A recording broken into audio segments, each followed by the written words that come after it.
Blue Star, the Magic City University of Technology. Within the confines of the male dormitory, three young men huddled together, leering at the screen of a mobile device, their faces nearly pressed against it. Wow, is this our instructor? She is stunning. Indeed, she possesses both an alluring figure and striking features, those fiery red lips. And that bust, surely a 36E? Without a doubt. It might even be a 36E.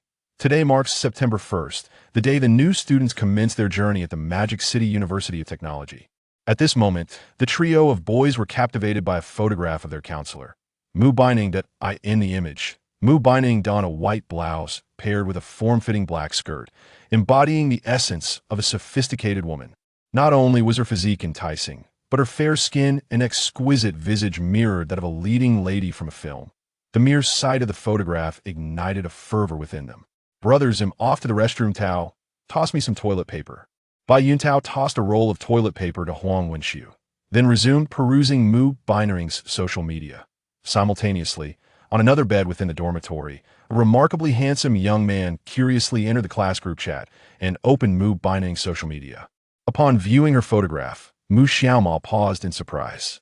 Why does this woman seem so familiar? Wait, isn't she the one who lured him into a small hotel last night and nearly got him into a compromising situation? To recount the events of the previous evening. Last night, Mu Xiaomao arrived in the Magic City a day early. Bored and seeking entertainment, he ventured to a bar, intending to enjoy a few drinks, and no sooner had he settled in than a woman clad in a blouse approached him, eager for a drinking contest. Her figure was remarkable, her beauty breathtaking, and she wore the black stockings that men so adore without a second thought. Mu Xiaomao agreed. Little did he anticipate that this woman possessed an extraordinary tolerance for alcohol. Even he, known as the alcohol god, was bested and ended up incapacitated. Upon waking this morning, he was startled to discover his hand resting upon something soft. Regaining his composure, he glanced beside him and was astonished to find a beautiful woman in black stockings lying next to him. Wasn't she the same woman he had been drinking with the night before? Had he been unwittingly led to a small hotel? Taken aback by the scene, Mu Xiaomao instinctively checked his waist. Fortunately, everything was intact. He hadn't suffered any grievous losses, or it would have been a significant misfortune. Such an occurrence was unprecedented for him, and without further deliberation, he resolved to make his escape after all. What if this was a setup? Just as he was about to leave, the enchanting woman suddenly embraced him, burying her head in his chest and sweetly murmuring, "Darling, darling, I adore you. You must stay with me." Then she awoke. Mu Binding, upon opening her eyes, was equally startled, her immediate reaction being to consider calling the authorities. What a predicament, claiming that he had taken advantage of her. What nonsense. It was you who brought me to that small inn, and yet, without any wrongdoing on my part, you still contemplated calling the police. Is this your intention, to have him imprisoned? After an exhaustive half-hour of explanation, the other party finally abandoned the idea of involving the authorities.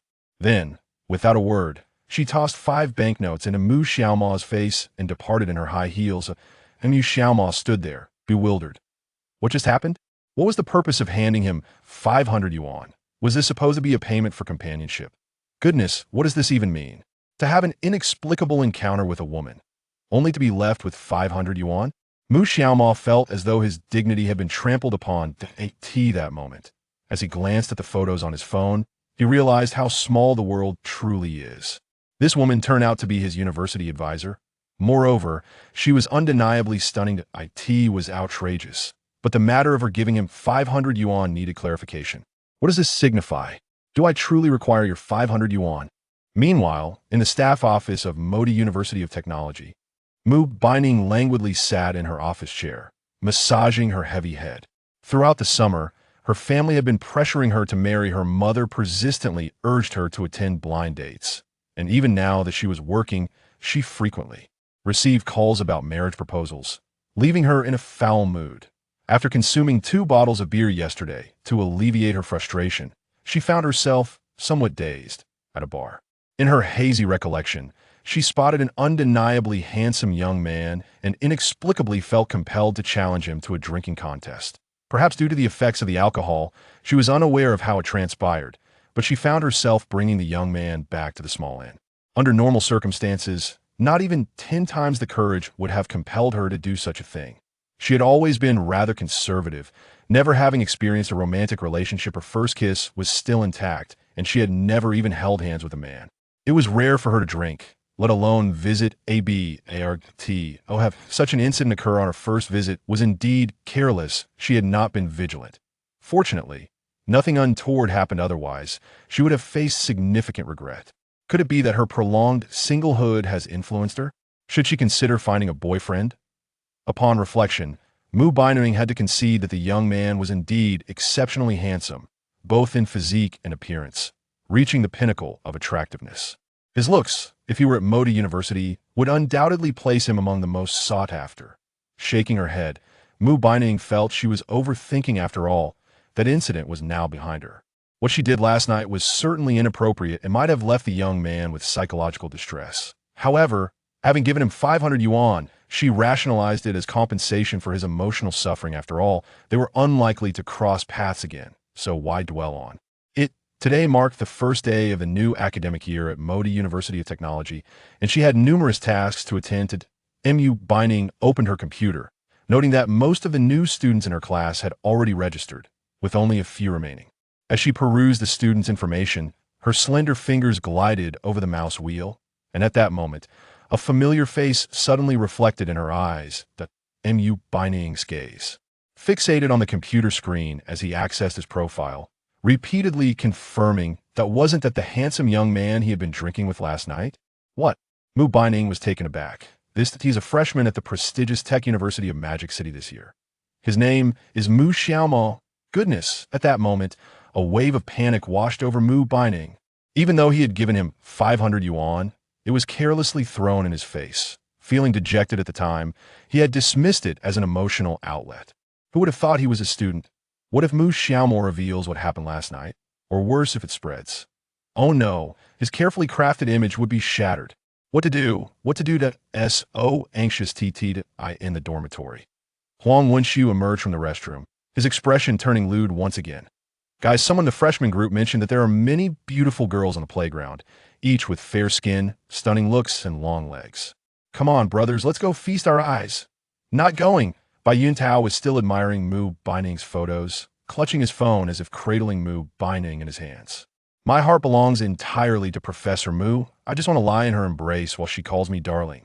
Cut it out. Huang Wenxiu rolled his eyes and retorted, Don't discuss me, you're not even as handsome as I am. If anyone were to lie in Professor Mu's arms, it certainly wouldn't be you. Nonsense. I am the Wu Yinzu of Sichuan province. I'm the Peng Yuyin of Qinghai. At that moment, his two roommates had already elevated Mu Baining to the status of a goddess in their hearts. Mu Xiaomao sighed helplessly, unaware that the goddess they were so infatuated with had, that very morning, been nestled in his arms, calling him darling. Just as Mu Xiaomao was lost in thought, a sudden electronic voice echoed in his mind. Ding. Congratulations, host, for triggering the medium. You have activated the perfect life system. What voice? Startled, Mu Xiaomao nearly tumbled off his bed. Then, a virtual screen unfolded before him. Greetings, host. I am the perfect life system, ID 003. From now on, I shall serve you and assist you in reaching the pinnacle of life. System? Reaching the pinnacle of life? Mu Xiaomao was momentarily taken aback when the system's voice resounded once more. Congratulations, host, for unlocking the task feature. The system will periodically issue tasks. Completing them will yield random rewards. Skills items cache. Current task. Strive to make Mu Baining your girlfriend. As long as she is willing to give you a chance to interact, the perfect life system will activate. Congratulations, host, for receiving a novice gift pack. Would you like to use it? Yes. Without a second thought, Mu Xiaomao chose to accept. Congratulations, host, for achieving an appearance score of 3. Congratulations, host, you have received 100,000 renminbi. Below are your details. Host, Mu Xiaomao. Height, 182 centimeters. Age, 19 years. Attractiveness, 100 full, but average reader's attractiveness. Cash balance, 103,350. Upon viewing the aforementioned data, Mu Xiaomao was momentarily taken aback. Receiving 100,000 yuan? This brought him immense delight. Truly delightful. But the question remained, was it genuinely bestowed upon him? He hastily retrieved his Yali mobile phone. At that moment, A text message arrived. Your card ending in 6391 has received a transfer of 100,000 yuan on September 1st at 10:59. Current balance, 103,350 yuan.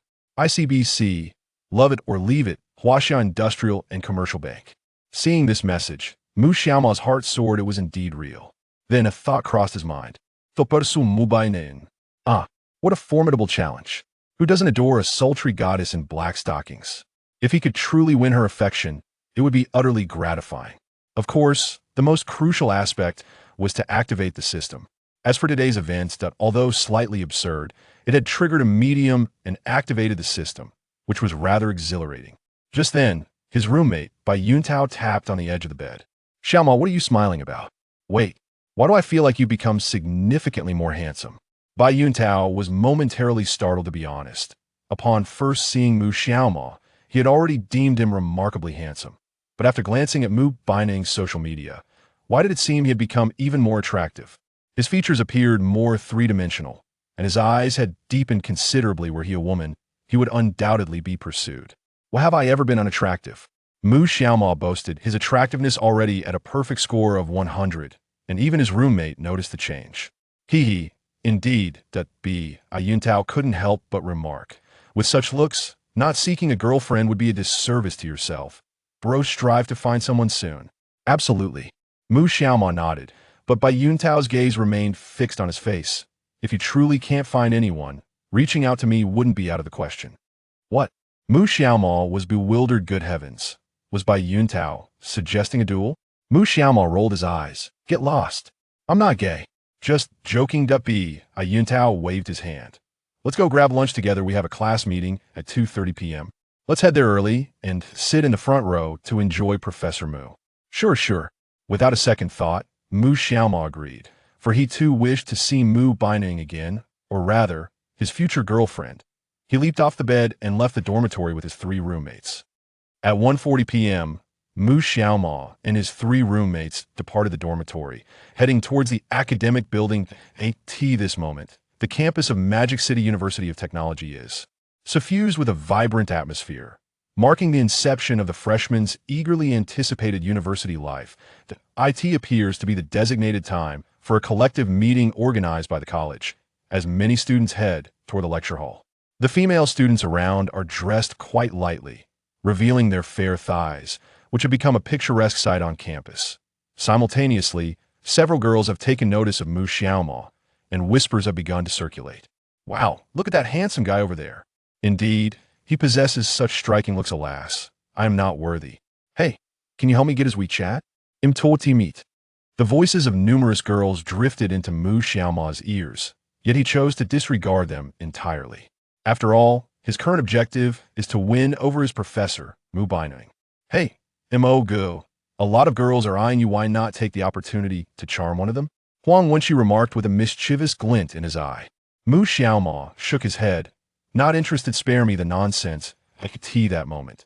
Bai Yuntao adjusted his nest-like hair and took out a small mirror to inspect his face. Old Huang, perhaps those girls are not looking at Mu Xiaoma, but rather at me? Huang Wenqi scoffed. You? Come off. Bai Yuntao retorted, but I applied BB cream, covering my blemishes. Am I not handsome? TSK, still wearing makeup. So effeminate. Peiji. The two engaged in playful banter, and after 5 or 6 minutes, they ascended to the lecture hall. Upon arriving at the 6th floor and entering classroom 601, they discovered that not many students had yet arrived. There was a vacant seat in the front row, which the four of them eagerly occupied. Once seated, Bai Yuntao and Huang Wenqi resumed their perusal of Mu Baining's social media updates. With no WeChat friends, they could only view the latest 10 posts, yet they had already scrutinized those 10 entries countless times. There was no denying that Professor Mu was simply captivating. It remained uncertain what she looked like in reality, as long as she wasn't simply a facade. Soon enough, the classroom began to fill with students, and Mu Xiaoma was astonished to discover that there were a total of 56 individuals in his major, with only 4 being female.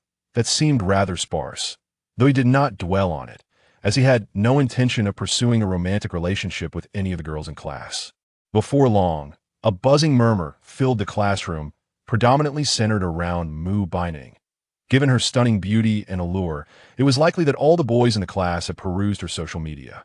I wonder if Professor Mu is as beautiful in person as she is in her photos. I wonder if she's aloof, and whether she'll wear black stockings today. Once Professor Mu arrives, I must perform splendidly, aiming to become class monitor, so I can find opportunities to interact with her. Interact with her? You seem off. Approximately 20 minutes later at 8T the entrance, the crisp sound of high heels echoed, tap, tap, tap. Upon hearing the noise, the students who were quietly discussing in the classroom fell silent. All 52 boys present fixated their gazes upon the door. B. Ayuntao lewdly remarked Professor Mu. Professor Mu has arrived. Everyone's eyes were glued to the classroom entrance. Not even a single eyelid dared to flutter 8T last. A stunning figure graced the classroom, captivating the attention of everyone present, including the girls, with her breathtaking beauty. Just as in the photographs, Mu Baining donned a white long-sleeve blouse, a black pencil skirt, and glossy black high heels, her legs elegantly clad in sheer black stockings. She stood at an estimated height of 1.75 meters, her hair cascading in luscious waves, her figure curvaceous and alluring. With a hint of makeup enhancing her features and her lips painted a vivid red, her cold yet faintly smiling eyes ensnared the hearts of all the boys in attendance. Moreover, Mu Baining possessed not only striking beauty, but also an inexplicable air of maturity. Combined with her fair complexion and exquisite visage, her looks could easily overshadow even the most popular starlets of the moment.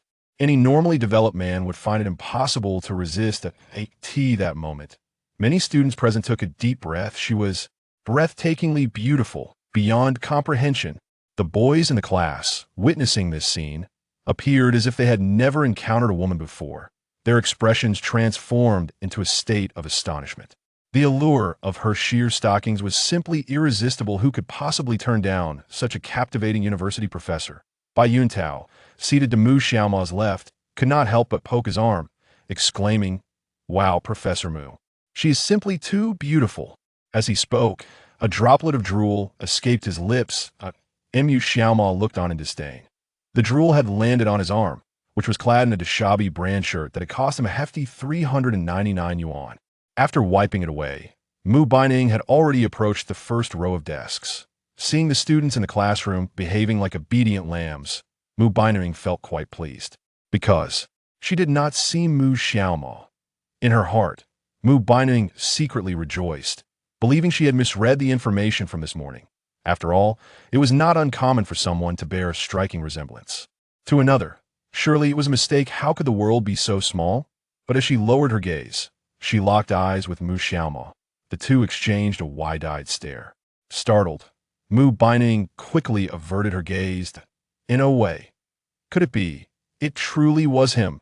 The very same Mu Xiaoma who had mysteriously led her to a small inn, the man who had shared slumber with her. Upon seeing Mu Xiaoma, an uncomfortable wave washed over Mu Baining. It felt as though her dignity had been utterly compromised. How had she so carelessly ended up at a bar last night? And why had she impulsively tossed 500 yuan at him this morning? Uncertain whether he had divulged the matter, she shook her head, inhaled deeply, and endeavored to compose herself. At that moment, upon seeing Mu Baining, Mu Xiaoma's expression turned fierce. Indeed, it was she the very same who had nestled in his embrace this morning, playfully asserting that he had taken her to bed, nearly leading her into an embarrassing predicament. The thought darkened Mu Xiaoma's countenance. However, it must be conceded that Mu Baining was truly exquisite. With her high heels, she stood at an impressive height of 1.75 meters even without them. She was no less than 1.70 meters tall. Her collarbone area was equally striking. As someone who frequently indulged in cinematic escapades, Mu Xiaoma found himself particularly drawn to this type so captivating. Due to Mu Baining triggering the system, Mu Xiaoma refrained from dwelling on the events of that morning, recognizing the necessity of leaving a favorable impression. Ding! Congratulations, host! On encountering Mu Baining once more, announced the system's voice. Taken aback, Mu Xiaoma realized the system had activated. Congratulations! The guidance function has been triggered. Guidance function will facilitate a quicker understanding between you two. Friendly reminder: this is, in a certain sense, your first encounter. It is imperative to leave her with a positive impression, as this will aid in future interactions. Strategy guidance. Successfully elected as class monitor will provide more opportunities for interaction with Mu Baining. Upon reading the system's message, Mu Xiaoma felt a surge of elation. The guidance function had indeed emerged. According to the system, enhancing mutual affinity was the goal. Shutting off the system, Mu Xiaoma regained his composure, raising his gaze to Mu Baining, who now wore an expression of icy detachment. Her face betrayed no emotion, embodying the essence of a frozen goddess. Yet, she remained undeniably captivating. The more aloof she appeared, the more the boys in the class were drawn to her. However, the classmates were hesitant to speak. It was essential to leave a good impression to secure the position of class monitor. After a brief moment, Mu Baining finally broke the silence. Striving to avoid mentioning the events with Mu Xiaoma, she began, "Hello everyone. Welcome to Magic City University of Technology. I am your counselor, Mu Baining. Additionally, I will also be your professor for the major courses." Awesome. Impressive. Wow. As soon as Mu Baining finished speaking, the students erupted in excitement, some even whistling in delight. The enthusiasm was palpable. "All right, everyone, please settle down." Mu Baining shot a glance at Mu Xiaoma, her emotions still unsettled. Upon hearing her voice, the class fell silent, their attention drawn to her elegantly slender legs. Mu Baining continued, "Now, I would like each of you to introduce yourselves, and I will need to select a temporary class monitor. If anyone is interested, please share your thoughts, starting from the first row of classmates." As she spoke, Mu Baining never dared to look directly at Mu Xiaoma. Her heart was filled with a tumult of emotions, fearing that Mu Xiaoma might inadvertently mention the events of the morning. Before long, Mu Baining relinquished her position, and the first to take the stage for self-introduction was her roommate, Huang Wenxiu. Huang Wenxiu, much like his surname, was quiet. Of course, he also harbored aspirations of becoming class monitor. Upon taking the stage, Huang Wenxiu began, "Hello everyone, my name is Huang Wenxiu, and just like my surname, I am very." Huang Wenxiu and Bai Yuntao quickly concluded their introductions, both highlighting their strengths and expressing their desire to be class monitor. Soon, it was Mu Xiaoma's turn. Without a second thought, he confidently strode onto the stage. After all, his striking appearance was undeniable. With a perfect score of 100 in looks, it was difficult not to feel self-assured. Once Mu Xiaoma took the stage, Mu Baining finally dared to look at him directly. From this angle, she could clearly see his profile. To be honest, Mu Xiaoma looked quite handsome from this perspective. His features were exquisitely chiseled, his eyebrows arched with a subtle ripple, and his lips curved into a carefree smile. Moreover, he exuded a uniquely captivating aura. This aura was beyond Mu Baining's ability to articulate, but it was undeniably magnetic. And no wonder she found herself inexplicably challenging him to drinks and, in a daze, ended up bringing him to a small inn. If blame were to be assigned, it could only be directed at his striking good looks and his undeniable charm. The more Mu Baining observed Mu Xiaoma, the more appealing he became. If only I could be with him. Wait, what was she thinking? Mu Baining snapped back to reality with such striking features and frequenting bars.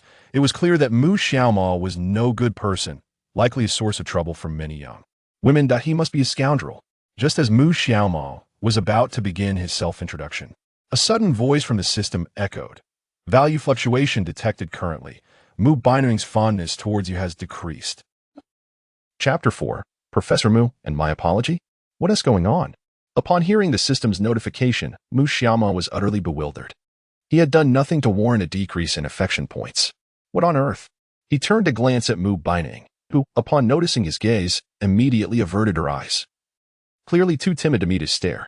Recognizing this, Mu Xiaoma couldn't help but smile. It seemed that Mu Baining had been observing him in secret. "Why do you still shy away from looking at me? Is it because of the guilt from tossing 500 yuan at me?" Had it not been for the activation of the system, Mu Xiaoma would have certainly confronted her about it.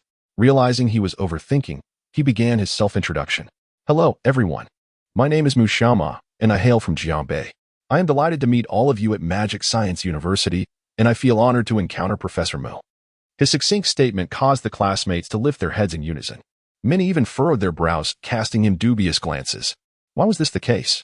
Because the moment Mu Xiaoma spoke, Mu Baining's attention fixated on his face, her gaze seemingly entranced. After all, he was rather handsome. The competition among his classmates was undeniably intense. Upon hearing Mu Xiaoma's voice, the few girls in the class were instantly captivated. Wow, this guy named Mu Xiaoma is so handsome, and his voice is delightful. I didn't expect there to be such a handsome guy in our class. I must get his WeChat after class. Simultaneously, a number of others were disparaging him. Humph, claiming to be honored to meet Professor Mu. Just trying to draw attention to himself. I can tell he is merely seeking Professor Mu's favor. On stage, Mu Xiaoma continued. I served as class monitor throughout high school, so I have considerable experience. I enjoy playing the guitar and singing, and I am proficient in several software applications. These details, he believed, would indeed assist him in securing the position of class monitor, especially at the start of the semester when numerous documents and forms needed to be handled. As Mu Baining was both the counselor and a core course professor, she was undoubtedly busy and in need of a competent assistant. After finishing his introduction, Mu Xiaoma shifted his gaze toward Mu Baining, recalling how she had snuggled against him that morning. Just like before, she instinctively flinched away from his gaze. He called out, "Professor Mu." Huh? Startled by his address, Mu Baining was momentarily taken aback. I would like to apply for the position of temporary class monitor and hope you can grant me this opportunity. I possess ample experience and can certainly assist with various tasks in our daily studies and activities. His tone was particularly earnest and serious, causing a flutter in Mu Baining's heart as she observed his expression. She nodded slightly, a hint of a smile gracing her lips. I understand, Mu Xiaoma. You may return. Seeing Mu Baining's reaction, Mu Xiaoma felt a surge of joy. With a sigh, Professor Mu just smiled. It seems there is a chance for me to become the class monitor. Mu Xiaoma returned to his seat. After settling in, Bai Yuntao whispered, Hey, Mo Gu. Let me share a secret with you. When you were on stage just now, Professor Mu was watching you the whole time. Perhaps it's because of my undeniable charm. Mu Xiaoma thought, displaying a self-absorbed demeanor. Bai Yuntao continued, Indeed, but it's true that you're quite handsome. Among the four of us in the dormitory, your chances of winning over Professor Mu are the highest. Why not give it a try? Just imagine the feeling of sleeping next to Professor Mu. It's an experience you've surely never had. Flattered by Bai Yuntao's praise, Mu Xiaoma felt his cheeks flush. Well, I do possess a certain level of self-awareness. However, I must admit, I have experienced sleeping beside her before. It's like a cow flying in the sky. Bai Yuntao looked at him in disbelief. The time then came for the classmates to introduce themselves one by one. Their introductions were largely similar to Mu Xiaoma's, each claiming proficiency in various software. Mu Baining maintained a consistently frosty expression, embodying the image of a strong woman, while the majority of the classmates seemed to be enamored by her demeanor. As the final girl finished her introduction, bowing gracefully before stepping down, Mu Baining walked to the center with her usual icy gaze. After a brief moment, she spoke, All right, classmates, I have formed a preliminary impression of you all. I also have a candidate in mind for the temporary class monitor. Upon hearing this, the students below became restless, their eyes sparkling with anticipation. Even Mu Xiaoma felt his heart race, for he had earnestly strived for the position, guided by the system's strategy. Beside him, Bai Yuntao gripped his wrist tightly, radiating nervous energy. Mu Baining surveyed the class with her cold eyes before speaking again. I've decided to appoint the temporary class monitor. What was that student's name again? During the introductions, Mu Xiaoma's image had lingered in her mind, causing her to pay little attention to her classmates and forget their names. Feeling somewhat awkward, she thought, why not give this position to Mu Xiaoma? After all, she felt an obligation towards him. To maintain a positive teacher-student relationship, an apology was in order. Furthermore, considering his sincere demeanor just moments ago, she resolved to grant him this opportunity. Feeling that this idea was feasible, Mu Baining declared, I have decided to let Mu Xiaoma take on the role of temporary class monitor. At this, the other boys in the class looked on in disbelief. Professor Mu actually chose Mu Xiaoma. Why? They clearly articulated their introductions better than he did. Why was he selected instead of them, especially this pretty boy? Could it be solely due to looks? Is beauty truly that significant? Yet, since Mu Baining has already voiced her opinion, they find themselves unable to counter her. They must still cultivate a positive image in Professor Mu's eyes. Upon hearing this, Mu Xiaoma felt a surge of joy. She was pleasantly surprised that Professor Mu had indeed chosen her. This girl was rather sincere, having selected her as the class monitor. She could forgive the events of that morning. Meanwhile, Bai Yuntao slammed his hand on the table in frustration. He turned to Mu Xiaoma and exclaimed, Bro, I truly envy you. All right, everyone, please settle down, Mu Baining called out, noticing the restless class, before directing her gaze back at Mu Xiaoma. Mu Xiaoma, please accompany me to the office after the class meeting. I have some matters to discuss with you. Of course, Professor Mu Xiaoma nodded. As the discussion continued regarding safety, meal card recharges, and subsequent military training, the class meeting finally concluded at 4:30 in the afternoon. Mu Baining focused on Mu Xiaoma again, instructing Mu Xiaoma, come with me to the office. The rest of you may disperse. With that, she elegantly departed in her high heels. I'm off, guys, Mu Xiaoma said with a grin, promptly following in Mu Baining's steps. The other classmates looked on with envy, imagining how delightful it would be to spend time alone with Professor Mu. The thought of inadvertently creating some physical contact made them envious indeed. A girl in the back row, who had been preparing to ask Mu Xiaoma for her WeChat, felt disheartened to see her leave so quickly. Wait, I can add her from the class group, she realized. Yes, that's it. She swiftly opened WeChat. Meanwhile, Mu Xiaoma quietly trailed behind Mu Baining, with neither of them speaking. After approximately 10 minutes, Mu Baining led Mu Xiaoma into her office. Mu Xiaoma took the initiative to close the door, as Mu Baining placed some documents on the desk and seated herself.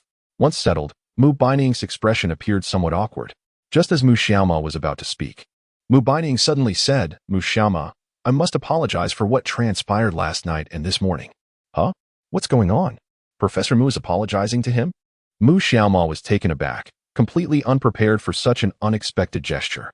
Upon hearing Mu Baining's apology, all the frustration that had lingered in her heart dissipated. However, she realized she hadn't taken the matter seriously at all. Professor, what are you saying? Mu Xiaoma quickly replied, what happened this morning? What are you referring to? Don't you remember? Mu Bailing raised her head, coldly staring into Mu Xiaoma's eyes. What was this fellow trying to feign in her presence? Upon hearing her words, Mu Xiaoma chuckled. Of course I remember, but there's no need to worry, Professor Mu. I am not one to hold grudges. I bear some responsibility for this matter as well. Given my striking looks, it is only natural for you to feel a spark of affection. What? Affection for him? Upon hearing Mu Xiaoma's words, Mu Bailing's expression turned disdainful. This guy was excessively narcissistic, truly a self-absorbed individual. Nevertheless, it was undeniable that he was handsome. Mu Bailing scoffed. Narcissist. Professor, this isn't narcissism, it's confidence, Mu Xiaoma retorted with a grin. By the way, Professor, I am still single. Since you seem to have developed feelings for me, how about you make it up to me by being my girlfriend? At this, Mu Bailing's cheeks flushed, and she slammed her hand on the table, exclaiming, Mu Xiaoma, what are you saying? Mu Xiaoma's face darkened. He had intended to be playful, but Mu Bailing's reaction was far more intense than he anticipated. No, he couldn't joke around with Professor Mu. He quickly shifted the topic. I was just kidding. By the way, Professor, didn't you have something to discuss with me? I advise you not to harbor any thoughts about me, she emphasized, her gaze turning particularly icy as she retrieved 2 documents from the drawer of her desk. These are the information forms for the new students. I don't have an electronic version. Please input this data later. Mu Xiaoma was momentarily taken aback. No electronic version? Then how did she come by this? He refrained from questioning further and simply took a photo with his phone to copy it later. Very straightforward. Mu Bailing continued. Later, please compile the information regarding the students' parents, as well as their political affiliations. If there are any members of the Youth League, please file their documents and send them to me. Understood, Professor Mu Xiaoma nodded. These tasks were trivial and easily manageable for him. Also, Mu Bailing fixed her beautiful gaze upon him. After class each day, you are to come to my office to clean. I have a mild case of obsessive cleanliness, and you must ensure my office remains tidy. At her words, Mu Xiaoma was taken aback. Making a student clean? Was she lacking limbs? Of course, he wouldn't voice his inner thoughts. Instead, he forced a smile that looked more painful than sorrowful. Rest assured, Professor Mu, I actually enjoy cleaning. Mu Bailing stifled a laugh, though she managed to contain herself. She glanced around before saying, wait a moment, let me think if there is anything else. Anything else? Mu Xiaoma was at a loss for words, suspecting that Mu Bailing was not seeking a class representative, but rather a mere assistant. After a brief pause, Mu Bailing once again fixed her gaze on his face. After the military training concludes, there will be a welcome party at the Shanghai University of Technology. As you introduced yourself just now, you mentioned your passion for playing the guitar and singing. Would you be willing to perform on stage? Hearing this, Mu Xiaoma was taken aback. Play the guitar? He couldn't play a single note. This was merely a ruse to secure the position of class monitor. Observing Mu Xiaoma's hesitation, Mu Bining's gaze suddenly turned icy. What's the matter? Did you perhaps speak falsely during your introduction? At that moment, the system's voice echoed. Ding. Congratulations, host, you have activated a choice. Choice 1. Agree to Professor Mu and receive the Divine Vocal Talent skill. Choice 2. Decline Professor Mu and receive a cash reward of 100,000. Damn. Upon seeing this option, Mu Xiaoma was taken aback. A Divine Vocal Talent skill or 100,000 in cash, though the money was tempting. She ultimately opted for the vocal skill. After all, to win over Mu Bining and leave a favorable impression would undoubtedly enhance her rapport with him. Mu Xiaoma nodded enthusiastically. No problem, Professor Mu. I will perform a number at the welcome party. You can rest assured. Satisfied with her agreement, she nodded affirmatively. Yes. Please make sure to take it seriously. Let me know the name of your performance within 7 days so I can report it. With that, Mu Bining could think of no further way to challenge Mu Xiaoma and waved his hand dismissively. All right, you may leave for now. If anything arises, I will contact you. Thank you, Professor Mu. He took a deep breath, relieved that it was finally over. What was he thinking, suggesting she be his girlfriend? At that moment, Mu Xiaoma began to seriously doubt whether the Mu Bining who had cuddled up to her that morning was indeed the same person. How could there be such a stark contrast? Dejectedly, Mu Xiaoma exited the office. After her departure, a faint blush crept onto Mu Bining's face. His mind echoing with her earlier words. Be my girlfriend? Throughout her university years, she had aspired to become a professor. For 4 arduous years, she had dedicated herself to her studies, obtaining various certifications, enduring pressures even greater than during high school. Over this time, she felt overwhelmed by stress, compounded by her parents' constant nagging about marriage, leading her to the brink of depression. Should she perhaps consider finding a boyfriend to appease her parents? What was Mu Xiaoma like? What if she were to date Mu Xiaoma? No. Mu Bining slapped his forehead. Mu Bining, what are you thinking? What future could there possibly be in dating a student? Do not dwell on such thoughts. Simultaneously, in the hallway, ding. Congratulations, host, you have made a choice. You have acquired the Divine Vocal Talent skill. Instantly, a wave of intangible knowledge surged into his mind. Mu Xiaoma felt a throbbing headache. Her throat was unbearably uncomfortable, and she even experienced a sensation of suffocation. This ordeal lasted for over a minute. The discomfort gradually faded away, and he felt an inexplicable sense of comfort and coolness in his throat. At that moment, he felt an urge to sing. After acquiring the divine singing skills, he truly felt invigorated. Just as Mu Xiaoma was preparing to belt out a tune, the voice of the system echoed in his mind once more. The values had fluctuated. Currently, Mu Bining's affection for him had increased. Chapter 6. Professor Mu seems to have affections for you upon hearing the numbers change again. Mu Xiaoma was momentarily taken aback. During the speech, his affection rating had declined, and now it had risen again. How perplexing, this inexplicable ebb and flow. Yet, he couldn't dwell on it. At the very least, an increase in affection was not a negative development. Returning to the dormitory just as Mu Xiaoma opened the door, his 3 close friends rushed over to him. Ahem, do not be surprised. It is impossible for there to be no father-son relationships in the dormitory. Bai Yuntao raised an eyebrow and smirked. So, how was it, Mo? Did anything, happen with Professor Mu in her office? He raised his eyebrows suggestively at Mu Xiaoma. What kind of something? Mu Xiaoma rolled his eyes, fully aware of the insinuation. He shook his head. Nothing happened. She just assigned me a bunch of trivial tasks, like organizing the students' information and tallying their political affiliations. Even worse, she made me clean her office every day. Wow. Huang Wenxiu exclaimed, a hint of envy in his voice. Do you realize what this means, Emoga? What do you mean? Mu Xiaoma frowned in inquiry. She likes you. What? She likes me? At this, Mu Xiaoma regarded Huang Wenxiu as a fool. This thoughtless chatterbox could spout anything. Yes. Huang Wenxiu nodded earnestly.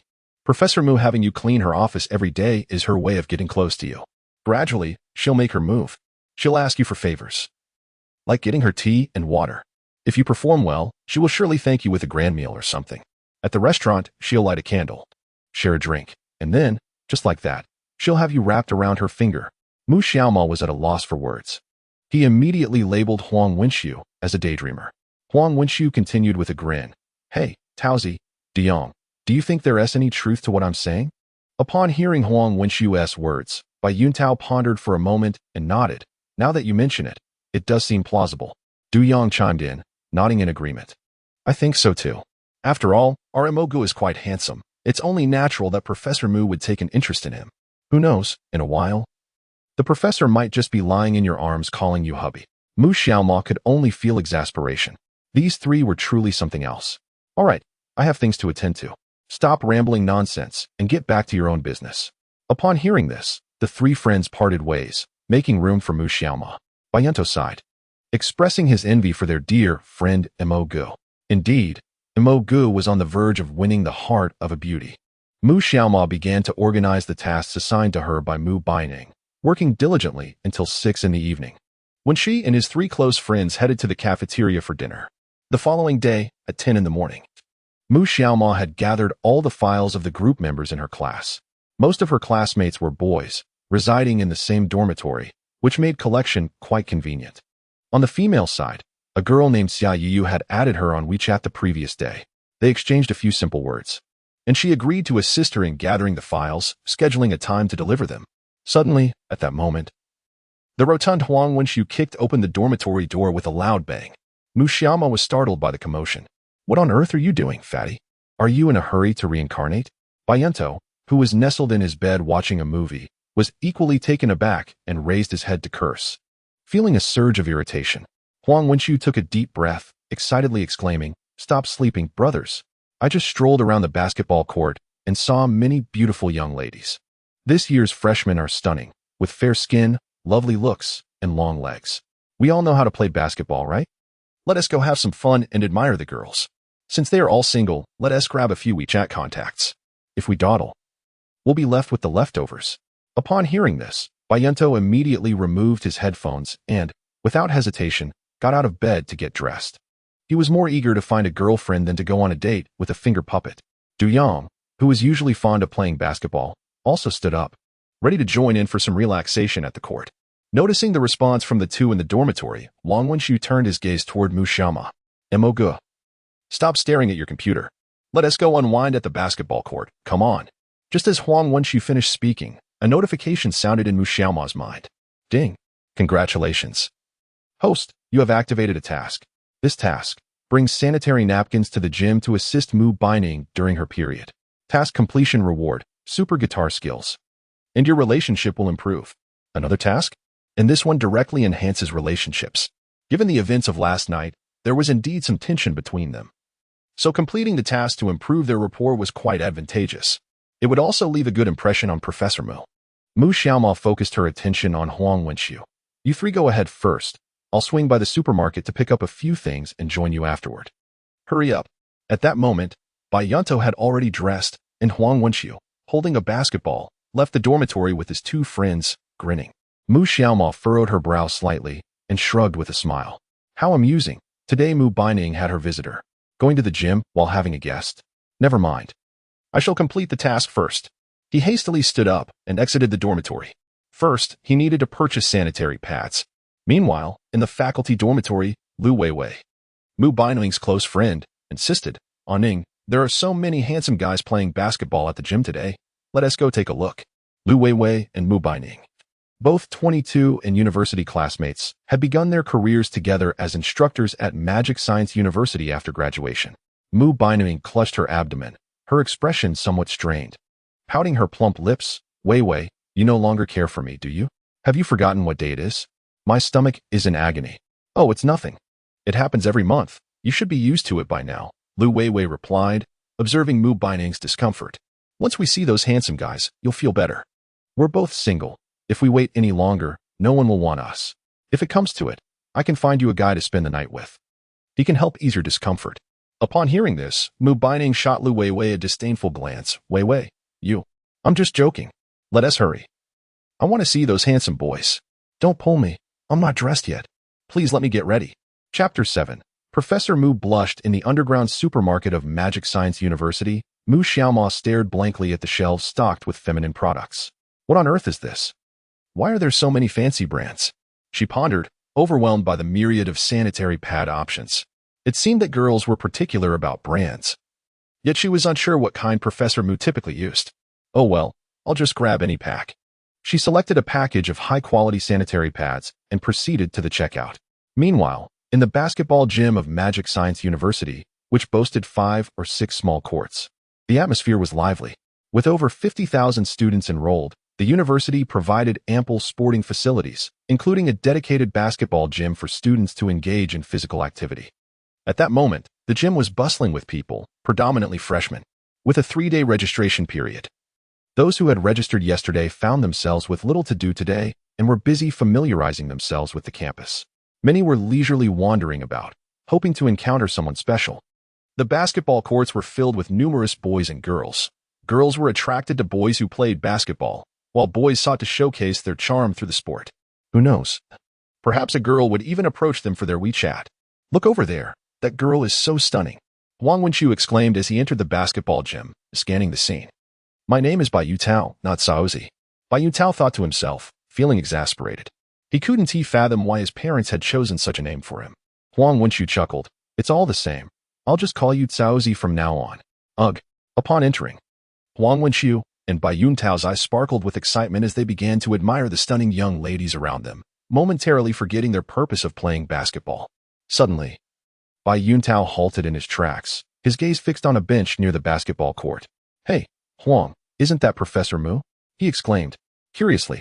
Huang Wenqiu and Du Yang followed Bai Yuntao's gaze and indeed spotted Professor Mu seated on the bench, accompanied by a remarkably beautiful companion. The two women were strikingly attractive, seemingly the best of friends.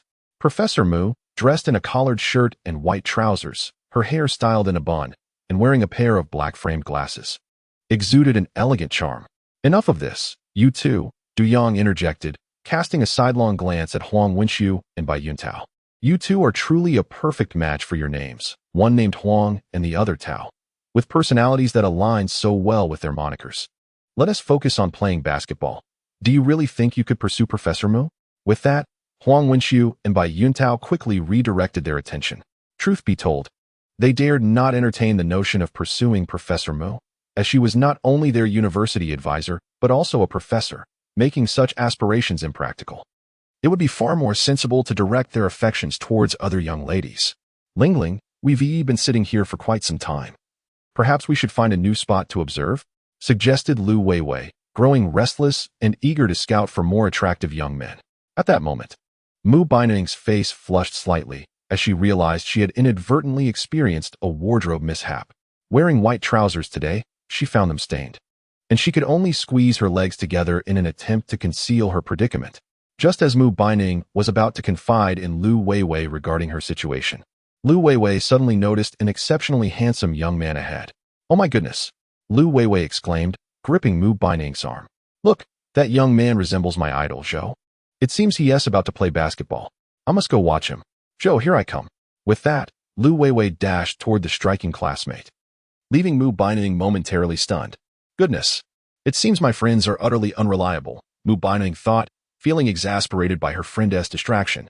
As she grappled with her embarrassment, she suddenly noticed Mu Xiaoma approaching her direction. What is he doing at the basketball court? She wondered, sensing his intentions were directed towards her.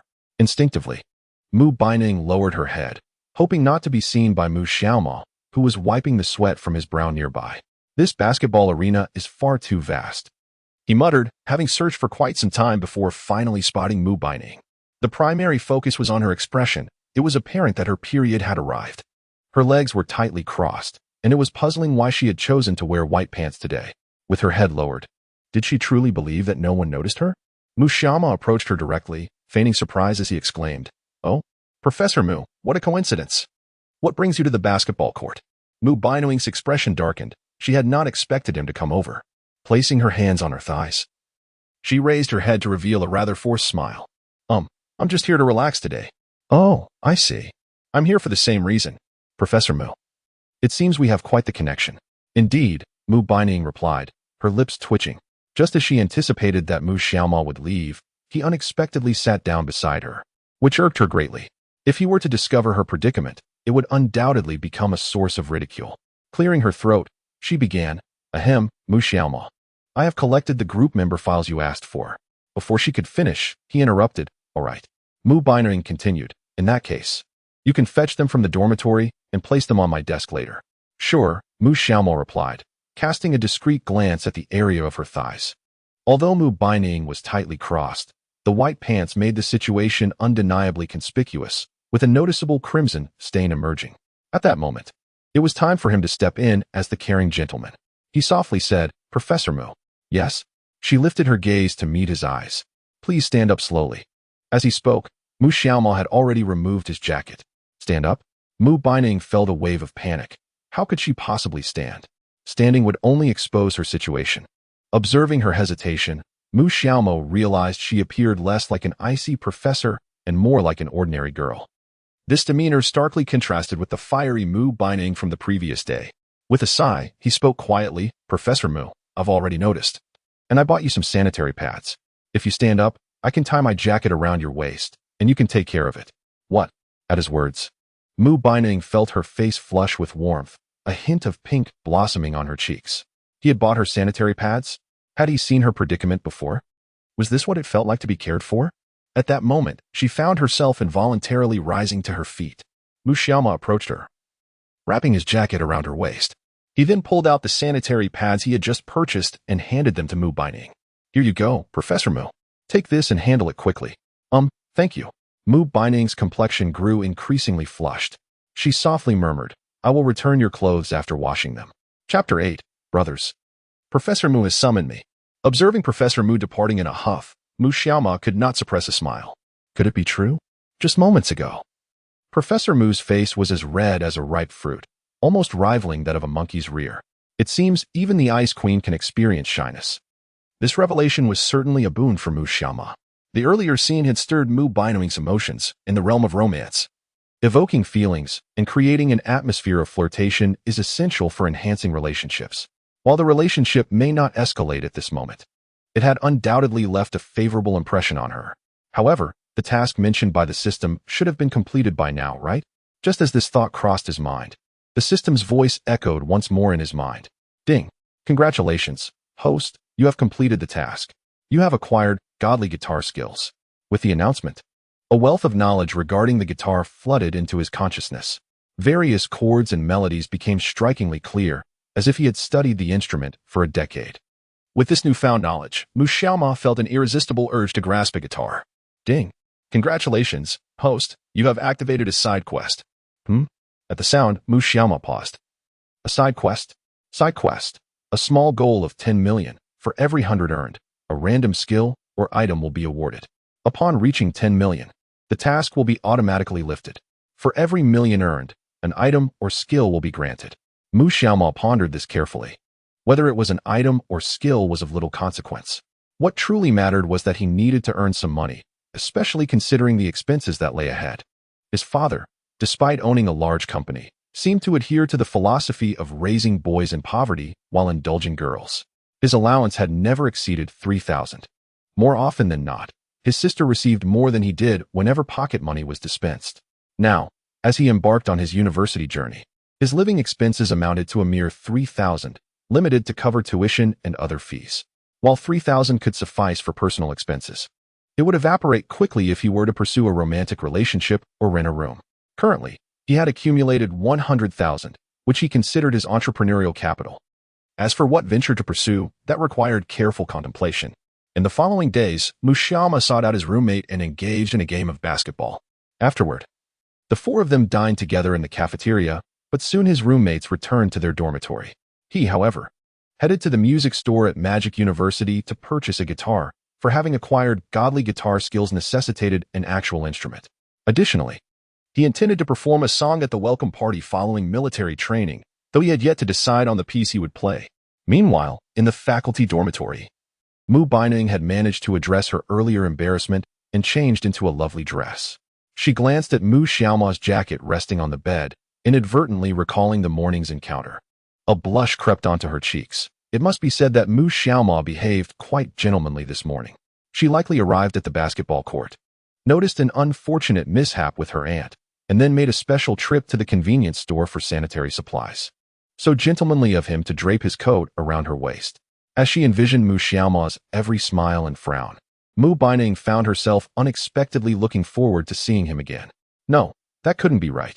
Mu Baining rubbed her temples. wondering why her thoughts were so consumed by Mu Xiaomao lately. He had merely been kind enough to assist her. What was she thinking? Perhaps she should quickly wash his clothes and return them to him. Hurriedly, Mu Baining picked up the garments from her bed and discreetly inhaled their faint fragrance, which was quite pleasant. Glancing at the washing machine on the balcony, she shook her head. She always felt that the washing machine might not clean thoroughly, fearing that the clothes would retain some unpleasant odor. Thus, she retrieved a basin, filled it with water, and added some detergent, intending to wash them multiple times. After approximately 5 or 6 minutes, the door to the room swung open. Lu Weiwei entered, carrying the fruits she had just purchased at the supermarket. Upon seeing Mu Baining washing clothes, her brows furrowed as she inquired, "Hey, Ningning, why are you hand-washing your clothes?" In her memory, Mu Baining seldom washed by hand. Spotting the garments in the basin, she noted they were men's clothes. Could it be that Ningning was in a relationship? Just moments ago, she had been puzzled, having gone to see a classmate of Zhou Dada's after a basketball game, only to return and discover Mu Baining's absence. Now, it was clear what she had been up to, secretly dating without her. She set the fruits down on the table and approached Mu Baining from behind, wrapping her arms around her. "Well, look at you, Ningning, sneaking around in a relationship. You've got to tell me, is he a student at our school?" "Huh?" Mu Baining responded, momentarily bewildered. "Wei, what are you talking about? How could I be in a relationship? Have you forgotten our agreement?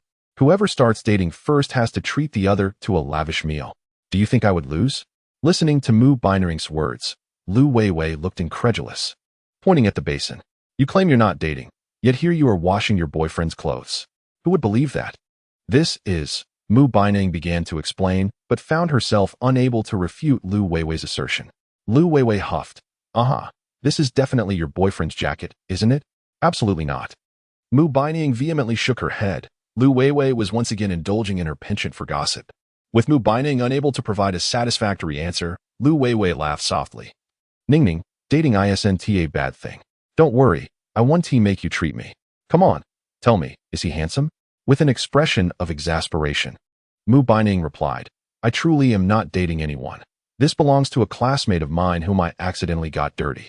I'm just washing it. TSK, who knows? It might just blossom into something more." Mu Baining cast a glance at Lu Weiwei, too disinterested to engage with her. After a brief span of 10 minutes, she placed Mu Xiaomao's coat into the dryer and opened WeChat to send a message. "This afternoon at 3 o'clock. Please come to the lakeside of the school to collect your clothes. I have washed them for you. Thank you, and I would like to treat you to coffee." Meanwhile, Mu Xiaomao's phone chimed. Upon seeing the message from Mu Baining, a grin spread across his face. "Guys, Professor Mu has invited me." The subsequent text may contain terms like strategy progress and affection levels, which need to be removed as they are not relevant to the narrative. Chapter 9, Stinky Ningning. Still claiming to be single, caught red-handed. "What? Professor Mu has invited you?" Upon hearing Mu Xiaomao's voice, Bai Yuntao, who was reclining on his bed, immediately sat up. Even Huang Wenxiu, who was wearing headphones and sporting a lewd grin, reacted similarly. Cough, something quite amusing happened today. Mu Xiaomao intended to recount the events of the day, but hesitated, recalling that it involved Mu Baining's moment of embarrassment, which would surely humiliate her if shared. No, he absolutely could not divulge it. He shook his head, declaring, "This is a secret between Professor Mu and me, a secret that must remain forever concealed in my heart." Bai Yuntao rolled his eyes, muttering, "Damn it, Mu Xiaomao is really keeping us in suspense. What a tease."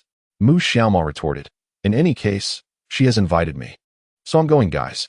Noticing the mischievous glint in Mu Xiaomao's eyes, Bai Yuntao exclaimed, "No way, Brother Mo, you can't actually have feelings for Professor Mu, can you?" Huang Wenxiu, rolling his eyes, interjected, "Are you foolish? Any normal guy would be intrigued by Professor Mu. If you're not interested, there's definitely something wrong with you." "Nonsense. I'm interested too, but I won't compete with my brother Mo," Bai Yuntao chuckled, secretly hoping Mu Xiaomao could win over their instructor. After all, such affairs were rare in university. If he could actually pull it off, he would have a story to boast about. "Brother Mo, you must put in the effort. Seize the opportunity, and aim to win over Professor Mu soon." "I'll do my best," Mu Xiaomao nodded, rising from his bed. He opened his wardrobe and changed into a t-shirt, then took out a bottle of subtle fabric perfume, spritzing it onto his clothing. This perfume was gifted by his father, said to be a charm for attracting women, claiming that once a girl caught a whiff of it, she would forever remember his presence. In truth, The fragrance was not overpowering. It had a musk base, presenting a fresh and elegant scent that felt both light and unassuming. After tidying his attire, Mu Xiaoma glanced at the time, almost 2:30. Meeting by the lakeside at 3 would be perfectly timed. He picked up the folder from his desk, containing documents for the class committee that he had forgotten to deliver this morning. However, Mu Baining would likely not mind this minor detail. Mu Xiaoma held the file and glanced at the three young men. Brothers, I'm off to find Professor Mu. I will be the first to inform you of any new developments. Awesome, Xiaoma. Go for it. Strive to win over Professor Mu soon. With a faint smile, Mu Xiaoma departed from the dormitory. Behind the teaching building of Magic City University of Science and Technology, a lush canopy of green trees flourished. Dense foliage surrounded the area, and occasionally, a few squirrels scurried by. Not far away lay a serene lake, with few people around. At that moment, Mu Baining sat on a bench by the water's edge, awaiting Mu Xiaoma's arrival. Beside her rested a bag containing 2 cups of coffee. Indeed, one was prepared for Mu Xiaoma. Nearby, the stream babbled against the stones of an artificial hill, producing melodious sounds akin to a young woman in white playing the pipa. Mu Baining glanced at her phone, then looked up and inhaled deeply. It must be said, the scenery of Magic City University was truly delightful. Yet, why hadn't Mu Xiaoma arrived? Although they had agreed on 3 o'clock, couldn't she have come a little earlier? 5 minutes later, Mu Xiaoma appeared by the lakeside, humming a cheerful tune while carrying a file bag. The lakeside was adorned with numerous willow trees, and the sun shone brightly, yet the warmth was pleasant. A gentle breeze wafted through, creating a delightful atmosphere. However, where was Professor Mu? Mu Xiaoma surveyed the area, walking about 100 meters before finally spotting Mu Baining's figure. She sat on a bench by the lake, dressed in a white floral dress and wearing a sun hat, giving her an unexpectedly innocent appearance. Oh, this girl actually has such a pure side. Mu Xiaoma could not help but stare at her silhouette.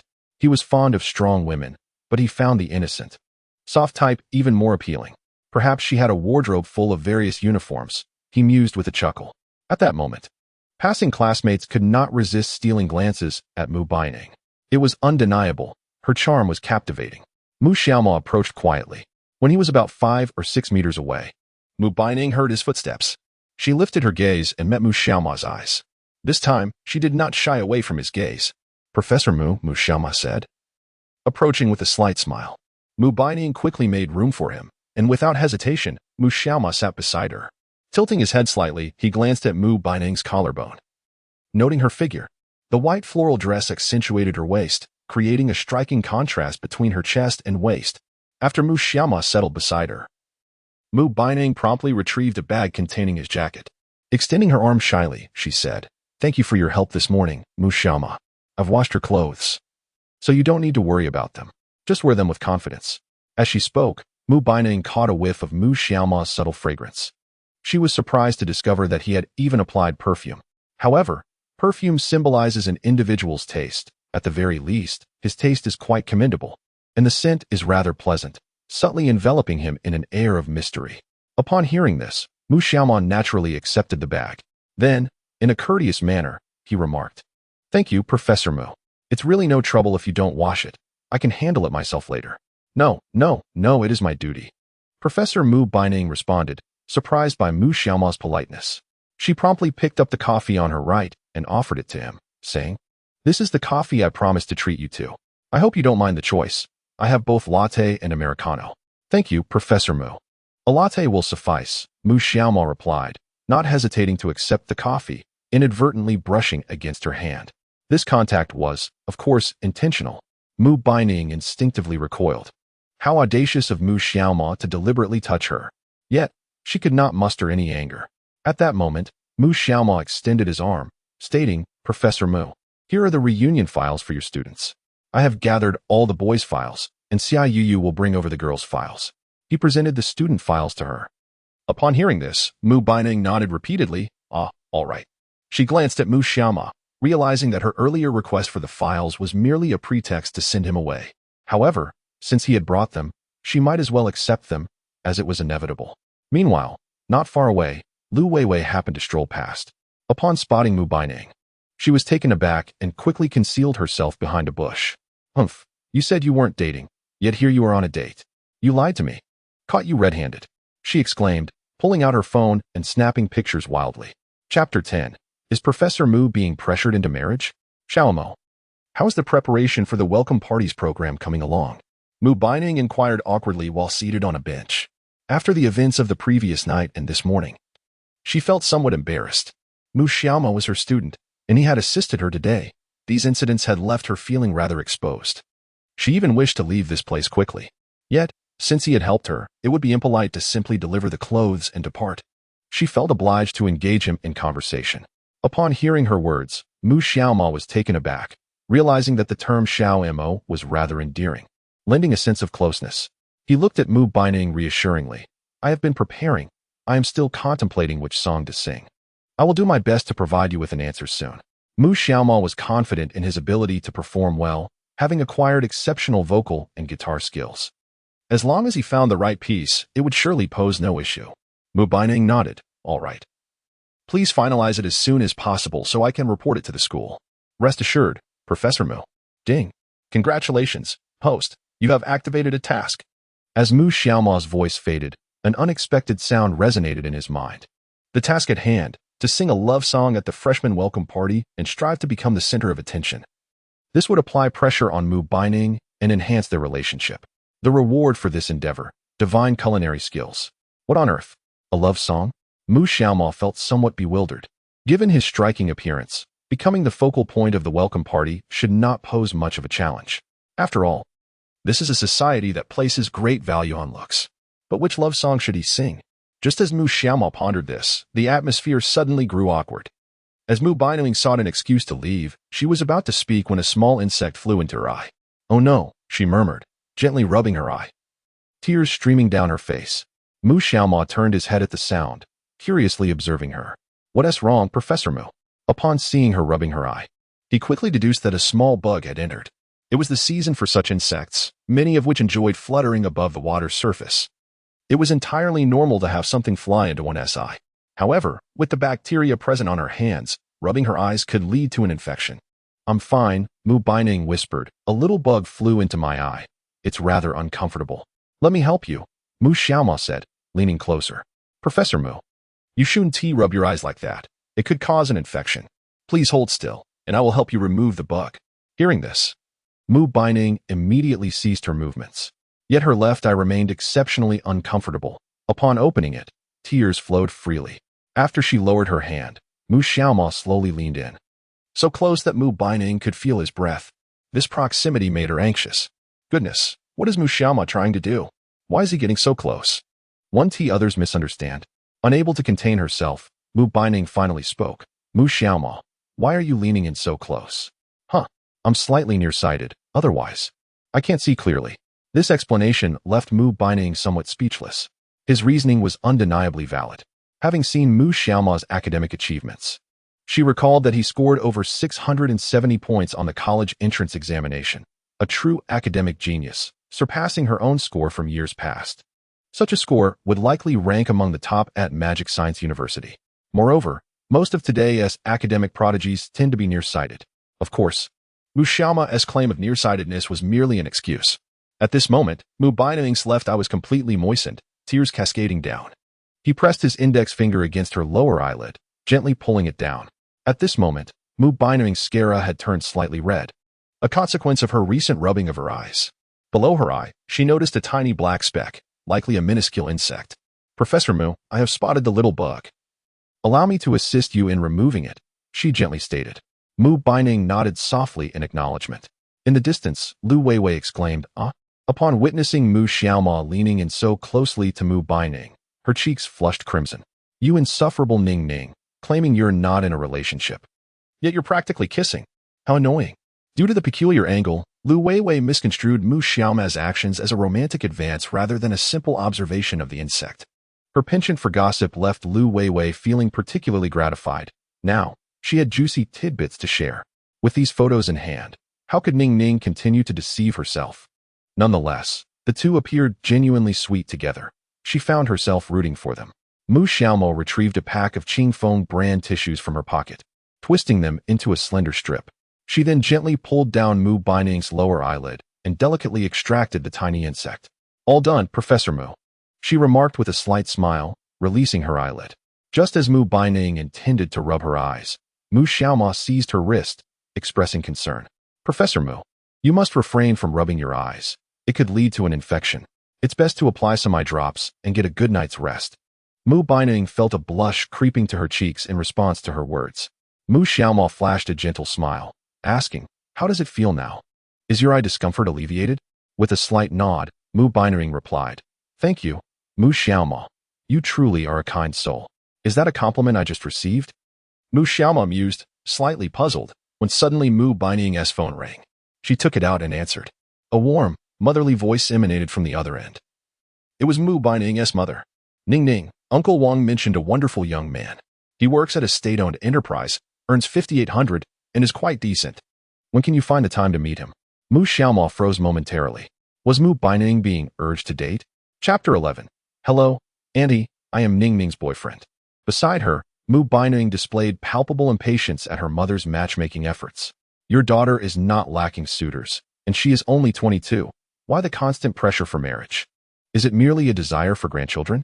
Mu Baining harbored a strong aversion to her parents' persistent push for marriage, although she yearned to decline outright. She knew that doing so would invite a lengthy lecture from her mother. Resigned, she responded, Mom, the new semester at Magic Science University just commenced, and I have work to attend to. I simply do not have the time to go on blind dates. The voice of Mu Baining's mother continued to resonate through the phone. It's nothing, that young man works in the bustling metropolis, not far from your school. I've given him your WeChat, so he can add you. You two should have a chat. If it feels right, perhaps meet up for a meal and some conversation. This young man is indeed commendable, with a respectable and stable job. Mom, Mu Baining incessantly attempted to reason with her mother. Just then, the system's voice reemerged. Ding. Congratulations, host, you've activated a choice between two options. Option 1. Snatch Mu Baining's phone. Greet her mother by saying, Hello, Annie. I am Mu Baining's boyfriend. This may diminish your standing in her eyes. Please choose wisely. Option 2. Tell Mu Baining's mother, Auntie, please don't pressure her. She has declared her homosexuality. This carries a life-threatening risk, not recommended. Once activated, a choice must be made. Upon hearing the system's voice, Mu Xiaoma was left wide-eyed in disbelief. Wasn't this an obvious trap? The system warned of a life-threatening risk for the second option, and Mu Xiaoma sensed that the first option might also pose danger. Yet, a choice was imperative. Of course, the first option was the only sensible choice. If option 2 were selected, proclaiming her homosexuality, Mu Baining might very well brandish a fruit knife. With no other recourse, Mu Xiaoma steeled himself, subtly inching closer to Mu Baining. Seizing the moment when she was distracted, he swiftly grabbed her phone, took a deep breath, gritted his teeth, and declared, Hello, Annie. Actually, Ning Ning has never told you that she has found a boyfriend. I am that boyfriend. Upon uttering these words, both Mu Baining and her mother fell into a stunned silence. Mu Xiaoma. Mu Baining shot a furious glare at him. Shoo. Mu Xiaoma made a hushing gesture, winking at her as if to convey that he was helping her. Seeing his antics, Mu Baining was fuming. System, ding. Mu Baining's fondness for you has diminished. Damn, has it already decreased? With no time to ponder, Mu Baining's mother inquired from the other end of the line. Really, young man, how old are you? Do you own a house? What is your profession? Her mother launched a lethal barrage of questions. Oh, upon hearing this, Mu Xiaoma was at a loss for words. How should he respond? Was he supposed to admit he was a student? Observing Mu Xiaoma's dazed expression, Mu Baining looked at him with disdain, utterly perplexed by his antics. She hastily snatched the phone from Mu Xiaoma's grasp, stating, Mom, he is my colleague. I'll talk to you later. I have something to attend to. With that, Mu Baining ended the call. She then lifted her head, glaring fiercely at Mu Xiaoma. Mu Xiaoma was momentarily taken aback, thinking, damn it. This system has put me in a terrible predicament. When Mu Baining lifted her head, intending to reprimand him sternly, she was taken aback by his exquisite features. The thought that this young brother might genuinely want to assist her rendered her speechless. Sighing, she conceded, I understand your desire to help. But you must be cautious with your words. Do you comprehend, classmate Mo? Indeed, Mu Xiaoma nodded slightly. In that moment, Mu Baining resembled an elder sister admonishing her wayward sibling. A faint smile graced her lips as she continued. All right, classmate Mo, you should return swiftly. I have much work awaiting me. By the way, at 3 o'clock tomorrow afternoon, The school will distribute the military training uniforms. Please remember to gather the sizes of your classmates' garments. There's no need to report back to me. Just collect them according to your classmates' sizes when you pick up the uniforms tomorrow. Understood, Professor Mu. Mu Xiaomo responded with another slight nod. I shall take my leave now. Goodbye. With that, Mu Baining grasped a folder in her left hand and held a cup of coffee in her right, slowly making her way toward the teaching building. Goodbye. Professor Mu. Don't forget to apply your eye drops, Mu Xiaomo called after her, watching her retreating figure. Hearing his words, Mu Baining abruptly halted, a blush creeping onto her cheeks. That silly brother, he can be quite endearing. She refrained from turning around, replying, I know, classmate Mo. You should head back now. After saying this, Mu Baining departed. Mu Xiaomo stood momentarily stunned. Did Professor Mu just blush? It seems that winning her heart is indeed within reach. Without further contemplation, he too made his exit. Once Mu Baining had walked far enough away, Lu Weiwei, who had been hiding behind the bushes, cautiously peeked out. Confirming she had not been noticed, she stood up, casting a glance at Mu Xiaomo's figure. Fuming, Lu Weiwei stared at the series of photos on her phone, exclaiming, Humph. You sly Ning Ning. No wonder you didn't tell me about your romance. It turns out you know such a handsome boyfriend. I'm not competing with you, Humph. The earlier scene had truly left Lu Weiwei flustered. She tilted her head and sighed. Alas, I wonder when my Prince Charming will arrive. So, Emogu. How are things progressing? Upon returning to the dormitory, Bai Yutao and Huang Wenxu surrounded him, seemingly eager to inquire about his relationship with Professor Mu. Hearing their questions, Mu Xiaomo replied with a proud grin, Just look at my flawless appearance. Capturing her heart should be effortless.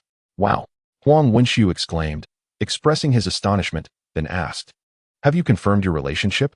Not yet, but it's close, Mu Xiaomo replied. Impressive. Huang Wenxu gave him a thumbs up, appraising Mu Xiaomo's handsome features. If I were to pursue Professor Mu, I would undoubtedly go after you instead. Unfortunately, you are not her type. At that moment, Bai Yuntao nodded in agreement. Indeed. Mu Xiaomo, how is it that you are so handsome? The more I look, the more appealing you become. I find myself a bit envious. Upon hearing this, Mu Xiaomo turned to gaze at him. Are you truly moved? Very well. Then wait for me under the covers tonight. Upon hearing her words, Bai Yuntao instinctively shrank his neck. Goodness, I never anticipated that Mu Xiaomo could be so audacious. Want to engage in fencing with him? Of course, this was merely a jest on Mu Xiaomo's part. If he were to be gay, his father would undoubtedly have a fit. Just a joke. Let's not make a fuss about it. Professor Mu has tasked me with compiling the sizes for military training uniforms. What sizes do you all require? I'm 180. I'm 175. I suppose I am 175 as well. Chapter 12, A Heart-Wrenching Love Song? At 8:30 in the evening, the campus of Magic Science University remained bustling with activity. Numerous freshmen were jogging around the track, while others, fond of singing, had set up speakers to perform Boundless Oceans, Vast Skies by Huang Jiajiu. Lu Weiwei, holding a takeout box of durian, listened to the music for a while before heading towards the faculty dormitory. She could hardly contain her excitement to inquire about who had kissed Mu Baining today. Upon hearing this, Mu Baining was momentarily taken aback. Mu, my dear, did you share a kiss? What on earth is this?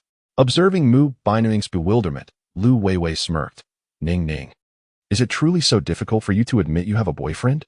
She promptly unlocked her phone and revealed the photos she had secretly taken while hiding in the bushes. Here, now what do you have to say? Mu Baining's gaze followed the screen of the phone, and then she was utterly flabbergasted. What? This dog Weiwei actually followed me? And snapped so many candid pictures. Upon witnessing Mu Baining's astonished expression, Lu Weiwei displayed a triumphant smile. Ning Ning, you have entirely piqued my curiosity. Do share, are you the one pursuing him? Or is he pursuing you? You are so beautiful. I suspect he is the one chasing after you. Is he a student in your class? Wow. I didn't expect you to be involved in a teacher-student romance. I'm so envious. Mu Baining looked at Lu Weiwei with disdain, feeling that no matter how she explained, it would be in vain. Lu Weiwei's wild imagination was simply absurd. At this moment, Mu Baining had given up on the struggle. I know nothing. Please do not inquire further. Think whatever you wish. I'm off to eat. After all, she had no connection with Mu Xiaomo, regardless of what Lu Weiwei said. She remained innocent. Time would reveal everything. Seeing that Mu Baining was ignoring her, Lu Weiwei hastily approached her again. Oh dear Ning Ning, just tell me. I beg you. At 10 o'clock in the evening, Mu Xiaomo in the dormitory saved the completed form and took a deep breath.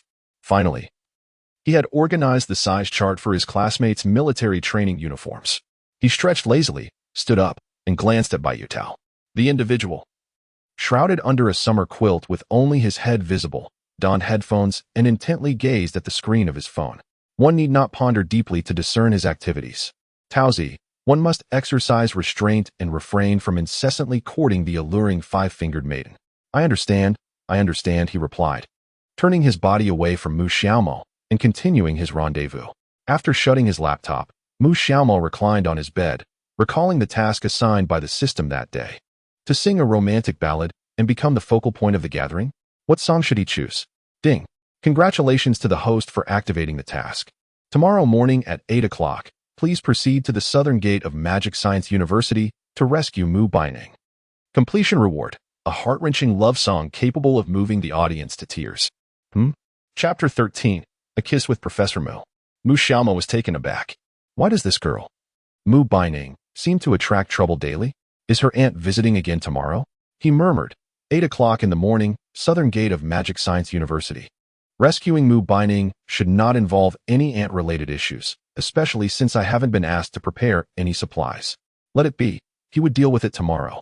Mu Xiaomo dismissed the thought, knowing that trouble awaited Mu Baining the next day, making it simple to just head over when the time came. He swiftly shed his clothes and dashed into the bathroom to wash up before retiring for the night. The following day, at 7:30 in the morning, in the faculty dormitory, Mu Baining emerged, clad in the floral dress from the previous day, her expression stern. Damn Lu Weiwei, all she does is gossip. It's utterly infuriating. The night before, Lu Weiwei had incessantly chattered about her and Mu Xiaomo, depriving her of a good night's sleep, akin to a buzzing fly. Now, she was compelled to go out and fetch soup, dumplings, and soy milk, insisting on those from the street across the campus entrance. Reluctantly, she set off toward the southern gate of the university. The early morning at Magic Science University was refreshingly cool, and the gentle morning breeze lifted Mu Baining's spirits considerably. The distance from the faculty dormitory to the southern gate was not far. Mu Baining treated it as a leisurely morning stroll. Today marked the last day of new student enrollment, with nearly all newcomers having arrived over the past 2 days. Hardly any students would be arriving on the final day, making today's duties relatively light. As Mu Baining hummed a tune, she arrived at the entrance of Magic Science University, where the traffic was particularly heavy. Situated in the university town of Modu, the numerous universities were closely packed together. The staggered start dates for classes were designed to avoid traffic congestion, especially in such a bustling metropolis. With a neighboring university commencing its term today, the traffic flow was significantly more congested than usual. Cautiously, Mu Baining positioned herself at the edge of the sidewalk, waiting for the traffic light to turn green before hastening across the road to the commercial street of the university town. With the new semester's commencement, the various food stalls on the street were enjoying a bustling business season.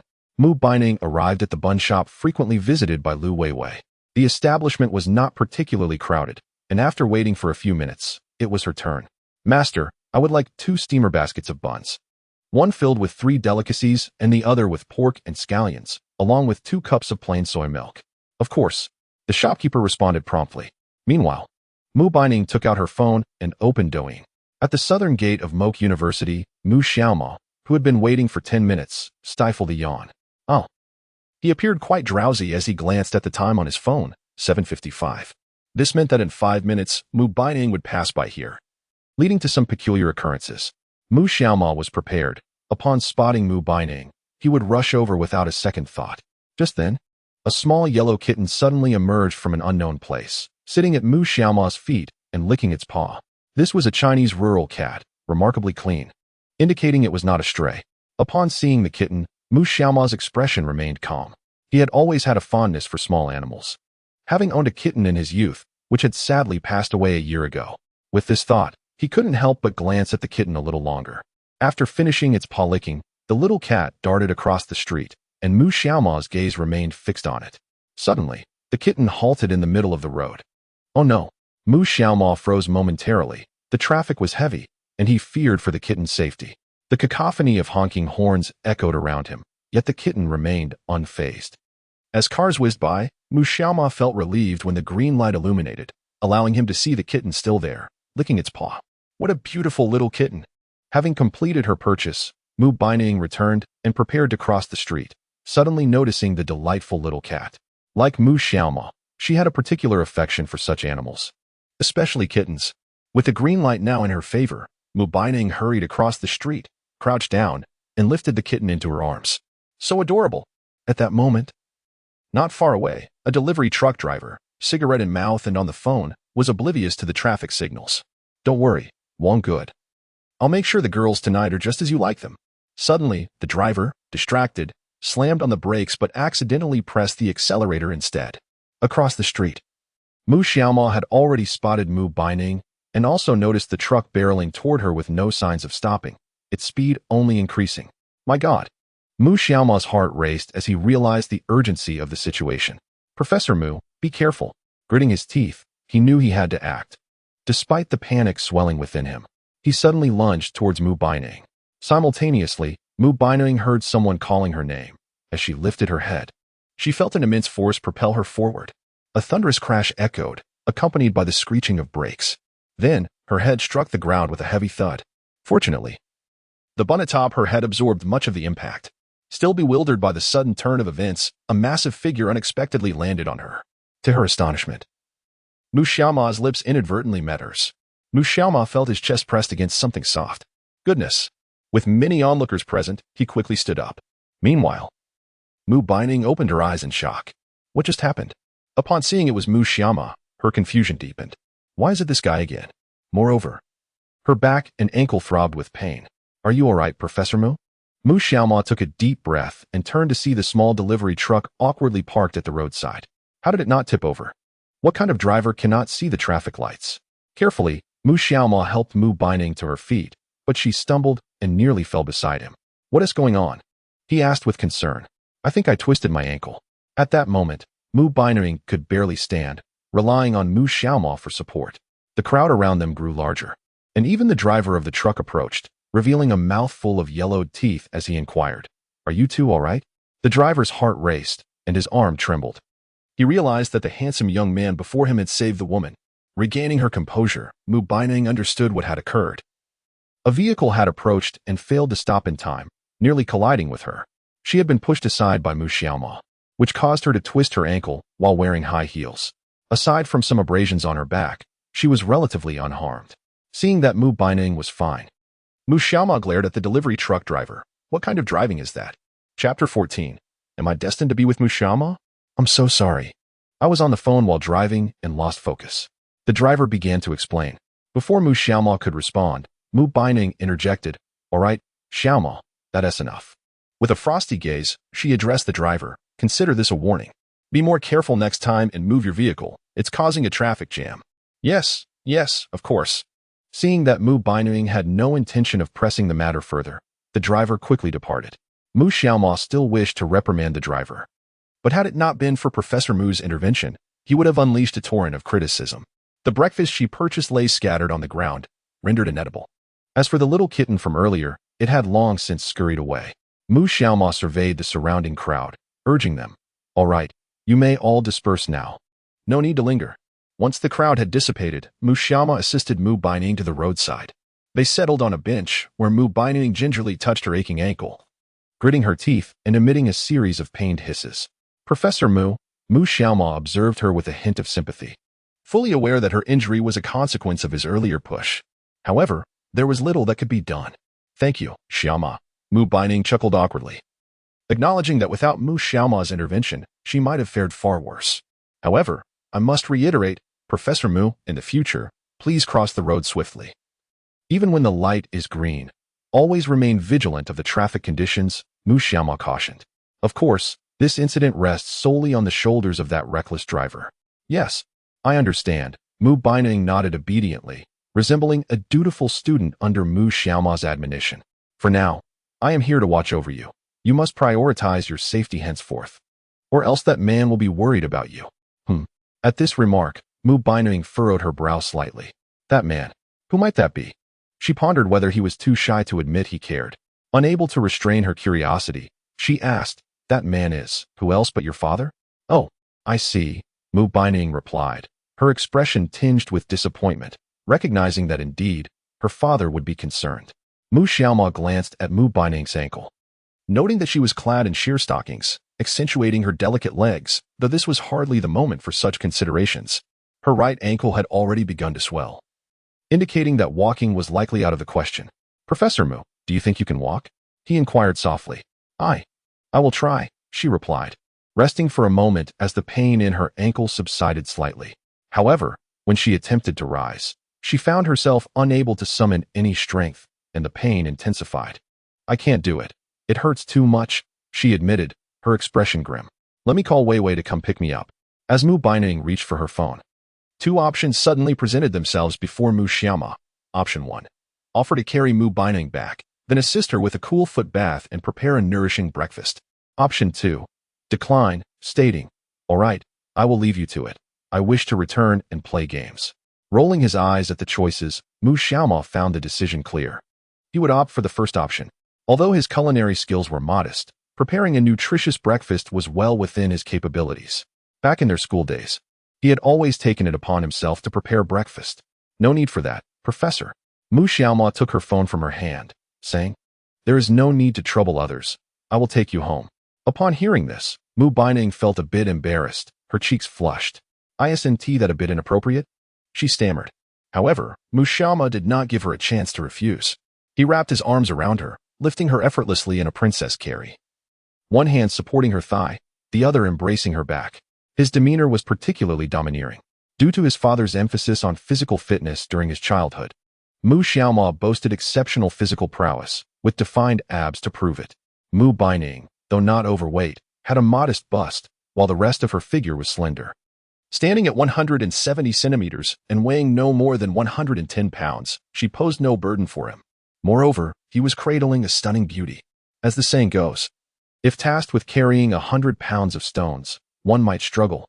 Yet, if those stones were replaced by a beautiful woman, not only could one carry her, but running with her would be effortless. This was precisely Mu Xiaoma's situation. In full view of onlookers, he strode into the Magic Science University, carrying Mu Baining in his arms. The campus was bustling with students, many of whom cast curious glances their way upon seeing him with a striking beauty. Some male students looked on with envy, but Mu Xiaoma paid them no mind. After all, it was commonplace in school to embrace one's girlfriend. Meanwhile, Mu Baining, feeling particularly shy, buried her face in his chest, fearing recognition from her peers. As she inhaled Mu Xiaoma's scent, her emotions swirled within her. Was it mere coincidence that they seemed destined to cross paths? From the moment she inadvertently brought him to the small inn, to him purchasing her sanitary napkins, and now, his selfless act of saving her life. Could these be orchestrated by fate? Having grown up as a strong and independent woman, being the only daughter in her family, she was accustomed to solving her own problems. Yet, nestled in Mu Xiaoma's embrace, she felt an overwhelming sense of security, an experience she had never known before. Once tasted, she feared losing it. Was it possible that she was meant to be with Mu Xiaoma?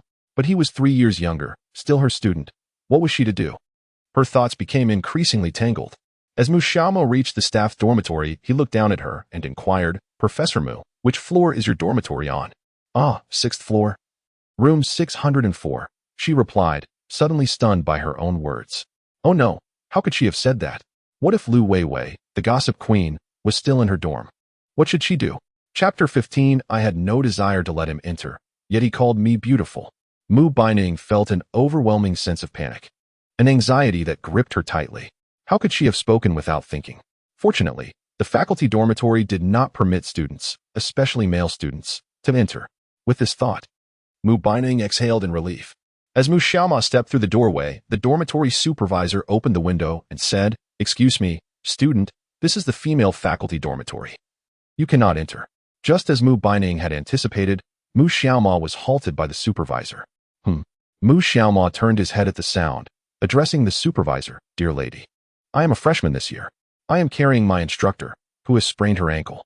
I will take her upstairs and return immediately. Could you please make an exception?" Mu Baining was taken aback. The dormitory supervisor's expression mirrored her astonishment. "What did you just call me?" Upon hearing Mu Xiaoma's words, the supervisor's face flushed. Although she was already 47 years old, who could resist the title of young beauty? At that moment, she was adorned with lipstick and manicured nails, regardless of age. The desire to feel beautiful remains. Mu Xiaoma, sensing the shift, softly remarked, "Is there a problem with calling you beautiful?" The supervisor nodded slightly, waving her hand dismissively. "You may enter. No need to rush back. Spend some time with your instructor." "Thank you, beautiful." With that, Mu Xiaoma made his way to the elevator. Upon noticing the supervisor's lipstick, Mu Xiaoma realized she was not to be underestimated. Suddenly inspired, he recalled the effectiveness of calling her beautiful, knowing that no woman would object to such a compliment. Indeed, it proved effective. Meanwhile, Mu Baining was utterly bewildered. Is this really allowed? He was permitted to enter just like that? And now, he was encouraged to spend more time with her? While waiting for the elevator, Mu Xiaoma glanced down at Mu Baining cradled in his arms. A gentle fragrance wafted to his nostrils, prompting him to inhale deeply, savoring the delicate scent. He then looked at Mu Baining and asked, "The elevator will arrive shortly. Is this position uncomfortable for you?" "And no, it's not uncomfortable," Mu Baining stammered, her heart racing as this was her first experience being held by a boy, a perfectly normal reaction given her nerves. Ding!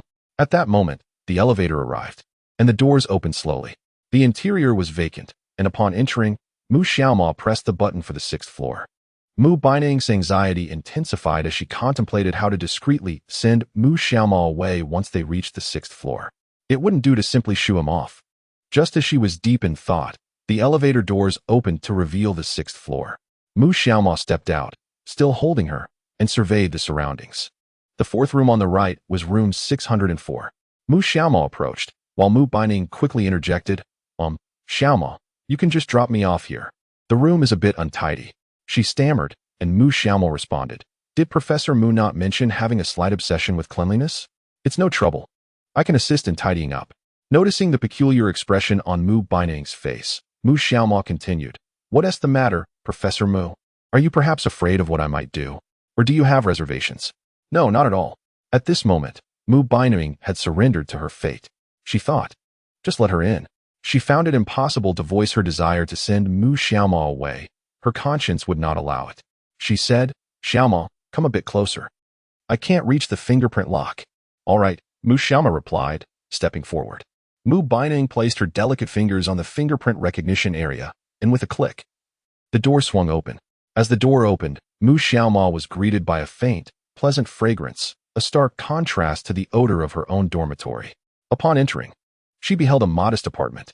The walls were painted a pristine white, furnished with 2 beds, a simple desk, and of course, a bathroom, kitchen, and balcony. The decor was rather minimalist, exuding an air of elegance. The floor was carpeted, and Mu Xiaoma softly inquired, "Professor Mu, should I take off my shoes?" No. She shook her head. Noticing Lu Weiwei was absent from the room, Mu Baining took a deep breath. Where had that girl run off to? It was better this way. Her absence was a relief. Hearing that shoes were unnecessary, Mu Xiaoma asked as she walked, "Professor Mu, don't you live here by yourself?" "Not at all." Mu Baining slightly shook her head. "We share the room. It's quite convenient." Indeed, this arrangement would allow her to take care of Mu Baining today. Without further thought, Mu Xiaoma gently placed Mu Baining on one of the beds. She then knelt down and carefully removed the high heels from her feet, mindful of her sprained ankle to avoid causing her any further pain. Upon closer inspection, Mu Xiaoma noted that Mu Baining's ankle was red and swollen, indicating a significant injury. Mu Baining observed him with an unusually tense expression. She bit her lip and softly said, "Xiaoma, there's no need to worry, my foot is fine. I just need to rest more." She added, "By the way, do you want something to drink? There's cola in the fridge, feel free to help yourself." "No, Professor Mu." Mu Xiaoma replied, lifting his head. "Let me wash your foot. Soaking it in cold water can alleviate the pain and promote circulation, which will aid in your recovery." Just as Mu Baining was about to refuse, Mu Xiaoma continued, "Please don't decline. Even if you do, I want to leave. I'll go get some water now. Professor Mu, please remove your stockings." With that, he headed toward the bathroom. Only Mu Baining's face was slightly flushed. She still had to wash her feet. What if Lu Weiwei returned and saw this scene? It would be utterly frustrating. In a hurry, Mu Baining removed the sheer fabric draped over her legs. A few minutes later, Mu Xiaoma brought over a basin of water and placed it on the floor. Feeling particularly embarrassed, Mu Baining was reminded of the times her father would wash her feet during her childhood. "Professor Mu, please remain still while I wash your feet. I will be gentle," she said as she dipped her feet into the basin. Mu Xiaoma observed her delicate little feet and noticed that Professor Mu's feet were quite large, likely a size 39. This was reasonable considering her height of 170 centimeters. As he caressed her slender feet, Mu Xiaoma felt a rush of emotions. He couldn't help but glance upwards. But the view was obscured by Mu Baining's long skirt. No, he couldn't allow his thoughts to wander in that direction. Resisting the temptation, he shifted the conversation and asked, Professor Mu, which university did you graduate from? Chapter 16. Why do I feel a wave of emotion? Hearing Mu Xiaoma's question, Mu Baining was slightly taken aback. Was he conducting a background check? So, she replied, I studied locally in the Magic City at the Magic City University of Technology. Upon hearing this, Mu Xiaoma remarked, so, Professor Mu must have achieved quite good grades. The Magic City University of Technology, like the Magic Science University, was one of the prestigious 211 and 985 projects, a top-tier institution in the field of science and engineering. At that moment, Mu Xiaoma was unaware of her age, but she seemed to be in her 20s. So, Professor, you graduated from university this year and became a professor right away? Yes, Mu Baining replied, a hint of pride in her voice. At Magic Science University. She was the only professor so young. As for Lu Weiwei, she was merely a counselor. Mu Baining softly continued, I have always performed well academically since childhood, receiving many awards at school. After presenting my certificates, I was honored to be selected. However, my university life was quite exhausting. Thankfully, it has led me to meet students like you, which brings me great joy. I am also very glad to meet you, Professor Mu, Mu Xiaoma responded. Mu Baining sensed an underlying meaning in his words, but she chose not to dwell on it. Mu Xiaoma diligently washed Professor Mu's feet, and after finishing, they were at the final step, preparing her breakfast. After drying her feet, Mu Xiaoma gently lifted her and positioned her against the headboard of the bed. All done. Professor Mu, please take a moment to rest. The breakfast you bought earlier has spilled and you haven't eaten yet, so I will prepare you something to eat. Please wait a moment. What? Mu Baining was taken aback, repeatedly insisting, No, Mu Xiaoma, I'm not very hungry. Professor, there's no need for formality. I assure you. I won't add anything to your food, he replied. Mu Xiaoma walked directly towards the kitchen, and Mu Baining gazed at his figure, momentarily lost in thought. She had not anticipated his attentiveness, even going so far as to wash her feet and cook for her. How remarkably domestic of him. In the kitchen, Mu Xiaoma took a brief survey, finding only noodles present, with merely 2 eggs remaining. No wonder she had ventured out for breakfast this morning. At that moment, Mu Xiaoma noticed that the utensils and dishes were quite neatly arranged, and the kitchen was impeccably clean, confirming her mild obsession with cleanliness. With no other choice, Mu Xiaoma set about preparing a meal. He boiled water, chopped scallions, and once the water reached a rolling boil, he added the noodles along with the last 2 eggs. Mu Baining observed Mu Xiaoma as he cooked, her gaze somewhat entranced. Just as she was taking in his every move, Mu Xiaoma suddenly turned his head, prompting her to quickly avert her gaze. A few minutes later, a steaming bowl of noodles was ready. As Mu Xiaoma approached her with the bowl, he noticed that her cheeks had flushed once more. Was this truly the aloof, ice-cold professor from a couple of days ago? Professor, it's ready. There are only noodles in the kitchen, so I prepared you a bowl. You won't require me to feed you, will you? Upon hearing this, Mu Baining shot him a disdainful look. Feed you? Absolutely not. Of course, she would never voice such sentiments. Instead, she shook her head and replied, Xiaomo. I merely twisted my ankle. I'm not incapacitated. Fair enough, he nodded slightly, quickly moving to assist her. Come, Professor Mu. Allow me to help you to the dining table. With Mu Xiaoma as support, Mu Baining hopped over to the table and settled into a chair. From this angle, Mu Xiaoma could catch a glimpse of the curvature beneath her blouse. He quickly averted his gaze, cursing inwardly at how remarkably attractive Professor Mu was, stirring an impulsive desire within him. Fortunately, Mu Baining remained oblivious to his fleeting glance. Mu Xiaoma spoke up, Professor Mu, please enjoy your meal at your leisure. I just remembered I have something to attend to, so I'll take my leave. Are you leaving so soon? Why not stay a while longer? Mu Baining was surprised by her own words.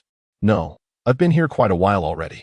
The dormitory matron is aware of my presence, and I fear she might misinterpret the situation, Mu Xiaoma replied, turning his head away. At that moment, the system's voice chimed in once more. Ding! Congratulations, host. For completing the task, you have received the song guest. Please perform this song at the welcome party. Upon hearing the system's feedback, Mu Xiaoma felt a surge of joy. The song guest was certainly something extraordinary. After the system's voice faded, he suddenly turned back, only to find Mu Baining staring at him intently, her gaze perhaps a tad infatuated. His abrupt movement startled her, yet she did not shy away from his gaze. Mu Baining spoke, "Xiao Mo, do you have something else to discuss?" "Oh, Professor Mu. I wanted to inform you that I've come up with the song for the welcome party that you asked me to prepare. The song is titled Guest, an original composition of mine, and I hope you can help me submit it to the school." Mu Bailing nodded thoughtfully. "Thank you, Professor Mu. I shall take my leave now." After speaking, she opened the door and departed from the faculty dormitory. Observing the silhouette of Mu Xiaoma fade away, Mu Bailing furrowed her brow. An original song? Guest? It was surprising to learn that Mu Xiaoma possessed such talent and could write songs. A man who is devoted to his wife, family-oriented, and so gifted, Mu Bailing murmured to herself, picking up her chopsticks to lift some noodles to her lips. Suddenly, her eyes sparkled with realization. He can cook as well, and so deliciously. "Little handsome guy, you finished with your instructor, right? Remember to come visit often." "Understood, beautiful." At the dormitory entrance, Mu Xiaoma chuckled, waving goodbye as he left. To his surprise, the dorm matron hadn't forgotten to greet him before he departed. It seemed entering the faculty dormitory would be quite easy in the future. Mu Xiaoma couldn't help but smile, glancing around to find no one in sight. He began to hum a tune as he walked toward the dormitory. "Someone has long since tailored a wedding gown for you. Thank you for your special invitation to witness my love."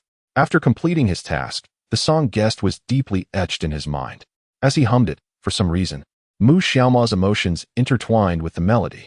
He imagined having an ex whom he still loved dearly, only to receive an invitation to her wedding, asking him to be a guest at the ceremony. He lightly tapped his head, wondering why he felt a surge of sorrow. Chapter 17. Isn't it delightful to kiss Professor Mu? Mainly because he has never been in a romantic relationship. Nevertheless, the emotions conveyed in this song are indeed profound. Everyone harbors a first love or an unattainable person in their heart. If he were to receive an invitation from her, no matter how reluctant he felt, he would still wish her happiness and love. After savoring the lyrics once more, Mu Xiaoma slapped his thigh. Damn it, this song is extraordinary. Once sung, it is bound to become a sensation. He decided to let his 3 good friends listen to it first and gauge their reactions. Just then, a rumbling sound emanated from his stomach. After an early morning filled with tasks and helping Professor Mu with lunch, he realized he hadn't eaten anything himself. Thus, Mu Xiaoma made his way to the cafeteria first, purchasing 2 buns before heading back to the dormitory.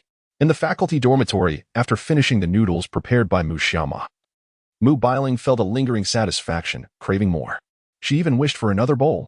For some reason, despite being just a simple bowl of noodles, they tasted remarkably exquisite. The ingredients in the kitchen were quite ordinary. Why did her preparation not compare to Mu Xiaoma's? Could it be a psychological effect? After finishing the last sip of soup, Mu Bailing slowly stood up, supporting herself against the table. She attempted to place her right foot on the ground. But as soon as her foot bore weight, a sharp pain radiated from her ankle. With a soft whimper, Mu Bailing involuntarily shivered, her eyes tightly shut. How much strength had Mu Xiaoma exerted today to push her so forcefully? Ultimately, Mu Baining relinquished the idea of washing the dishes in the kitchen, hoisting her right leg and comically hopping onto the bed, where she settled down. Fortunately, there were no classes recently, as her classmates were occupied with military training. Otherwise, it would have been disastrous. Nonetheless, Mu Xiaoma had indeed performed admirably today, embodying her ideal type. The image of Mu Xiaoma lingered in her mind when, suddenly, the dormitory door swung open. Lu Weiwei entered with a broad smile, exclaiming loudly, "Dog Ning Ning, I'm starving. Where are my dumplings?" Mu Baining glanced over, casting a disdainful look at Lu Weiwei. Everything that transpired that morning was due to her. Had she not asked for dumplings, none of this would have happened. Lu Weiwei, perceptive as ever, noticed something amiss upon entering. Why was Mu Baining lying in bed? And why was her ankle so swollen and red? As Mu Baining's close friend, Lu Weiwei hurried over to examine her ankle, her face filled with concern as she inquired, "Ning Ning, what happened to your foot?" "Humph." Mu Baining huffed, complaining. "It's all your fault. I twisted my ankle while buying dumplings for you this morning. I dropped everything, and it hurts terribly." She told a little white lie, omitting the details of the morning's events. First, to avoid Lu Weiwei's penchant for gossip, and second, to spare her any feelings of guilt. Are you all right, Ning Ning?" "Whoa. It's all my fault. I shouldn't have asked you to go buy them." I'm so sorry. Lu Weiwei quickly apologized. Seeing her friend's expression, Mu Baining couldn't help but smile helplessly. She bore no ill will. It's nothing, just a minor issue. A couple of days of rest will suffice.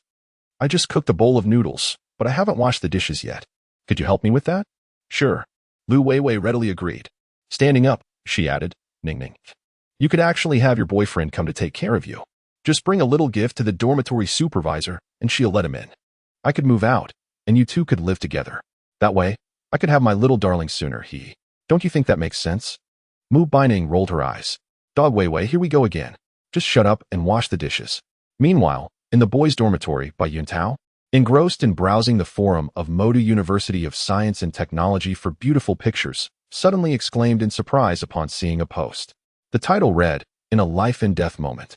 A small truck runs a red light. A Modu University student leaps to save a life. The scene is absolutely thrilling. In the post, there is a video that depicts the entire event of Mu Xiaoma rescuing Mu Baining this morning. Upon viewing the content, Bai Yuntao was utterly astonished. Du Yang, who was engrossed in a game, displayed evident impatience. Come on, this is the 8th time you've exclaimed. What now? Is she wearing black stockings or a bikini? No. Bai Yuntao exclaimed. Mo Gu, you're incredible. You saved Professor Mu's life at the school gate today. What? Upon hearing Bai Yuntao's words, Huang Wenxiu and Du Yang swiftly turned their heads. You saved Professor Mu's life? What on earth? Huang Wenxiu leapt down from the upper bunk, causing a thud as he hit the ground, and soon after, Huang Wenxiu and Du Yang leaned in to see. Watch the video. Bai Yuntao opened the clip, which was captured by a surveillance camera at the school gate, perfectly documenting the road across from the entrance. The video was brief, lasting just over a minute. In it, Mu Baining, carrying some snacks, spotted a small yellow cat in the middle of the road. She slowly crouched down and picked up the kitten. Suddenly, a tall figure rushed over and pushed her away.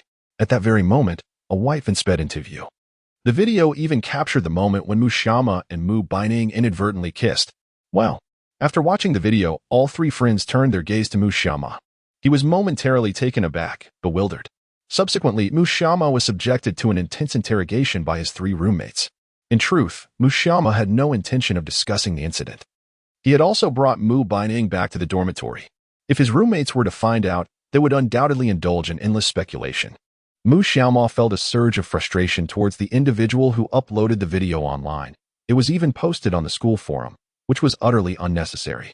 Reluctantly, Mu Xiaoma explained to his roommates, I went out this morning to buy some things and coincidentally encountered this situation. I didn't think much of it at the time. I just rushed over. And then, Bai Yuntao couldn't help but inquire. Did you take the opportunity to kiss Professor Mu? Mu Xiaoma rolled his eyes. Nonsense. Who would have known that when I fell, my lips just happened to collide with hers? Huang Wenxiu appeared skeptical. I think you did it on purpose. Du Yang chimed in. Yeah, I feel the same way. Mu Xiaoma was left speechless. Bai Yuntao continued. So, how did it feel to kiss Professor Mu? Chapter 18. The one who tackled you to save you is your boyfriend, right? Mu Xiaoma's face flushed. I didn't feel much. But I did unwittingly give my first kiss to Professor Mu. Wow, I'm so envious. Bai Yuntao's face radiated jealousy as he pouted. I also want to rescue our advisor. I also want to kiss Professor Mu. What are you daydreaming about? Huang Wenxiu directed a pointed remark at Bai Yuntao, then shifted his gaze back to Mu Xiaoma, asking, Imogur, what happened next? Where did you take Professor Mu? Mu Xiaoma was momentarily taken aback, realizing that his embrace of Professor Mu had indeed been captured on camera. He shrugged his shoulders and replied with a hint of exasperation. Where else could we go? Naturally, we headed to Professor Mu's dormitory. Am I supposed to take her to a hotel? The 3 of them reacted with a sense of disbelief. They were all heading to Professor Mu's dormitory? Why was Mu Xiaoma so fortunate? Bai Yuntao wore a mischievous grin, inquiring, so, what was it like in the dormitory with Professor Mu? Mu Xiaoma shot him a disdainful glance, perplexed by the thoughts swirling in his mind. Get lost. He retorted. If I had done something, you wouldn't see me tomorrow. At least 3 years would pass. Bai Yuntao quipped, 3 years is a worthwhile investment. Death penalty is no loss. Scram. Mu Xiaoma waved his hand dismissively. Enough gossip. This matter is in the past, and there is nothing more to say. Bai Yuntao nodded in agreement, saying, But Mo Gu, you really are brave. The car was approaching so quickly, and you still went to save Professor Mu. If it were me, I wouldn't dare. Hearing Bai Yuntao's words, Mu Xiaoma couldn't help but shiver. He acknowledged the truth in his statement. Had his reaction been delayed by even a second or two, he and Professor Mu might have met a tragic fate. Fortunately, his speed had averted a dire outcome. At that moment, Mu Xiaoma remembered he had yet to share the song he had prepared with his roommates. He wondered if it would evoke tears from them. Hence, he said, "By the way, brothers, I will be singing a song at the welcome party after military training. What do you think?" Upon hearing this, the three of them readily agreed, eager to listen. Within the faculty dormitory, a doctor clad in a white coat was examining Mu Baining's foot. After a brief moment, he spoke, "Everything is fine. The ankle injury is not severe. A few days of rest should suffice. Remember to ice it for 2 days. If the pain persists, you may take some ibuprofen capsules, and don't forget the anti-inflammatory medication." "Understood. Thank you, Dr. Wang," Mu Baining replied. Dr. Wang, summoned by Lu Weiwei, had proven to be quite conscientious. Dr. Wang nodded in response. "No need for thanks, but do take care to walk slowly. And if you're not accustomed to wearing high heels, it's best to avoid them. I've left the medication on the table. If there is nothing else, I shall take my leave." Upon hearing this, Lu Weiwei quickly set down the bag of chips she was holding, stood up, and approached.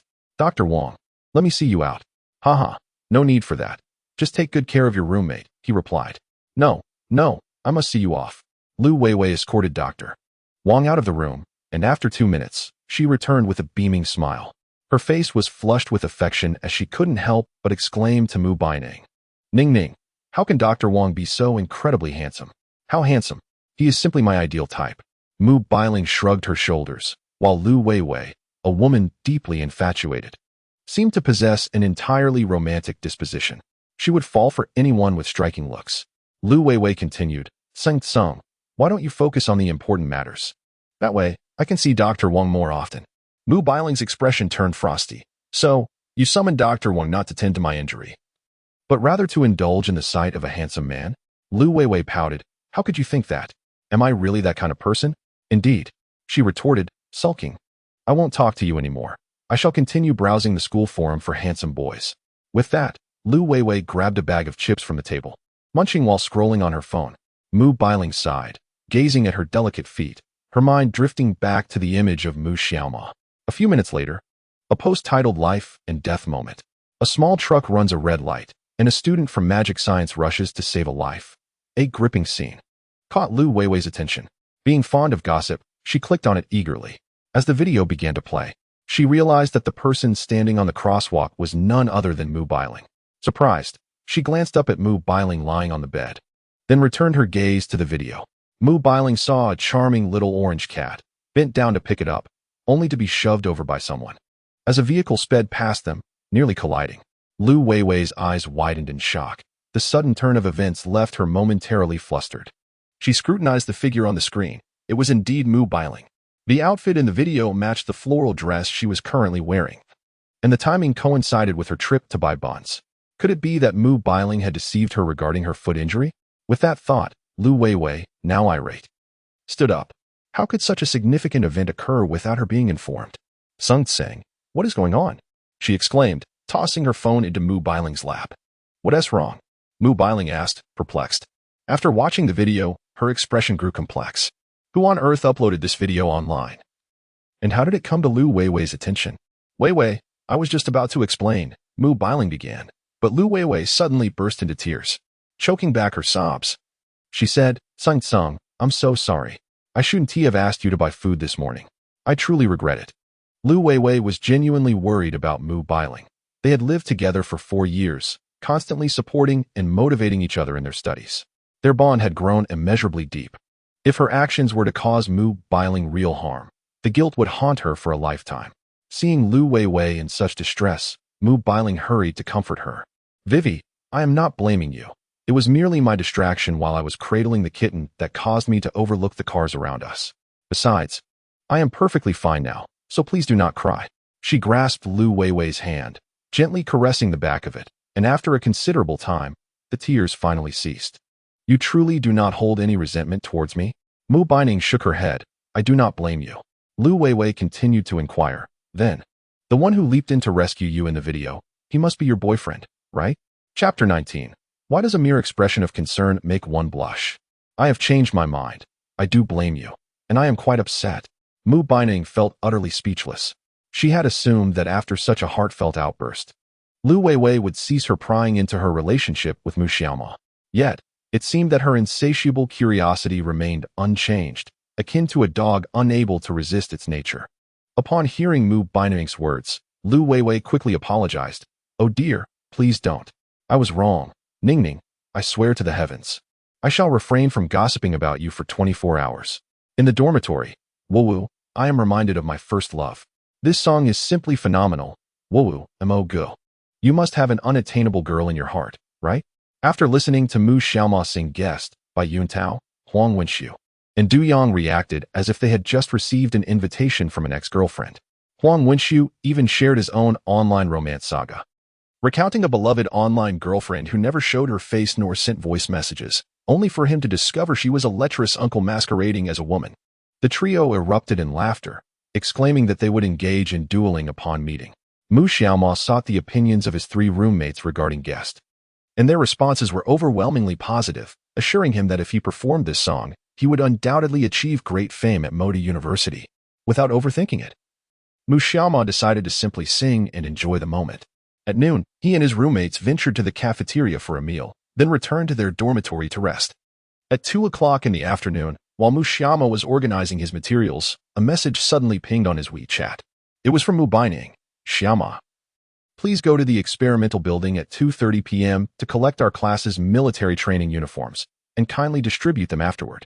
"Understood," Mu Xiaoma replied with a single word. After a moment's hesitation, he added, "How is your ankle, Professor Mu? Is it feeling any better?" Mu Baining quickly responded, "It's much improved. My roommate called the campus doctor, who assured me there is no cause for concern. A few days of rest should suffice." Mu Xiaoma replied, "Good. Please take care, Professor Mu. Feel free to reach out to me whenever you need assistance." On the other end, Mu Baining felt her cheeks warm upon reading Mu Xiaoma's message. The notion of being able to seek him out whenever needed brought her a profound sense of security. Mu Baining found herself bewildered. Why did a simple expression of concern cause her to blush? In the dormitory, upon receiving Mu Baining's directive, Mu Xiaoma began to gather his belongings. Just as he prepared to rise from his bed, another message arrived on his phone. However, it was not Mu Baining, but rather his classmate, Xia Yuyu. Mu Xiaoma had a rather vivid impression of Xia Yuyu. Though she was not strikingly beautiful, she possessed a charm that was easy to appreciate. She belonged to that category of individuals whose allure never wanes, and it was likely that many suitors pursued her. What could Xia Yuyu want from him? Intrigued, Mu Xiaoma clicked on the message. "Hello, Brother Xiaoma. Did Professor Mu inform you? The class monitor is to collect the military training uniforms from the building below in half an hour."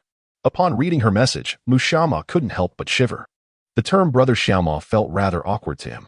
Nevertheless, he brushed aside his thoughts and replied, "Yes, I'm aware. I'll head down shortly. All right, I'll join you and help out." Upon seeing this message, Mu Xiaoma chose not to respond. After getting out of bed, he patted the edge of Bai Yuntao's bed, saying, "Taozi, wake up.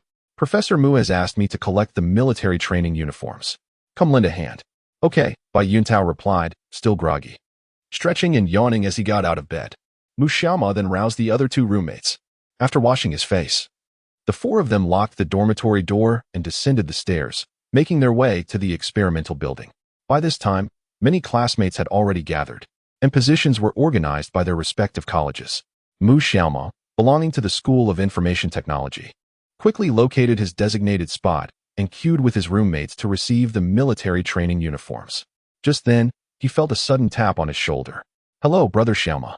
The one who tapped him was none other than Xia Yuyu, the very person he had just been in contact with. As Mu Xiaoma turned around, he noticed that Xia Yuyu had applied light makeup today, dressed in a pink short-sleeved shirt and white shorts, with her long hair cascading down. She appeared quite lovely at first glance. Her fresh makeup and petite, alluring lips gave her an innocent charm, presenting her as a soft and cute girl. Yet, her shortcomings were also evident. She was somewhat unremarkable. Stood beside Mu Baining, she would hardly compare. Their essay saying, "Cuteness pales in comparison to sensuality." And Mu Xiaoma wholeheartedly agreed with this sentiment. At the moment Mu Xiaoma turned his head, Xia Yuyu's cheeks flushed a bright red. Having never been in close proximity to Mu Xiaoma before, she now realized just how handsome he was. Not only was he attractive, but his complexion was fair, and he exuded a subtle fragrance. She found herself captivated. Seeing Mu Xiaoma made Xia Yuyu's heart race faster. She immediately offered him the soda she was holding. Brother Xiaoma, it's quite warm today, so I bought you a soda. Upon hearing this, Mu Xiaoma was utterly bewildered. Why had she purchased him a soda? Simultaneously, Bai Yun Tao and the others behind him wore equally confused expressions. Wow. It was evident that Xia Yuyu had taken an interest in him. Observing the bashful demeanor of Xia Yuyu, it is evident that she harbors affections for Mu Xiaoma. At that moment, Bai Yun Tao suddenly recalled that Huang Wenxiu had mentioned Xia Yuyu to him. Seeing her deliver water to other boys, one could only imagine the pangs of jealousy that must be stirring within him. As Mu Xiaoma caught sight of Xia Yuyu's eager expression, he momentarily lost his composure, only for her to promptly thrust something into his arms. Here, take this, Brother Xiaoma. Oh, and I have a lollipop for you as well, she added, retrieving a pig-themed lollipop from her pocket. Thank you, Mu Xiaoma replied, his mind momentarily blank, realizing that Xia Yuyu must indeed be smitten with him. However, he was already involved with Mu Baineng. It seemed he would need to subtly hint at this to her, not wishing to be perceived as a cad. Mu Xiaoma did not want a girl to continuously invest in him. Xia Yuyu engaged in awkward small talk with Mu Xiaoma, while behind them, Bai Yutao, Huang Wenxiu, and Du Yang wore expressions of utter disillusionment. They were classmates, yet Xia Yuyu had not even acknowledged them upon her arrival. Shouldn't a greeting be customary among classmates? Was it possible that Xia Yuyu did not recognize them at all? The thought struck Bai Yun Tao like a bolt. It was simply absurd that she would not know them. It must be said, beauty is indeed justice.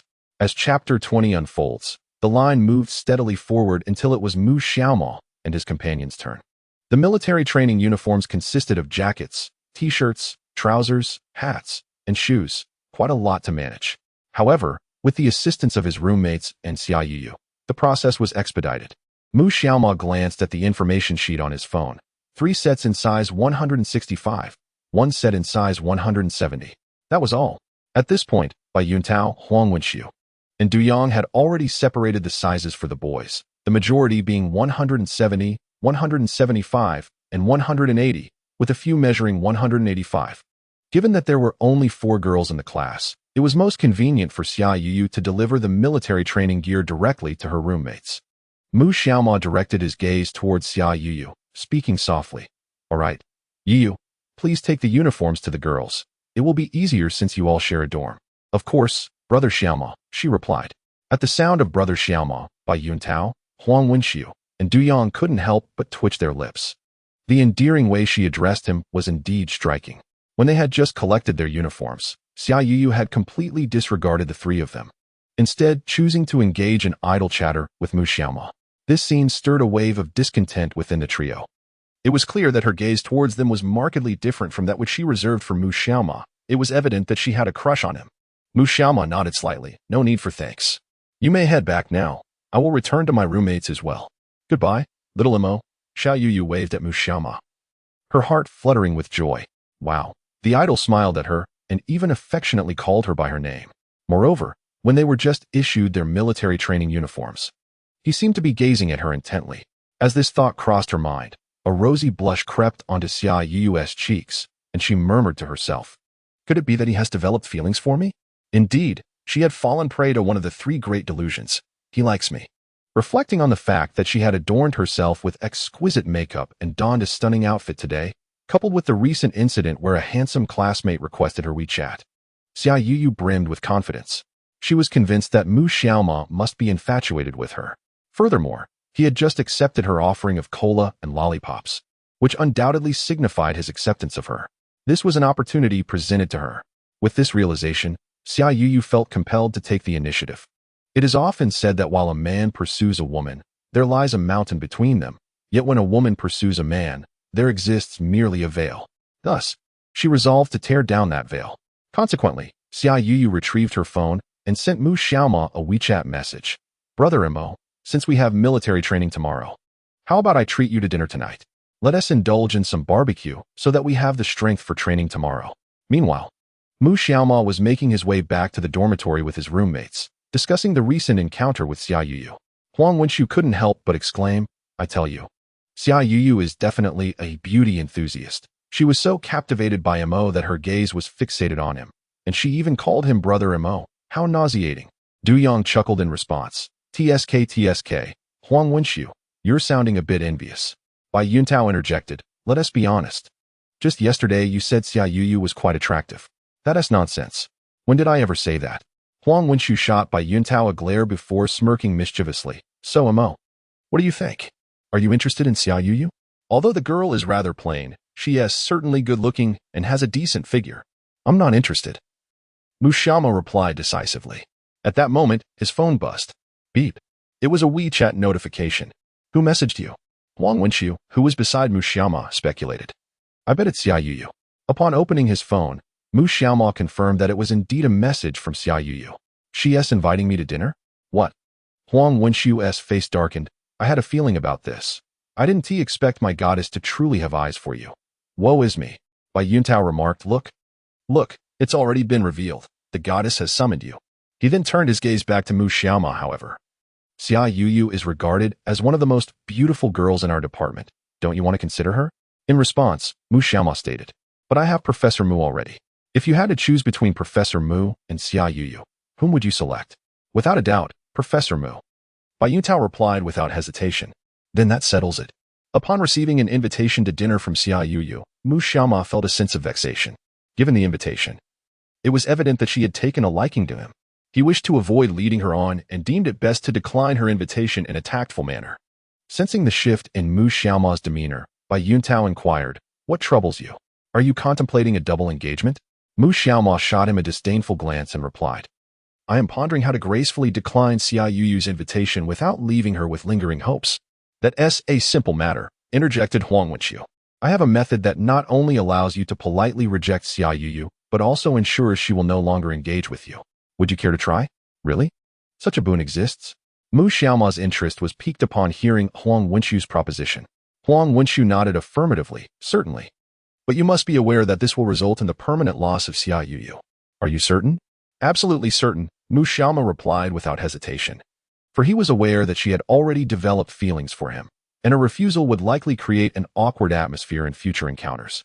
All right, hand me your phone, and I shall assist you in crafting a response. Upon hearing this, Mu Xiaoma promptly handed his phone to Huang Wenxiu. Concurrently, Bai Yuntao, Du Yang, and Mu Xiaoma all focused their attention on Huang Wenxiu's device, eager to see the scheme he was concocting. With deft fingers, Huang Wenxiu typed a message. Eating barbecue? Seriously?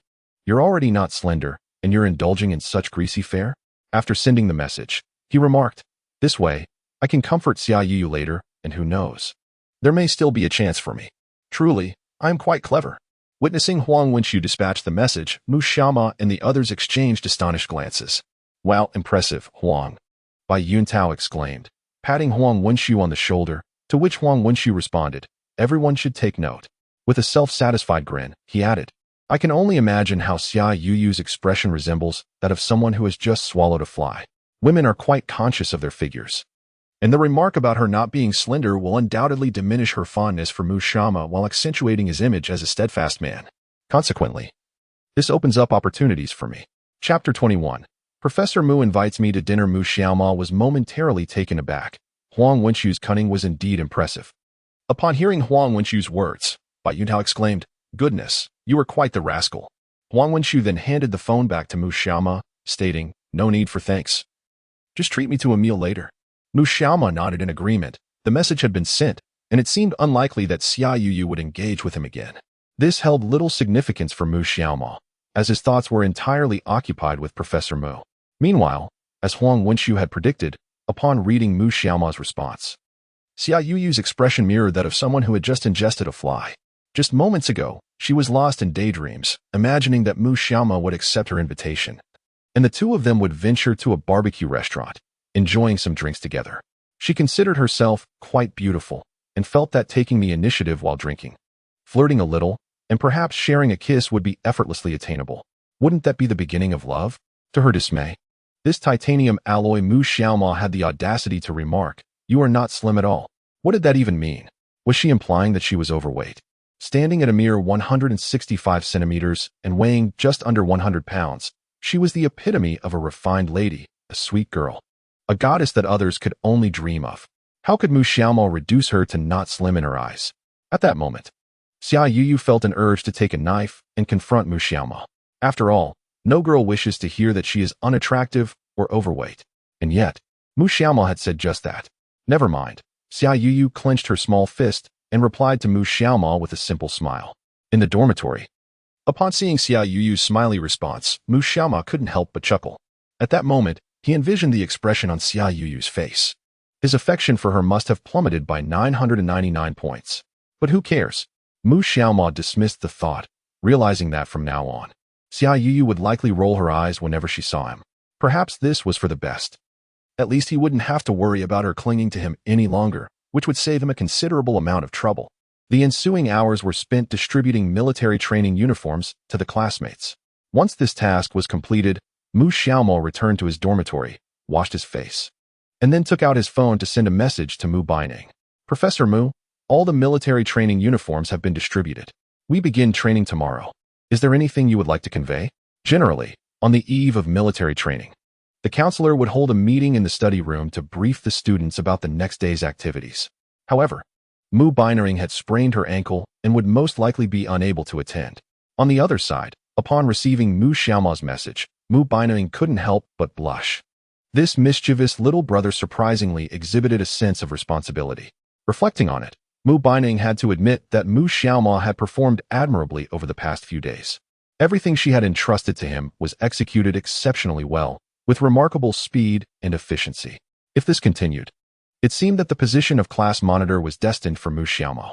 After pondering for a moment, Mu Baining realized there was nothing pressing to discuss. Thus, she typed a response. Actually, there is nothing much to convey. I will notify everyone in the group tonight and tomorrow morning at 7:30. You can gather the classmates on the playground. I trust you to manage the class well. Finally, Mu Baining somewhat absent-mindedly added a thank you. By the way, thank you for rescuing me today, Xiaoma. I'll treat you to a meal later. With that, Mu Baining clicked send, her heart racing with a hint of anxiety. Oh dear, why did she say that? Indeed, I yearn to meet Mu Xiaoma, but is it not too overt? This feeling is unfamiliar to Mu Baining. She does not comprehend why she feels so cautious when messaging a boy, even fearing the possibility of saying something amiss. It is truly perplexing. However, today, Mu Xiaoma indeed came to her aid, escorting her home, washing her feet, and preparing a meal. What harm is there in inviting him to dinner? Surely, he would not overthink it. With this thought, Mu Baining rubbed her head, finding the entire situation rather odd. On the other hand, upon learning that Mu Baining wished to treat him to a meal, Mu Xiaomao could not suppress a smile, reminiscent of an affectionate aunt. Being invited to dinner by a counselor is quite surreal. Yet, the question remains, shall they dine at a restaurant, or will Mu Baining cook herself? Naturally, Mu Xiaomao preferred the latter, for it holds a different significance. Thus, he inquired, All right, Professor Mu, shall we dine at a restaurant, or will you be cooking? Upon receiving Mu Xiaomao's message, Mu Baining felt a twinge of disdain. How dare he question the dining location, as if he were entitled to be choosy. When had she ever invited a boy to dinner alone? Merely being able to invite him was a feat in itself. After a moment of calm, Mu Baining replied, Are you suggesting I take you to a restaurant, or that I cook for you myself? Goodness! Mu Xiaomao was taken aback by Professor Mu's unexpectedly patient inquiry. Without hesitation, he responded, Of course, I would prefer it if Professor Mu cooked. Dining out seemed rather mundane to him. The prospect of her culinary skills was far more enticing. He could even offer assistance, creating opportunities for physical contact, thus enhancing their rapport. After all, the foundation of love is built upon the creation of ambiguity, leading to a deepening of the relationship. In intimate settings, engaging in shared activities can foster a unique understanding between the two. If the male excels in any regard, it may attract the female's interest. The essence of love lies in its novelty. Observing Mu Xiaomao's response, Mu Baining was puzzled by his intentions. Regardless, her cooking skills were not lacking, so she saw no reason to decline. Recently, she had invested considerable funds into her entrepreneurial endeavors, leaving her with scant savings. Foregoing a restaurant visit would indeed be financially prudent. However, Mu Baining did not immediately acquiesce to Mu Xiaomao's suggestion, but instead replied, It depends on your performance. If you behave well in the coming days, I might consider it. Splendid. Upon reading Mu Baining's words of consideration, Mu Xiaomao felt assured that this plan was set in motion. Though their acquaintance was brief, he discerned that if Mu Baining were disinclined to partake in something, she would outright refuse. Her willingness to consider it implied her consent. At that moment, Mu Baining sent another message. I have reported your program to the school. You may expect to be contacted by students from the arts department. Should you require rehearsals, simply proceed as needed. As Mu Xiaomo engaged in conversation with Mu Baining, Huang Wenxiu also added Xia Yuyu on WeChat, intending to console her wounded spirit. After all, that scoundrel Mu Xiaomo had hurt his goddess's heart, and it was only right to offer her some comfort. With a grin reminiscent of an affectionate uncle, Huang Wenxiu sent a message to Xia Yuyu. Are you there, Yuyu? Chapter 22. Even Fei Yangyang would offer you a cigarette meanwhile. After returning her military training uniform to the dormitory, Xia Yuyu proceeded directly to the school gym, where she obtained a yearly fitness membership.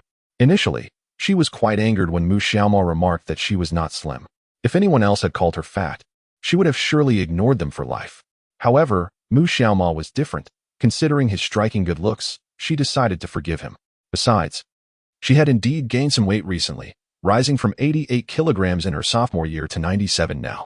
Mu Xiaomo's words held a kernel of truth.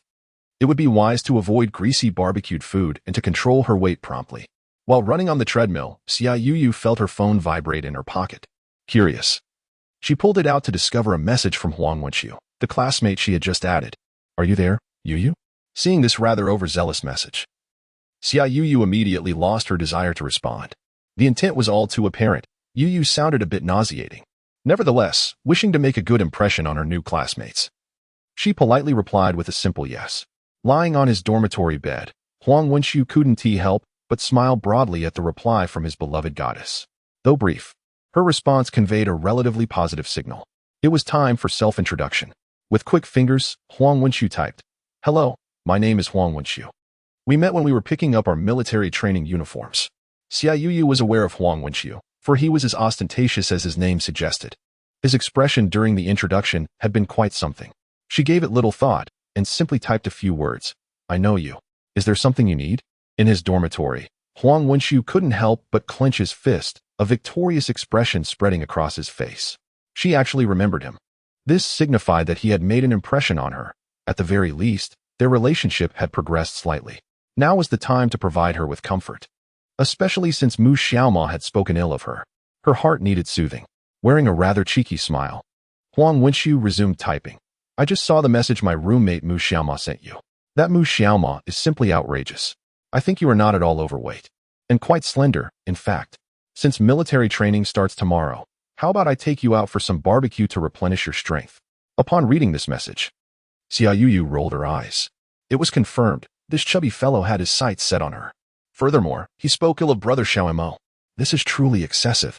A hint of anger appeared on Xia Yuyu's face as she turned off the treadmill, standing still while her delicate fingers swiftly tapped on her phone screen. No, I find brother Xiaomo's words quite reasonable. In my sophomore year, I weighed 44 kilograms, and now I've grown to 44 kilograms, indeed gaining quite a bit. Moreover, you are not slender either, so refrain from indulging in such greasy foods, lest you struggle to find a girlfriend. Lastly, classmate Huang, I hope you cease to speak ill of brother Xiaomo. You are being utterly unreasonable. After typing, Xia Yuyu felt a surge of relief and placed her phone back into her pocket, resuming her run. On the other side, Huang Wenxiu was taken aback upon seeing Xia Yuyu's reply. He was actually being criticized for being overweight by the goddess. And what did she mean by not being allowed to speak ill of brother Xiaomo? And that he had a point. I came to console you. And this is how you treat me? Huang Wenxiu was infuriated. Why did it feel like Xia Yuyu's words carried a hint of condescension? She must be a woman with double standards. Suddenly, he felt as if he were a mere sycophant. In a fleeting moment, Huang Wenxiu's thoughts spiraled, and his spirits plummeted. Could this be considered a breakup before even starting a relationship? The bed shook slightly, prompting Bai Yuntao to lift his head and observe Huang Wenxiu's despondent expression, inquiring, What's wrong, Lao Huang? Why has your previously cheerful face turned to this? Don't even mention it. Huang Wenxiu took a deep breath, expressing his frustration. Xia Yu was in a bad mood, and I merely wanted to console her, but unexpectedly, she lashed out at me instead. What? Bai Yuntao's interest was piqued. Huang Wenxiu, the one who just used brother Xiaomo's phone to call someone fat, now sought to comfort her. He truly was something else. Bai Yuntao then asked, Let me see how she retorted you. Humph. Huang Wenxiu's fondness for Xia Yu had been completely extinguished. He handed his phone directly to Bai Yuntao without a second thought. The chat log was brief. and Bai Yuntao finished reading it in mere seconds. After reviewing the exchange, he couldn't help but give Huang Wenqiu a thumbs up. Truly something. Even Fei Yangyang would offer you a cigarette. All right, give me back my phone. Although this incident had dealt a significant blow to Huang Wenqiu, he quickly came to terms with it. It was only the beginning of the school year. What did Xia Yuyu matter? The school was vast, and he refused to believe there weren't other girls who might take an interest in him. There are plenty of fish in the sea. Why fixate on just one flower? One cannot hang all hopes on a single tree. At that moment, Bai Yuntao recalled Xia Yuyu's earlier words, indicating she had not given up on pursuing Mu Xiaomo. It was absurd how she defended him so fervently. He gently patted the edge of Mu Xiaoma's bed and spoke, Xiaoma, I have some unfortunate news for you. Xia Yuyu has not given up on you. What? Mu Xiaoma, who was listening to music through her headphones, promptly removed them. Lying in bed, Huang Wenqiu remarked, I will send you a chat record, and you will understand. With that, she forwarded the recent conversation with Xia Yuyu to Mu Xiaoma. Upon reading it, Mu Xiaoma found herself at a loss for words. This was absurd. She had commented on her weight, yet instead of being offended, Xia Yuyu had fiercely retorted at Huang Wenqiu. Mu Xiaoma felt a sudden wave of pressure. This girl was like an indestructible cockroach. Mo. Quickly check out Xia Yuyu's moments. Huang Wenqiu suddenly exclaimed. Heeding her, Mu Xiaoma opened Xia Yuyu's social media. The first post was from a gym, showcasing her running, accompanied by the caption, working hard to lose weight for the little black dog. Little black dog? What the heck? Huang Wenqiu squealed with laughter. Ha ha, little black dog. You're killing me, Mo. This was clearly intended to provoke her. Chapter 23. A woman's heart, like a needle in the sea. Impossible to comprehend. Let her be angry. Mu Xiaoma dismissed it entirely, uncertain of Xia Yuyu's intentions. Did she really think that upon seeing her comment about the little black dog, she would seek her out? She was overthinking it. However, the post was evidently contradictory, losing weight for him, yet simultaneously insulting him. It was incomprehensible how women thought. Their hearts were as unfathomable as a needle at the bottom of the ocean. After closing her social media, Mu Xiaoma donned her headphones once more and resumed watching her favorite film. Later that evening, Mu Baining briefed the class group about the military training scheduled for the next day, urging the students to cooperate with Mu Xiaoma. Naturally, the classmates acknowledged the message. The following morning, Mu Xiaoma was awakened by her phone alarm. After silencing it, she glanced at the time, 6:30. She had an hour before gathering at the playground. Last night, Mu Baining had specifically emphasized the importance of arriving by 7:30 and standing in line at the designated spot, awaiting the instructor's arrival. Latecomers would face the instructor's punishment. Generally, a counselor would attend the first day of military training, but due to her injury, she was unable to come. Nevertheless, Mu Baining assured that her roommate, Lu Weiwei, would assist in managing the class. Without further ado, Mu Xiaoma swiftly donned her military training uniform and inserted moisture-absorbing insoles into her shoes. The first day of military training primarily involved standing at attention, and the training shoes had particularly thin and uncomfortable soles. Thus, adding soft, sweat-absorbing insoles was essential. After a quick wash, she noticed that her 3 roommates showed no signs of stirring. Consequently, Mu Xiaoma roused them one by one. In the early morning of military training, one cannot afford to skip breakfast. The consequences of low blood sugar could be troublesome. After rousing the 3 strapping young lads from their slumber, the system's voice resonated. Congratulations, host, you have triggered a task. This task requires you to be at the faculty dormitory by 6:50 a.m. to escort the fallen Mu Bei to the infirmary. You may choose to accept or decline this task. Accepting the task grants you a random fortune back, which may yield various skills or items upon opening. However, if you arrive late for military training, you will face corporal punishment from the instructor. Upon seeing yet another task triggered, Mu Xiaoma felt somewhat exasperated. She couldn't fathom how Mu Baining could be so restless. Having injured her ankle, she ought to be resting instead of wandering about. Nevertheless, since the task had been activated, she might as well proceed, especially considering the reward of a fortune bag. As for the instructor's punishment, it was of little concern to her. Mu Xiaoma tidied her attire and glanced at the drowsy Bai Yuntao, saying, Taozi, I suddenly have something urgent to attend to. If I'm not back in time, please help me manage the class. With that, Mu Xiaoma hurriedly dashed out. It was nearly 6:40, with only a few minutes remaining before the stipulated time. It was best to head over promptly. Meanwhile, at the faculty dormitory, Lu Weiwei said, Ningning, first-year military training requires the presence of a counselor. We need to gather at the playground by 7 o'clock a.m. I'll head over first. You focus on your recovery and refrain from wandering. Got it, replied Mu Baining, who lay in bed, gently moving her ankle. After taking ibuprofen, the pain had significantly diminished, though the swelling had yet to subside. Lu Weiwei thought little of it, reasoning that Mu Baining was already a 22-year-old adult and could surely take care of herself, and soon she departed.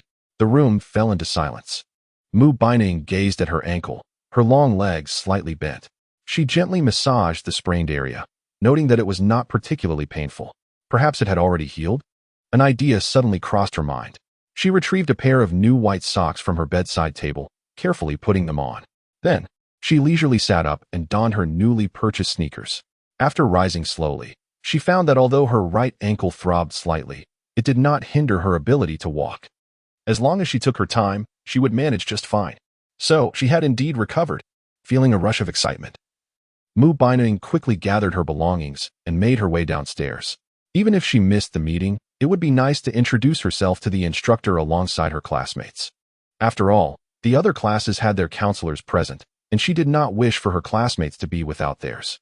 Steadying herself against the wall, Mu Baining slowly entered the elevator and pressed the button for the first floor. Moments later, the doors opened, and she cautiously stepped outside. Her movements light as she adapted to the sensation. At that moment, the figure of Mu Xiaoma unconsciously emerged in her mind. Consequently, as Mu Baining stepped out of the dormitory, she unexpectedly missed a step on the staircase. Unfortunately, it was her right foot that faltered. With a thud, her body fell, and this misstep caused her ankle to ache once more, even more painfully than before. A sharp gasp escaped Mu Baining's lips. The excruciating pain rivaled that of a muscle cramp, leaving her feeling utterly drained of strength. How painful! She gently massaged her ankle and patted her pocket, only to realize she had forgotten her phone. With a resigned sigh, she inhaled deeply and lightly tapped her forehead, chiding herself. Mu Baining, how could you be so foolish? Just as Mu Baining pondered her predicament, Mu Xiaoma hurriedly approached from a distance. Upon turning the corner, she spotted Mu Baining seated on the ground. This girl? Mu Xiaoma sighed, rushing over. Hearing footsteps nearby, Mu Baining lifted her gaze towards Mu Xiaoma. Oh! Upon recognizing Mu Xiaoma, Mu Baining was momentarily taken aback. What brings you here? Professor Mu, are you all right? Mu Xiaoma inquired as she crouched beside her, assessing her condition. A faint, familiar fragrance wafted into Mu Xiaoma's nostrils, Mu Baining's signature scent. Observing her friend on the ground, Mu Xiaoma felt a pang of concern. Professor Mu, why do you insist on running around when you're injured? Don't you know how worried I am for you? Xiaomo, unable to contain herself, Mu Baining spoke up. Noticing that Mu Xiaoma was fixated on her ankle, Mu Xiaoma met her gaze and realized that Mu Baining's makeup was particularly striking today. However, she admonished her gently, Professor, your ankle is injured and not fully healed. Why are you gallivanting about? Dressed in form-fitting dark jeans that accentuated her perfect curves. Mu Xiaoma rolled up the cuffs of Mu Baining's pants and adjusted her socks. The area of her sprained ankle remained red and swollen, showing no signs of recovery. Yet she had ventured out alone. This disregard for her own well-being was alarming. Without further thought, Mu Xiaoma enveloped Mu Baining in her arms, preparing to lift her. At that moment, a blush crept onto Mu Baining's face as she couldn't help but inquire, Xiaomo, what are you doing? Chapter 24. The unworrisome Professor Mu. In response, Mu Xiaoma effortlessly scooped her up in a princess carry. What else could I do? Of course. I'm taking you to the infirmary. Professor Mu, you truly are a source of constant worry. Upon hearing Mu Xiaoma's words, warmth flooded Mu Baining's heart, accompanied by a hint of nervousness. The last time she had been carried, her mind had been in a haze, leaving her thoughts unexamined. As she was enveloped in his embrace once more, a wave of nervousness washed over her, and a faint blush graced her cheeks. She was indeed being cared for by Mu Xiaoma. Feeling the rhythm of his heartbeat, Mu Baining gazed up at his chin. But as soon as Mu Xiaoma lowered his head, she hastily averted her gaze once more. Just like before, she still lacked the courage to meet his eyes. Mu Xiaoma noticed this. Generally, when a girl encounters a boy she admires, she tends to feel shy. However, Professor Mu's shyness seemed rather excessive after all this time. She still felt bashful. It appeared she had never been in a relationship. At that moment, Mu Baining, nestled in his arms, could not help but inquire, Xiaoma, what brings you here so suddenly? Perhaps due to her nervousness, her voice trembled slightly. Mu Xiaoma glanced down at her and replied, I'm heading to the playground and happened to pass by here. Ah, I see, she murmured softly, but after a couple of seconds, she realized something was amiss. If he were indeed going to the playground, there was no need to pass through this area. Clearly, taking this route would be a detour. Reflecting on Mu Xiaoma's demeanor as he approached, it seemed he had been running, with a clear intent. Was it for her?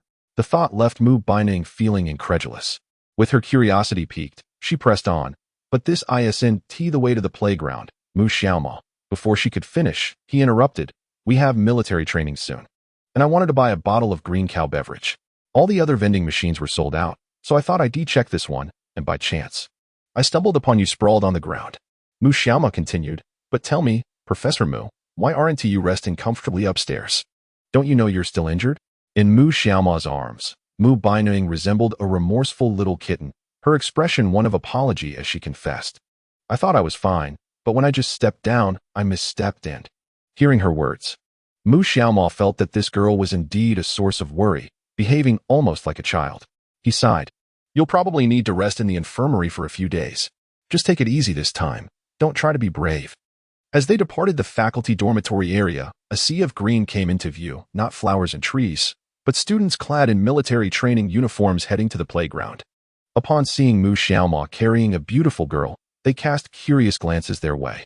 At that moment, Mu Baining felt a surge of panic and quickly buried her head into his embrace.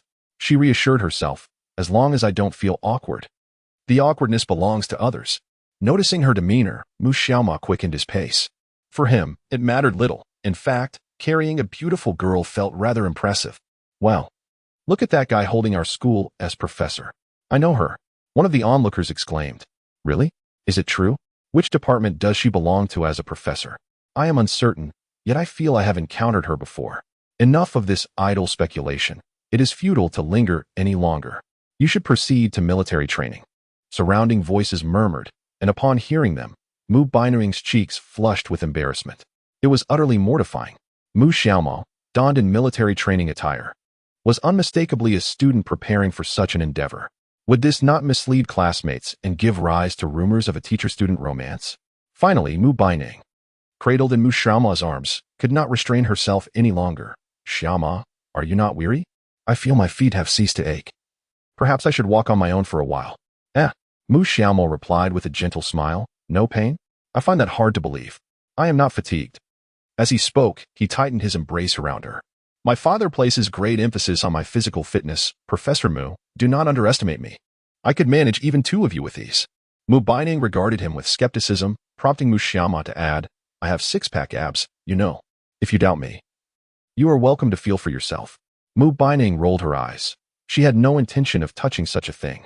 However, nestled in Mu Xiaoma's arms, she could certainly perceive his impressive physical prowess. After all, he had carried her for over 10 minutes without breaking a sweat. His stamina was remarkable. If only she could touch those abs. How infuriating. Why was she even entertaining such thoughts?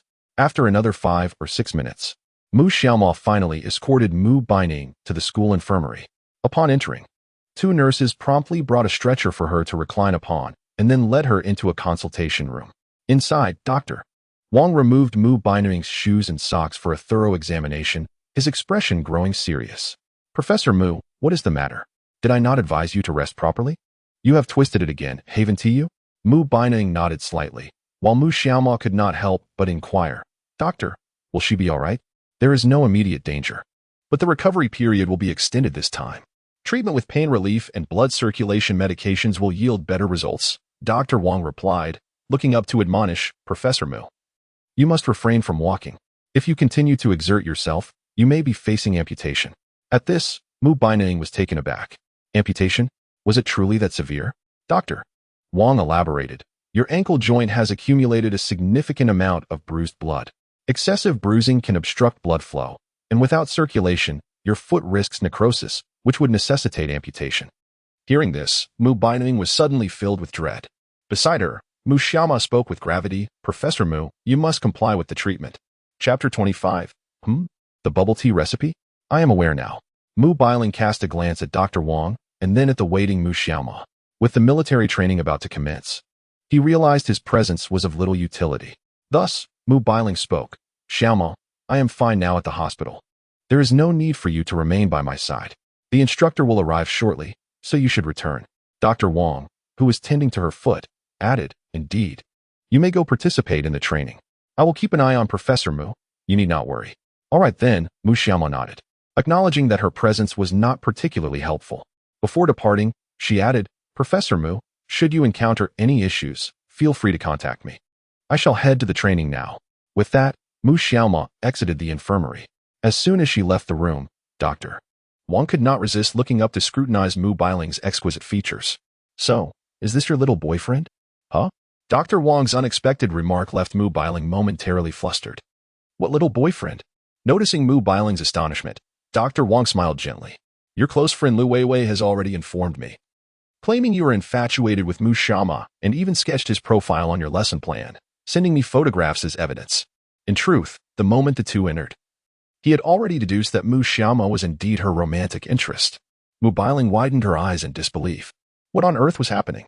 Lu Weiwei had actually taken surreptitious photos of her lesson plan, and even more infuriatingly, shared them with others. How absurd.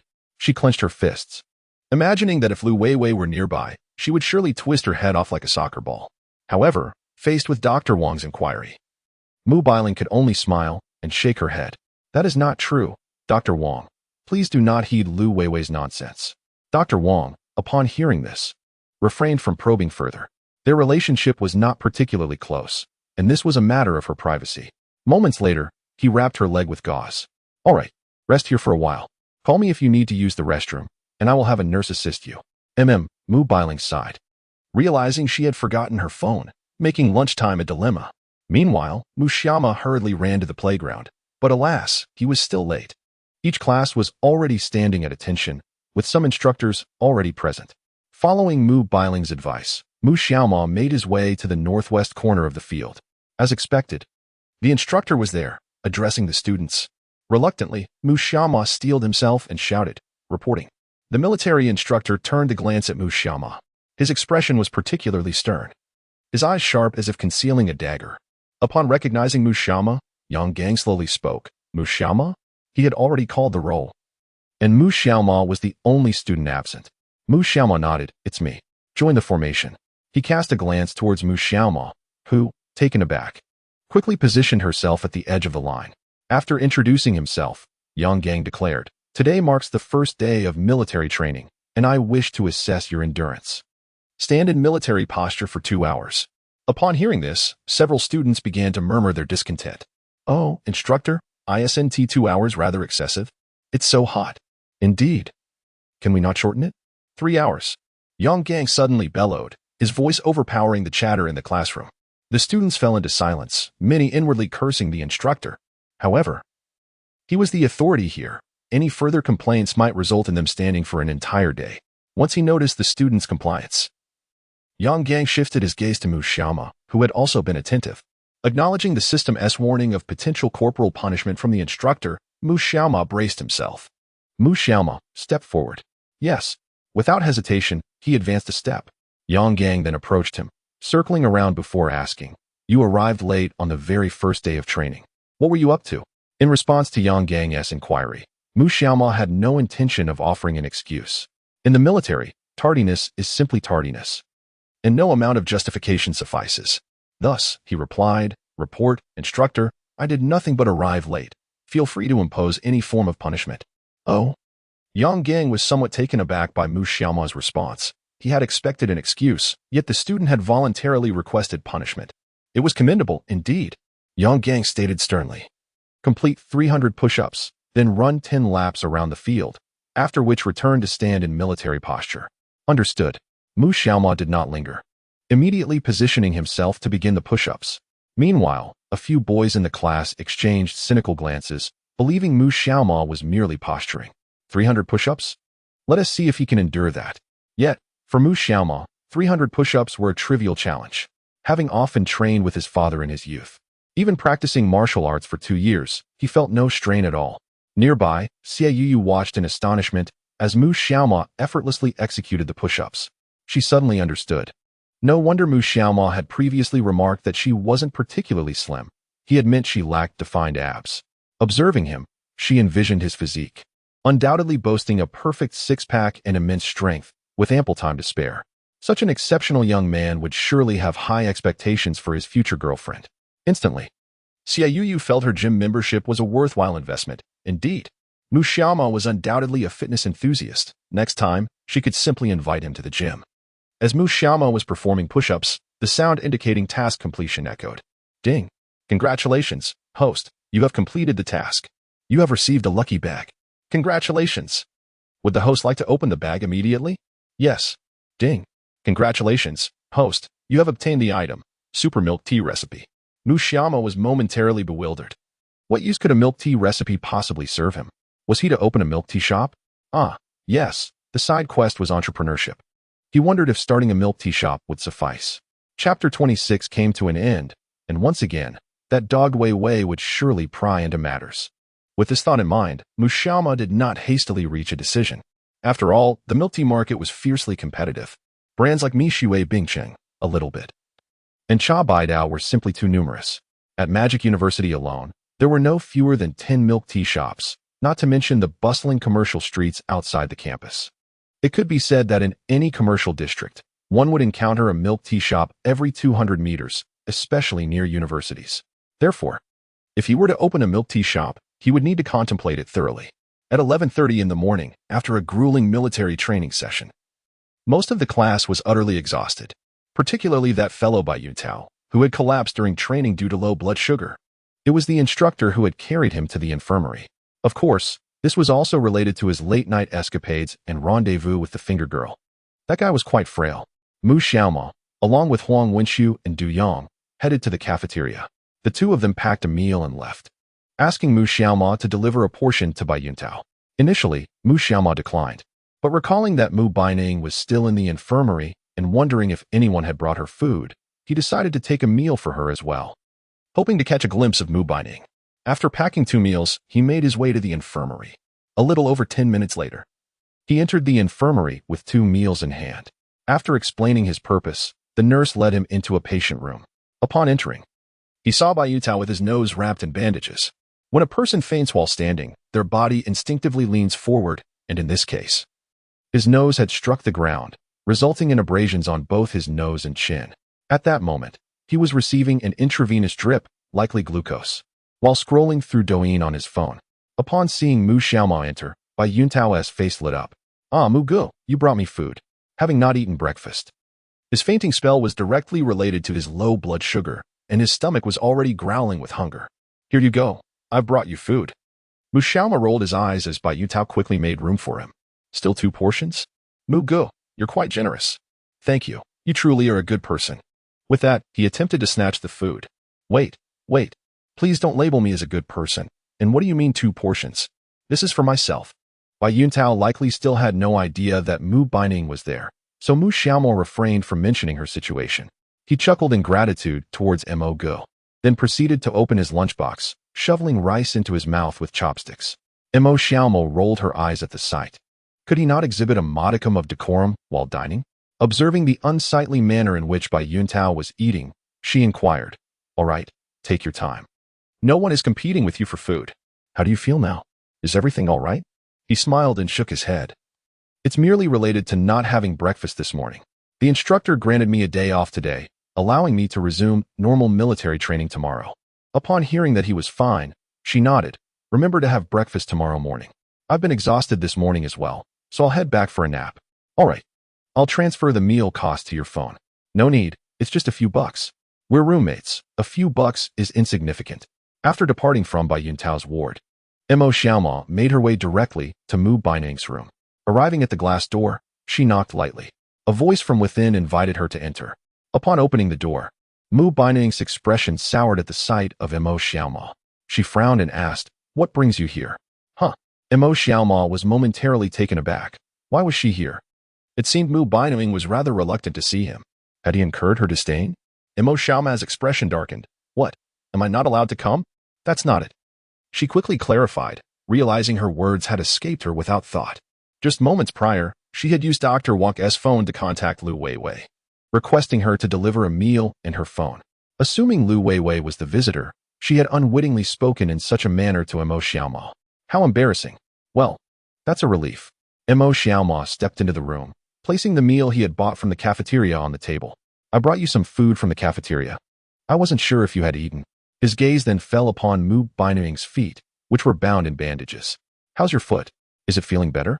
Mu Bainuing's cheeks flushed slightly, surprised that Mo Xiaoma had brought her food. She nodded gently. I took my medication this morning, and Dr. Wang wrapped it up for me. So it's all good now. Just need to rest. That's good to hear. At that moment, Mu Baining recalled that Mo Xiaoma had brought her here this morning, which likely delayed his military training. The training officer at Magic Science University was notoriously strict. She wondered if he had faced any repercussions. Did the instructor give you a hard time for being late this morning when you brought me here? No. Mo Xiaoma shook his head, choosing not to divulge the fact that he had endured 300 push-ups and 10 laps. He held a certain standing with Mu Baining and didn't want her to worry. The instructor was quite lenient. Don't worry about me. Focus on your recovery.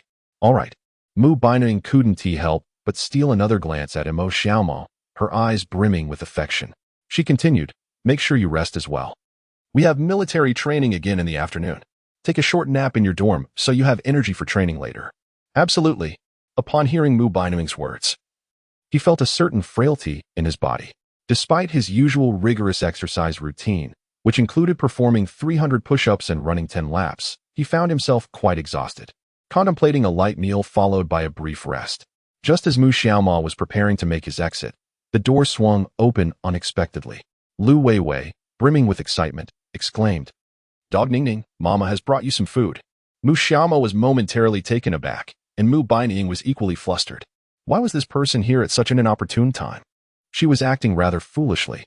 Once Lu Weiwei regained her composure, she noticed that both Mu Xiaoma and Mu Baining were staring at her, leaving her somewhat bewildered. Oh, there's another person here. Is he Mu Baining's boyfriend? I think I saw him this morning. Isn't he a student in Mu Baining's class? Ah, so handsome. Mu Xiaoma glanced at Lu Weiwei, then at Mu Baining, and said, Professor Mu, I shall take my leave now. You two carry on. With that, Mu Xiaoma hurriedly slipped out. Lu Weiwei watched as Mu Xiaoma exited the hospital room before leaning in closer to Mu Baining. Ningning, this must be Mu Xiaoma. He is quite dashing. No wonder you were charmed by him. Be quiet. Mu Baining replied, exasperated. This foolish Weiwei was about to delve into gossip again. Chapter 27. Late arrival and punishment by the instructor. Oh, I'm not gossiping. We're just having a little chat. Noticing Mu Baining's disdainful expression, Lu Weiwei was undeterred, as she had long hoped to see her friend find love. What are we chatting about? Mu Baining shot back, irked that this meddlesome girl had divulged her affair with Mu Xiaoma to Dr. Wang, a matter she had yet to settle. Lu Weiwei smiled slyly. Your little boyfriend was late this morning, and I presume he brought you to the infirmary? Mu Baining remained silent. How could Lu Weiwei have guessed so accurately? Lu Weiwei continued, your boyfriend was late and even faced punishment from the instructor. He was late because of you, so you ought to make it up to him. What? At Lu Weiwei's words, Mu Baining abruptly looked up, her gaze fixed on Lu Weiwei's expressive eyes. This contradicted what Mu Xiaoma had told her.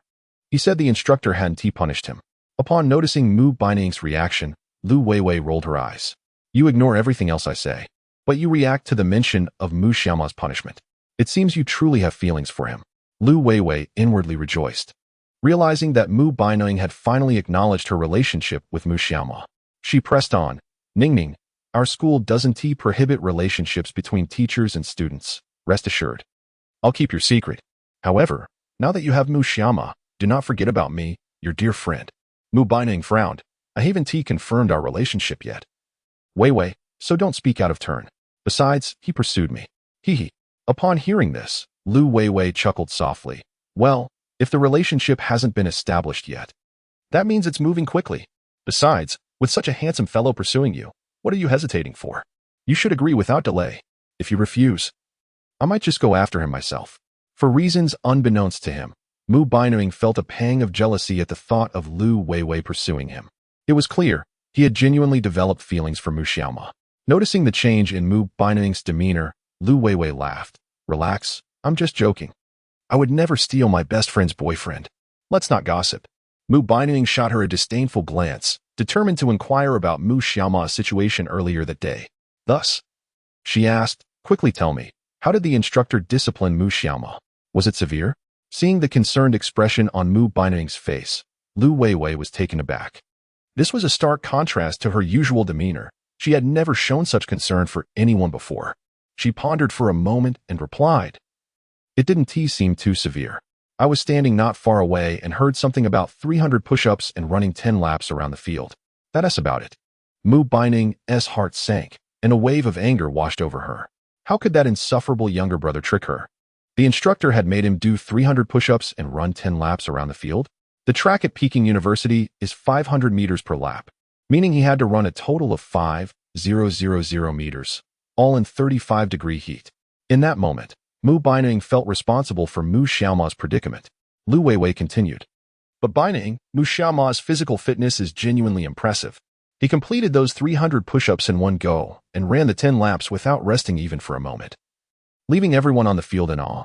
He must have trained extensively." Mu Beining, skeptical, replied, "Is that really true?" "Absolutely," Lu Weiwei affirmed, nodding emphatically.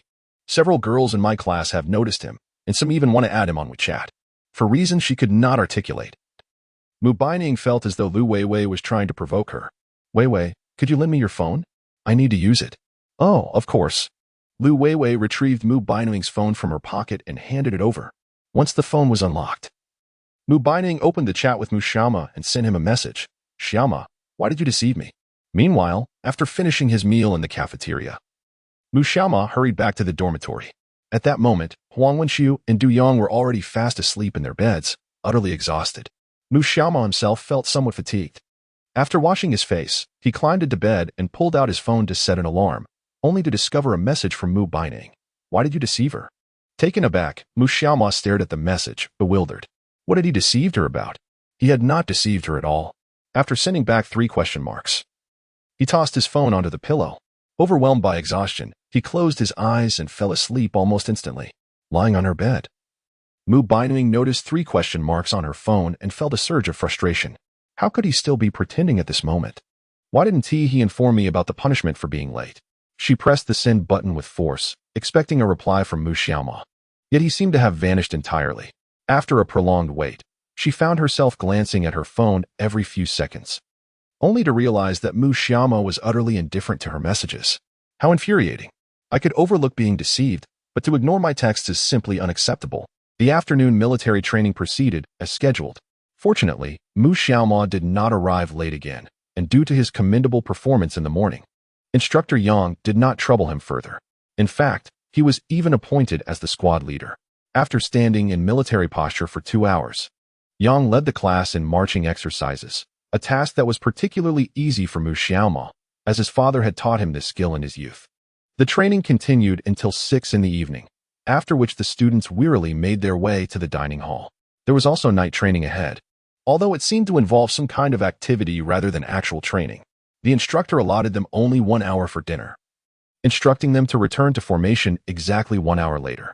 Mu Xiaoma, Du Yong, and Huang Wenxiu walked together. At that moment, Huang Wenxiu casually draped his arm over Mu Xiaoma's shoulder, exclaiming, "Oh brother, I've cramped up. Support me a bit." Huang, already quite hefty, was drenched in sweat, emanating a rather unpleasant odor. When he suddenly leaned in, Mu Xiaoma nearly stumbled. "Get away from me. You smell absolutely horrendous." Mu Xiaoma grimaced as Huang's sweaty elbow brushed against his neck, and the thought of his lack of hygiene over the past few days was utterly revolting. "We're all guys here. What else with the stench? Move aside.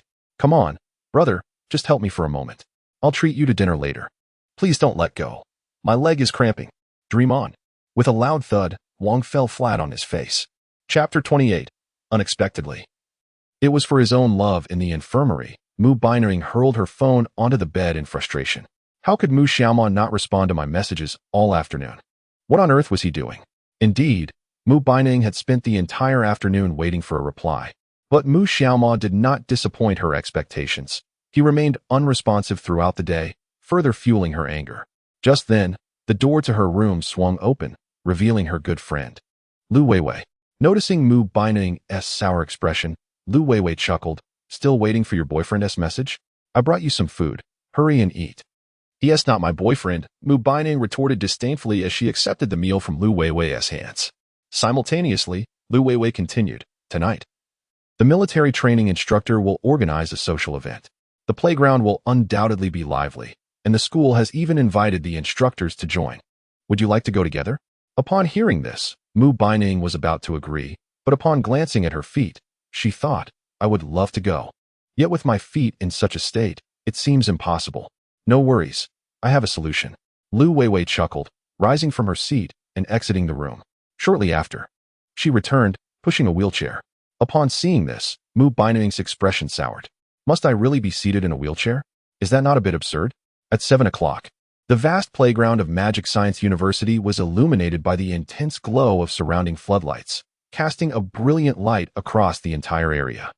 The students had already lined up in formation as instructed for military training. In the first class of robotics, Yang Gang surveyed his classmates and shouted, All right, everyone present. Stand at attention. At ease. Stand at attention. First row, report your numbers. 1, 2, 3, I am number 6. Yang Gang narrowed his eyes. Lu Qian. Step out and perform 200 push-ups. After confirming the head count, Yang Gang scanned the group before him and, satisfied with their upright postures, nodded approvingly. Everyone performed admirably today. So I have decided that we shall not train further this evening. Great. Awesome. Woohoo. Instructor, I love you. All right, quiet down. Yang Gang couldn't help but smile. Casting a glance at the slacking Lu Qian, continue with your push-ups. If you don't, I will have the entire class join you. He then raised his voice. Furthermore, tonight I plan to host a small social gathering. Since our class consists solely of boys, I intend to take you to the journalism department to mingle with Class 1 of journalism. Wow. Instructor, you are amazing. Woohoo. Instructor, I love you. Give us a kiss. Upon hearing this, the boys in the class erupted in excitement. For most of the students in the journalism department were girls, and the instructor clearly understood their desires. Observing his classmates' enthusiasm, Yang Gang could not suppress a smile as he continued. Who was it that wanted to kiss me? Step out and do 100 push-ups. If you don't step out, we will have extra practice tonight. Upon hearing this, the boys hastily searched for a target, and before long, Huang Wenxiu was singled out by his peers. Huang Wenxiu, exasperated, thought to himself how ridiculous this situation was. Moments later, both Lu Qian and Huang Wenxiu completed their push-ups and returned to the formation. Yang Gang's expression turned serious. Everyone present, stand at attention, right face, target. Class 1 of the journalism department, run. Woohoo. The students marched in unison towards the journalism class. In truth, each class had a social gathering organized by the school, but the choice of classes for mingling was left to the military training instructors. As for why Yang Gang chose Class 1 of journalism, well, it was undoubtedly because of the female instructor there. At just 26 years old and unmarried, he found this to be a rare opportunity, especially since it was uncommon to encounter females in the military.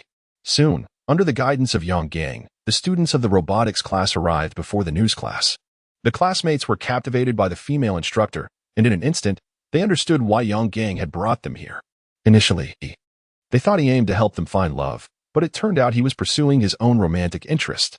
Approaching the instructor Lu Hong, Yang Gang handed her a bottle of water. The classmates gasped in surprise, and Yang Gang's face flushed as he addressed his beloved instructor, Captain Hong. You must be exhausted from today's military training.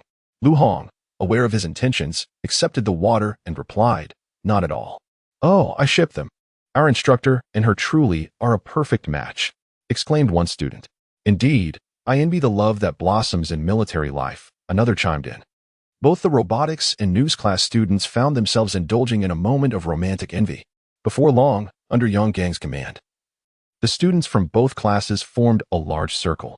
Mu Xiaoma and Huang Wenxiu sat together. Directly across from them were the girls from the journalism department. It must be said, the girls from the journalism department were strikingly beautiful, each more enchanting than the last. Those who could gain admission to the prestigious Magic Science University were certainly academically accomplished and rather innocent at heart. At this age of budding romance, wooing a girlfriend seemed quite feasible. Meanwhile, Lu Weiwei was gently pushing Mu Baining towards the playground. The expression on Mu Baining's face was rather uneasy as she looked up at Lu Weiwei. Weiwei, perhaps I shouldn't go. What will the classmates think if they see me? She expressed her concerns. It's not a bad thing at all, Lu Weiwei replied with a gentle smile. Once the classmates know, they might be even more obedient and concerned for you. After a moment of silence, Mu Baining recognized the importance of teacher-student relationships in college and understood the need to engage with her peers. Thus, she chose to remain silent. Soon, Lu Weiwei had pushed Mu Baining to the school playground. At that moment, the new students undergoing military training had formed a large circle, with singing, dancing, and even sparring occurring in the center. Boys were stealthily sitting next to their crushes, hoping to make a connection. After a long day of training, the students were content to unwind in this manner. Observing this scene, Lu Weiwei furrowed her brow and remarked, "Ah, there's a problem. I don't know where your class went. Why not ask the instructor? You should have his contact information, right?" "Yes, I have a group chat." Lu Weiwei took out her phone and quickly obtained the location of the computer science class from Yang Gang. As she spoke, she began to push Mu Baining in that direction. Moments later, the students from the robotics class had already noticed Lu Weiwei and Mu Baining approaching. It was inevitable. Both were exceedingly beautiful, especially Mu Baining in her wheelchair, which drew significant attention. "Isn't that Professor Mu?" one exclaimed. "Oh my, it really is. What happened to her foot? Has Professor Mu been harassed by ruffians? Please tell me who they are. I shall deal with them." Chapter 29. A Duel with the Instructor? After Mu Baining arrived, many approached her to inquire about her foot, expressing their concern. She felt a sense of joy from her classmates' attentiveness. It must be said that the students in class robotics are genuinely kind. Although some classmates couldn't help but gaze at her bosom, there was little she could do about it. After all, her beauty and ample figure were undeniable. Indeed, Mu Baining had begun to indulge in a bit of self-admiration. In recent days, several students had also seen the post on the school forum regarding Mu Xiaoma's heroic rescue of Mu Baining. However, they had never witnessed her in a floral dress and thus failed to recognize her. The post garnered little traction and was soon overshadowed. At this moment, Mu Baining was persistently searching for Mu Xiaoma's figure. Lu Weiwei, Mu Baining's close friend for many years, had long sensed her intentions. She guided Mu Baining through the classroom until they arrived behind Mu Xiaoma. Ahem. Lu Weiwei cleared her throat, prompting Mu Xiaoma to turn his head. Simultaneously, Huang Wenxiu and Du Yang on either side also turned to look. Mu Xiaoma had noticed Mu Baining's arrival, but deliberately pretended not to see her. Upon catching a glimpse of Mu Baining's expression, he discerned her simmering anger. After all, he had not responded to her messages all afternoon. Indeed, replying to a girl's messages does not necessitate an immediate response. It can be advantageous to keep her in suspense, influencing her emotions. Such tactics can leave a girl puzzled or even irked throughout the day due to your silence. As he turned his head, Mu Baining regarded him with an expression of disdain, confirming Mu Xiaoma's earlier thoughts. She had intended to ask him why he had not replied to her messages. But with so many classmates around, she hesitated to voice her concerns. "Hello, Professor Mu." In front of so many, Mu Xiaoma refrained from idle chatter. After all, his relationship with Mu Baining was somewhat delicate, existing in a space between lovers and teacher-student. Engaging in lively conversation with her would undoubtedly provoke gossip among their peers. She softly acknowledged, planning to interrogate Mu Xiaoma thoroughly after the event concluded. "Vivi, let us find another place." "Oh, okay." Quickly, Lu Weiwei maneuvered Mu Baining away from the crowd, guiding her to Yang Gang's side, intending to clarify the reason for Mu Xiaoma's tardiness. Fearing he might target him, in the center of the circle, Lu Hong spoke up, "Everyone, those with talents should not hide them. Let us see some performances. Who among you will take the lead and entertain us?" The students hesitated at the suggestion. Taking the initiative in such a setting could yield significant benefits. It would enhance their impression in the eyes of the instructor and allow them to stand out, thus gaining an advantage in future romantic pursuits. Whether singing a song or demonstrating martial arts, any performance could stir the hearts of those present. What if someone catches the eye of a charming lady or gentleman? Wouldn't love blossom from such an encounter? Huang Wenxiu, standing beside Mu Xiaoma, could not resist commenting. "Mo Gu, don't you play the guitar and sing? Why not perform a song? Professor Mu is here. It might even earn you some points." Mu Xiaoma was momentarily at a loss for words. Although his friend's suggestion was not without merit, he was not inclined to sing at that moment, primarily because he was unsure of what to perform. Just then, the system's voice echoed in his ears. "Ding! Congratulations, host, you have triggered a choice. Option 1. Take the stage and sing a song of your choice. Reward, 1,000 cash. Option 2. Compete against instructor Yang Gang shortly. Reward, a potion for the system." What is this? Mu Xiaoma felt a bit bewildered upon hearing the system's announcement. Competing against the instructor? Wasn't he that akin to courting disaster? Yang Gang stood at 180 centimeters tall, a height comparable to his own, but he had served in the military for several years. As an ordinary university student, could he truly be his match? However, after some contemplation, Mu Xiaoma recalled that he had trained in Sanda for 2 years. Perhaps he could hold his own. Furthermore, in a competition, Yang Gang likely wouldn't exert his full strength. Most importantly, the reward for option 2 was far superior to that of option 1.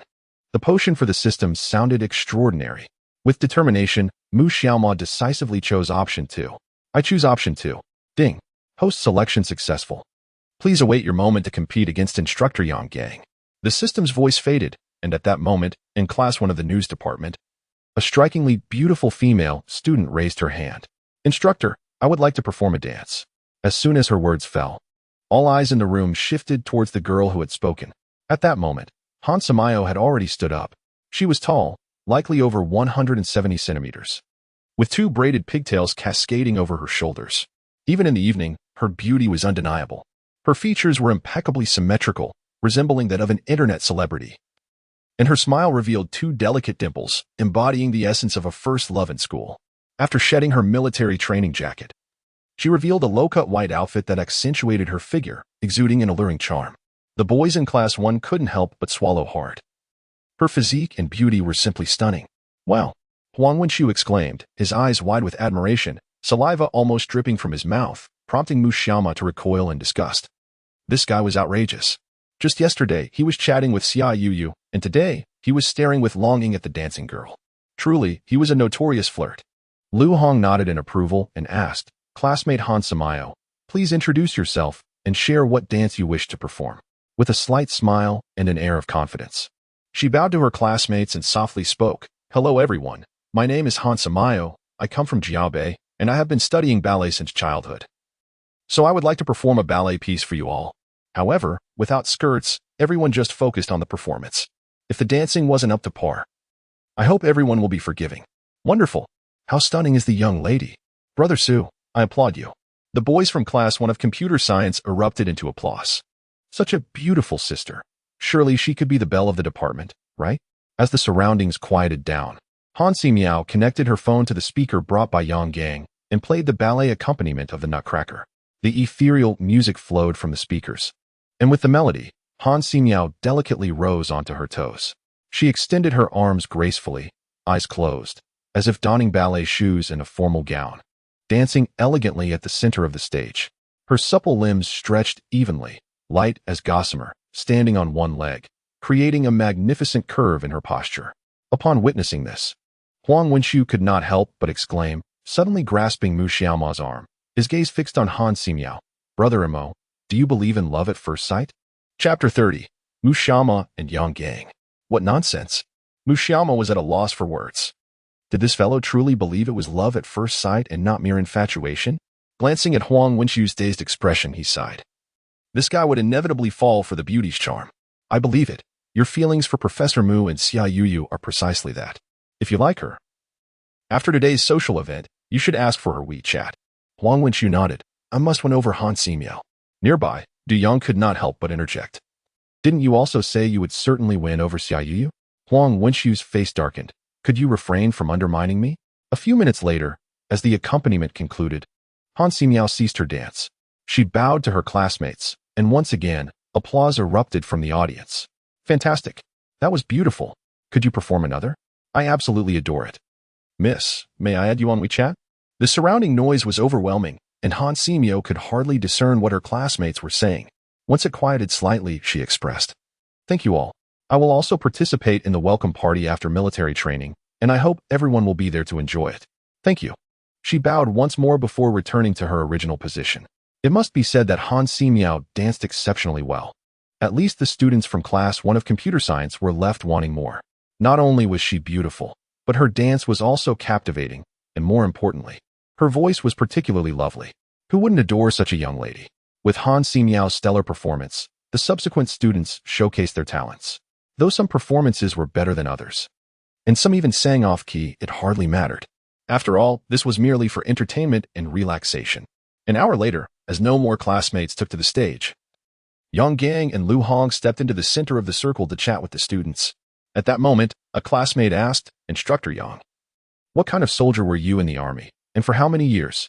Upon hearing this, Yang Gang smiled faintly and replied, I am 26 years old this year. I enlisted at the age of 18 and entered military academy at 20. By all accounts, I have served for 8 years. Wow, impressive, exclaimed one of the students. Coach Yang, was training in the army exhausting? Before Yang Gang could respond, another girl inquired, I've heard that soldiers have abs. Do you have them, Instructor Yang? Chuckling. Yang Gang did not find his classmates bothersome. Rather, he relished answering their questions. Reminiscent of his early days in the army when he would eagerly pester his squad leader with inquiries. The first few months in the army were quite tiring.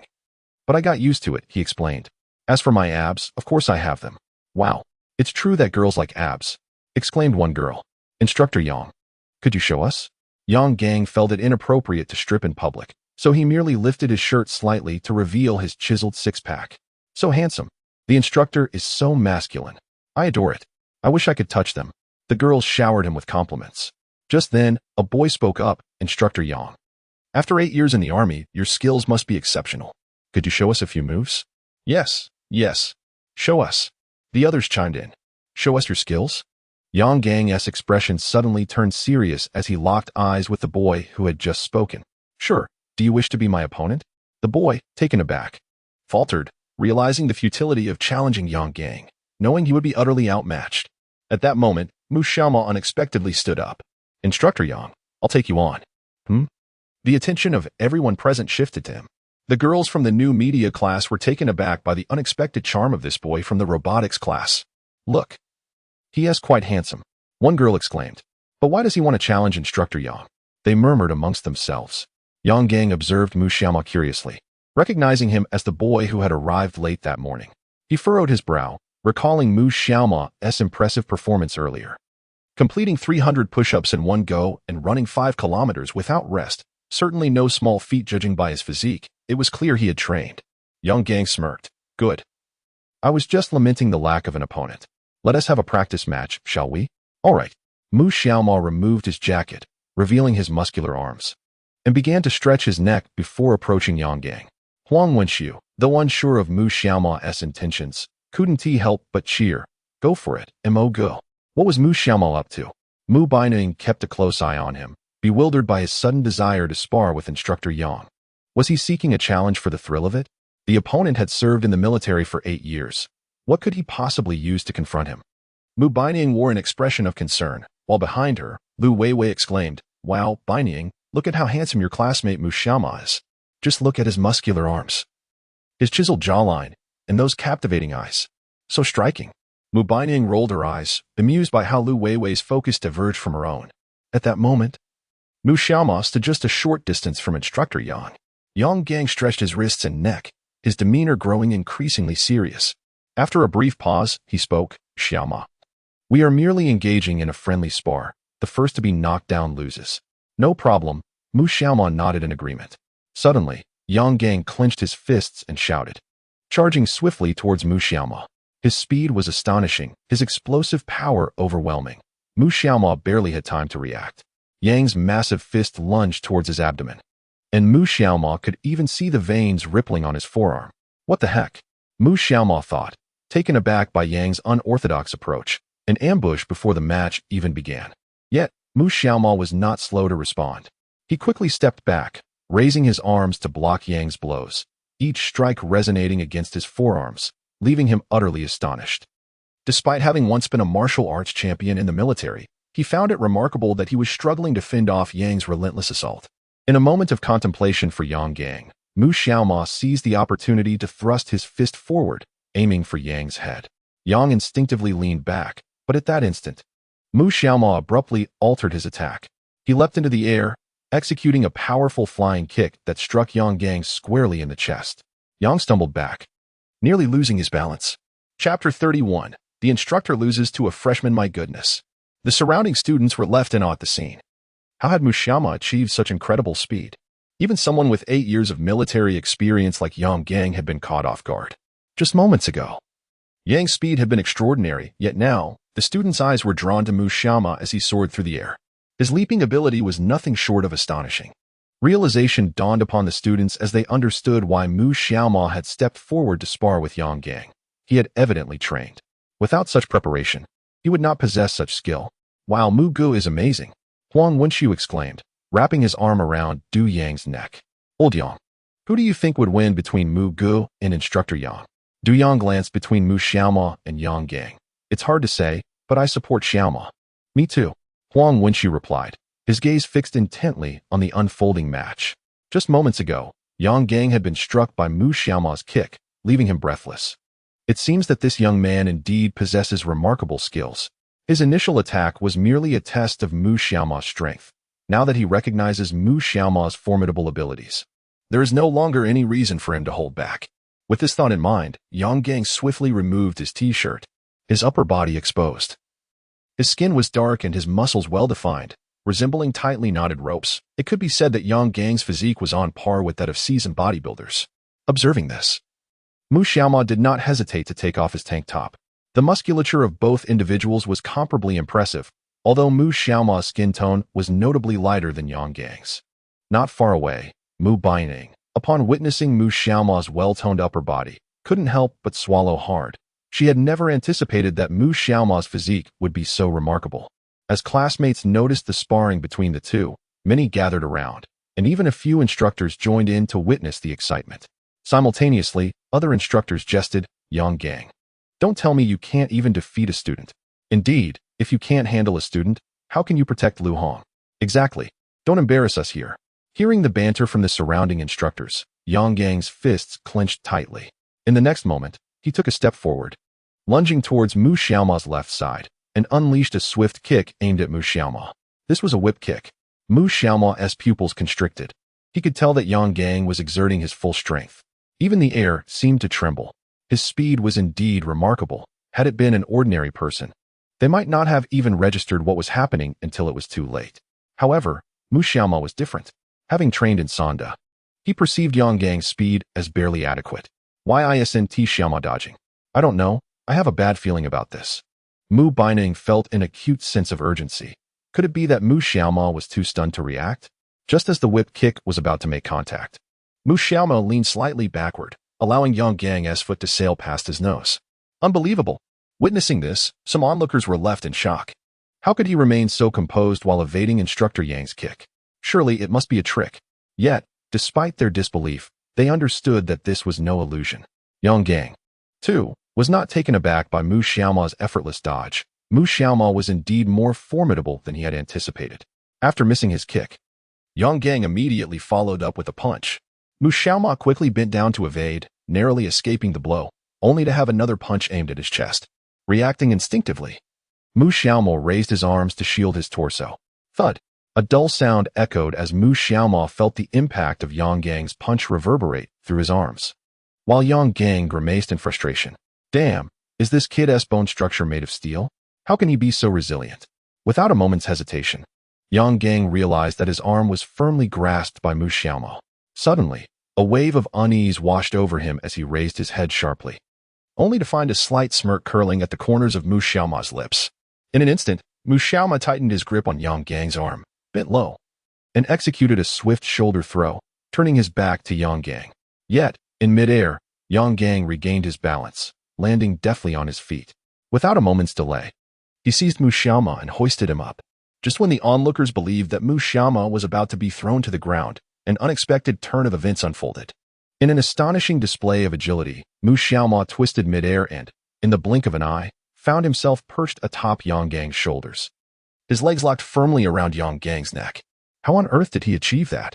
The classmates were utterly astonished, for Mu Xiaoma's dexterity was nothing short of remarkable. To be held aloft by Yang Gang, only to flip onto his shoulders, was a feat beyond comprehension. One student rationally analyzed the situation. If he had spun in midair, his arm must have rotated a full 360 degrees, implying a dislocation. Dislocated? The student was momentarily taken aback. Yang Gang's expression soured. Indeed, he had just heard a faint crack. This boy could even dislocate joints? Now was not the time for idle thoughts. As he was struggling to breathe under Mu Xiaoma's vice-like grip, at this moment of vulnerability, Mu Xiaoma seized the opportunity, leaning back to shift his center of gravity, causing the struggling Yang Gang to lose his balance and ultimately crash to the ground. Thud! Of course, Mu Xiaoma fell alongside him. Yet he maintained his grip around Yang Gang's neck. Yang Gang found it increasingly difficult to breathe and, in a raspy voice, conceded, I admit defeat. Upon hearing Yang Gang's words, the surrounding classmates were momentarily taken aback. What? Yang Gang actually conceded? The military training instructor had lost to a freshman. This was utterly absurd. After Mu Xiaomo released his grip, he stumbled to his feet, crouched down, and pressed his palm against the ground. With a forceful push, a resounding crack echoed as his bone was reset. Indeed, Mu Xiaomo had just dislocated his own arm. In the early days of practicing Sanda, he often faced brutal blows, resulting in frequent dislocations. Over time, he learned how to realign it, and on occasion, he could even willingly dislocate it to escape constraints. Although it came at a cost, it was a minor concern for him. Once he stood upright, Yang Gang followed suit. Instantly, he felt a tinge of embarrassment. How could he, a veteran of 8 years, be bested by a mere freshman? The thought of it becoming public was mortifying. Yet, Yang Gang was not one to shy away from defeat. He acknowledged that Mu Xiaomo was a promising talent, displaying exceptional skill. Thus, he began, classmates, in the recent sparring, I must concede defeat, thoroughly. Let us give a resounding round of applause to Mu Xiaomo. Chapter 32. You should be my future boyfriend, for you already hold him in your heart. Upon hearing Yang Gang's words, many classmates finally grasped the situation. The image of Mu Xiaomo lingered in the minds of the girls from the journalism class. The moment he mounted Yang Gang's shoulders was simply breathtaking. Not only was he handsome, but his skills were remarkable. Being his girlfriend would surely provide a sense of security. Bravo, Emogo. Oh my, Emogo, I adore you. I wish to duel with you in fencing. Young sir, I possess a sheath, and it seems your sword would fit perfectly within it. Might we get acquainted? Applause erupted around them. Both the students from the robotics class and those from the journalism class were captivated by Mu Xiaomo's performance. To witness someone triumph over an instructor, a feat that seemed nearly impossible, was truly enchanting. Yet, it had indeed transpired. This was Mu Xiaomo's prowess. In a nearby corner, Xia Yuyu observed everything, her eyes shimmering with admiration. She murmured, as expected of my dear Mo Gu, simply splendid. Mu Xiaomo gradually approached Yang Gang. The two exchanged a handshake, and Yang Gang, with an awkward smile, admitted, Mu Xiaomo, I must say, your skills are indeed impressive. I have lost. No. Mu Xiaomo shook his head, fully aware that losing in such a setting was quite embarrassing for Yang Gang, who valued his pride, especially with a crush present. Thus, Mu Xiaomo said, Instructor Yang, it was thanks to your leniency that I emerged victorious today. Do refrain from going easy on me next time. Upon hearing Mu Xiaomo's remark, Yang Gang realized that Mu Xiaomo was providing him a graceful exit. With this thought, Yang Gang's fondness for Mu Xiaomo significantly increased. He chuckled and nodded. Haha, very well. I shall not let you win next time. Indeed, Mu Xiaomo replied with a nod. At that moment, Yang Gang couldn't help but scrutinize him further, asking, Have you trained before? Yes, Mu Xiaomo admitted candidly. I practiced Sanda for 2 years in high school. Otherwise, how would I protect my girlfriend in the future? Haha, well said. Yang Gang laughed. I am truly pleased to have sparred with you today, Mu Xiaomo. Perform well in college. I believe you will undoubtedly achieve great things. I will, Mu Xiaomo assured as he picked up the vest from the ground, donned it, and returned to his original position. Huang Wenxiu and Du Yang promptly made way for Mu Xiaomo. After settling on the ground, Huang Wenxiu poked Mu Xiaomo's sweat-soaked arm and exclaimed, Wow, Brother Mo, you truly are formidable. Even the instructor was brought down, and you ended up dislocating your shoulder. Is your arm all right? Mu Xiaomo smiled gracefully. It's nothing, just a minor issue. If anyone bullies you next time, just call for me. Sure, if I'm ever beaten up, I will definitely call for you. Du Yang rolled his eyes. Huang Wenxiu, look at your lack of ambition. With your 200 pounds, who could possibly outmatch you? True enough. Ning. Mu Xiaomo was incredibly impressive just now. After witnessing Mu Xiaomo's performance, Lu Weiwei could no longer hold her tongue. Mu Baining ignored her, and Lu Weiwei continued, You must have some ancestral luck to find such an outstanding boyfriend. Mu Baining rolled her eyes. This annoying Weiwei was at it again. Nevertheless, Mu Xiaomo's display had indeed been remarkable. Although Mu Xiaomo claimed that Yang Gang had gone easy on him, she could discern the truth. Regardless of whether he had been lenient, Mu Xiaomo's performance had genuinely astonished her. The classmates in the front row were momentarily stunned by Lu Weiwei's words. What? Mu Xiaomo is Professor Mu's boyfriend? At that moment, Mu Baining realized that the students in front of them were from her class. Damn it. Lu Weiwei really speaks without thinking. not considering the setting. If her classmates found out, what would they think? She quickly interjected, Lu Weiwei. How many times must I tell you? Mu Xiaoma is not my boyfriend. Oh yes, right. Lu Weiwei nodded. He must be your prospective boyfriend. Since you already have feelings for him, correct? After Mu Xiaoma finished sparring with Yang Gang, it was already 9:30 in the evening. The time mandated for dismissal by the school. Thus, Yang Gang rose to his feet, raised his right hand, and shouted, Class 1 of the robotics department. Listen to my command. Assemble in front of me within 10 seconds. Everyone move. 10, 9. Upon hearing Yang Gang's command, the classmates quickly sprang into action. Mu Xiaoma stood outside the formation, and after 10 seconds, the classmates had perfectly aligned themselves. First row report. 1, 2, 3, I am old 6. Upon hearing Lu Qian's voice, Yang Gang immediately wore a disdainful expression. This guy is so arrogant. Lu Qian was ordered to step aside and complete 200 push-ups. Yang Gang then turned his attention to the rest of the class. Students, whether it was the military training today or tonight's social event, you all performed admirably. Especially you. Mu Xiaoma, you have taught me a profound lesson. Without further ado, everyone should head home early tonight to rest. Don't forget to have breakfast tomorrow morning, or you might end up like by Yun Tao, fainting from low blood sugar. Did everyone hear me? Heard. Why does it sound so quiet? Did everyone hear me? Heard. Good. Yang Gang nodded and said, All right, everyone disperse now. Go back and rest early. We will gather here promptly at 7:30 tomorrow morning. As soon as he finished speaking, the students began to scatter towards their dormitories. At that moment, the news class also happened to dismiss, and many girls noticed Mu Xiaoma's presence, rushing over to him. Before long, they had cornered Mu Xiaoma, Huang Wenxiu, and Du Yang, leaving no room for escape. Naturally, their focus was on Mu Xiaoma. Brother Xiaoma, may I add you on WeChat? I find you particularly intriguing. Mu Xiaoma, I am the class leader of the news class, standing at 172, 36 centimeters. Can we be friends? Hey, my sword sheath is missing this sword. I feel we make a great match. Do you have time later to try it out in the grove? Chapter 33. Where can I find a sword sheath as beautiful as mine? Hearing the voices around him, Mu Xiaoma felt bewildered. It seemed he had stumbled into something rather peculiar. Sword sheath? Long sword? Is this for real? It appeared that even boys needed to safeguard themselves when outside. Noticing that Mu Xiaoma showed no intention of pulling out his phone, the surrounding girls continued to persist in their pursuit. Amidst the crowd, Mu Xiaoma suddenly felt a soft object brush against him, as if he had inadvertently bumped into something. Wow, this is delightful. Huang Wenxiu was elated, clearly the happiest among them, as a girl had unexpectedly pressed against him.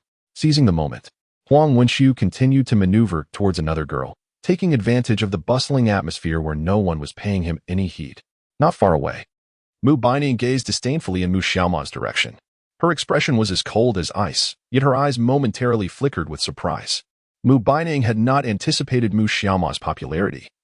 After all, girls would not actively seek contact information unless they were genuinely interested.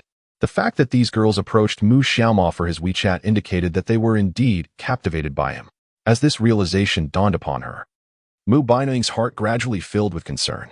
She firmly believed in the adage that a girl chasing a boy is like a veil separating them. Moreover, the news class boasted many attractive girls, and the chance of Mu Xiaoma being lured away by another was not negligible. At that moment, Lu Weiwei, unable to contain herself, asked, Ning Ning, look at how popular your prospective boyfriend is. Do you think he can resist the allure of beauty? Mu Baining did not respond to Lu Weiwei's inquiry, but instead furrowed her brows tightly, observing Mu Xiaoma's every move. Come on, just add me on WeChat. It's just a small favor. Yes, adding WeChat won't cost you anything. Besides, where can I find another sword sheath as lovely as mine? At this point, Mu Xiaoma felt somewhat at a loss. Had it not been for the binding system, he might have already sought to add a beautiful girl on WeChat. However, with Mu Baining in his life, he understood that he could not act on such impulses. In order to leave no lingering thoughts for the surrounding girls, Mu Xiaoma straightforwardly stated, I apologize, but I already have a girlfriend. If your boyfriend were surrounded by other girls like this, you wouldn't feel comfortable either. So please step aside. Though his words appeared polite, his tone was exceedingly frosty, particularly the final request to step aside. The seriousness in his voice caused a sense of discomfort among the nearby girls. Upon learning that he had a girlfriend, some of the girls felt a tinge of disappointment, while others expressed resignation, and soon, the crowd gradually dispersed. Not far away, Mu Baining observed this with a satisfied nod. He had performed admirably. Had he added the WeChat of any other girls, it would have been a different story altogether. Pleased that Mu Xiaoma had not disappointed her, she decided against speaking to him, especially with his roommates surrounding him. She glanced at Lu Weiwei and remarked, "Weiwei, it's getting late. We should head back. Aren't you going to chat with your prospective boyfriend?" Lu Weiwei lowered her head, only to catch sight of Mu Baining looking down her nose at her, prompting her to quickly respond, "I'll take you back to the dormitory right away." Meanwhile, Huang Wenxiu, upon noticing the girls had departed, stared wide-eyed in disbelief. He hadn't had his fill of enjoyment yet. Why were they leaving? It was worth noting that the girl he had just approached was young, beautiful, with an alluring figure, and he regretted not having asked for her WeChat. He glanced at Mu Xiaoma and exclaimed, "Emogu, wow, you're impressive. So many girls were throwing themselves at you, yet you remained unmoved. If I were in your position, I would definitely add a few WeChats." In response, Mu Xiaoma rolled his eyes. "Do you think everyone is like you, AC King? By the way, didn't you say you wanted to add Han Ximiao's WeChat? Hurry up and do it." "All right." Hearing this, Huang Wenxiu suddenly remembered and hurried off to find Han Ximiao. Mu Xiaoma exchanged glances with Du Yang. "Do you think he can add Han Ximiao's WeChat?" "I don't think he can. Neither do I." Upon returning to the dormitory, Mu Xiaoma immediately dove into the bathroom for a shower. He glanced at his arm, which had taken a punch from Yang Gang, and noticed it was already bruised. A gentle press revealed a lingering pain. Ding. "Congratulations, host, for completing the task. You have received System Potion 1.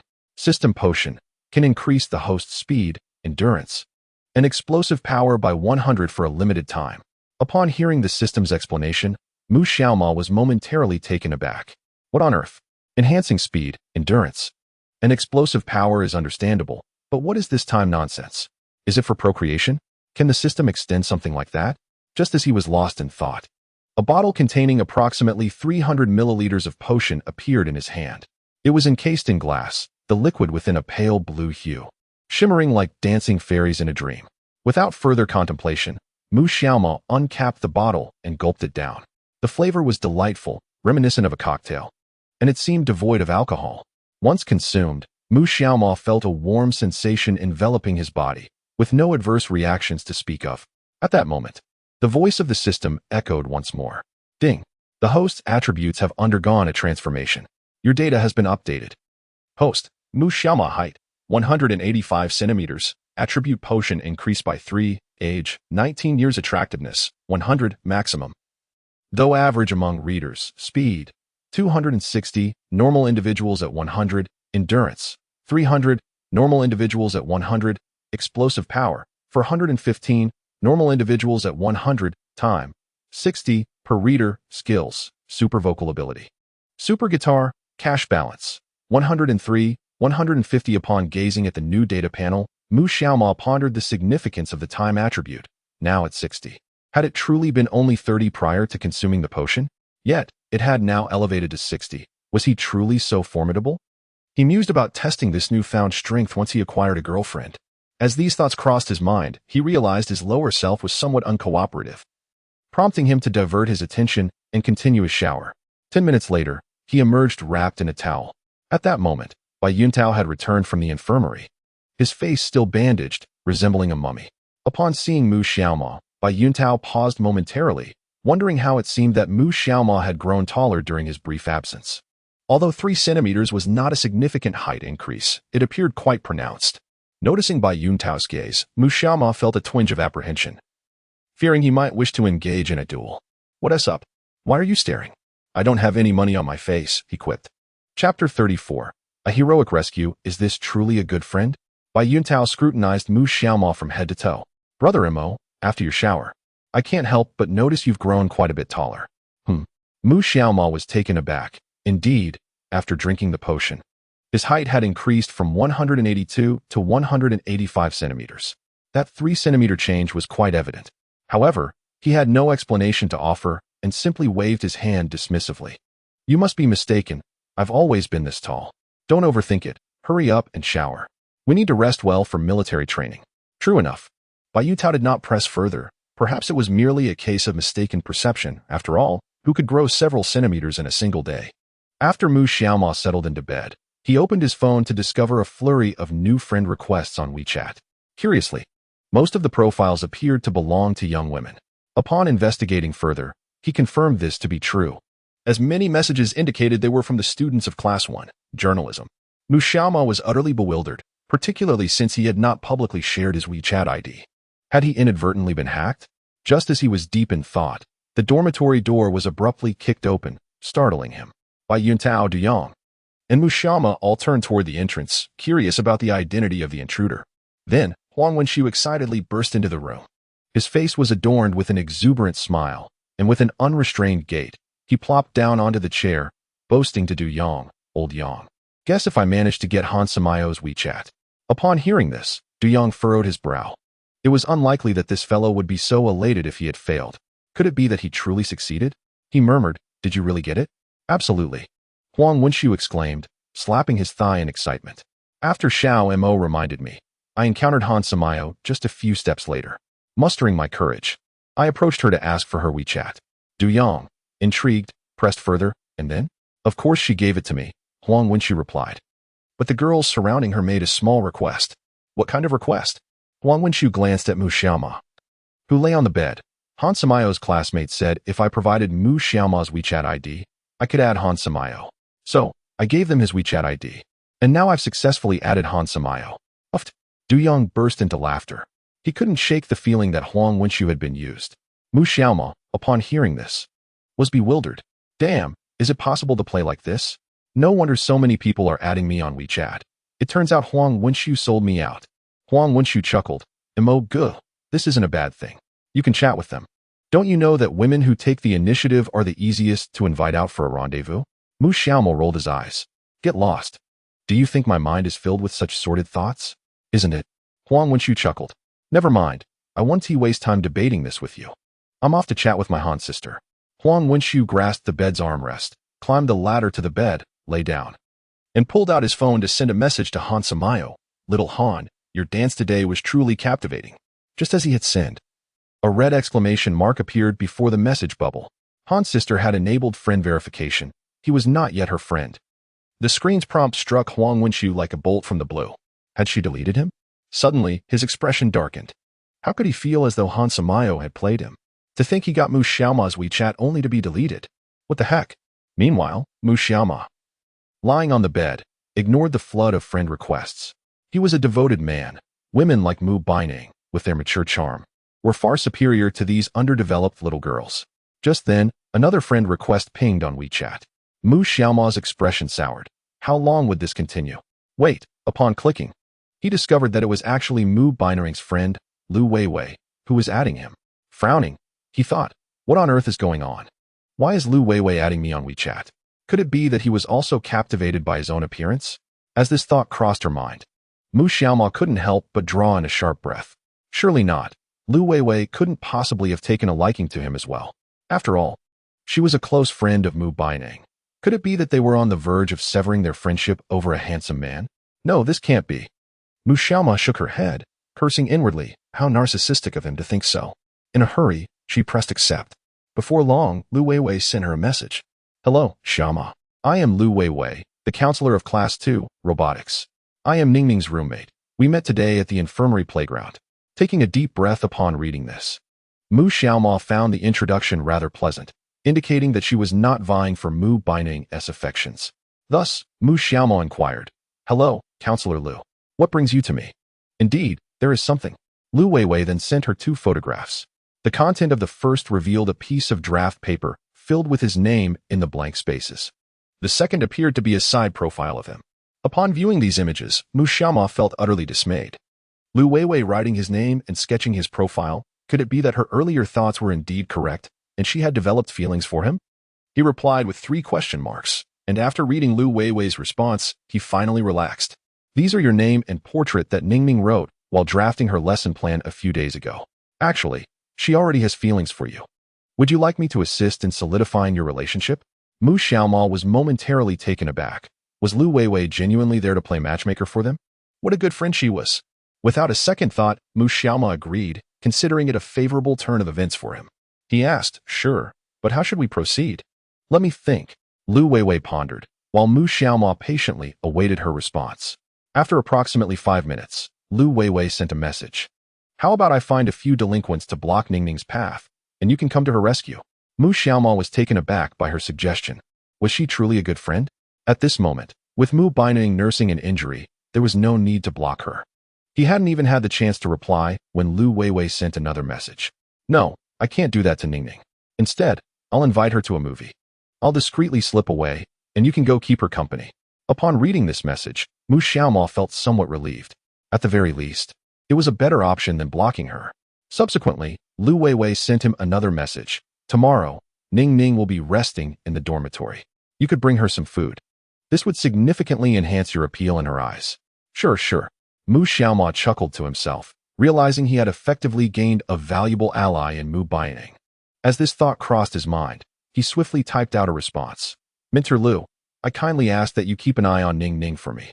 Should she ever feel unwell or require assistance, please inform me at once. Lu Weiwei readily agreed, adding, however, when you win her over, you must treat me to a meal. No problem. With such a mobile monitor and ally at his disposal, Mu Xiaoma felt a surge of happiness. Following this, Lu Weiwei promptly shared Mu Baining's birth date, her menstrual cycle, her idiosyncrasies, her favorite foods, and even some rather unflattering photos from her university days. Upon receiving this information, Mu Xiaoma was left astounded. Could this truly be the fabled best friend? Noting that Mu Baining's birthday fell on October 10th, he realized she was precisely 3 years his senior. He muttered to himself, only 3 years older than me. The saying goes, a woman 3 years older bears golden bricks. How perfect. In truth, Mu Xiaoma's ideal partner was someone 3 years his junior or senior. A younger companion would be naive, innocent, and easily swayed, while an older one would embody maturity, stability, and ambition. Having chosen Mu Baining, Mu Xiaoma silently vowed in his heart to never let her down throughout his life. The following morning, after a hearty breakfast, Mu Xiaoma and his roommate headed to the sports field for military training. However, just as the training commenced, he was summoned by a student from the arts department, claiming to be from the student council. The purpose was to participate in the selection for the welcome party's performances, thus granting him a morning off. After performing a piece titled Guest, several judges discreetly wiped away tears, and upon leaving, some girls even added him on WeChat. As before, Mu Xiaoma chose to overlook this. Once he returned the guitar to his dormitory, he began to wander leisurely around the Magic Science University. Having obtained a super milk tea recipe the previous day, he contemplated the possibility of opening a milk tea shop. After all, he had a side quest to complete, aiming to earn 10 million first. Moreover, the profit margins for milk tea were exceptionally high. Despite the presence of numerous milk tea shops at the university, there remained a market for it. As long as the beverage was well crafted, repeat customers would be plentiful. Naturally, since this milk tea recipe was provided by the system, Mu Xiaoma felt no apprehension regarding its taste. As for the funds to establish the shop, the system had previously allocated him 100,000, which was perfect for startup capital. After all, he wasn't joining a franchise, which would entail hefty expenses. The primary cost would merely be for leasing the premises and purchasing equipment. Surely, 100,000 would suffice? If not, he could always ask his father for a little extra. With these thoughts in mind, Mu Xiaoma felt a sense of lightness envelop him. Due to his premonition, he was certain that he would soon hold Mu Baining in his embrace while counting his money. The campus of Moku University is quite expansive, featuring 3 cafeterias and a bustling snack street. The foot traffic here is immense, as one can easily imagine the popularity of a snack street located within a university. With over 50,000 students enrolled, the sheer number is indeed staggering. After cycling around on a shared bike, Mu Xiaoma observed that there were 3 bubble tea shops near each cafeteria, and even 4 in proximity to the snack street. This observation only pertains to the cafeterias and snack street. Additional beverage shops can be found near the gymnasium and other unique venues. It must be noted that this industry is fiercely competitive. Upon further inspection, among the 13 bubble tea shops, only 3 are independently operated brands. The rest are franchises. Now, Mu Xiaoma is faced with 2 options. The first is to directly lease a storefront to open a new bubble tea shop. However, this option is quite limiting, as most commercial spaces within Moku University are already occupied, making it uncertain whether anyone would be willing to rent out their premises. The second option involves seeking out a poorly performing bubble tea shop and negotiating a transfer with the current owner. Are there indeed any underperforming bubble tea shops in this area? He decided to inquire, especially since he possesses an innate charm in social situations. Without further ado, Mu Xiaoma entered a bubble tea shop located in the commercial street. This establishment is an independently operated brand, and since upperclassmen have returned to campus, the shop was bustling with patrons. Upon seeing such a crowd, Mu Xiaoma felt disheartened. It was evident that this bubble tea shop was doing quite well. His desire to ask questions dissipated. Just as he was about to leave, a voice suddenly called out from behind him. "Hey, Mu Xiaoma, what brings you here? Aren't you supposed to be at military training today?" Turning around, he recognized Lu Weiwei, his fellow classmate. Their eyes met for the first time, and Lu Weiwei blushed upon noticing his handsome visage. Indeed, he possessed a charm and demeanor that set him apart from other boys. He radiated an aura akin to a sunbeam, drawing people irresistibly closer. However, regarding his affection for Mu Baining, Lu Weiwei felt no romantic inclinations. Responding to Lu Weiwei, Mu Xiaoma smiled warmly and replied, "Hello, Lu Weiwei. I attended the selection for the welcome party today, which is why I missed military training this morning." "Oh, I see." She nodded, then added with a smile, "Do you enjoy bubble tea as well? I sent you so many messages about it yesterday. You must treat me to a drink." Of course, Mu Xiaoma readily agreed, and soon he purchased 2 cups of mango pomelo sago. After handing one to Lu Weiwei, the two of them exited the bubble tea shop together. Lu Weiwei beside me inserted a straw into her drink and took a sip of the mango sago. She then frowned slightly, exclaiming, "Alas, the milk tea being crafted nowadays is becoming increasingly unpalatable. This is still the finest milk tea shop at Magic Science University." At that moment, the voice of the system chimed in, announcing, "At the exit of the underground supermarket in the first cafeteria, a shop is up for lease. Host, you may proceed to rent it." Chapter 36. What on earth? There's a large black rat. Upon hearing the system's voice, Mu Xiaoma paused momentarily. The opportunity had presented itself. He glanced at Lu Weiwei and said, "Professor Lu, next time I shall personally prepare a drink for you. Could you please take care of Ning Ning for me? I suddenly remembered something I must attend to, so I shall take my leave." With that, Mu Xiaoma hurriedly departed, leaving Lu Weiwei standing there in a daze.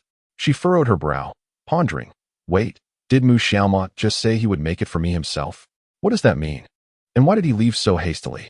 I still have questions to ask him. Could it be that he is dealing with a personal matter?" Meanwhile, Mu Xiaoma had arrived at the exit of the underground supermarket in the first cafeteria. Each cafeteria at Magic Science University boasts a remarkably large supermarket in its basement. Given that it was class time, the place was nearly deserted, lacking even a cashier. It was only during lunch or after school that students would come to shop. But what about the shop that the system mentioned as being available for lease? As he surveyed the area, he turned slightly and was taken aback to discover a milk tea shop directly across from the supermarket exit. Mu Xiaoma was momentarily stunned. He hadn't visited this area since the semester began and had not anticipated the presence of a milk tea shop here. The shop was located in a corridor that required one to exit the supermarket to see it, making its placement somewhat awkward. After all, a milk tea shop aiming for profit must be situated in a high-traffic area. In today's milk tea market, unless the drink is exceptionally unappetizing or priced exorbitantly, most individuals do not deliberate extensively over brands. Convenience is key. However, this establishment faced a significant challenge. It was far too secluded. Most students, after finishing their shopping in the supermarket, would be laden with items, rarely opting to purchase milk tea afterwards. Those desiring milk tea would not make the additional trek underground to buy it. Of course, this would change only if the offerings were extraordinarily delicious and remarkably affordable. This must be the place, Mu Xiaoma murmured to himself, realizing that the shop's location was utterly unfortunate. Investing in a milk tea shop here would undoubtedly result in a financial loss. Nevertheless, if he were to manage the establishment, things might improve. Being a particularly cautious individual, he recognized the challenges posed by the shop's location. It was prudent to first test the recipe provided by the system to see if it was indeed delectable. With this thought in mind, he stepped inside. Upon a cursory glance, the area of this milk tea shop appears to be quite spacious, approximately over 30 square meters. Outside, a few simple tables and chairs are arranged, while behind the bar lies the workspace, complemented by a small room within.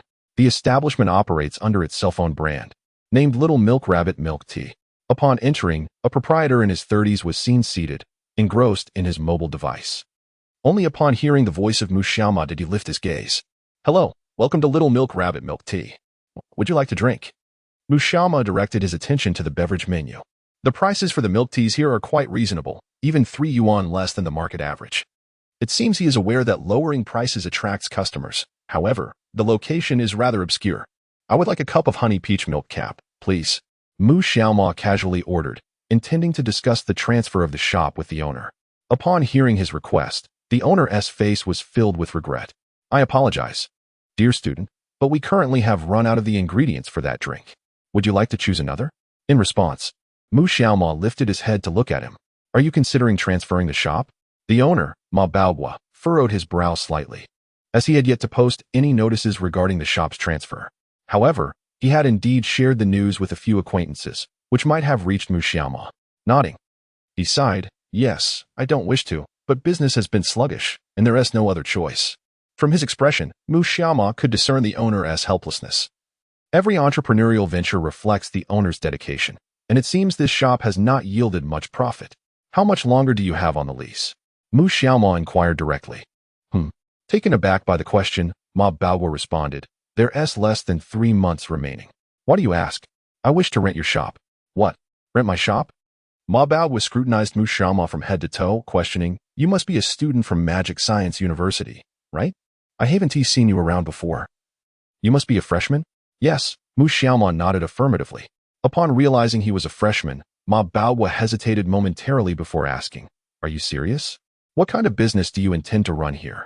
Knowing Mu Xiaoma was a student, he was hesitant to lease the shop to him. There are far too many college students attempting entrepreneurship these days. If Mu Xiaoma were merely having a fleeting whim, the losses might leave him in tears. The location is indeed challenging. Regardless of the venture, it is difficult to thrive. A milk tea shop, Mu Xiaoma replied, slightly taken aback by the owner's excessive inquiries. A milk tea shop? Ma Baohua waved his hand dismissively. Let it go, student. Just look at my situation. Running a milk tea shop has proven dismal. To be frank, aside from a few regular customers I am familiar with, you are the first to purchase milk tea from my shop. Mu Xiaoma was momentarily stunned. It was indeed quite disheartening. During the peak of military training these past few days, not a single customer had come to buy. Ma Baohua continued, you see. As a student, I do not wish to harm you. It is perfectly fine for you to open a milk tea shop, but not here. To his astonishment, the shop owner had effectively disqualified himself. Nevertheless, Mu Xiaoma was resolute, primarily due to his unwavering faith in the system. He replied, boss, while your words hold some truth, I have confidence in myself and my unique milk tea recipe, which is undoubtedly delicious.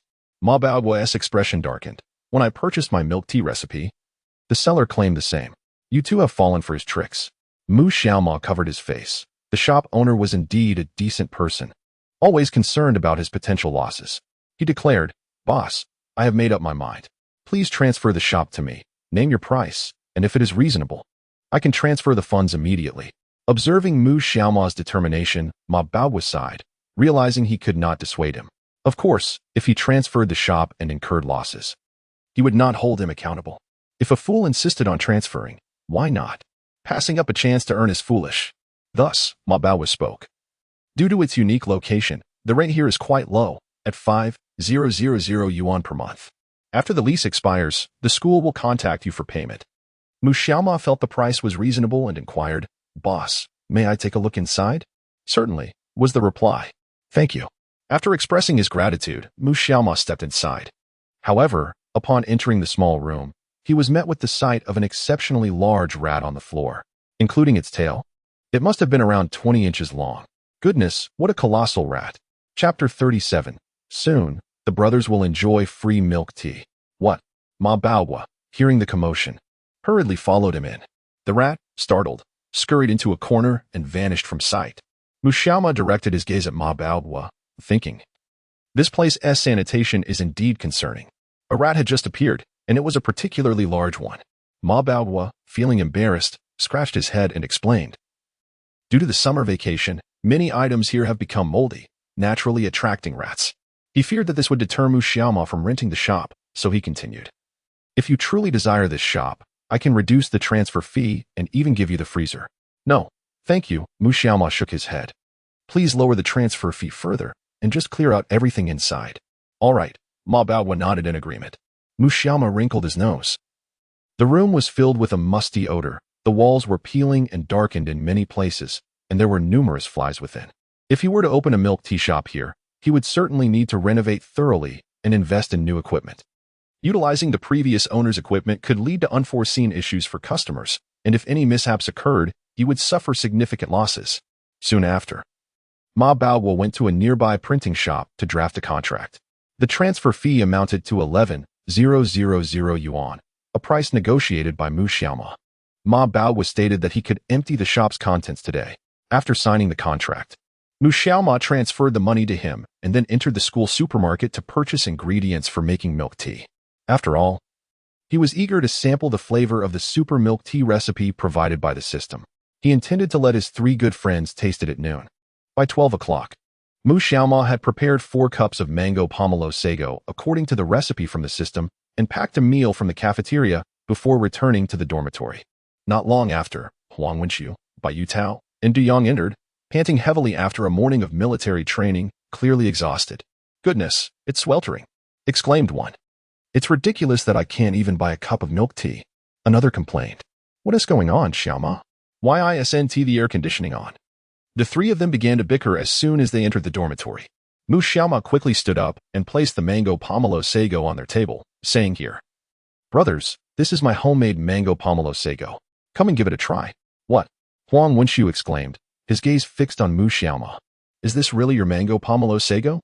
Bai Yu now chimed in, "Wow, Imogu, you're amazing. You skipped military training this morning just to make milk tea?"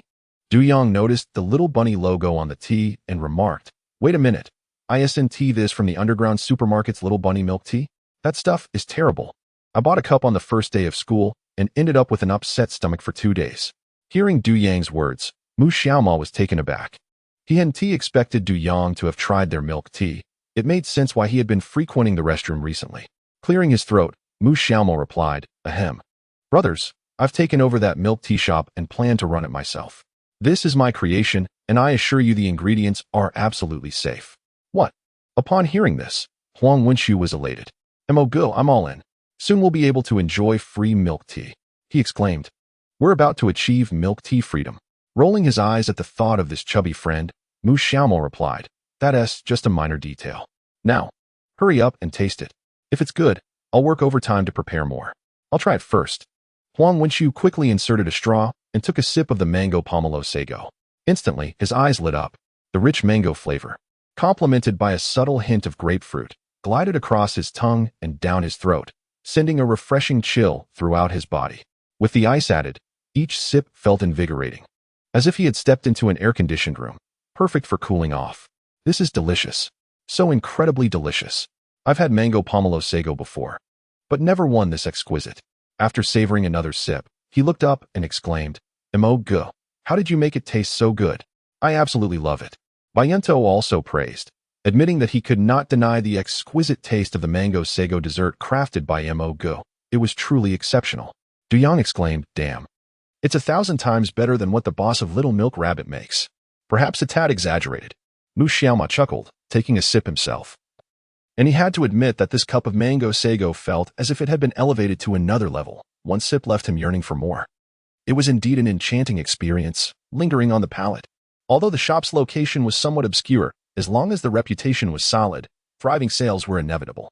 At that moment, Huang Wenxiu interjected, "Imogu, you should send a cup to Professor Mu.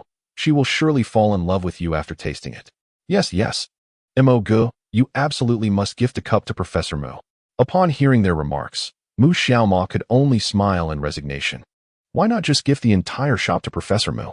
Astonished by the suggestion, they found his reasoning quite compelling. Huang Wenxiu couldn't help but say, "Imogu, what do you think of me? If I could, I would buy a plane ticket to Thailand right now." "Go ahead." Mu Xiaoma rolled his eyes, climbed into bed, and then opened his phone. There were numerous items needed to open the shop. Renovations were set to begin the following day, followed by obtaining the necessary business license. The efficiency at the Industrial and Commercial Bureau was notoriously sluggish, so it would undoubtedly take a considerable amount of time, delaying the opening. Perhaps it was best to enlist the help of his father. His father had some influence and had always treated him well, though he held the belief of raising sons in poverty and daughters in wealth. Regardless, that didn't matter. The system had been activated. Was money really a concern? Thus, Mu Xiaoma sent his father a WeChat message. Dad, I'm starting a business. Please help me get a business license for a milk tea shop named Cha Cha, located at the #1 canteen of Moda University of Science and Technology, Shop 104. After sending the message, Mu Xiaoma contacted a renovation company, targeting the female market, and given that many young women enjoyed milk tea, he envisioned a charmingly pink decor for the shop. It was bound to be a hit. Chapter 38. Cooking dinner for Professor Mu? Following that, Mu Xiaoma ordered a batch of beverage-making equipment and the necessary ingredients for milk tea online. The equipment was the most expensive aspect of starting the milk tea shop, though the bulk of cost would stem from renovations, which would amount to a full 50,000 yuan. He estimated that the total expenses for starting the milk tea venture would be just over 100,000 yuan. There was no need to prepare many ingredients. As it was summer, and fruits were prone to spoilage, he could simply purchase them from the campus supermarket later. Having laid out his plans, Mu Xiaoma soon set his phone aside, as he would need to participate in military training in the afternoon and hoped to recharge with a short nap. A brief slumber would hopefully bring dreams of Professor Mu. Before long, he drifted off to sleep. At 2 o'clock, Mu Xiaoma and his good friend returned to the playground to continue their military training for the day. Because he showcased his martial prowess last night, Yang Gang held him in particularly high regard, directly appointing him to lead his classmates in military training. Naturally, he took his responsibilities seriously. In fact, guiding his peers through military drills was considerably less strenuous than participating himself, primarily due to the absence of supervision.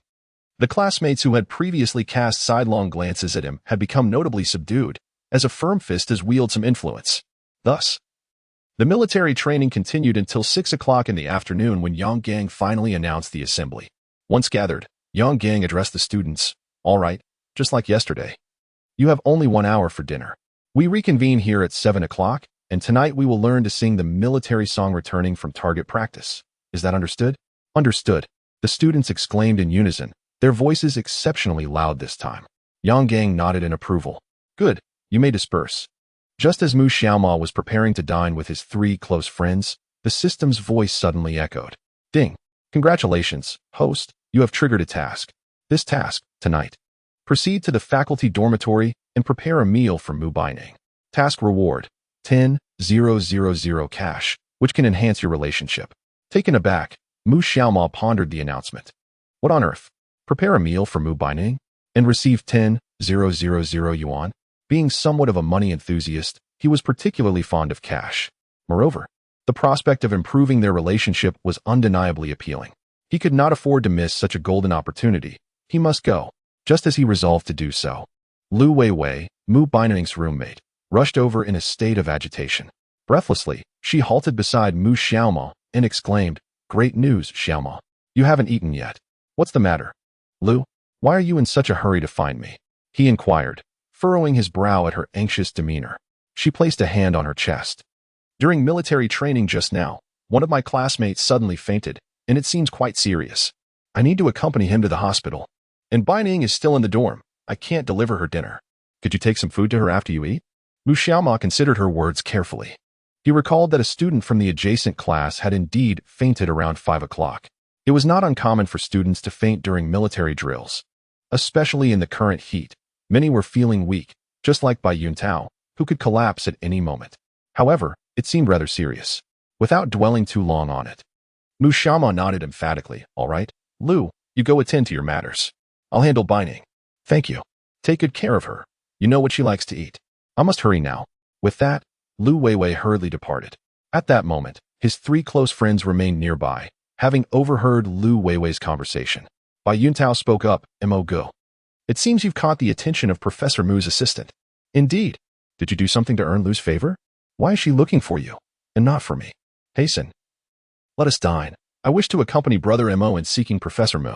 Upon hearing this, Mu Xiaoma rolled his eyes in exasperation. You all may go ahead and eat. I shall simply pack a meal for Professor Mu and deliver it myself. There is no need to trouble you with my errands. In truth, it was simply because you were unworthy. Cut it out, Bai Yuntao scoffed disdainfully. I see you wish to enjoy this alone. Very well, brothers, let us depart for dinner. We must not interrupt Brother Mo's pursuit of Professor Mu. Ah, indeed. Huang Wenshu chimed in. Brother Mo, best of luck. May you soon find yourself in her embrace. Mu Xiaomo was momentarily at a loss for words, and it dawned on him that he had but an hour to prepare a meal for Professor Mu, surely insufficient time. Alas, he resolved to seek permission from the instructor. Moments later, Mu Xiaomo found himself before instructor Yang Gang, who was en route to the cafeteria with Lu Hong. Their hands intertwined, engaged in cheerful conversation, exuding affection. Faced with such a scene, Mu Xiaomo hesitated to intrude. Nevertheless, for the sake of preparing a meal for Professor Mu, he gathered his courage and approached them quietly. Suddenly emerging from behind Yang Gang, he greeted with a chuckle, "Hey, Instructor Yang." Startled, Yang Gang jumped at the unexpected appearance of Mu Xiaomo. In that instant, he had released Lu Hong's hand. Yang Gang contemplated reprimanding Mu Xiaomo, but, considering Lu Hong's presence and his desire to maintain a commendable image, he ultimately refrained, instead offering a faint smile. "Ah, it's you, Xiaomo. What brings you to me?" Mu Xiaomo, adopting a theatrical demeanor, clutched his stomach. "Instructor, I'm feeling rather unwell. Might I be excused from military training this evening?" Observing the sincerity in Mu Xiaomo's gaze, Yang Gang pondered that he did not seem to be fabricating his ailment. To expedite Mu Xiaomo's departure, he nodded, "Very well. You should return to rest. Remember to drink plenty of warm water." "Drink plenty of warm water?" Mu Xiaomo was taken aback. Thank you, instructor. I shall." He mused to himself that Instructor Yang was rather accommodating, albeit somewhat blunt. Without further thought, he hurriedly departed the scene. Yang Gang watched as Mu Xiaomo's figure receded, momentarily taken aback. How could someone claiming to feel unwell sprint away so swiftly? Or perhaps he was on the verge of an unfortunate incident. Chapter 39, Mu Baining. I have successfully ensnared Mu Xiaomo. Half an hour later, Mu Xiaomo crossed the threshold into the staff dormitory, burdened by a large package. "Ah, handsome. Back again?" The voice of the matron at the dormitory window greeted him as he entered. Mu Xiaomo paused, surprised that the matron recognized him. He smiled at her. "Yes. Dear lady, I have returned. I wish to see my professor."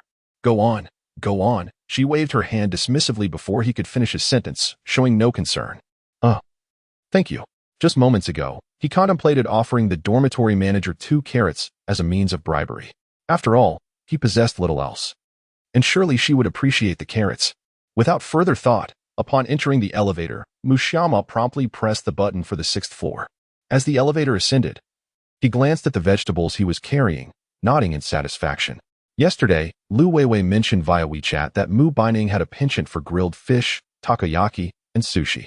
After perusing the supermarket, he could not find octopus, but he did buy a Xinjiang fish and a portion of sushi, along with some side dishes. Intending to prepare grilled fish for Mu Baining. When it came to grilling fish, he was exceptionally skilled. Since his childhood, his grandparents had operated a grilled fish restaurant. Frequently playing in the kitchen, he acquired quite a talent, and this time he was eager to showcase his culinary prowess for Mu Baining. Ding! The elevator reached the 6th floor, and the corridor remained as dim as the last time he had visited. Arriving at door 604, he gently knocked. Tap, tap, tap. Almost immediately, a voice from within responded, "Coming." Due to Mu Baining's foot injury, her pace was not swift. Mu Xiaomo patiently awaited her arrival. After a short while, the door creaked open, revealing Mu Baining's voice. "That's strange. Weiwei, why didn't you bring your key today? This is a fingerprint lock. Are you deliberately making it difficult for me?" Before she could finish her sentence, she paused upon seeing the person at the door. To her surprise, it was Mu Xiaomo. She glanced down at the items in his hands, noticing the fish, along with carrots and chili peppers. Confused, she stood there momentarily, while Mu Xiaomo's heart raced at the sight of her. Today, she donned a pink pajama set adorned with playful patterns. Who would have thought that Mu Baining, an elegant woman, could also possess such a youthful charm? This was what one might call a delightful blend of grace and playfulness. At that moment, her hair was styled in a bun, and although her pajamas were rather loose, her figure remained strikingly prominent. So large and so fair. Upon noticing Mu Xiaomo's gaze, Mu Baining shot him a disdainful look and sternly inquired, "Mu Xiaomo, what brings you here?" Her serious tone jolted him from his reverie, and he smiled slightly, replying, "Did Professor Lunan inform you? A student in her class fainted, and she accompanied them to the hospital. She asked me to bring you a meal. But the cafeteria is too crowded right now. I feared you might be too hungry, so I decided to cook for you." "Hiki, Professor Mu. My culinary skills are quite exceptional. I must tell you in confidence, you are the 3rd girl to taste my cooking. You should feel honored." Upon hearing Mu Xiaomo's words, Mu Baining suddenly recalled the time he had helped her prepare noodles. At this moment, the taste of noodles lingered in her mind. Mu Baining then inquired, "Who are the first and second?" Upon hearing this, Mu Xiaomo realized that Mu Baining was feeling a pang of jealousy. Meanwhile, Mu Baining contemplated whether Mu Xiaomo had an ex-girlfriend. Observing her expression, Mu Xiaomo asked, "Professor Mu, are you sure you won't let me in?" "Oh." Mu Baining quickly realized and promptly made room for her, urging, "Come in quickly." Noticing that Mu Baining was balancing on one foot, he hurried to support her, saying, "Professor Mu, be careful. I've got you." Thus, Mu Baining humorously hopped into the room, nearly causing Mu Xiaomo to burst into laughter. After helping her onto the bed, Mu Xiaomo finally answered the earlier question. "The first girl is my mother, the second is my sister, and the third? That would be my wife." With a cheeky grin, Mu Xiaomo's words immediately flushed Mu Baining's face with color. "His wife? When did I become his wife? How shameless." Noticing the change in Mu Baining's complexion, Mu Xiaomo felt a surge of joy. He had already braced himself for this response. After all, Lu Weiwei had mentioned the day before that Mu Baining had feelings for him. Otherwise, he wouldn't have dared to speak so boldly. Observing Mu Baining's reaction, he mused that their relationship was nearing that of a couple, leaving Mu Baining in a state of inner turmoil. Although she desired to be flirted with, she felt somewhat unaccustomed to it.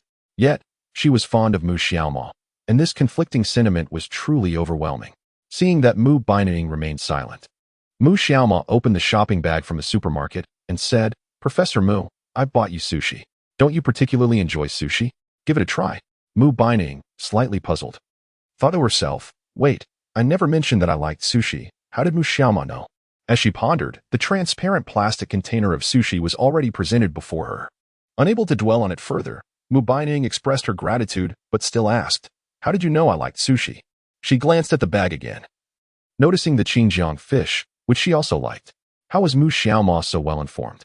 "I found out from your moments," Mu Xiaomo replied, not revealing Lu Weiwei's involvement. Evidently, Mu Baining was unaware that Lu Weiwei had added her on WeChat and that there was someone keeping an eye on her. If she were to expose Lu Weiwei, Mu Baining would undoubtedly confront her, and losing that ally would be a significant loss. Moments, Mu Baining frowned slightly, realizing she had been rather careless. She did have a habit of sharing her moments, posting various delicacies and beautiful photos. At this thought, Mu Baining felt an inexplicable sense of satisfaction. As Mu Xiaomo had begun to understand her interests and preferences, it seems that Mu Xiaomo has completely grasped the situation. Beside her, Mu Xiaomo lifted the fish and said, "Professor Mu, please enjoy some sushi first, but do not overindulge. I will prepare my specialty, grilled fish, for you. I assure you, my cooking surpasses that of many professional chefs." Just as Mu Xiaomo was about to head to the kitchen, Mu Baining interjected, "If I recall correctly, we have night training later. What will happen to that if you are busy cooking?" Mu Xiaomo smiled gently. "No worries, Instructor Yang cannot best me. Now he has to lower his head when he speaks to me." At this, Mu Baining was momentarily taken aback. How audacious Mu Xiaomo was. However, rather than feeling put off by his boldness, Mu Baining found herself reassured by his confidence. She admired self-assured individuals, especially those who not only exuded confidence, but also possessed considerable strength. The memory of their sparring match with Yang Gang from the previous night was still vivid in her mind, particularly the sight of his well-defined muscles. At that moment, Mu Baining felt an urge to touch his abs. There was no denying it, girls are drawn to toned physiques just as boys are captivated by alluring stockings.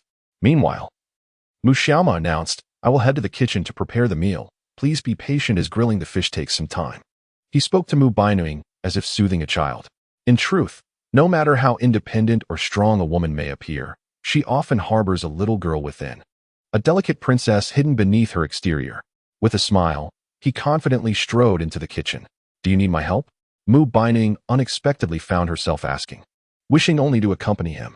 Yet, her feet were not cooperating. How frustrating. Hearing her voice, Mu Xiaomo turned to look at Mu Baining's delicate features and then at her bandaged foot. "You should rest. You still owe me a meal. Once your foot is healed, you can cook for me." "All right," she replied softly, nodding slightly without further comment, her gaze fixed on him. In the kitchen, much like last time, all the utensils and seasonings were meticulously arranged, with not a trace of grease on the range hood. Most of the condiments remained unopened, indicating that Mu Baining and Lu Weiwei rarely cooked in the dormitory, a common occurrence. After a brief inspection, Mu Xiaoma noted that the ingredients were quite comprehensive. The facilities in the faculty dormitory at Magic Science University were indeed commendable, equipped with an air fryer, an oven, and more. He took the Xinjiang fish out of the plastic bag and placed it on the cutting board. The fish was still alive, flapping a bit as it lay there. Without hesitation, Mu Xiaoma made an incision along the fish's belly, removing its innards, thus sending it to its final resting place. After washing his hands and cleaning up the entrails, he skillfully scored the fish's flesh to allow for better seasoning. The Xinjiang fish, devoid of small bones, was perfect for grilling. His knife skills were impressive. After skillfully preparing the fish, he washed away the blood with clean water and began to prepare the marinade.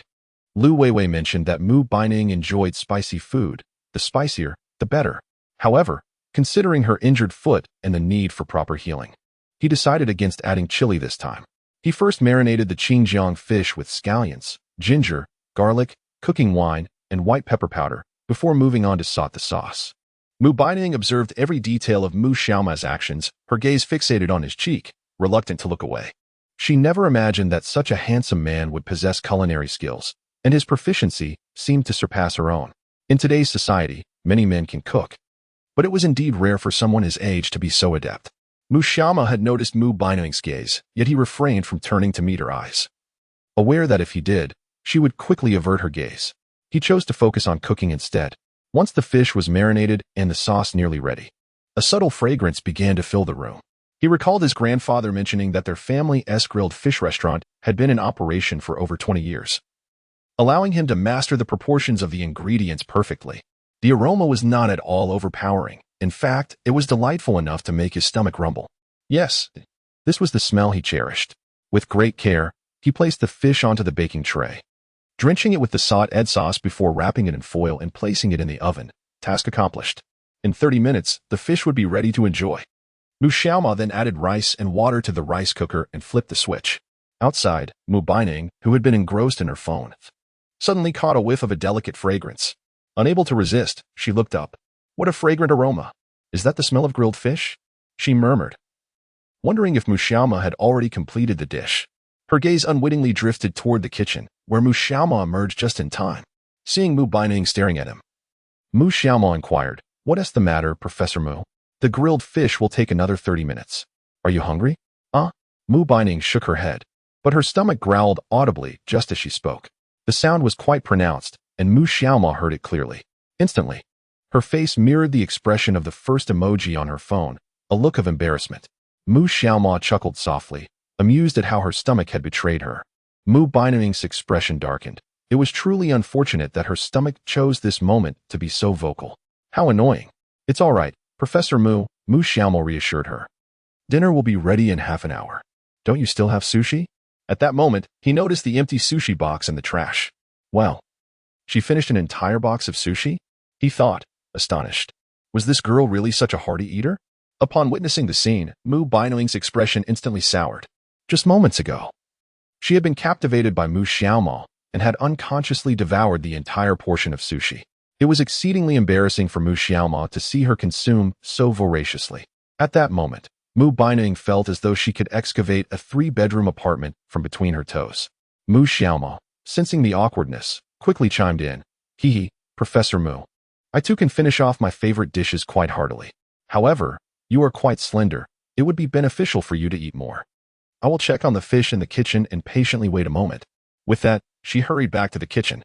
Indeed, her earlier comment about Mu Baining's slight frame was nothing but the truth.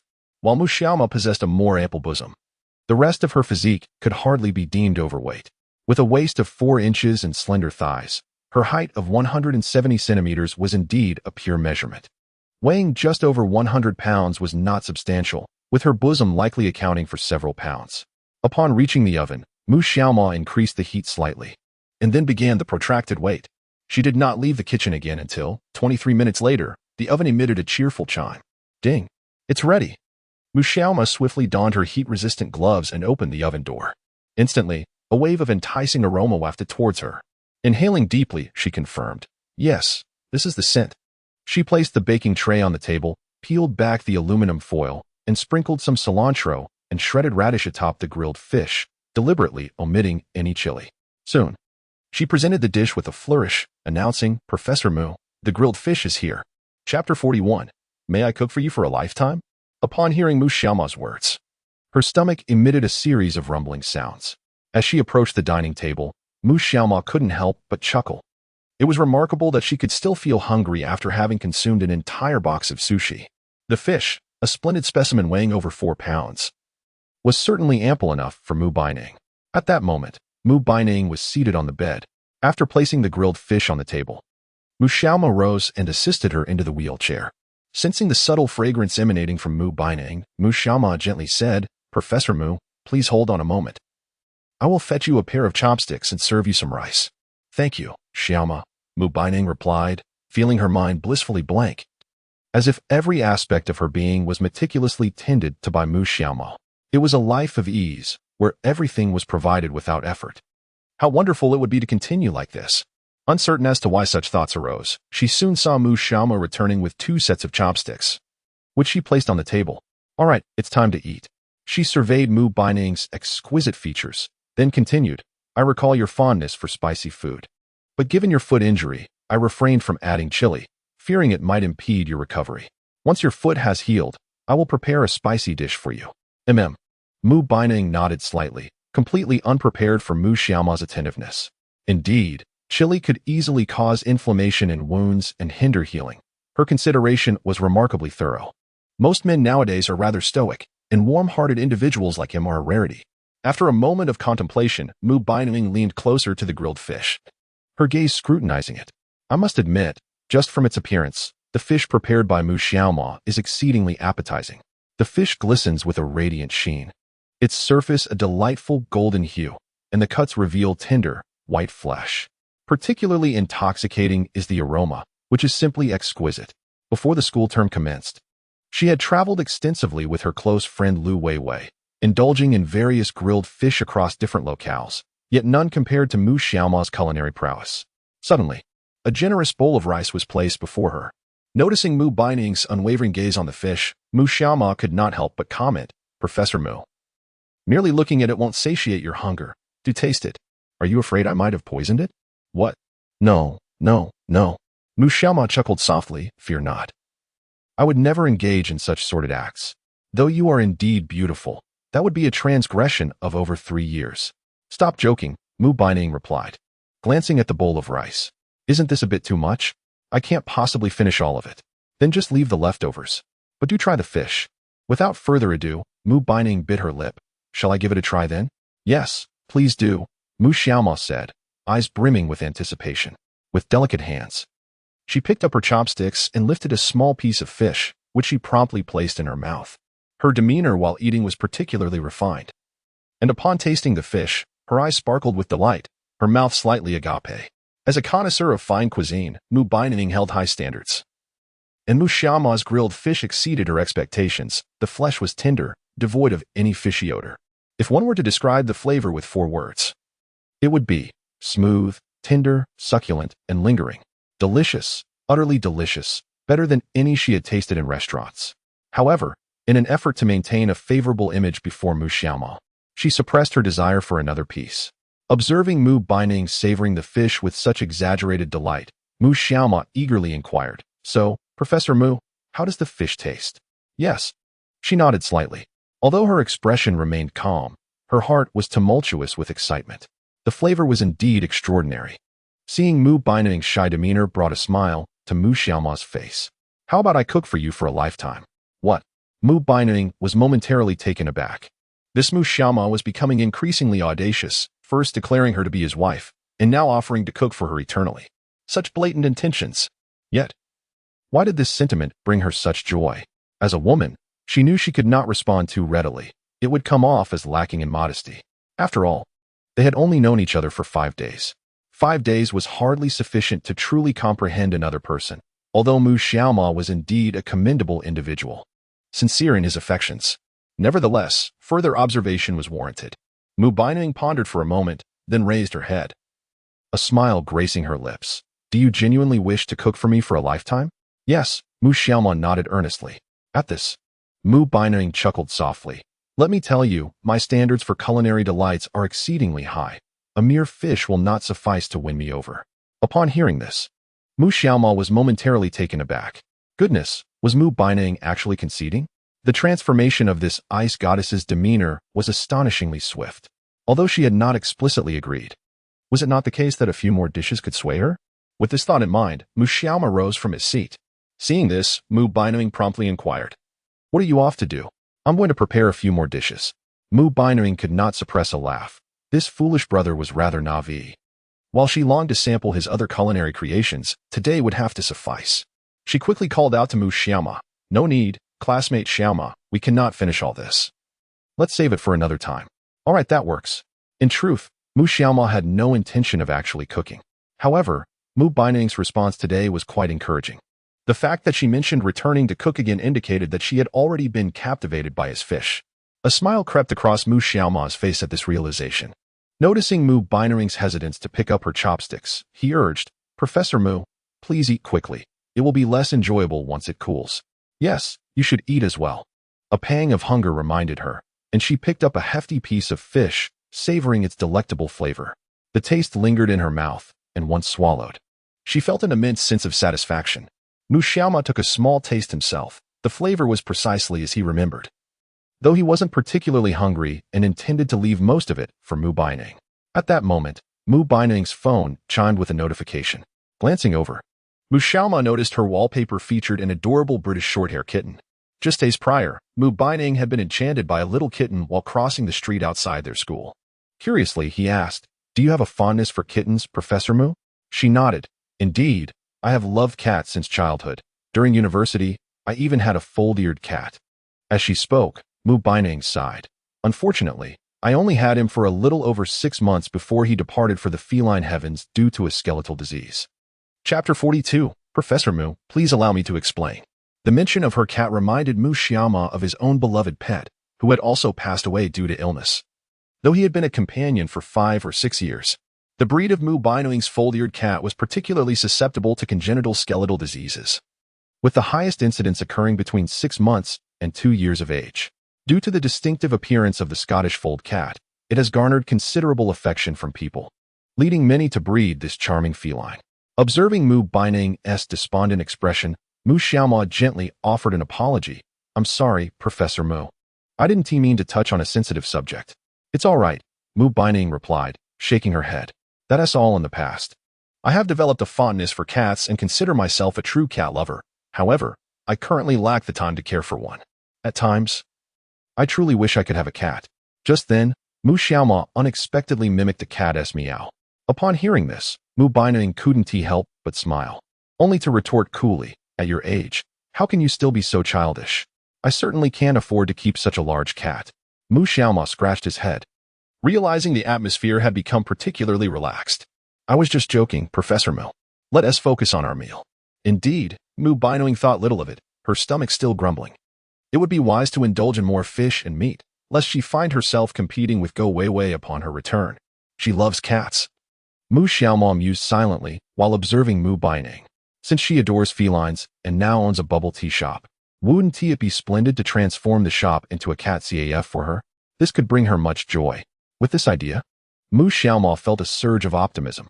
As a mentor and professor at the School of Magic Science, Mu Baining undoubtedly faced considerable pressure. During her leisure time, they could enjoy bubble tea and coffee at the cat CAF while petting the cats. Surely, she would be enthusiastic about that. As for the mundane tasks of cleaning litter and replenishing cat food, the shop's staff could easily manage those duties.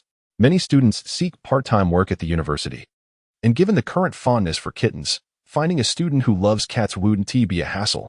With a plan in mind, Mu Xiaoma envisioned acquiring a few cats, along with litter boxes and cat food. "Professor Mu," he suddenly spoke up. Curiously glancing up from her phone, Mu Baining's eyes brimmed with inquiry. "Yes? What is it?" "Nothing," Mu Xiaoma shook his head. "I just have a gift I wish to present to you." "A gift?" Mu Baining furrowed her brow slightly. "What kind of gift?" "I can't disclose that just yet. You'll find out in due time." At this, Mu Baining's expression soured as if she had swallowed a fly. This Mu Xiaoma is certainly playing with her emotions, she thought, albeit without dwelling on it too long. Returning her gaze to her phone, She soon stumbled upon a document issued by the university's arts department regarding the program for the upcoming welcome party following military training. Notably, only Mu Xiaoma from her class had signed up for a performance, and with him right beside her, she promptly clicked to review it. Before long, she discovered that Mu Xiaoma's entry, titled Guest Performer, had been accepted. Pleased to see his name on the list, Mu Baining felt a sense of joy. Mu Xiaoma excelled in martial arts and culinary skills. She wondered how well he could sing. Given that he had been selected, he must possess a decent singing voice. She lifted her head, a smile gracing her lips as she said, Xiaomo, your song guest for the welcome party has been selected. You will be the third performer. So make sure to practice diligently. Really? Upon hearing her words, Mu Xiaomo expressed great delight. Mu Beining nodded. Of course it's true. Therefore, you must practice hard and strive to bring a prize back to our class. Rest assured, Professor Mu, I will do my utmost. At that moment, Mu Xiaomo continued. By the way, when it's time for my performance, you will definitely attend, right? Absolutely, Mu Beining replied with a charming smile and a nod. Even if something were to delay her, she would still make it, for it was a rare opportunity. Missing it would mean a long wait to hear him sing again. All right, I will ensure my performance is commendable. Now, Professor Mu, please continue eating. 20 minutes later, Mu Xiaomo had finished a bowl of rice, while Mu Beining had barely touched her own bowl, having also eaten little of the fish. Noticing this, Mu Xiaomo couldn't help but ask, Professor Mu, is there something wrong with the fish I made? Why have you eaten so little? No, Mu Beining quickly reassured her, it's delicious. But I've had too much sushi, and I'm not very hungry. Let's save it for tomorrow. Mu Xiaomo took her words at face value. Recalling the adage that during a date, a girl's smaller appetite often signifies a boy's higher attractiveness, increasing the likelihood of her interest in him. After all, girls tend to be reserved about eating in front of someone they fancy, wanting to maintain their figure. Mu Beining seemed to embody this sentiment at that moment. Clearing her throat, Mu Xiaomo stood up. In that case, Professor Mu, let me help you tidy up. I'll put the grilled fish in the refrigerator for you. If you want to eat it tomorrow, remember to ask Lu Weiwei to heat it up for you. As soon as she finished speaking, Mu Beining shook her head. No. Let Weiwei take care of it when she returns. You've already worked hard cooking for me. There's no need for you to tidy up.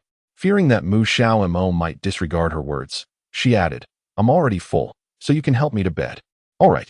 With that, Mu Xiaomo assisted Mu Beining to her feet. He did not push her wheelchair, wishing to establish a physical connection with her. It must be said that Mu Beining's body fragrance was exceptionally delightful. Mu Xiaomo felt his little brother becoming somewhat disobedient. If he had indulged in a drink tonight, who knows what might happen? No. Mu Xiaomo shook her head, dismissing her wandering thoughts. Given that Mu Beining's right foot was still inconvenient for standing, Mu Xiaomo simply lifted her into her arms. The position was undeniably intimate.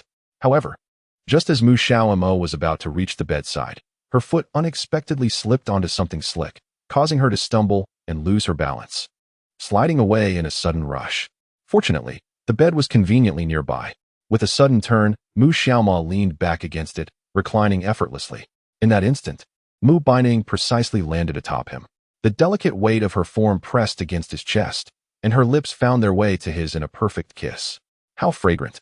Mu Xiaomo thought involuntarily within. There was no time to ponder further. His instinctive reaction was to quickly assist Professor Mu to her feet. After all, if Lu Weiwei were to return at that moment and witness this scene, it would spell disaster. Once he helped her up, Mu Xiaomo, bewildered, stammered, Professor Mu. Let me explain. Chapter 43. Just a little more to eat. Just a little, what is there to explain? Mu Beining's expression darkened. She assumed this was a deliberate act by Mu Xiaomo. However, when her gaze fell upon the floor, she noted a patch of water on the tiles. Thus, it seemed he wasn't intentional. He had simply slipped on the wet surface. It was of little consequence, yet her cheeks burned with embarrassment. Goodness, the last time their lips had met like this was when she had accidentally kissed Mu Xiaomo, and now it had happened once more. Was this truly mere coincidence? The flush on Mu Beining's face deepened, while Mu Xiaomo's heart raced with trepidation. He had genuinely slipped, though he would not deny his desire to kiss Mu Beining. He had not yet reached such a desperate state. Fortunately, Professor Mu was magnanimous and did not hold it against him. Observing her increasingly crimson cheeks, Mu Xiaomo also took note of the water stains on the ground and hurried towards the balcony. Professor Mu, I will retrieve a mop from the balcony to clean up the water. She nodded, but suddenly realized something and was about to call out for him to stop. However, Mu Xiaoma had already opened the balcony door and stepped inside. Upon entering the balcony, Mu Xiaoma glanced up and was taken aback to find both Mu Bining's and Lu Weiwei's undergarments hanging there, in a vibrant red hue, no less. This year was not even her zodiac year. Realizing this, Mu Xiaoma mentally chastised himself with a resounding slap to his own face. What was he even thinking? I'm sorry. I merely came to fetch the mop. I saw nothing, he declared, grasping the mop and hastily retreating to clean the floor. When Mu Bining saw Mu Xiaoma approaching with the mop, her face flushed instantly. This was exceedingly awkward. Her undergarments were indeed on the balcony. Surely, he must have seen them. Yet, she could say nothing and opted to pretend ignorance. Mu Xiaoma, resolutely silent, finished mopping the floor before finally asking, Professor Mu, have you finished your meal? Is there anything else you require of me? With a rosy complexion, Professor Mu shook her head. The earlier incident lingered in the air, unresolved. Sensing that he had fulfilled his duties for the day, Mu Xiaoma felt no desire to linger further. The earlier scene had been far too embarrassing, and it was evident that Professor Mu was aware he had seen the items on the balcony. Upon this, Mu Xiaoma remarked, Professor Mu, I shall take my leave for now. Feel free to message me at any time should you need anything. If Mentor Lu has not returned, please do inform me so I can bring you a meal. Blushing, she nodded slightly. Then I shall take my leave. Do sleep well, Professor Mu. In no time, Mu Xiaoma slipped away, her demeanor somewhat subdued. After her departure, Mu Bining took a deep breath. Following that kiss with Mu Xiaoma, her heart raced uncontrollably. She never anticipated her first kiss would be relinquished in such a manner. Wait, hadn't she already given it away last time? Furthermore, Mu Xiaoma had certainly seen their garments on the balcony. How embarrassing. Mu Xiaoma could be quite vexing. Why didn't she inquire if she could go to the balcony? Oh, it seems she did ask. Mu Bining felt a bit dizzy, as if her mind had momentarily short-circuited. Two such awkward incidents unfolded within 2 minutes. What a surreal experience. Fortunately, Mu Xiaoma was not a stranger. After a good 10 minutes of contemplation, Mu Bining finally set the matter aside. What could it possibly change? If the two were to truly be together in the future, they would eventually share a bed. She absent-mindedly rubbed her belly, recalling that she had not eaten enough to maintain the facade of a modest appetite before Mu Xiaoma. Gazing at the delectable fish on the table, an idea sprouted in her mind.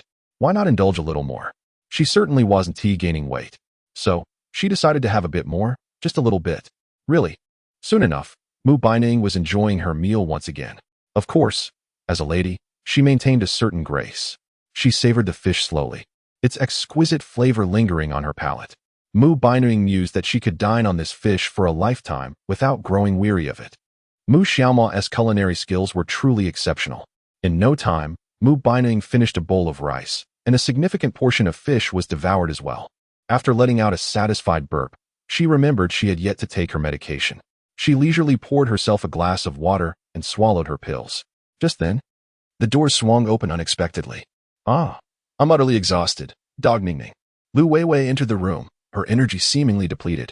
Instantly, her nose caught a delightful aroma wafting through the air. What is that enticing scent? Upon catching a whiff, Lu Weiwei realized she had yet to eat. With a sudden burst of energy, she dashed to the table, noticing there was still half a fish remaining. Her brow furrowed as she questioned, Mumu, did your boyfriend specially buy grilled fish for you? How thoughtful. Ningning, if you encounter such a wonderful man, just marry him. Yesterday, he had mentioned to Mu Xiaoma that Ningning adored grilled fish. It was astonishing that he had gone out to procure it today. After all, the school cafeteria certainly did not serve grilled fish. If one wished to obtain it, they must have ventured to the commercial street across from the school. Mu Xiaoma truly was incredibly considerate. As Lu Weiwei returned, her imagination began to run wild, eliciting a look of disdain from Mu Bining. With a playful grin, Lu Weiwei asked, Sing Sing, may I have a bite of the meal your boyfriend prepared? A classmate fainted today, and I've been busy ever since. Thankfully, everything turned out fine, but I haven't had a chance to eat. Go ahead, Mu Bining replied, not one to be selfish, though she felt a slight reluctance. Thank you.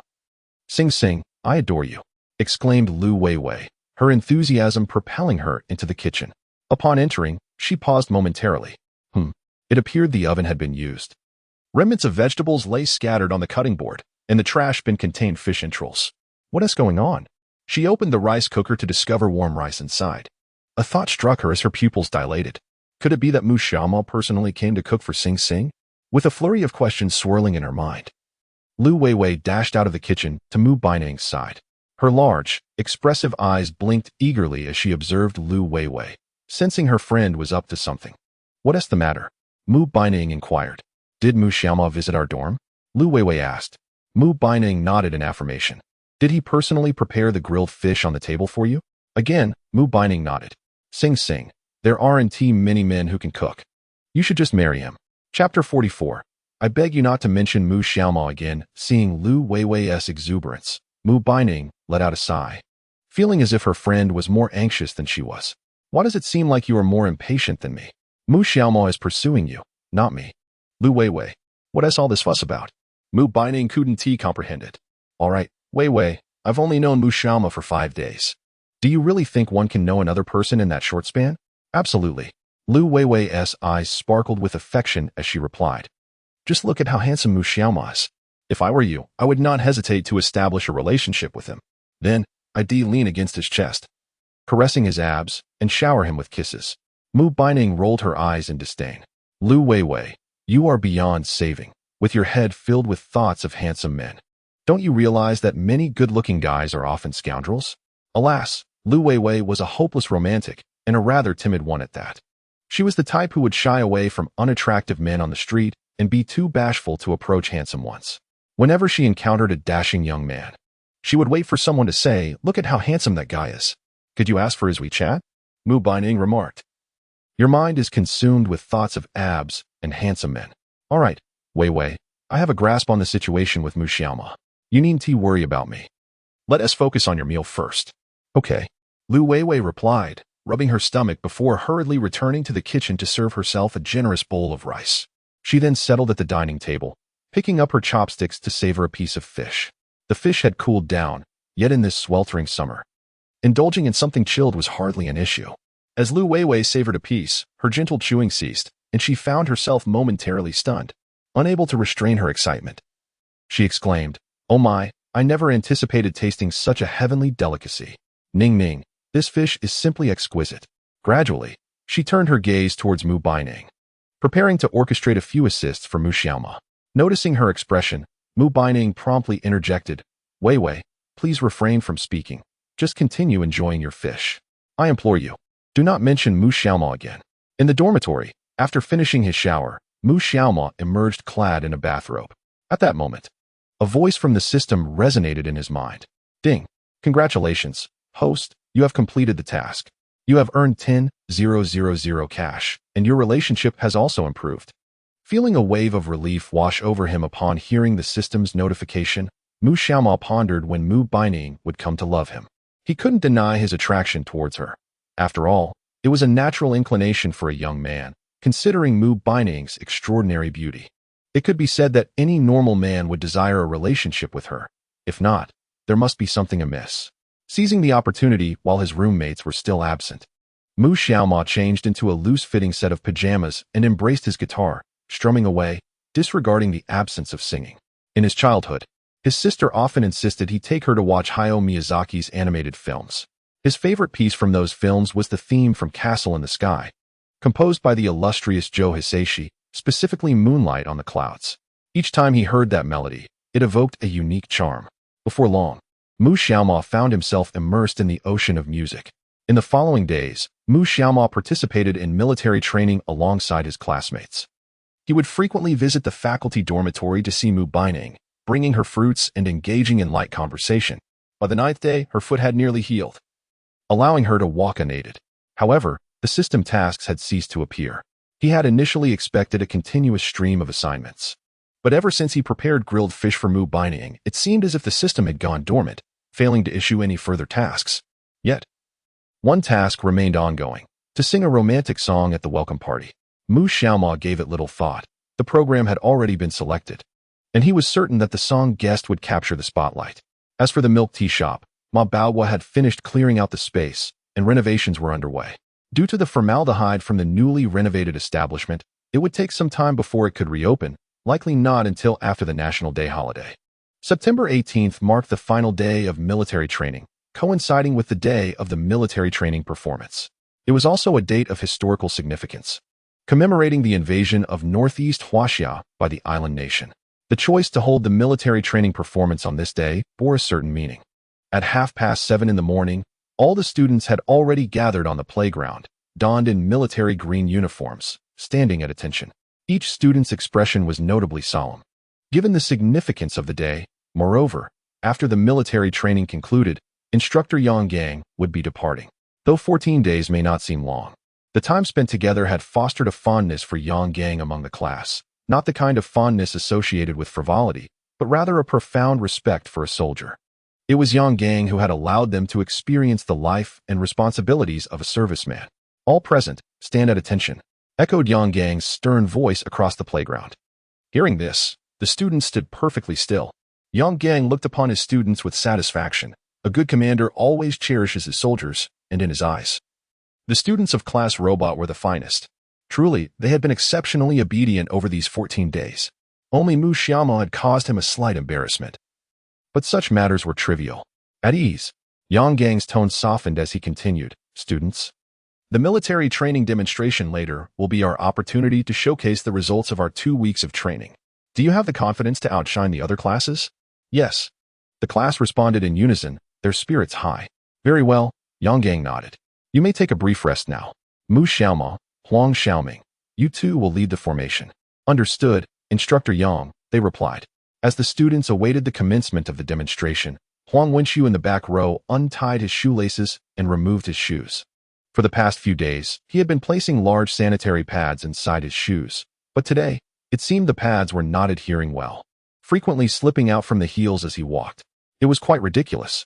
He hurriedly adjusted the pads, relieved that they were not overly conspicuous, resembling mere insoles. Otherwise, it would have been mortifying. He made a mental note to secure them properly while marching, to avoid any mishaps. At that moment, a classmate raised an eyebrow, scrutinizing Huang Wenxiu, and inquired, "Is this your zodiac year? Why are you wearing red socks?" Huang Wenxiu quickly slipped his shoes back on, retorting, "Who says you can't wear red socks unless it's your zodiac year? You're quite bold," came the teasing response. Chapter 45. What is happening? A mysterious arrival? At 8 in the morning, preparations for the military training demonstration commenced. The campus speakers blared the Athletes' March, and the students on the playground readied themselves for the event. Just then, Mu Baining approached, clad in a white shirt and a black pencil skirt. Her legs adorned in black stockings, and she walked gracefully in high heels. As she neared the class, many boys directed their attention toward her. In her hands, she carried 2 bottles of mineral water. Upon reaching them, she first handed one bottle to Mu Xiaoma, then offered the other to Yang Gang. Well, the scene evoked a sense of melancholy among the boys in the class. However, considering how Mu Xiaoma had been diligently contributing to the class and leading their military training, the sentiment gradually faded. Mu Baining stepped to the front of the class, clapped her hands, and declared, "Classmates, the time has come to showcase the fruits of our 14 days of military training. I hope you will muster all your energy and perform splendidly during the march. If our class secures a place among the top 3, I shall present you with a delightful surprise." Her words ignited a wave of excitement among the boys in the class. At that moment, Bai Yuntao whispered, "Hee, what kind of surprise? I want to see Professor Mu perform a striptease." Smack! Bai Yuntao received a sharp slap from Mu Xiaoma, who retorted angrily, "What did you say?" "And nothing, Mu Gu." He stammered, his face darkening as he realized Mu Xiaoma was right beside him. Simultaneously, Yang Gang, having heard Mu Baining's words, exclaimed, "Classmates, did you all hear that? Let us not disappoint our instructor, understood?" "Understood." With the classmate spirits soaring, Mu Baining nodded in satisfaction and approached Yang Gang first. "Instructor Yang, you have worked hard during this period." "It's nothing," he replied, not giving her much thought, his eyes averted. After all, her attire was rather revealing. And he was a man with a family, albeit one not yet formally established. Mu Baining sensed that Yang Gang was rather aloof, unlike her dear Mu Xiaoma, who was more amiable. Unbeknownst to her, she had wandered to Mu Xiaoma's side. "Xiaoma, you have also worked hard. Have some water. You will be performing on stage tonight, so take care of your voice and give it your best." "Yes, Professor Mu, I understand. If I win an award, will I also receive a delightful surprise?" Mu Baining paused momentarily, taken aback. This fellow was audacious enough to seek a surprise. "I should give you a couple of resounding slaps." Meanwhile, Bai Yuntao felt a pang of jealousy, thinking, damn, Professor Mu is personally showing concern for Mu Xiaomao. Could it be that Professor Mu was genuinely captivated by Mu Xiaomao? Soon, the military training exhibition commenced. The Information Technology Institute, where Mu Xiaomao was enrolled, was positioned at the front, with the Journalism Institute right behind them. Class 1 of Robotics was the first to perform on behalf of the entire Information Technology Institute. Thus, their class had to set a commendable example. Begin march. Yang Gang called out, accompanied by the command 1, 2. The classmates promptly synchronized their steps, heading towards the playground. To the tune of the Athlete's March. They quickly stepped onto the field. Each class had a female student holding a placard, and that student was Xia Yuyu. To her left stood Mu Xiaomao, who was surreptitiously glancing at her and gradually leaning closer. The boys in the front row noticed this and frowned, feeling it was somewhat absurd for her to be leaning towards him at such a moment. There exists a segment of individuals who harbor envy. For Xia Yuyu is undeniably a beauty within the class, due to the prevailing dominance of Yang over Yin. Many of the boys in the class are quite fond of her. Yet, her interest seems singularly directed towards Mu Xiaomao. In recent days, she has taken to initiating awkward conversations with Mu Xiaomao, who merely responds with casual indifference. Time passes swiftly. In the blink of an eye, the final class from the School of Journalism has completed their march past the podium. Their turn is imminent. At that moment, Huang Wenxiu, seated at the back, sensed impending doom. It seemed the butterfly was about to emerge. Feeling a wave of distress, he cursed inwardly, regretting his choice to don the butterfly today. However, he could not cease now. He could only pray silently that the butterfly would remain at bay. Simultaneously, a student at the podium began to recite from the script. Through wind and rain, like a resplendent rose, approaching us now is the 1st Battalion of the Department of Information Engineering from the Magic City University of Science and Technology. They marched with commendable grace, embodying resilience and tenacity. As the words concluded, the students from the robotics class were nearing the podium. At that instant, Mu Xiaomao shouted, "Look ahead. 1, 2. The class echoed her command, marching in perfect unison and saluting the podium. The dean of the Department of Information Engineering could not help but smile upon witnessing the performance of the robotics class. What a remarkable display from this group of children. What did the School of Journalism just present? Qin Guizhong gestured towards the dean of journalism. Look at our academy. Observe the performance of our robotics class. Your students pale in comparison. The dean of the other academy, Lu Shiqiang, looked as if he had swallowed a fly, his expression one of utter dismay.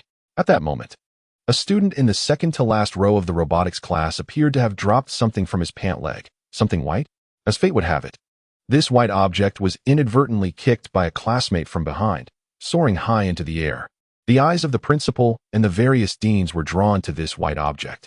It seemed to be a sanitary pad, stained with red. The crowd was left bewildered. Was that object really dropped from a boy's pant leg? Do boys require such items now? My goodness, what has become of this world? Even more absurdly, this butterfly landed squarely upon the class sign of the 2nd robotics class. The girl holding the sign was utterly baffled. What on earth was happening? Why did a menstrual pad suddenly fall from the sky? And how did it land precisely on their class sign? And it was stained with blood, making it impossible to simply discard. Upon witnessing the scene, the students of Class 2 of the robotics department exchanged bewildered glances, their steps faltering in confusion. What on earth? A sanitary pad falling from the sky. And to top it off, it was bloodstained? Chapter 46. Wang Wenxiu loses his right to choose a partner at university nearby. The instructor of Class 2 also took note of this peculiar occurrence, though his mind was rife with questions, and he felt just as stunned as the students. There was no time to ponder the origins of the sanitary pad. Yao Er, step forward and take a look. At the sound of the instructor's voice, the students promptly regained their composure. 1, 2. They resumed their march in perfect formation. In the audience, the spectacle had captured the attention of all the faculty and students present. Upperclassmen from the 2nd and 3rd years were left in stitches, utterly astonished that a male student could inadvertently drop a sanitary pad from his trousers, only for it to be kicked away, even landing on another class's nameplate. Should this moment be recorded and publicly displayed by the school, that young man would forever forfeit his right to seek companionship at the university. In the faculty section, Lu Weiwei stared in disbelief at her class's nameplate, unable to contain her reaction. Ning Ning, this is indeed. Mu Baining was seated beside Lu Weiwei, both of them enjoying the military training performance of their respective classes when the bizarre incident unfolded. Upon hearing Lu Weiwei's remark, Mu Bining's expression soured. She took a deep breath and replied, Wei Wei, this is just an unfortunate accident. Mu Bining felt her face flush with embarrassment. Goodness. A grown man using a sanitary pad. What a peculiar world we live in. Lu Weiwei sighed, nevertheless, your classmates are quite outrageous. You must instill in them the correct core values when you return. Yes, I will, Mu Bining nodded quietly in agreement. Before long, Class 2 of the robotics department had passed by. As they marched in formation, they returned to their previous state, aside from the sanitary pad hanging from their nameplate. Their marching was impressively precise. However, the entire training process was being captured by the photographer's camera.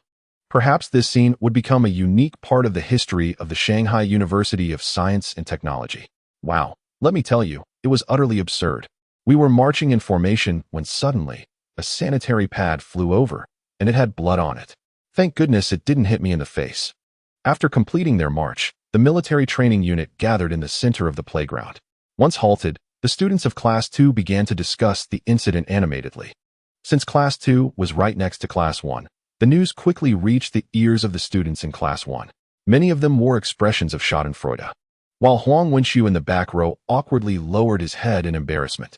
To my astonishment, the vibrant red socks I donned have begun to bleed color.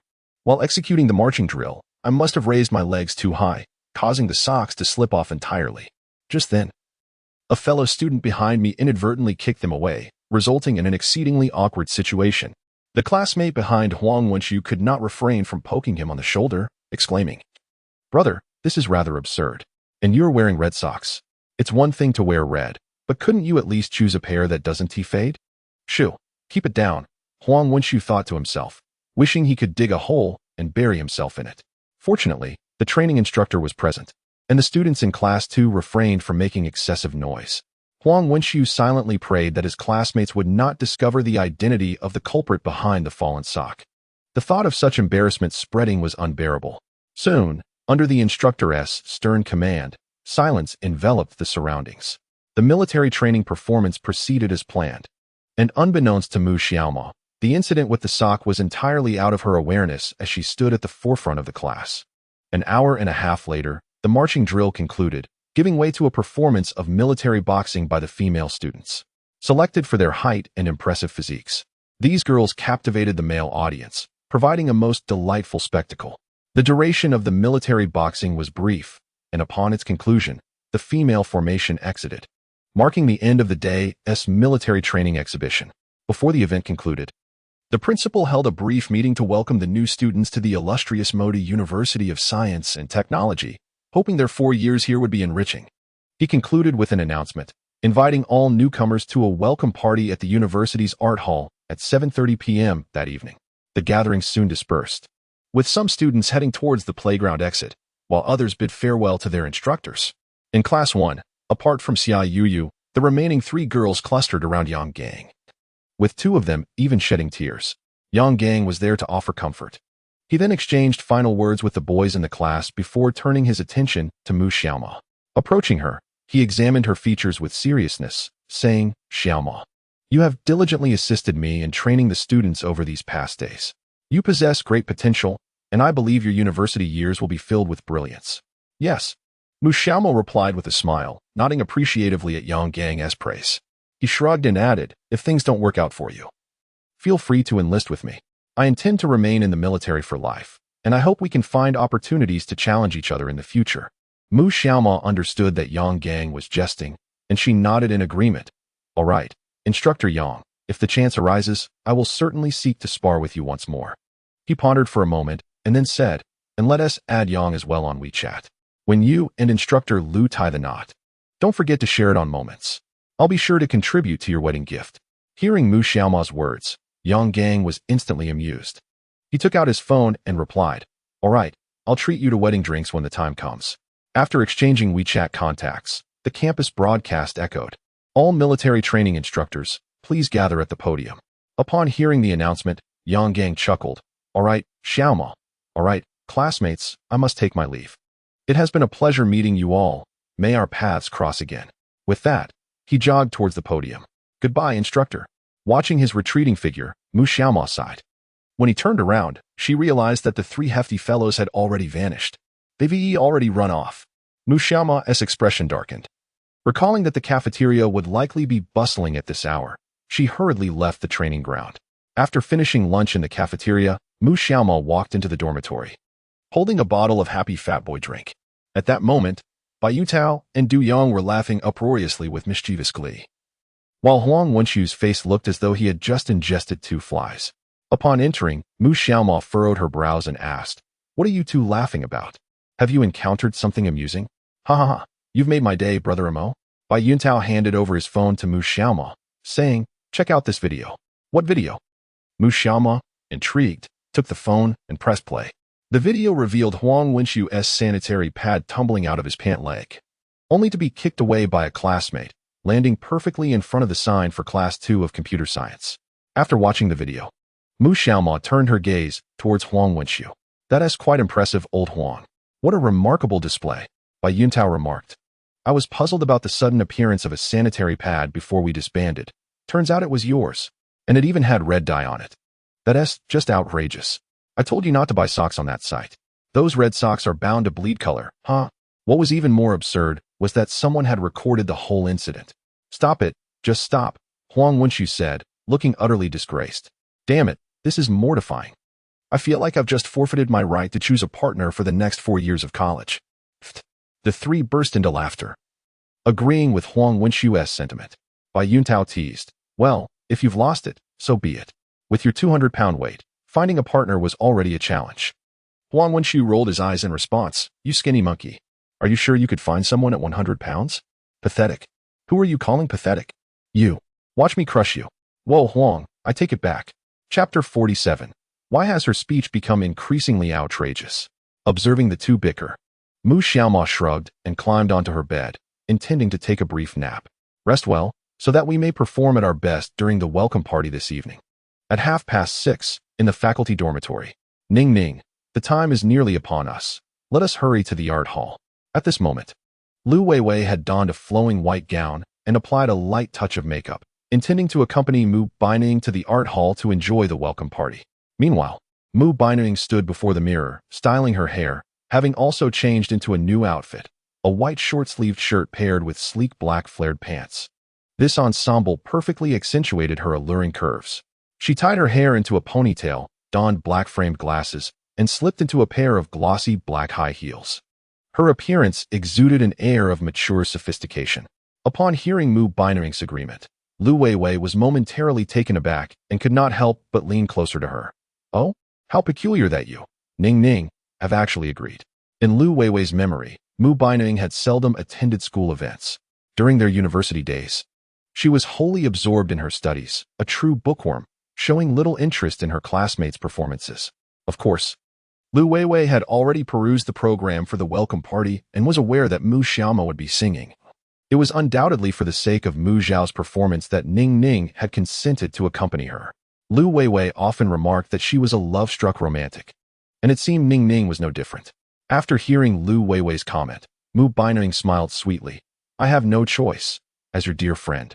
I cannot let you attend alone for fear of your loneliness." "Fear of my loneliness? I believe you not." Lu Weiwei rolled her eyes, realizing that Ning Ning was indeed reluctant to admit her true motivation for attending, watching Mu Xiaoma perform. How ridiculous. Meanwhile, on the other side, Mu Xiaoma awoke to discover it was already 6:30. Rubbing his head, he exclaimed, "How is it already 6:30? Sitting up in bed, he rubbed his eyes, astonished that he had slept the entire afternoon. He glanced around at his roommates, Bai Yutao and Huang Wenxiu, who were still fast asleep, while Du Yang was engrossed in a popular game, peaceful and warm. Mu Xiaoma had previously arranged for his roommates to join him for the welcome party that evening. Initially, they had declined, but upon Mu Xiaoma mentioning the presence of many young ladies clad in black stockings, their expressions transformed into lecherous grins, and they readily acquiesced. After rousing Huang Wenxiu and Bai Yutao, Mu Xiaoma entered the bathroom to wash his face, tidied his hair, and changed into a fresh outfit, finishing with a spritz of cologne. Thus, he slung his guitar over his shoulder and departed the dormitory with his 3 companions, intending to grab a meal at the cafeteria first. By 7:10, the art hall of Magic City University of Technology was already bustling with students. The welcome party promised high-quality performances, and many young men and women entered the hall, hoping to find romantic connections. Wow, there are so many girls? Indeed. There were several clad in black stockings. Goodness, I'm in love. Let's go. We must sit beside the beautiful ladies today. As Mu Xiaoma and his roommates entered the art hall, Huang Wenxiu and Bai Yuntao couldn't help but exclaim. Given that it was a university focused on science and engineering, the number of female students was rather sparse, yet today, the women present likely constituted half of the entire female student body. The female attendees significantly outnumbered the males. As typically, engineering students had little interest in such events. They would rather spend their time gaming in their dormitories. Indeed, it seemed that engineering boys were not destined for love. The hall could accommodate over 5,000 people, yet many seats remained unoccupied. Mu Xiaoma glanced around before fixing his gaze on Huang Wenxiu. Hey, guys, why don't you find a spot to sit? Since my performance is the third act, I need to head backstage to prepare. After my act, I will come find you, so please save me a seat. Don't worry, Brother Mo, Huang Wenxiu nodded. And with that, he, along with Bai Yuntao and Du Yong, scurried off to find a place to sit. After exploring a considerable area, Huang Wenxiu suddenly spotted a group of young ladies clad in exceedingly short skirts, seated together. Their fair thighs were exposed, and one girl donned black stockings while another wore fishnet tights. They were quite well endowed. Although their makeup was a tad heavy, they possessed an admirable physical allure. Most importantly, there were seats available beside them. Huang Wenxiu's expression transformed instantly. He nudged Bai Yuntao with his shoulder and, with his finger springing forth as if propelled by a slingshot, pointed toward the young women. Hey, shall we sit over there? Well, Bai Yuntao followed Huang Wenxiu's gaze and, upon seeing the alluring girls, nodded vigorously. Indeed, the quality is impressive. Let us go. No time for hesitation. With that, the three of them made their way over. Huang Wenxiu, with audacity, settled beside the girl in black fishnet stockings. The young woman cast a curious glance his way. Upon noticing Huang Wenxiu, she momentarily froze and then quietly whispered to her friends on her left, Mei Jie, Tao Jia. This chubby guy next to me can't possibly be that boy from the forum who uses sanitary napkins, can he? Hearing her words, both girls turned to look at Huang Wenxiu. The video was somewhat blurry, making it difficult to discern his features, but judging by his physique, it was hard to say for certain. They both shook their heads. Even if it were him, they wouldn't dare expose him. At the same time, Huang Wenxiu overheard the girl's remark. His face darkened. It seemed he had truly lost his chance for romance over the past 4 years. Look, Ning Ning. It's your Xiaoma. In the front row, Mu Baining and Lu Weiwei had arrived early and secured excellent seats in the third row. This location was particularly close to the stage, enabling them to observe Mu Xiaoma's performance more closely when he took the stage. Just then, Mu Xiaoma happened to pass by but did not notice them and directly entered backstage. Beside her, Mu Baining felt somewhat exasperated. Lu Weiwei, that girl. Why does she always have to be so loud? Weiwei, can't you keep your voice down? Why do you get so excited upon seeing Mu Xiaoma? Lu Weiwei chuckled, scratching her head. What can I say? He is just so handsome, and his cooking is absolutely delicious. I must tell you, once you and Mu Xiaoma are together, make sure to have him come over to cook often. That way, I can enjoy a plethora of scrumptious meals for free. Oh, and by the way, when you have children in the future, I want to be their godmother. What do you think you'll name your child? Upon hearing Lu Weiwei's remarks, a black line formed on Mu Baining's forehead. This Lu Weiwei is at it again. How can she not control her tongue? They haven't even confirmed their relationship yet. And she is already pondering names for future children? Has her way of speaking become increasingly absurd? Noticing the disdainful expression on Mu Baining's face, Lu Weiwei quickly shut her mouth. Admittedly, she had been a tad too enthusiastic. Hee, Ning Ning, I couldn't help myself just now, so please don't scold me. But I am really looking forward to Mu Xiaoma singing. Chapter 48, a song that moved Professor Mu. Time flew by, and soon it was 7:30. The official start time for the welcome party at Modi University of Technology. As music began to pulse through the air, the lights in the entire art hall suddenly dimmed, plunging the surroundings into utter darkness. The students present voiced their confusion, but soon, 2 spotlights illuminated the stage from either side.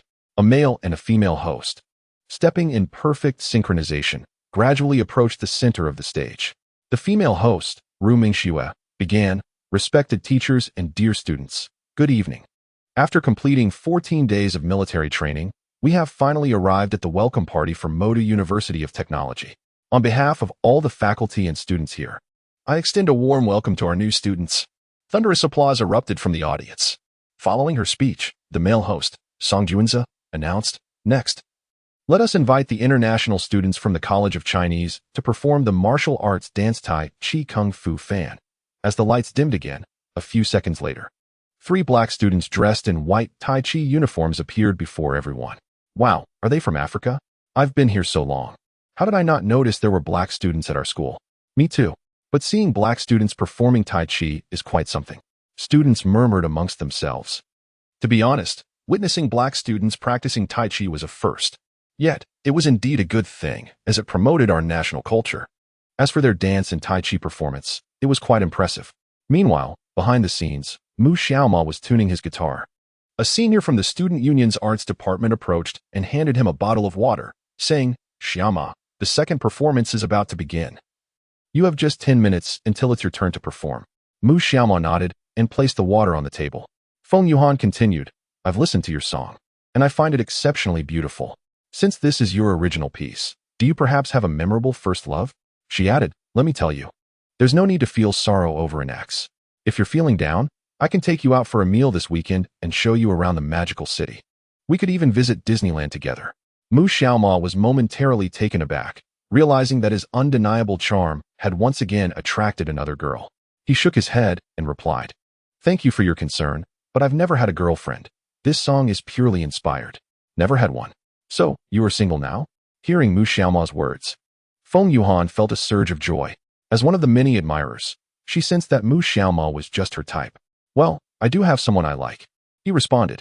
Before Feng Yuhan could reply, Mu Xiaoma stood up, smiled at her, and said, "All right, I won't keep you any longer. It's almost my turn to perform. I need to get ready."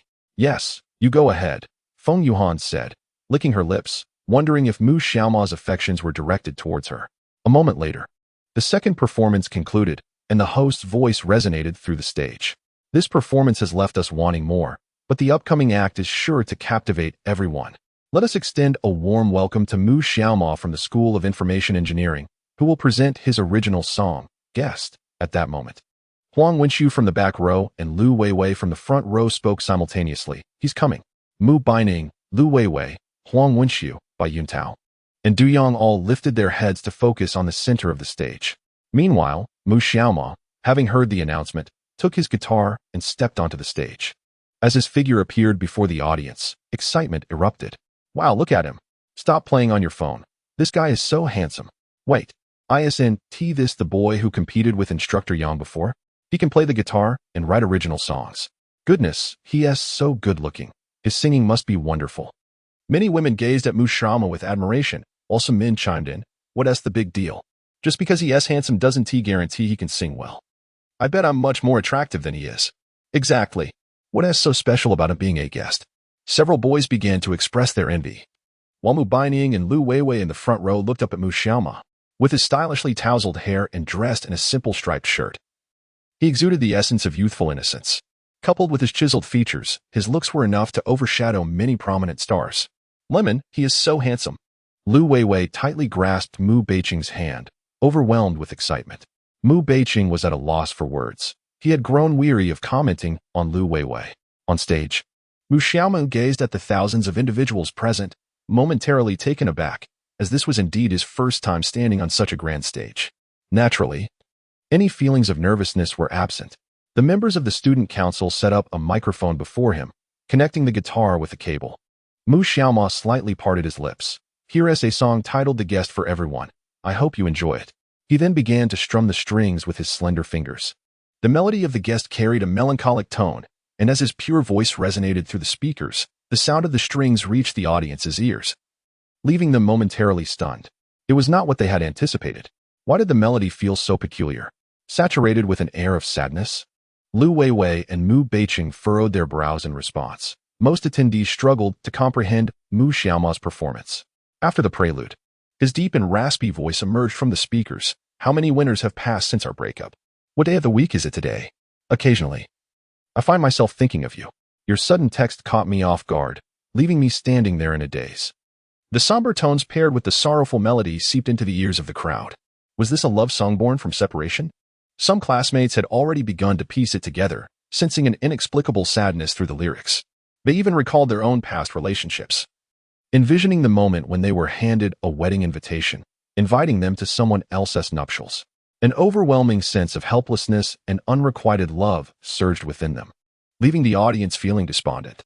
When everyone else rejoices for you, I am left foolishly awake, realizing that someone has already tailored a wedding dress for you. Thank you for the special invitation to witness your love. I constantly remind myself not to avoid it, stepping closer with the invitation in hand to the meticulously arranged venue. Alas, this scenery belongs to you, and I am merely the guest. As the song transitioned into the chorus, the audience was left in a state of bewilderment. Goodness, this was indeed a poignant love song.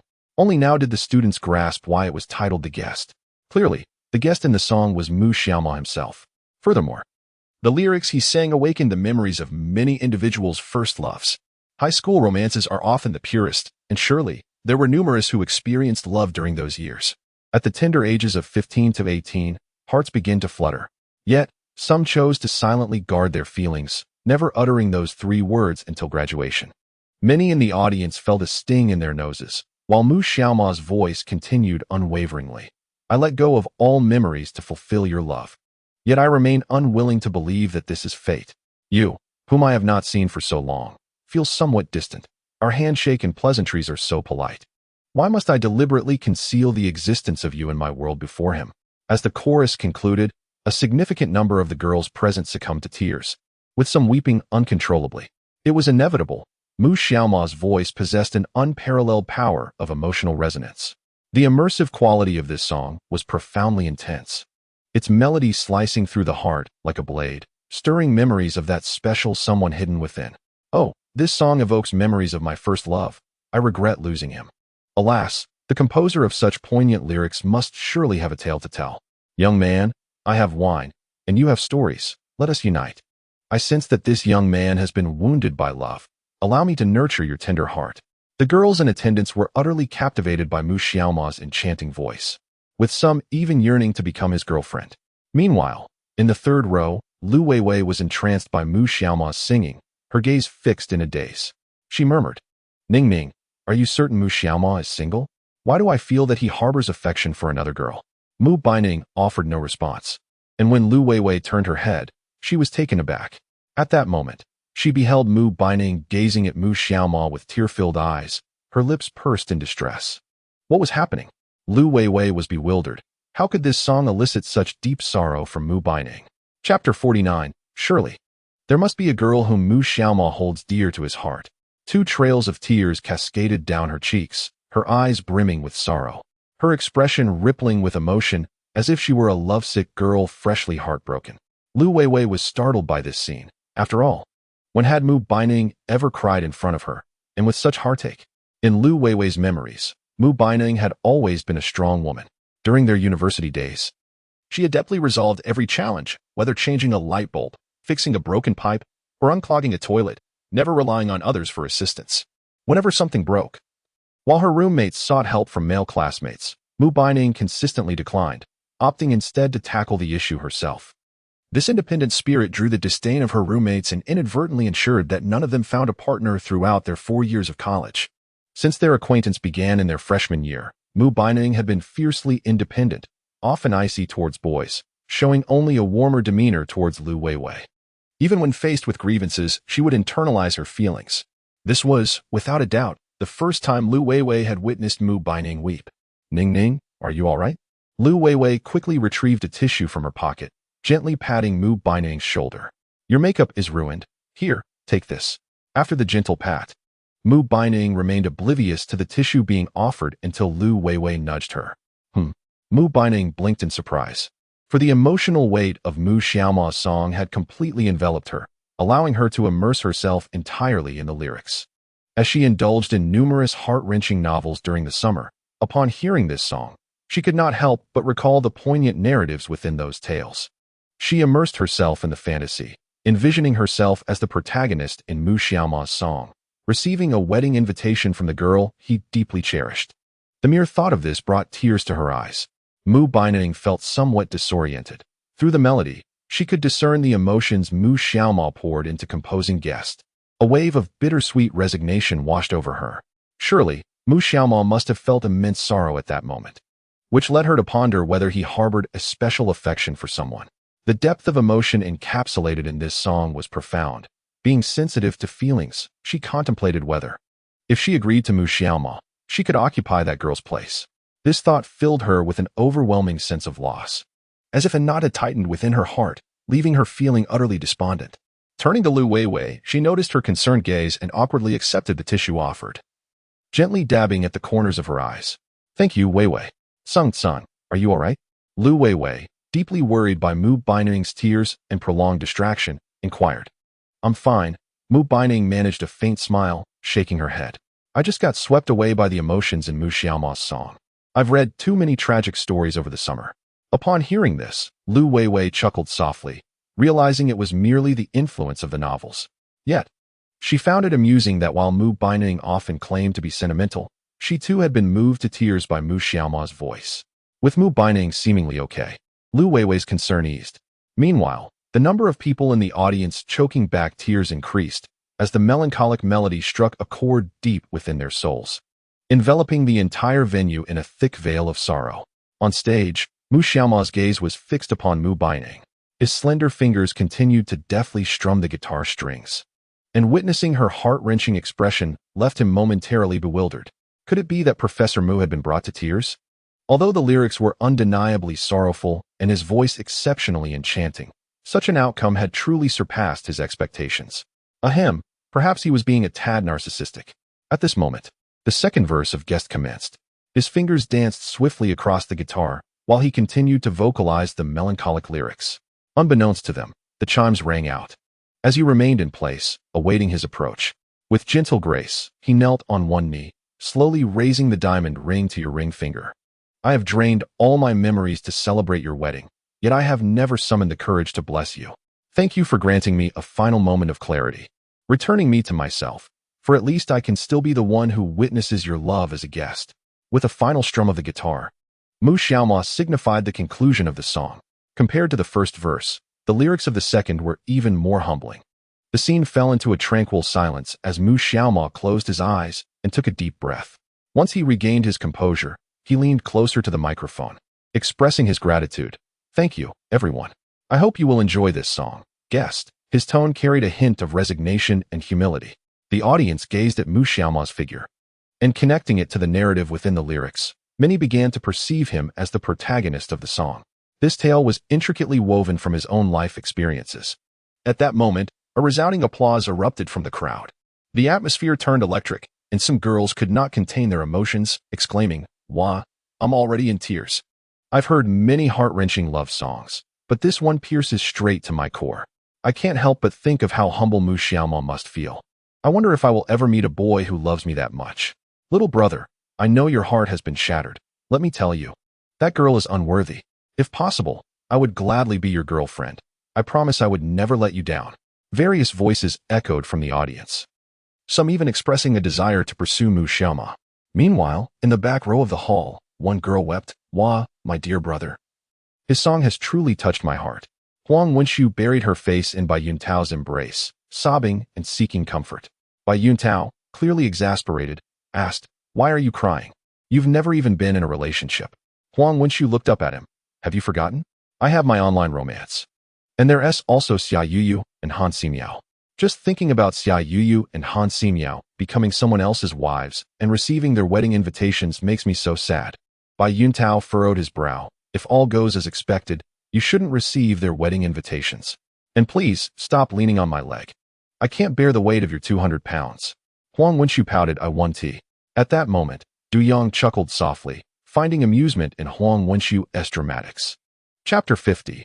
What is it about this young man that draws so much admiration? After the performance, Mu Xiaoma, holding his guitar, bowed to the audience before swiftly departing the stage. Many girls watched his retreating figure, their expressions tinged with disappointment. "Don't go, handsome. Your singing was exquisite. Could you please sing one more song?" they pleaded. Yes. After listening to your song, I feel as if I'm in love already. Handsome, I declare my feelings for you. If you accept me, I'll break up with my boyfriend right now. How can I get in touch with this charming young man? I wish to be his sheaf. Fortunately, I'm clever enough to have declared my feelings publicly. Handsome, You must add me when the time comes. Upon hearing this, several girls around her slapped their thighs in realization. Yes, how did we not think of declaring our feelings publicly? Suddenly, many girls opened their phones, some pairing their messages with photos, while others simply expressed their feelings in text, unabashedly proclaiming their affection for Mu Xiaoma on the university's confession wall. Behind the scenes, after finishing a song, Mu Xiaoma felt parched.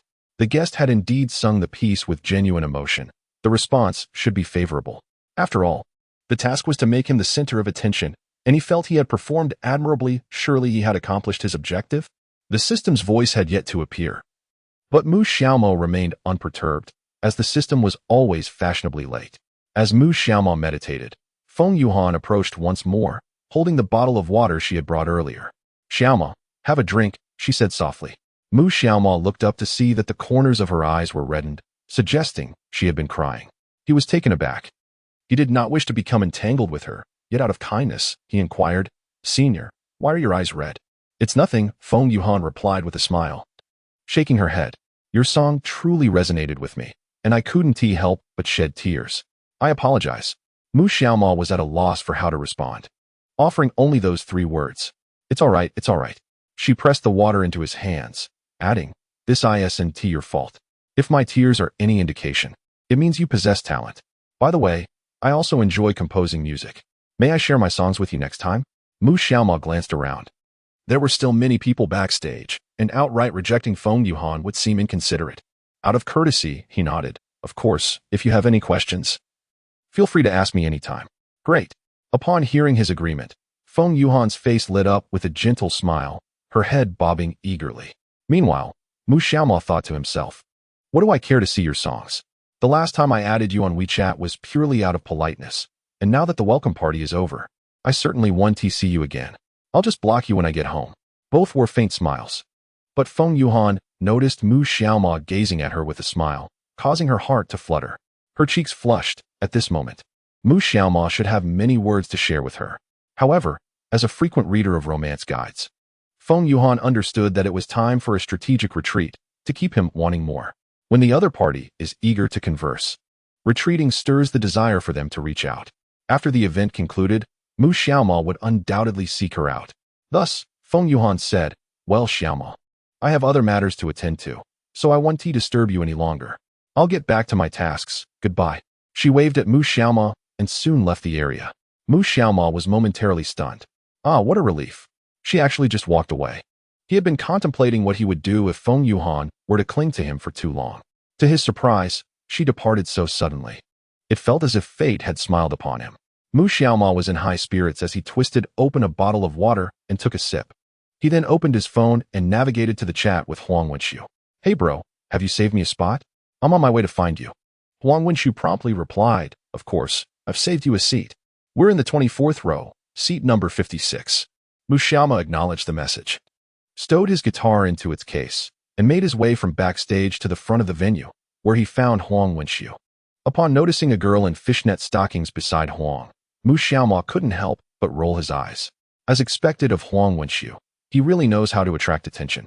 "Mu Gu, you're here. Come, have a seat," Huang Wenxiu exclaimed, standing up to make room for Mu Xiaoma next to the girl in fishnets. Du Yang and Bai Yuntao shifted a bit to the right, and after settling in, Mu Xiaoma inquired, "So, how did I sound just now?" "Absolutely sensational," Huang Wenxiu declared.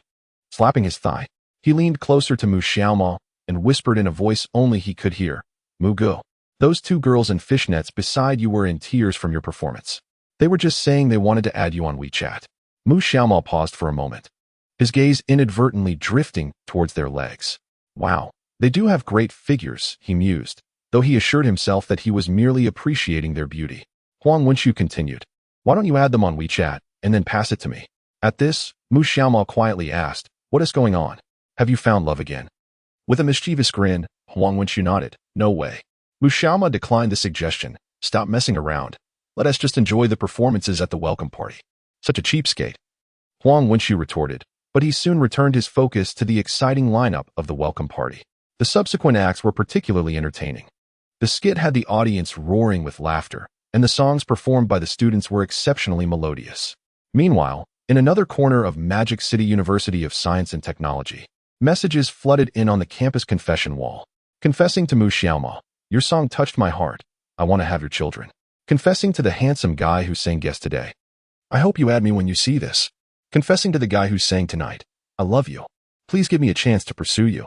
The student managing the confession wall stared in disbelief at the explosive influx of messages. At that moment, the unread messages had soared to 99, and friend requests had reached an astonishing 474. Moreover, the number of confessions directed at Mu Xiaoma continued to rise. The manager was bewildered. She hadn't attended the welcome party that evening and was completely unaware of the events that had transpired. Mu Xiaoma, she murmured, glancing at his pictures, which indeed portrayed him as quite handsome. But could he really be the object of affection for hundreds at once? What charm did this young man possess that made him so irresistibly appealing? Chapter 51. Ning Ning. Look at the school's confession wall. Time flies swiftly. And before we know it, it is already 10 o'clock in the evening. The more than 20 performances have concluded, and shortly after, the two young hosts stepped onto the stage. Their faces still bore the professional smiles of their roles.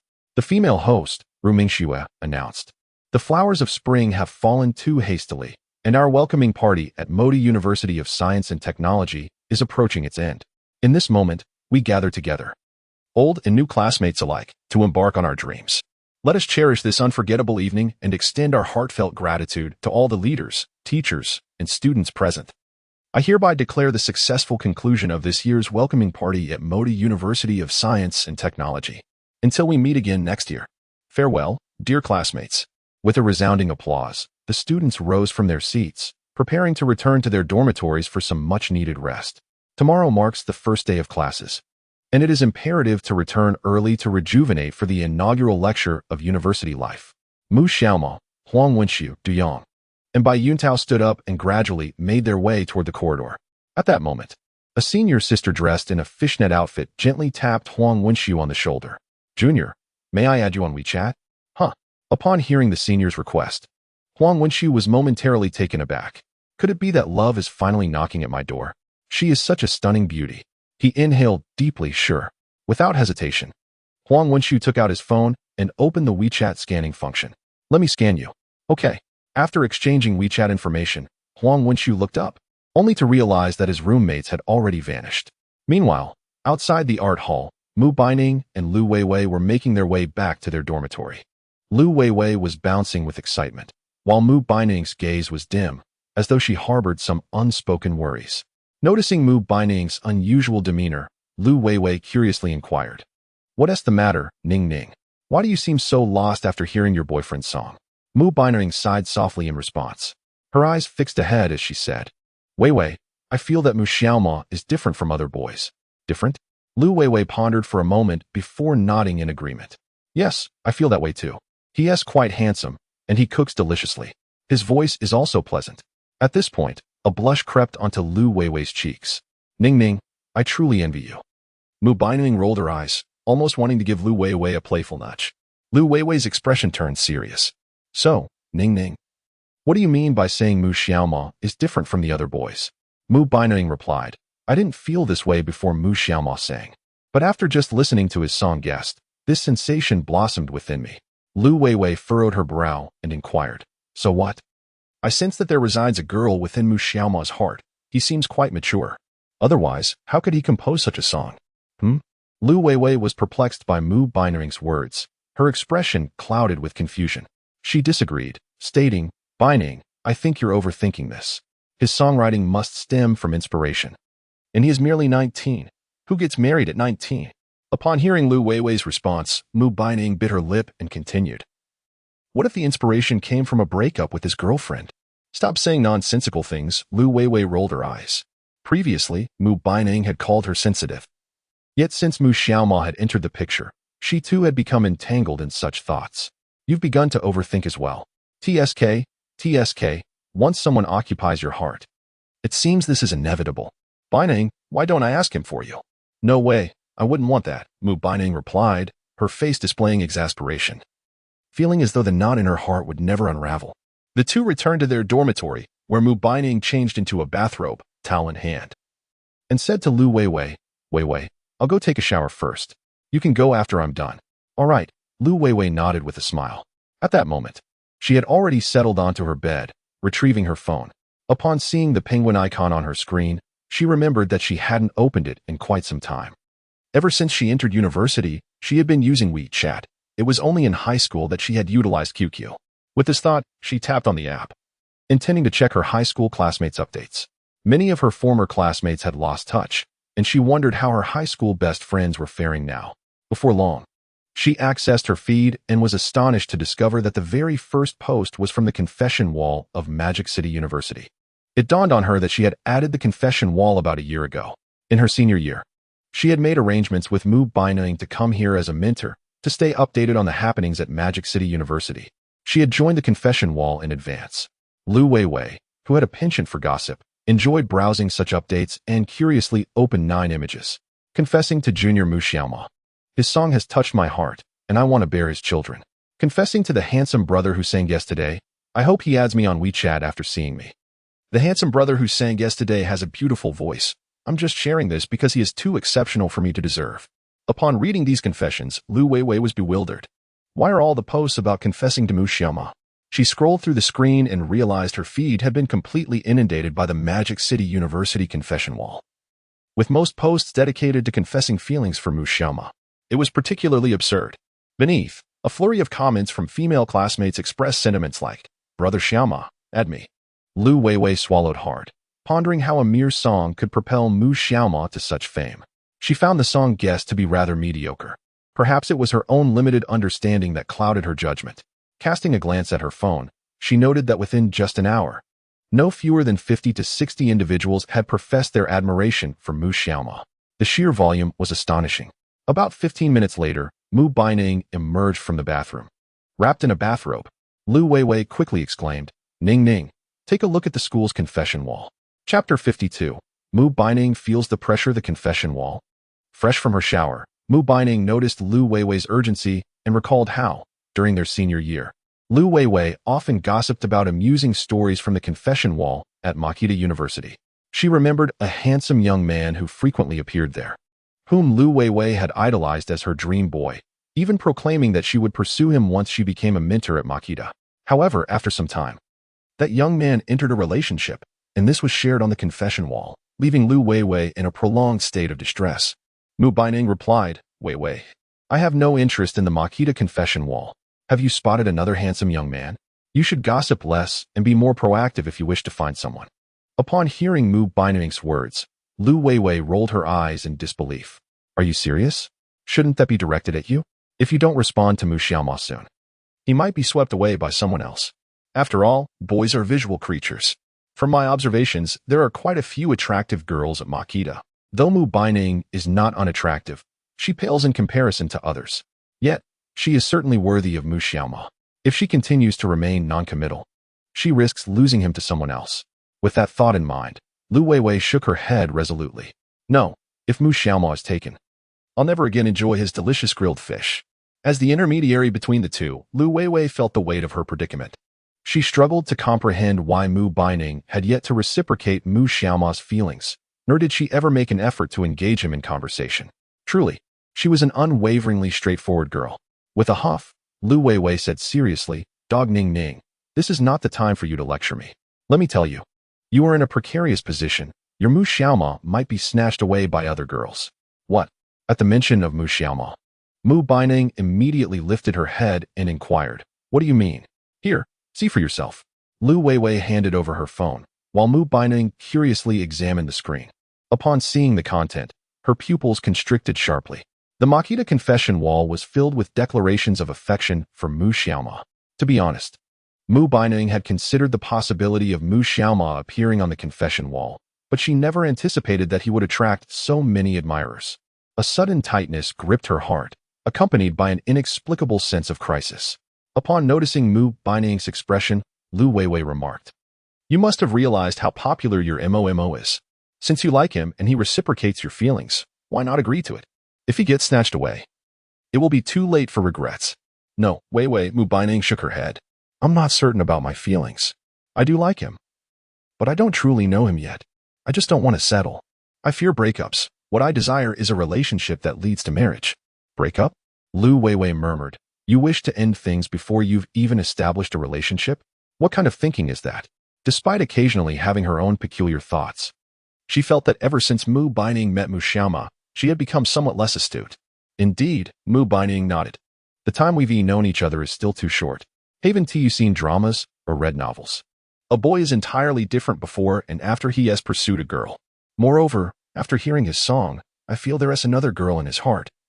And I fear I cannot replace her. Lu Weiwei countered. This isn't a drama or a novel. At 18 or 19, what girl could possibly occupy his heart? You're overthinking it, Ning Ning. You've seen how many girls have confessed to Mu Xiaoma. If you don't respond soon, he might be taken by another girl. Upon hearing Lu Weiwei's words, Mu Baining felt a pang of anxiety. What should I do? If I'm too forward, I worry he won't appreciate me. Lu Weiwei replied, I'm not suggesting you be overly forward. Just strike up conversations with him, go out for meals together. Our school doesn't prohibit teacher-student relationships. Does it? That's true, Mu Baining conceded, but... No buts. Lu Weiwei interjected, shaking her head. If you don't cherish him now, he'll slip away. Trust me, I'll draft a plan for you to get closer to him. Mu Baining swallowed hard and nodded slightly, realizing that if she delayed any longer, Mu Xiaoma might truly be taken by someone else. It was indeed time to take action. Go ahead and write it. I'll review it once you're done. All right. Lu Weiwei chuckled, sensing that Ning Ning was finally feeling the pressure. Although she had never been in a relationship, she understood how to pursue a boy. Lu Weiwei quickly opened her phone's notes and wrote a few words in the title. Plan to get close to MO. Ding. Congratulations, host. Task completed. You have acquired Master Chef skills. Mu Xiaoma was lying on his bed, engrossed in his phone when the system voice chimed in. Upon hearing it, he felt a surge of joy. The task was finally complete. Did this mean that Mu Baining was one step closer to being his girlfriend? Moreover, he had gained Master Chef skills, and a plethora of delicious recipes flooded his mind, signifying a qualitative leap in his culinary abilities. At this moment, the system's voice resounded once more. Strategy Guide. Currently, both parties have developed a rudimentary understanding of one another, and your relationship has progressed further. In future interactions, host, you may indulge in a touch of mischief. This will facilitate a swift escalation of your emotions. Noticing the system's voice, Mu Xiaoma felt a tinge of confusion. How exactly could one be a bit worse? Was it to recklessly storm into Mu Baining's dormitory and act inappropriately? If that were to happen, he would undoubtedly face consequences the following day. Goodness! Just as Mu Xiaoma was lost in thought, Huang Wenxiu suddenly barked like a dog, startling him greatly. Mu Xiaoma looked at Huang Wenxiu with a bewildered expression. Goodness, Lao Huang, is your mind not quite right? Why are you barking like a dog? Big news, Mo Go. Huang Wenxiu's gaze was fixed on his phone. You know that the senior in black stockings asked for my WeChat, right? I'm chatting with her now. And she just mentioned you. Mentioned me? Mu Xiaoma was taken aback, recalling how Huang Wenxiu had previously leaked his WeChat information, leading to an influx of friend requests. Reluctantly, he had to change his WeChat ID. This could only be altered once a year, and if this rascal leaked it again, he would be in serious trouble. Right. Huang Wenxiu nodded vigorously. Mo Go. You've made it onto the confession wall. Chapter 53 Mu Baining. I still owe you a meal. Let me treat you this weekend. On the confession wall? At this, Mu Xiaoma felt no surprise. During high school, his handsome looks and success at the sports meet had earned him numerous mentions on the confession wall. However, he had focused primarily on his studies then, paying little heed to such matters, intending to pursue romance in university instead. After the recent welcome party, several girls had indeed requested his WeChat. He had always been quite popular, so landing on the confession wall again felt utterly mundane. Oh, Mu Xiaoma nodded calmly. And Huang Wenxiu continued. Aren't you curious about how many people confessed to you? Mu Xiaoma shrugged. How many could it possibly be? Surely not hundreds? Hiss, Huang Wenxiu gasped, astonished at how accurately Mu Xiaoma had guessed. He nodded. Correct, it's indeed several hundred. Huang Wenxiu wore a sour expression as he added. The senior was just saying during our chat that she wanted your contact information. Wait a minute. At that moment, Huang Wenxiu suddenly realized something. Last time, Han Ximiao had employed a similar tactic on him. After he had given her his WeChat, she promptly deleted him. To be honest, he had been quite engrossed in the conversation with that senior, and before he knew it, the topic had shifted to Mu Xiaoma, who had even been asked for his WeChat. Damn it, Huang Wenxiu's mind raced. Having fallen for this trick once, he certainly wouldn't be fooled a second time. He pondered for a moment and thought it might be amusing to lend her his secondary account, masquerading as Mu Xiaoma to play a little trick on her. Huang Wenxiu found this notion quite entertaining. Just as he was contemplating this mischievous scheme, Mu Xiaoma's voice echoed, "I have hundreds of people confessing their feelings to me. Lao Huang, let me tell you, this time, do not be foolish and give my WeChat to anyone else. Understood? Understood. Understood." Huang Wenxiu nodded affirmatively, "Ming good. I am not that kind of person. Last time, I was merely careless." Mu Xiaoma rolled her eyes. "Are you certain it wasn't just your impulses taking over?" Huang Wenxiu's expression darkened. "Mo go. Please don't expose me. Get lost, get lost." Mu Xiaoma dismissed it lightly. But the notion of hundreds of people confessing to her seemed a bit far-fetched. Was she really that popular? At that moment, Bai Yuntao had already opened the confession wall of the Magic Science University. Indeed, just as Huang Wenxiu had said, posts confessing love for Mu Xiaoma were flooding the space. And they were still accumulating. Bai Yuntao's eyes were filled with envy. Beneath many comments, a number of envious girls were desperately seeking his contact information. Suddenly, Bai Yuntao had a clever idea and asked, "Wow, look at all these confessions for you. Imoga, you're so popular. Can I sell your WeChat ID for 10 yuan each? Do you think anyone would buy it?" "What nonsense." Mu Xiaoma glared at Bai Yuntao. "Let us see whether your speed or my fist is quicker." Hearing this, Bai Yuntao instinctively recoiled, recalling the times when Mu Xiaoma had sparred with instructor Yang. Choosing to follow his heart, he replied, "Imogu, I was just joking." Of course, Bai Yuntao truly was joking. Such a thing should not be sold casually. Mu Xiaoma chuckled, noting that Bai Yuntao had clearly become timid. "I was just kidding. You all keep it a secret for me. All right, brothers, let us get some sleep. Du Yang, turn off the lights. It's 7:50 a.m. for morning self-study." "All right." Soon, Du Yang clicked the switch, extinguishing the dormitory lights. Meanwhile, in the faculty dormitory, it was already 11:30 p.m., and the room shared by Mu Baining and Lu Weiwei was still illuminated. At this moment, both were clad in adorable pink pajamas. Seated on their beds, Mu Baining felt a twitch in her eyelid as she glanced at the plan to get close to Mo that Lu Weiwei had drafted for her. Her expression turning somewhat grim. "Weiwei, are you certain this is a plan to get close to him and not a strategy to turn me into a sycophant? What do you know?" Lu Weiwei snatched the phone from Mu Baining's hands and retorted, "How is this sycophancy? This is clearly a display of affection for Mo."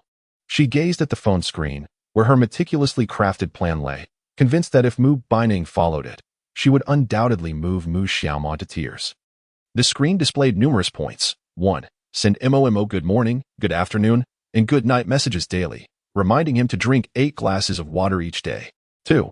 Maintain constant communication with Mo. His words are absolute, and messages must be replied to instantly. In moments when Mo feels silently discontent, he must be comforted. When he is quietly hungry, he should be fed. Most importantly, it is essential to buy him breakfast daily and to remain closely attached to him. Lu Weiwei gazed at her written plan, pondering whether there was anything amiss. Is not the essence of love, particularly in a young girl's heart, to be together intimately each day? Furthermore, as a couple, should they not constantly think of one another and respond to messages promptly? Upon noticing Mu Baining's scornful gaze, Lu Weiwei remarked, "Ning, it is entirely normal for you to lack understanding since you have never been in a relationship. I possess experience. So rest assured and proceed with confidence. In truth, your aloof demeanor is the issue. Being a little more proactive would undoubtedly yield positive results." Mu Baining was rendered speechless. While it was true she had never dated, had Lu Weiwei truly experienced such matters? If she were to engage in these behaviors, what would Mo think of her? Perhaps not. The mere thought of begging Mo for affection would undoubtedly send shivers down her spine. Upon hearing Mu Baining's comments, Lu Weiwei pouted, "Oh, Ning. Ignoring the wisdom of elders will lead to misfortune, so I shall not waste my breath on you. Just await your inevitable regret."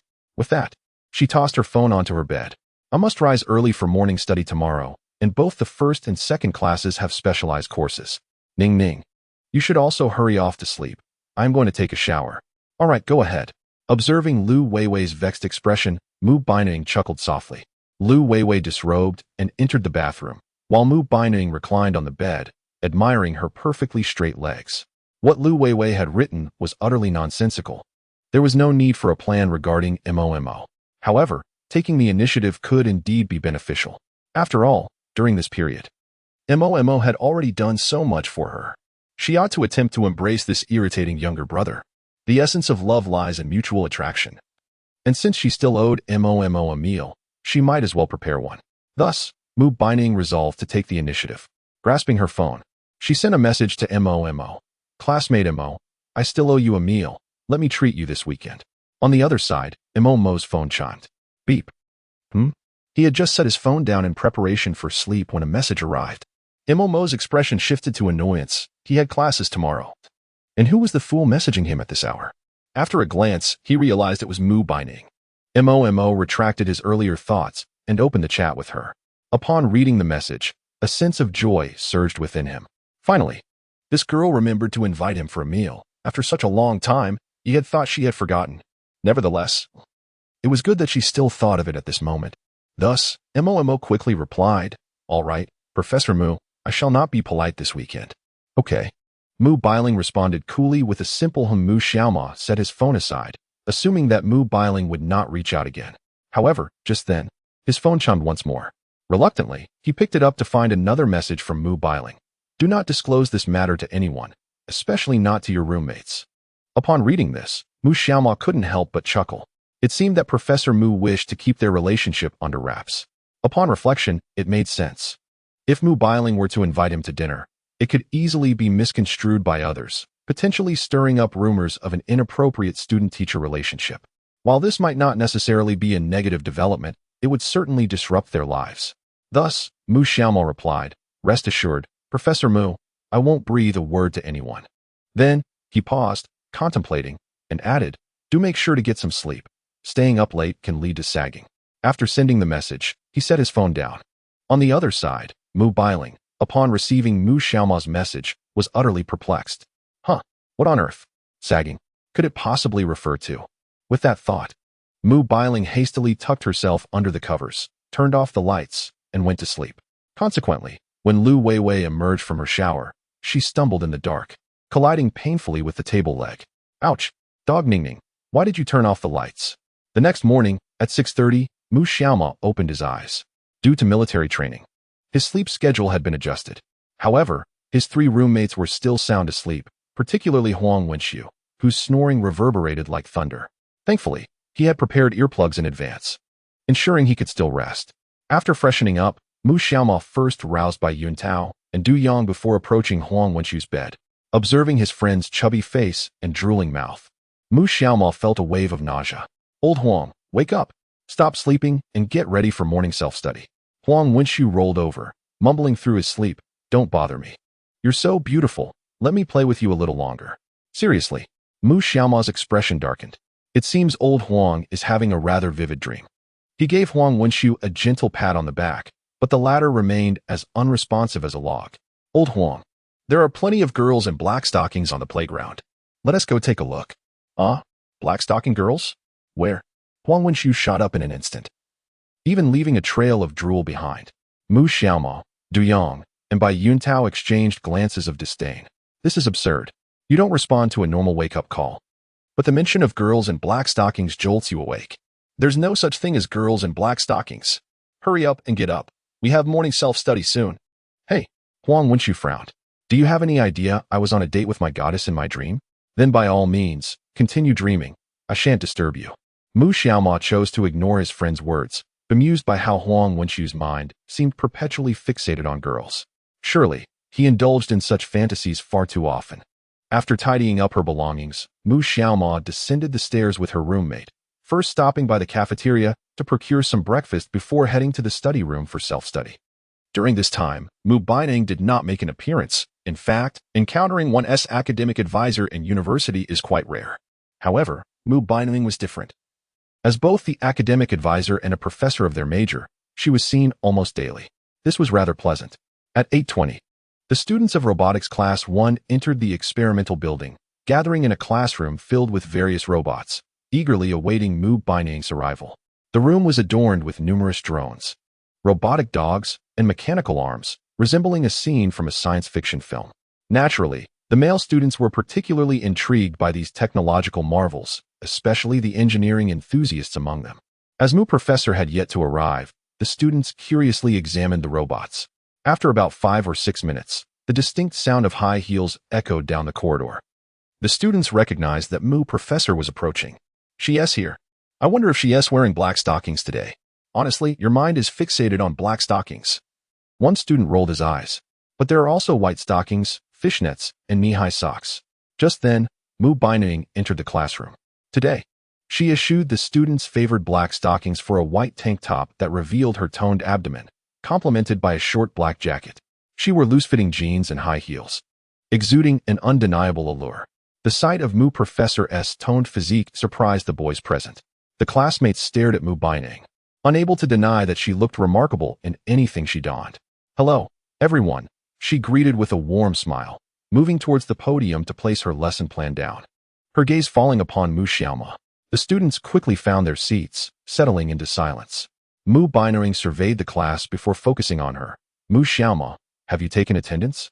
Upon hearing this, Mu Xiaoma nodded. "Professor Mu, I've already counted beforehand, and everyone is present." "Very well," Baining replied, satisfied with her diligence. "Now, let us commence our first lesson. The reason for gathering here is to introduce you to robots and their applications across various fields." Without delay, Baining began passionately discussing the vast potential of the robotics field. After all, the future is inextricably linked to intelligence, with robots playing a significant role in healthcare and engineering. After sharing insights on current trends in robotics and her vision for the future, she invited the class to explore the robots in the classroom. These robots were acquired at great expense by the school, primarily due to the intricate mechanisms of the robots, necessitating that students first familiarize themselves with their structure. Naturally, the students were quite enthusiastic about this endeavor. Moments later, Baining could not resist approaching Mu Xiaoma.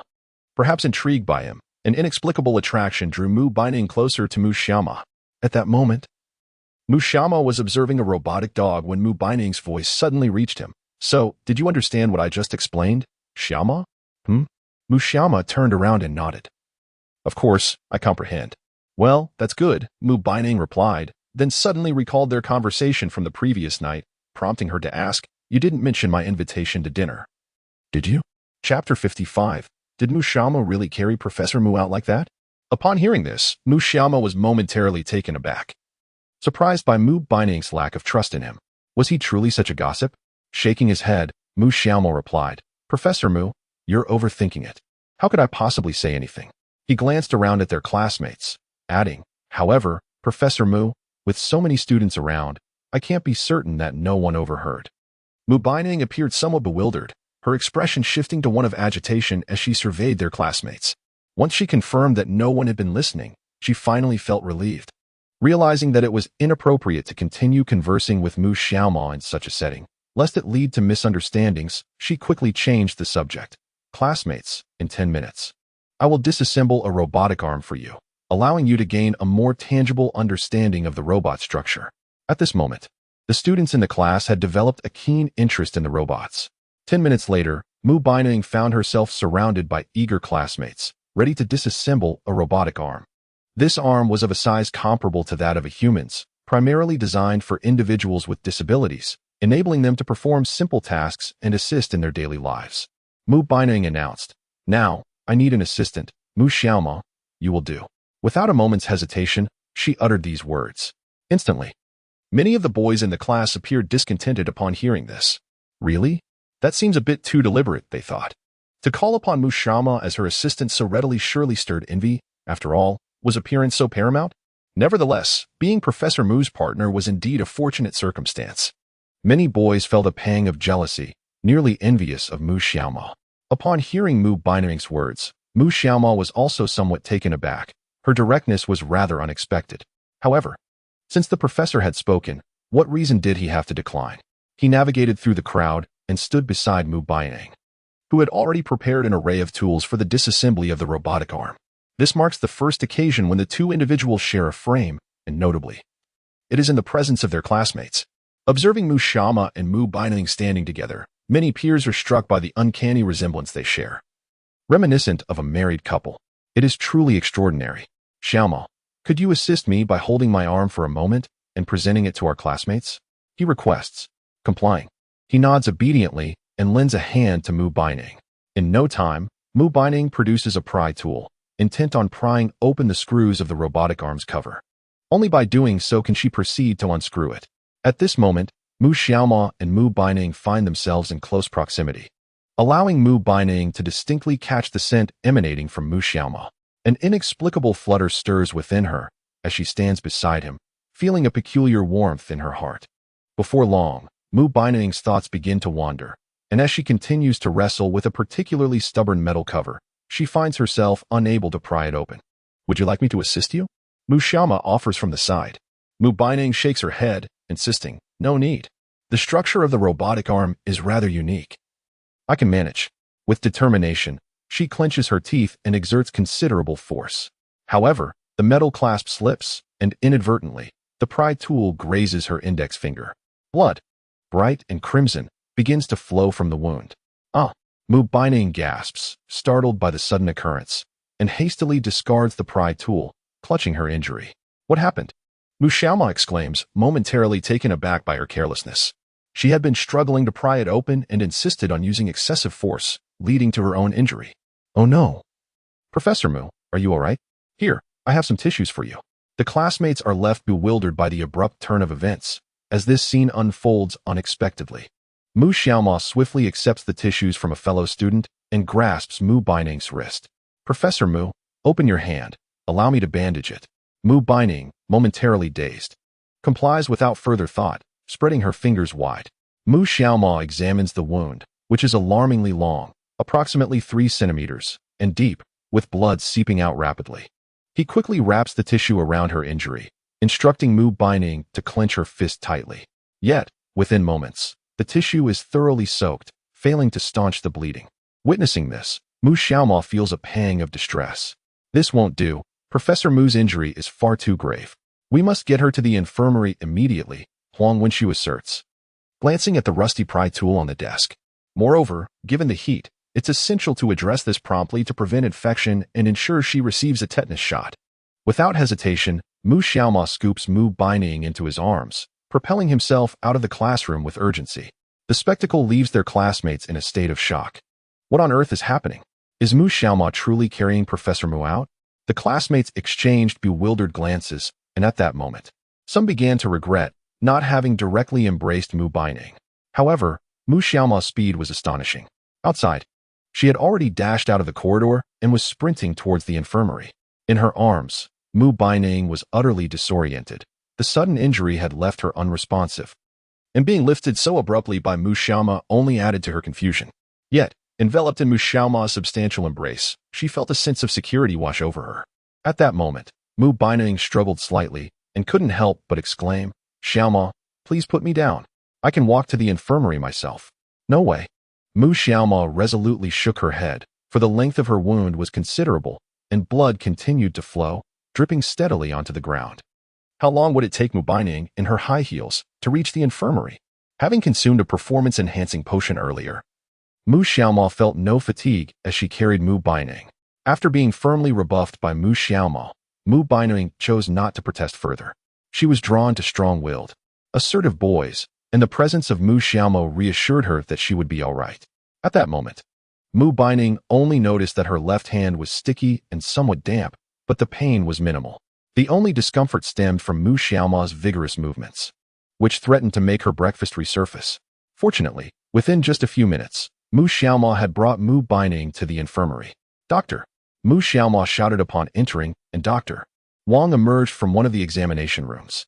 His eyes widened at the sight of the blood on Mu Baining's hand. "What happened? How did you sustain such a severe injury? Quickly, bring her in."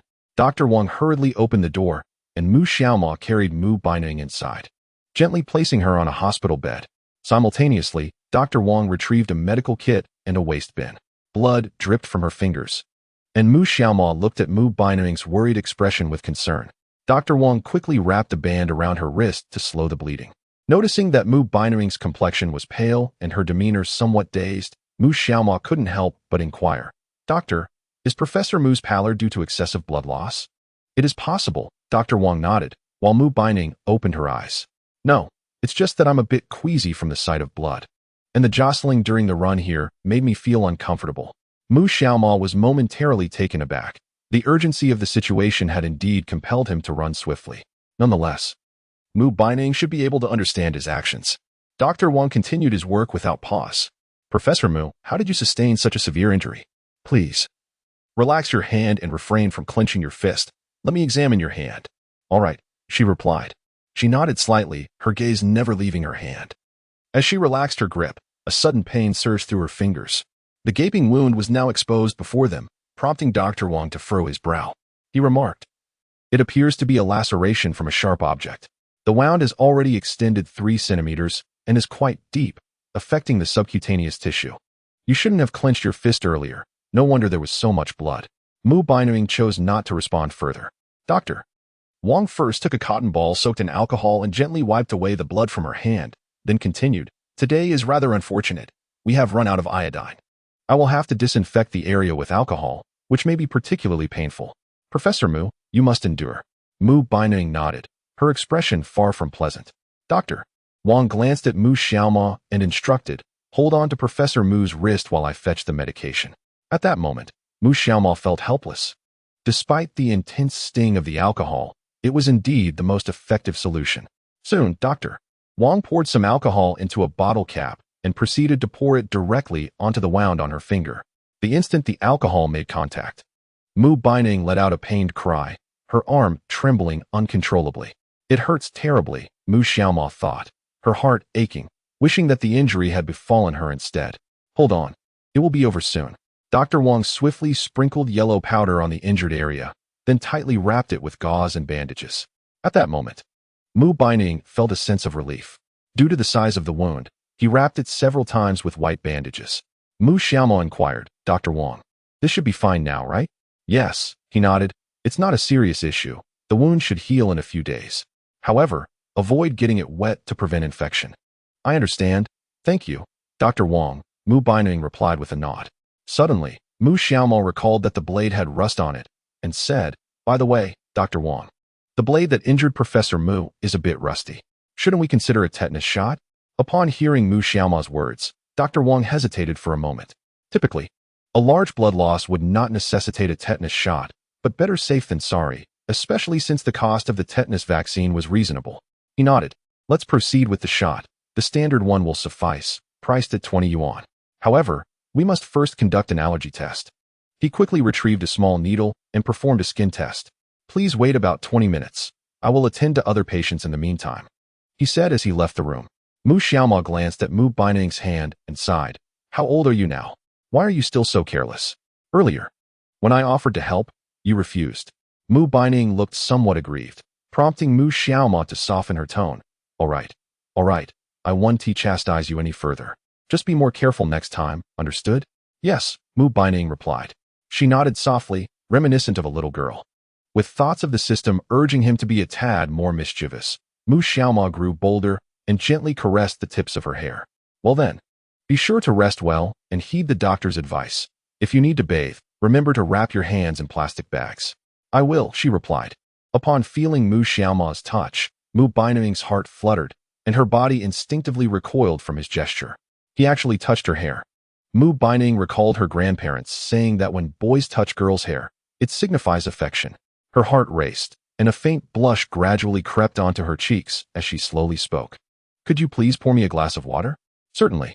Without hesitation, Mu Xiaoma stood up. There was a water dispenser in the room. He retrieved a paper cup, filled it with water, and presented it to Mu Baining. "Thank you," she stammered, taking the water, causing Mu Xiaoma to pause in surprise.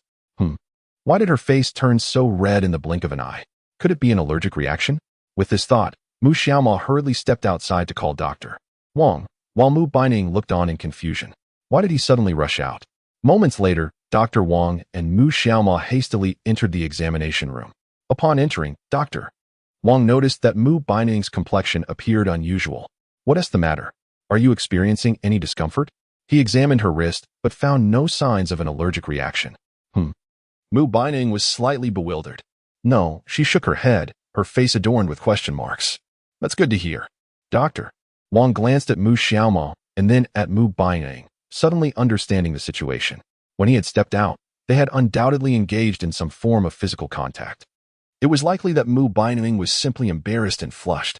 With this thought, Dr. Wang couldn't help but smile. It's about time, since you have no allergic reaction. Please remove your outer garment, and I will administer the injection. Okay. Mu Baining, feeling her cheeks warm, didn't dwell on it. Goodness, had she just blushed? Before she could ponder further, Dr. Wang approached with a syringe. This time, we will administer an injection in your shoulder. All right. After wiping the shoulder area with alcohol, Dr. Wang swiftly inserted the needle, pushed the contents of the syringe, withdrew it, and applied pressure with a cotton swab. Before Mu Baining could react, Mu Xiaoma stepped forward to assist in pressing down. Dr. Wang couldn't help but observe Mu Xiaoma intently. His demeanor revealed his intentions clearly. Moreover, Lu Weiwei had previously gossiped about him.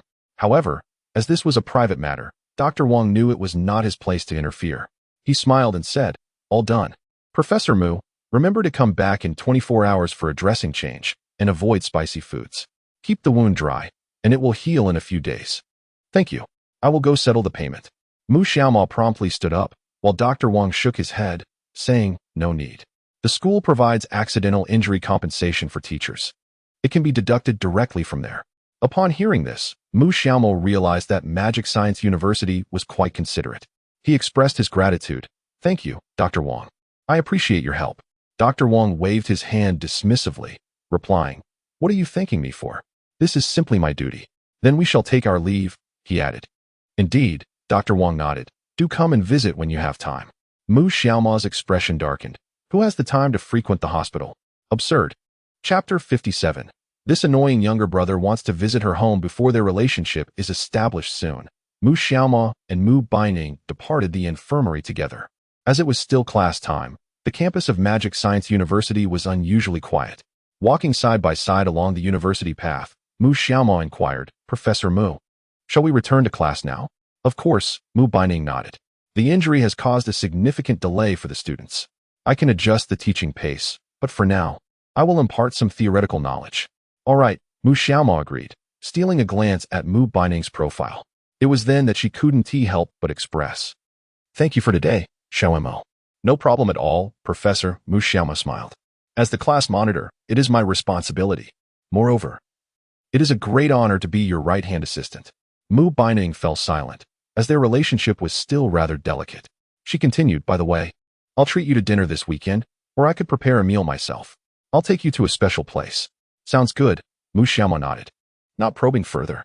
Upon returning to the classroom, they found their classmates engrossed in their phones. As soon as they saw Professor Mu and Mu Xiaoma return, they rushed over. "Professor, are you all right?" "Professor, you haven't lost too much blood, have you? I'm a universal donor. If you need a transfusion, I can help." "Me too. I'm also a universal donor." The classroom erupted in excitement, while Mu Baining raised her voice. "All right, everyone, thank you for your concern. I am perfectly fine. Now, let us continue with our lesson." Mu Xiaoma returned to his seat, and they resumed the day as curriculum. Time flew by, and soon it was Sunday, the day Mu Baining had invited him to dinner. At 5:30 in the evening, Bai Yuntao, Huang Wenxiu, and Du Yang were in their dormitory, engrossed in a video game. Mu Xiaoma leapt off his bed, opened his wardrobe, and sprayed on some perfume. "Damn!" Just then, Huang Wenxiu slammed his mouse down, his face darkening. "I lost again. Didn't you say you could help me reach silver? This is the 5th loss. What can I do?" Bai Yuntao replied, exasperated. "Didn't you claim you could dominate the jungle? What about your Zhao X Science 016 performance?" As Huang Wenxiu realized his boastful claims had been exposed, he swiftly diverted the conversation, shifting his gaze to Mu Xiaoma. "Brother Imo, is your dapper attire intended for a date with your sister?" "Get lost," Mu Xiaoma retorted, rolling his eyes. "What do you mean by dapper?" "Heh, I guessed it right. Didn't I?" Huang Wenxiu smirked slyly. "Let me take a wild guess. It wouldn't be with Professor Mu, would it?" Taken aback, Mu Xiaoma cursed under his breath, astonished by Huang Wenxiu's accurate deduction. "What does it matter to you? Go play your games." With that, Mu Xiaoma straightened his clothes and dashed out. Huang Wenxiu wore a mischievous grin. "Oh dear, Brother Imo is about to win over Professor Mu. That's just his talent." Huang Wenxiu sighed. "I envy you, Brother Imo. You're about to bloom." "Bloom?" Bai Yuntao was puzzled. "What do you mean by that?" "Haven't you heard?" Huang Wenxiu explained.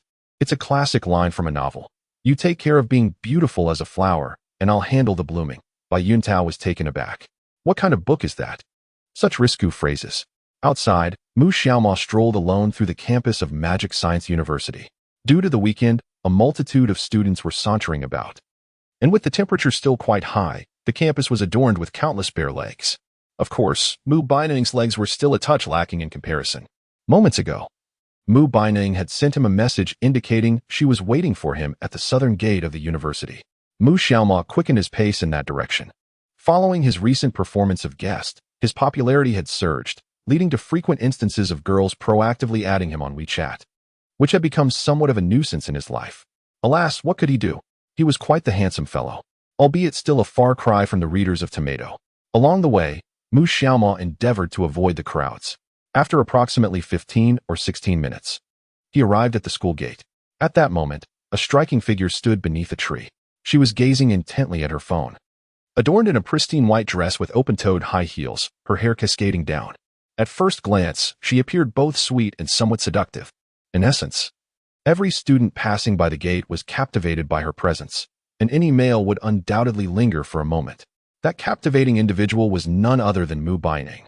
Yet, a question nagged at Mu Xiaoma's mind. Why had the professor come to the campus instead of cooking for him, as she had promised? Was she perhaps inviting him to her home, to meet her parents? Shaking his head, Mu Xiaoma dismissed his overthinking. Meeting parents at this juncture was hardly plausible. Approaching her, he gently tapped her shoulder. Professor Mu. Upon hearing Mu Xiaoma's voice, she turned, and in that moment, she caught a whiff of the fragrance emanating from him. The fragrance was particularly familiar. As I slightly raised my head, I beheld the exquisite features of Mu Xiaoma. She flashed a charming smile, saying, "You've arrived. I hope you've come with an empty stomach. Let us be off." Mu Xiaoma nodded gently.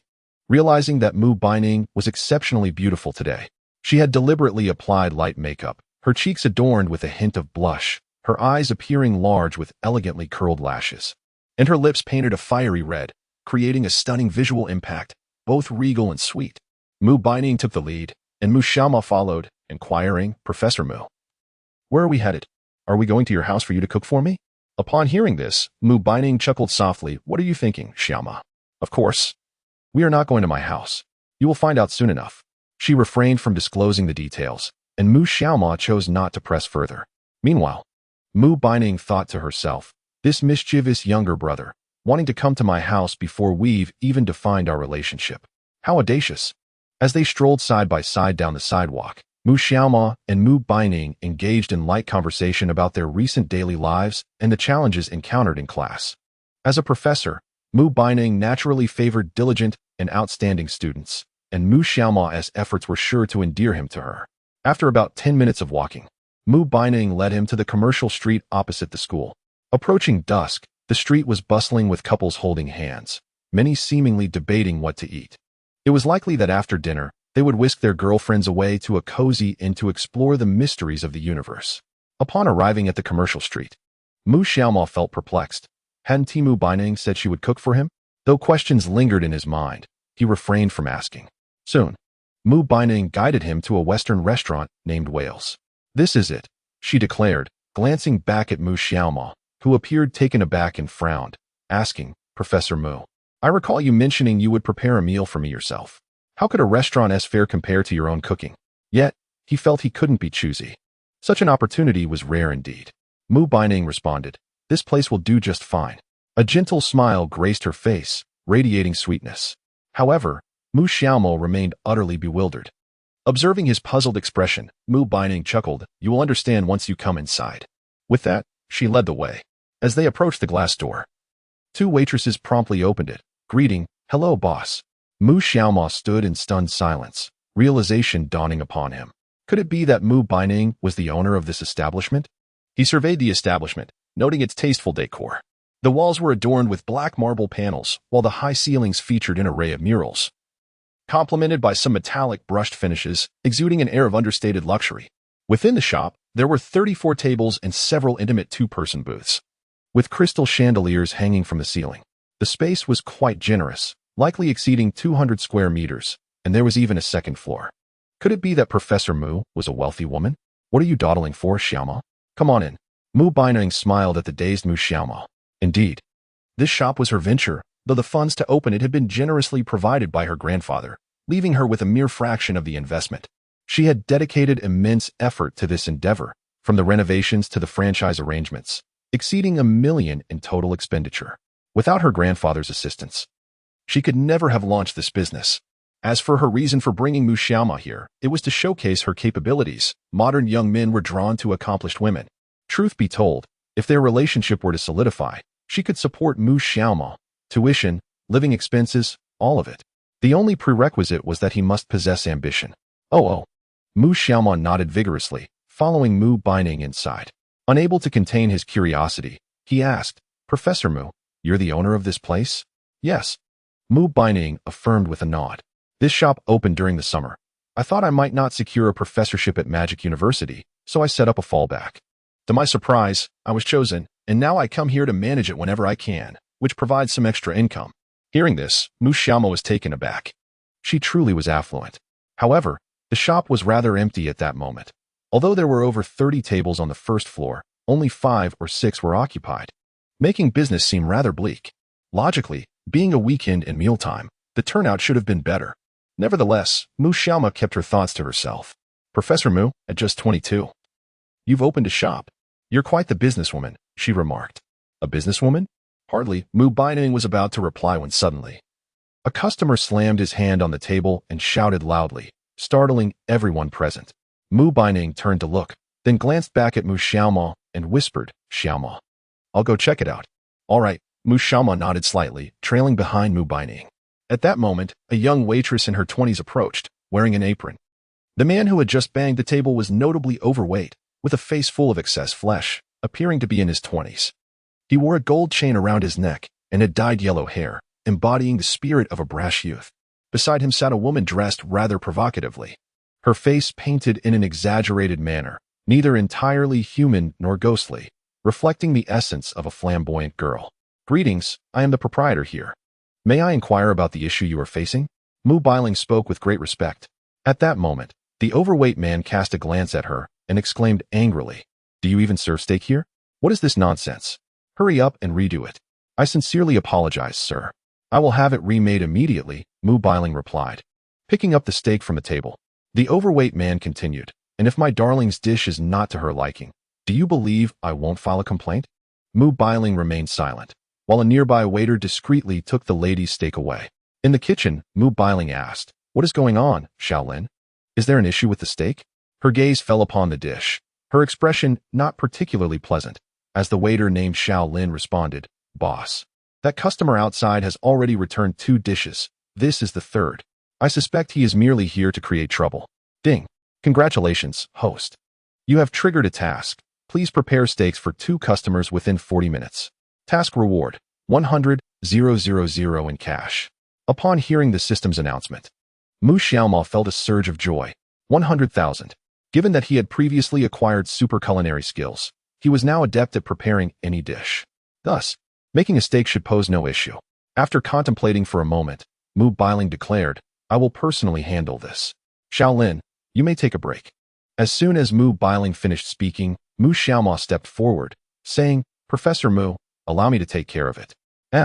Mu Bailing furrowed her brow slightly at Mu Xiaoma's words. She murmured, "You can prepare Western cuisine?" "I've learned a bit." Mu Xiaoma nodded slightly. "Professor Mu, did you not say you would make it for me? It would be perfect if you handle that, and I will manage the 2 customers outside." Mu Bailing had not anticipated that Mu Xiaoma would step up at this moment. Observing her worried expression, he continued, "Rest assured, Professor Mu, grant me this opportunity, and I will certainly handle the customers outside." "Well, if you insist." Mu Bailing felt a twinge of concern. She had mastered the art of preparing fish perfectly, but she was uncertain about his capabilities with Western cuisine. Surely, it must be splendid. Chapter 59. Are their steaks cooked to medium? Seeing Mu Bailing acquiesce, Mu Xiaoma smiled. "Then I shall proceed." He glanced at the 2 steaks meant for the customers. "By the way, it is the black pepper-flavored sirloin steak, correct?" "Indeed." The waiter Xiaolin nodded. Mu Xiaoma dismissed the matter and strode towards a stove, surveying his surroundings. In the kitchen, 3 chefs were idly standing by, indicating that the establishment's business was indeed lacking. Opening the refrigerator, he quickly spotted 2 steaks wrapped in cling film. The kitchen was clean, and the steaks were exceptionally fresh. It was evident that Mu Bailing was diligently managing the restaurant. Yet, why was business so poor? Shaking his head, He concluded that preparing the steak was the wiser choice. He retrieved a bottle of red wine, pouring it into a small bowl until it submerged the steak, then added salt and pepper to marinate it.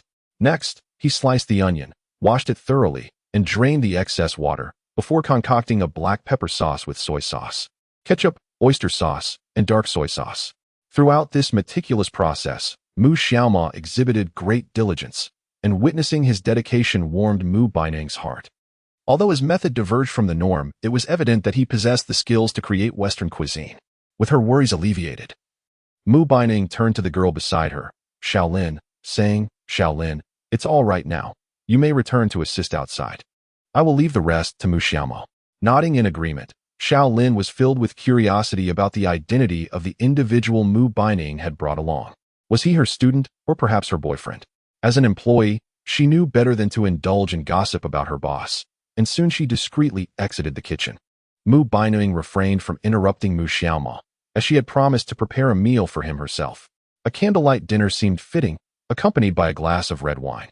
Mu Baining had completely fallen for Mu Xiaomo, and this time, she was determined to make a bold move for love.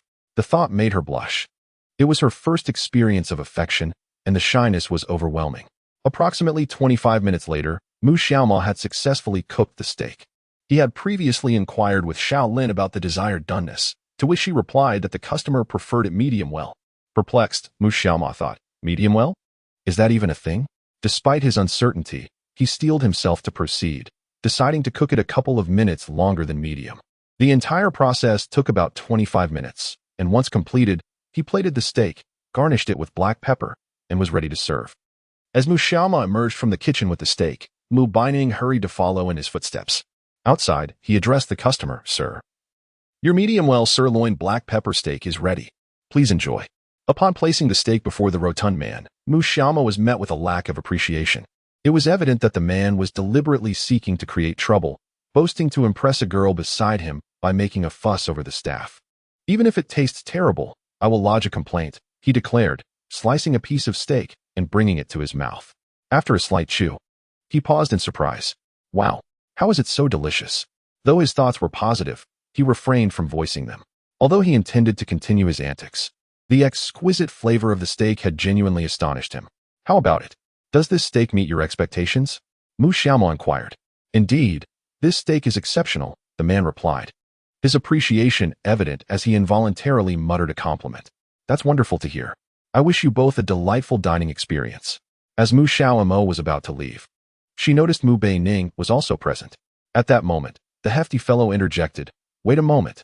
You have delayed me for such a long time today." Before he could finish his sentence, Mu Xiaomo's gaze turned icy.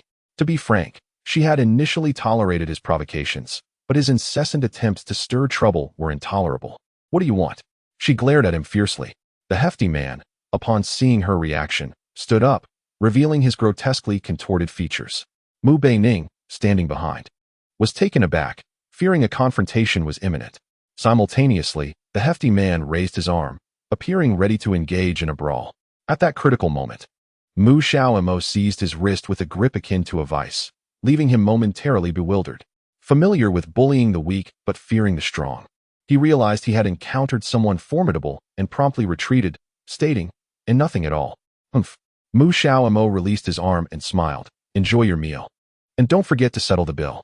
Turning to Mu Baining, she added, "It's all right now. Let us head back." Mu Baining inhaled deeply. Truth be told, he had been genuinely concerned that a fight would erupt. He had rarely encountered such unruly customers, and dealing with them felt like misfortune. Thankfully, no incident occurred. Once back in the kitchen, Mu Baining couldn't help but turn to Mu Xiaomo, saying, "Xiaomo, everything is fine, right? I thought you two were about to come to blows." "It's fine," Mu Xiaomo replied with a slight smile. "If I can take down an instructor, why would I fear this little thug?" Indeed, Mu Baining gazed into her eyes and continued, "I didn't expect your culinary skills in Western cuisine to be so exceptional. Have you trained in it?" Their eyes locked, and Mu Xiaomo noticed the warmth in her gaze. Flattered by her compliment, he chuckled and scratched his head. "Of course, not to brag, but I can't prepare any renowned dish you name." "Cut the boasting," Mu Baining teased, her spirits lifted as she assessed Mu Xiaomo's sigh. "I must apologize for troubling you again. We took up so much time. However, My steak is nearly ready. Shall we have a drink? A drink? Mu Xiaomo paused, suddenly recalling the day Mu Beining had challenged him to a drinking contest. He nodded, smiling. Beer or white wine? Red wine, Mu Beining replied, laughing at his jest. She added playfully, What? Are you afraid of being lured into a small inn again while drinking white wine with me? What is there to fear? That way, I can make another 500 yuan, he retorted. Upon hearing this, Mu Beining felt a wave of embarrassment wash over her. The last time she thought she would never see Mu Xiaomo again, she had given him 500 yuan as compensation for his emotional distress. Now, discussing it felt quite awkward. Just then, a chef in the kitchen called out, Boss, your pasta has burned. Mu Beining suddenly remembered she had been sought ing pasta moments ago. It burned. Mu Beining hurriedly said, Xiaomo, please wait for me on the second floor. I will join you once I finish preparing the meal. Without further contemplation, Mu Xiaomo swiftly departed from the kitchen and ascended to the second floor. The second floor was relatively quiet, akin to the first, adorned in a lavish style. However, it featured more intimate dining booths, providing a perfect setting for couples to dine in seclusion, undisturbed. After observing for a moment, Mu Xiaomo made his way to the window, gazing at the bustling scene of the university town's commercial street. The night had fully enveloped the sky, yet the street remained lively, with many students strolling hand in hand with their girlfriends. Reflecting on Mu Beining's earlier words, Mu Xiaomo felt that their relationship had grown closer. Chapter 60, Candlelight Dinner with Professor Mu Ding. Congratulations, host, for completing the task. You have received a cash reward of 100,000. As the system's voice faded, Mu Xiaomo's phone chimed, confirming the arrival of a text message regarding the deposit of 100,000 yuan. Upon verifying the amount, he felt a surge of joy. With this additional cash, the funds for his cat CAF were now ample. At that moment, his milk tea cat CAF had been beautifully decorated in a delightful pink theme, appealing primarily to a female clientele. He had minimized the kitchen space designated for making milk tea while expanding the area for the cats to roam, allowing cat enthusiasts to enjoy their company. With this newfound wealth, he could acquire some cats. Ding. Congratulations, host, for completing the task. The system has gifted you a small token. Hearing the system's voice, Mu Xiaomo paused in surprise. A small token? What could it be? Just as he pondered, the system's virtual panel suddenly appeared, revealing a white Scottish fold cat.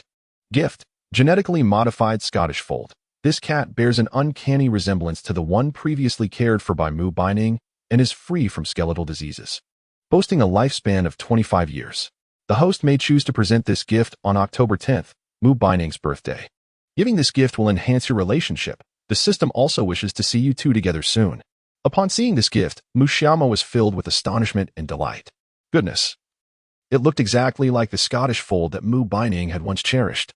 And it was genetically modified? Mu Beining had a profound fondness for cats. She must have been heartbroken after losing her previous feline companion. When he presented this little cat to her, she would surely be overjoyed. October 10th?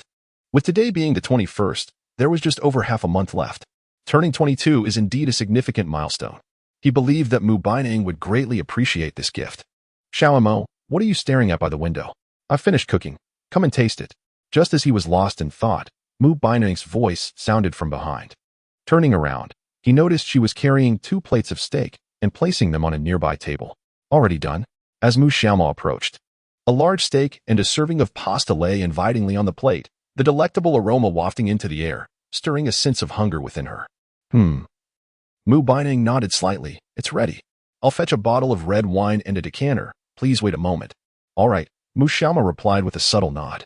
Mu Beining offered her a gentle smile before departing downstairs. Before long, she returned, carrying a bottle of Lafite and a decanter. The table was adorned with red wine glasses and a golden candle holder, upon which 3 crimson candles stood. Mu Beining produced a lighter and said, How about we indulge in a candlelit dinner, Xiaomo? Of course. Mu Xiaomo felt a thrill of surprise. How romantic of Mu Beining to share a candlelight meal with him. I'll turn off the lights. You can light these 3 candles. Mu Beining placed the lighter on the table and moved to the light switch. Once Mu Xiaomo had ignited the candles, she extinguished the overhead lights. The flickering flames danced in the air, and as Mu Beining took her seat, she couldn't help but smile at the mesmerized Mu Xiaomo. Xiaomo, stop staring and taste the steak to see how it turned out. Though this was his first dining experience in such a romantic setting with a girl, he felt a twinge of nervousness. Primarily, Mu Baining's behavior was unusually forward. After taking a small bite of the beef, he glanced at her. The candlelight softly illuminated half of Mu Baining's face, her gem-like eyes shimmering in the glow. And when she noticed Mu Xiaoma's gaze, a blush crept onto her cheeks. Mu Baining scrutinized Mu Xiaoma's expression. A ripple of uncertainty coursing through her. Was she being too forward? She tucked a stray lock of hair behind her ear and inquired gently, "So, which steak is better, mine or yours?" Mu Xiaoma hesitated. In the past, he might not have discerned the nuances of flavor, but since acquiring exceptional culinary skills, his palate had grown remarkably discerning. The taste is decent, though it could have benefited from a bit more cooking time, specifically an additional minute and 42 seconds. Also, while marinating the steak, there was a tad too much oyster sauce and salt. Adding a lemon would enhance it further. Mu Baining was taken aback by his critique. To think he could discern such details. She had anticipated him to offer only vague compliments or casual remarks. Yet he had pointed out the flaws with surprising precision. What a straightforward young man. Truth be told, she herself could not have detected those subtleties. And it astonished her that Mu Xiaoma was so knowledgeable. Seeing the astonished look on Mu Baining's face, Mu Xiaoma smiled. "Next time, I'll prepare a meal for you myself, and you'll understand." Mu Bailing directed her gaze towards the Lafite wine beside her, and threw a mere glance. She comprehended his intentions. "Professor Mu, allow me this time, but let us refrain from excessive drinking, lest you find yourself losing another 500 yuan, he remarked. How annoying. Mu Bailing shot a sidelong glance at Mu Xiaoma, though she took little heed of it. It was precisely because of their previous extraordinary encounter that this romantic moment had come to fruition. Soon, Mu Xiaoma uncorked the bottle of red wine and poured its contents into a decanter. After allowing the wine to breathe, she filled her glass with a modest amount. The two clinked their glasses together and swiftly indulged in the delightful nectar. Mu Bailing had entirely lowered her guard and began to engage in conversation with Mu Xiaoma. Approximately 20 minutes later, they had consumed a fair share of wine. The intoxicating nature of red wine was undeniable, and Mu Bailing's cheeks had taken on a faint rosy hue. Yet within her heart, a particular knot remained unresolved. Suddenly, she posed a question. "Xiao Xiaoma, the song guest you wrote. Does it mean there is a girl residing in your heart?" Upon hearing this, Mu Xiaoma nodded. Mu Bailing's expression darkened at this revelation, prompting her to inquire further. "Is she your classmate?" Mu Xiaoma shook his head. "It's you." Upon hearing these words, Mu Bailing's complexion flushed even deeper, despite the surrounding darkness. Illuminated only by the flickering light of 3 candles, Mu Xiaoma could distinctly perceive her bashful visage. Indeed, she was blushing anew, showcasing an aspect of herself he had never witnessed before, much like a young girl experiencing first love, brimming with shyness. With Mu Xiaoma's words, the knot within Mu Bailing's heart had loosened significantly, leaving her mind somewhat blank and her senses slightly dazed. She even felt an urge to confess her feelings to him. At that moment, Mu Xiaoma continued. "So, Professor Mu, do you hold me in your heart?" Mu Bailing rubbed her somewhat muddled head, and in his clear eyes, she saw a glimmer of hope. Yet, at that juncture, she found herself at a loss for words to respond, though she longed to utter that particular word. She could not fathom why her mind felt so vacant, her heart racing with anxiety. The words, poised on the tip of her tongue, were swallowed back down. Observing her hesitation, Mu Xiaoma chuckled. How could this girl be so shy? Without waiting for Mu Bailing to speak, he stood up and leaned in to kiss her forehead. With a gentle whisper, he brought his lips close to her ear and said, "It matters not if you do not feel it yet. One day, I shall ensure you will, and it will be for a lifetime." His crystalline voice resonated in Mu Bailing's ears, sending shivers coursing through her body. Biting her lip, she quietly nodded, letting out a soft With a gentle smile, Mu Xiaomo realized that the relationship between the two of them had reached a certain ease. After planting a kiss on her lips, Mu Baining showed no signs of resistance, indicating that he had already found a place for him in her heart. Surely, she wouldn't have invited him to this dinner if he were not significant to her. Once seated, Mu Baining's complexion appeared even more flushed than before, revealing a complex array of emotions within her. The atmosphere, though charged with subtle intimacy, left both of them silent, with unspoken words lingering in the air. Indeed, a splendid opportunity had slipped through their fingers. As Mu Xiaoma poured red wine for Mu Baining, he savored the steak and pasta she had prepared for him. The ambience grew increasingly dense with sentiment, and after several more glasses, Mu Baining gradually rested her head on the table. Mu Xiaoma was taken aback. Had the esteemed Professor Mu truly succumbed to inebriation? This was unexpected. He recalled how, at the beginning of the semester, her capacity for alcohol had been quite commendable, as she had effortlessly consumed from the bottle, leaving him overwhelmed. How could she now be so affected? Professor Mu? He gently tapped her arm, and she slowly lifted her head, murmuring, Xiaoma, I think I've had a bit too much to drink. My head feels a bit dizzy. Without hesitation, Mu Xiaoma rose and moved to support her arm. Let me assist you back. All right, she replied, having completely lowered her defenses.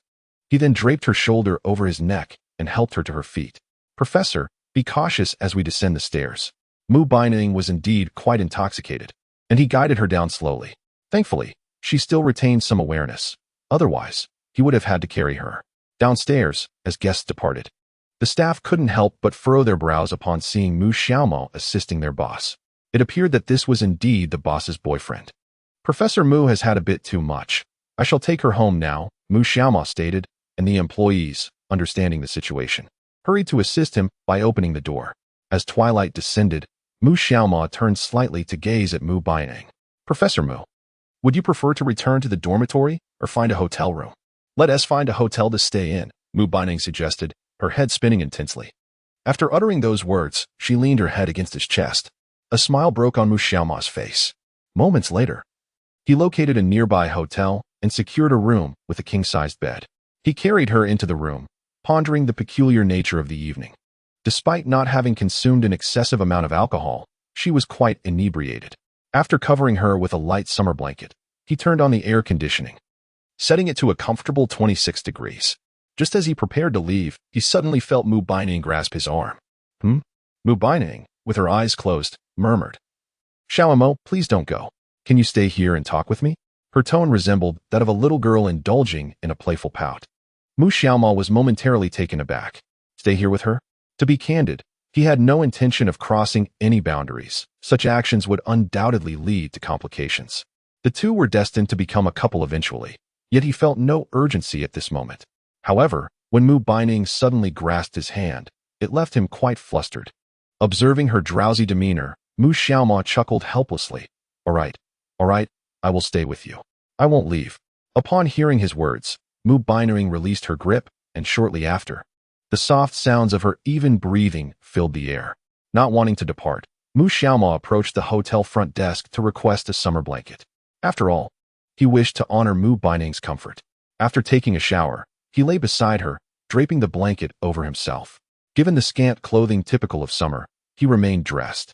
As he settled down, his gaze lingered on Mu Baining, and he couldn't help but acknowledge how peacefully she slept, her breathing remarkably steady. Unbeknownst to him, she suddenly turned and wrapped her arms around him, startling Mu Xiaoma. For a moment, he suspected that Mu Baining might be taking liberties due to her inebriation. Yet, as he beheld her delicate features, a warm smile crept upon his face. This was rather pleasant. After all, he had nothing to lose. The following morning, at 6:30, Mu Xiaoma yawned and took a deep breath. Where had his arm gone? He realized it had gone numb, as Mu Baining had been resting upon it throughout the night, restricting circulation. Perhaps due to last night's drinking, Mu Baining remained in a state of slumber. He recalled that she had mentioned the need for punctuality in their morning study session, as attendance would affect her pay, despite her being quite affluent. Consequently, he gently tapped her shoulder and spoke softly, Professor Mu, it's time to wake up. You have class today. Chapter 62. Lu Weiwei seems to have misunderstood something upon hearing Mu Xiaoma's voice. Mu Baining felt a twinge of annoyance, rubbing her eyes before quickly opening her beautiful gaze. She was surprised to find Mu Xiaoma sitting beside her. What is going on? How did Mu Xiaoma end up here? She glanced around, trying to comprehend her surroundings. Noticing her bewildered expression, Mu Xiaoma furrowed his brow slightly. Professor Mu, you've awakened. You have class today. Hurry and freshen up. We need to head downstairs for some food and then return to school. Mu Baining's eyes darted around in her sockets. She had actually shared a slumber with Mu Xiaoma? Could it be that something untoward had transpired? At that moment, Mu Baining felt utterly bewildered. She meticulously recounted the events of the previous night. They had dined together by candlelight, and she had seemingly inquired whether Mu Xiaoma harbored feelings for a certain girl. Following that, it appeared they had indulged in copious amounts of wine. After that, her memory faded into oblivion. Unable to contain her curiosity, Mu Baiting asked, Xiaoma, where exactly are we? Upon hearing this, Mu Xiaoma chuckled lightly. Professor Mu, you can't possibly have forgotten, can you? Noting the dazed expression on Mu Baiting's face. It seemed she genuinely recalled nothing. He continued, last night, you had quite a bit to drink, and I helped you outside. I then asked whether you wanted to return to the dormitory or find a hotel for the night, to which you insisted on the latter. Just as I was about to leave, you grasped my arm, preventing my departure. At this revelation, Mu Baiting felt even more confounded. Had she truly detained Mu Xiaoma from leaving? Was it possible for her to act in such a manner? It seemed utterly surreal. Her complexion paled as she pressed on. I didn't say anything incoherent, did I? Indeed, you did, Mu Xiaoma nodded. You mentioned that you wished to transfer your Western restaurant to me and that you would give me 1 million yuan. At this, Mu Baiting was even more flabbergasted. How could she have uttered such words? It was preposterous. Furthermore, where would she procure 1 million yuan? All her savings amounted to merely a few 100,000, which she needed for purchasing ingredients and paying her staff. Observing Mu Baiting's expression, Mu Xiaoma burst into laughter. Haha, Professor Mu, I was just joking. You didn't say anything last night. Now, let us hurry and freshen up. Mu Baiting was left speechless. This mischievous younger brother had dared to deceive her. Did he covet her money? After all, she was not wealthy herself. Shaking her head, she dismissed the thought and rose to wash up. Afterward, she and Mu Xiaoma descended the stairs and checked out of their room. They then casually purchased some food in the commercial street before returning to campus. As there was an early self-study session, Mu Xiaoma headed to the study room first, while Mu Baiting went to her dormitory, needing to apply makeup and retrieve her lesson plans for class. In the 601 study room, Mu Xiaoma sauntered in confidently. At that moment, Huang Wenxiu had saved a spot for him and waved upon seeing him enter. Emogu, over here. Approaching his roommate, Mu Xiaoma took his seat. Given that he had not returned all night, Huang Wenxiu surmised that Mu Xiaoma must have engaged in dubious activities. Thus, he wore an expression that conveyed his understanding. Raising an eyebrow and asking, Emogu, where were you last night? Mu Xiaoma rolled his eyes, having anticipated the inquiries from these two fellows. Before he could respond, Huang Wenxiu, with a mischievous grin, exclaimed, Emogu, you didn't sleep with Professor Mu, did you? Damn, I envy you so much. Get lost. Mu Xiaoma retorted, rolling his eyes again. Stop spouting nonsense. I went out for dinner with a high school classmate yesterday and ended up drinking too much. I didn't come back. He added with irritation, if you keep this up, I swear I'll smack your face. Upon hearing Mu Xiaoma's words, Huang Wenxiu chose to be prudent. Having witnessed Mu Xiaoma's prowess, which was enough to take down their instructor, he knew better than to provoke him. Nonetheless, he leaned towards Bai Yutao and remarked, I have a feeling he was dining with a woman. Bai Yutao concurred, I think so too. Mu Xiaoma's expression darkened. It seemed he needed to teach these two a lesson. As self-study commenced, Huang Wenxiu and Bai Yutao ceased their teasing. Naturally, Mu Xiaoma was not foolish enough to disclose the dinner invitation from Mu Baining. Doing so would undoubtedly impact her. And Huang Wenxiu was notoriously loose-lipped. Who knows when he might blurt it out? It would be wiser to wait until the two were officially in a relationship. And Mu Baining was ready to make it public before revealing their connection. Meanwhile, Mu Baining, dragging her weary body, opened the door to her dormitory. Perhaps due to the excess alcohol consumed the previous night, her head still felt slightly dizzy. She assessed her condition, relieved that Mu Xiaoma had not taken advantage of her. In her memory, her fondness for him had increased significantly. After all, she had encountered far too many lecherous men who revealed their intentions the moment they spoke to her. Yet, Mu Xiaoma was not one of them. Upon entering, Mu Baining walked straight in. Simultaneously, upon hearing the door open, Lu Weiwei turned her head sharply. Yesterday, Mu Baining had informed her about the dinner invitation to Mu Xiaoma, and her absence throughout the night certainly surprised Lu Weiwei. After all, a girl's first time is quite significant. However, considering she was already 22 and it was with Mu Xiaoma, she felt it wasn't a loss. Seeing Mu Baining return, albeit looking somewhat drained, Lu Weiwei flashed a sly smile. It seemed Mu Xiaoma was quite capable after all. Hey, you're back, Lu Weiwei teased. Yeah, I'm back. I'm exhausted, Mu Baining replied, taking a deep breath as she hastened to the bedside and sat down. I'm so tired. Noticing this, Lu Weiwei, with a pout, remarked, Humph, is that how hard Mu Xiaoma went on you for your first time? You worked hard last night, Baining. Mu Baining froze at Lu Weiwei's words. What was going on? What first time? Lu Weiwei seemed to have misunderstood something. Chapter 63. Ah, two well-behaved boys, truly obedient. What are you talking about? Mu Bailing wore a perplexed expression, pondering the whimsical thoughts of Lu Weiwei. Lu Weiwei spoke up. Ning Ning, stop pretending. Look at how exhausted you are. I can see something has transpired between you two. Mu Bailing abruptly sat up in bed, incredulous that Lu Weiwei could be so presumptuous. Did she truly perceive her as such a frivolous woman? What had indeed occurred? Naturally, it involved Mu Xiaoma. Lu Weiwei refrained from articulating her subsequent thoughts, instead making a gesture with her left hand forming a circle, while her right index finger penetrated the circle. A piston motion. Piston motion? Mu Bailing shot Lu Weiwei an exasperated glance, appalled by her wild imagination. With disdain, she retorted, Weiwei, is this truly how you view me? Lu Weiwei was taken aback and quickly inquired, could it be that you merely shared a bed without any further actions? Last night, I stayed at the shop. Feeling a bit dizzy after drinking, please refrain from making such absurd claims, Weiwei. Upon realizing Mu Bailing had not returned all night, Lu Weiwei assumed something had transpired between her and Mu Xiaoma. To her surprise, nothing had happened. Mu Xiaoma truly lacked initiative. Lu Weiwei continued her inquiry. So you merely had dinner together? Did she confess her feelings? At this question, Mu Bailing's cheeks flushed crimson, as she recalled the moment last night when Mu Xiaoma had kissed her forehead and expressed a desire to occupy her thoughts. Just the memory sent a delightful shiver through her. Unable to contain herself, Mu Bailing confessed, she kissed me last night. Upon hearing this, Lu Weiwei's curiosity was piqued. Wow, was Mu Xiaoma that forward? What happened next? Did she confess? Mu Bailing shook her head. No, I was quite tipsy and don't remember clearly. But Mu Xiaoma seemed to have a positive reaction. That's good. That's good. Lu Weiwei's eyes glistened with envy.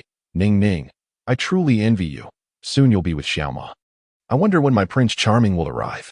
He will come, Mu Bailing reassured her, adding, please keep my relationship with Xiaoma under wraps, understand? Lu Weiwei's penchant for gossip made Mu Bailing anxious that she might inadvertently reveal their budding relationship, as they had yet to define their status.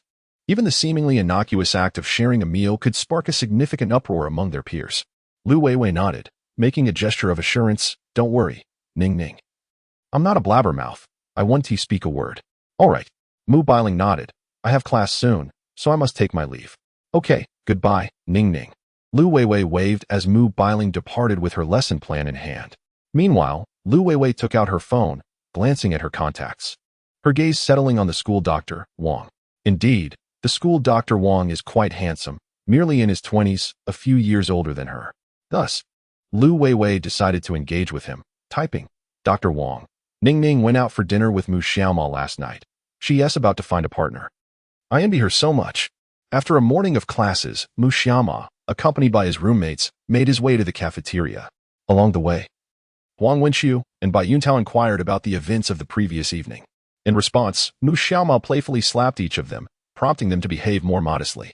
While queuing to purchase lunch, his phone rang. He answered and held the device to his ear. Hello, he greeted. Hello, young man, came the voice of a middle-aged man on the other end. I am Lu Erqiang. The ice cabinet, smoothie machine, workstation, sealing machine, and water purifier you ordered have arrived. I am currently outside the cafeteria. Do you have time to unload the truck? Upon hearing Lu Erqiang's words, Mu Xiaoma quickly replied, Sure, I'll be right there. Please wait a moment. All right, came the response. After hanging up, Mu Xiaoma turned to his three roommates. Brothers, could you lend me a hand?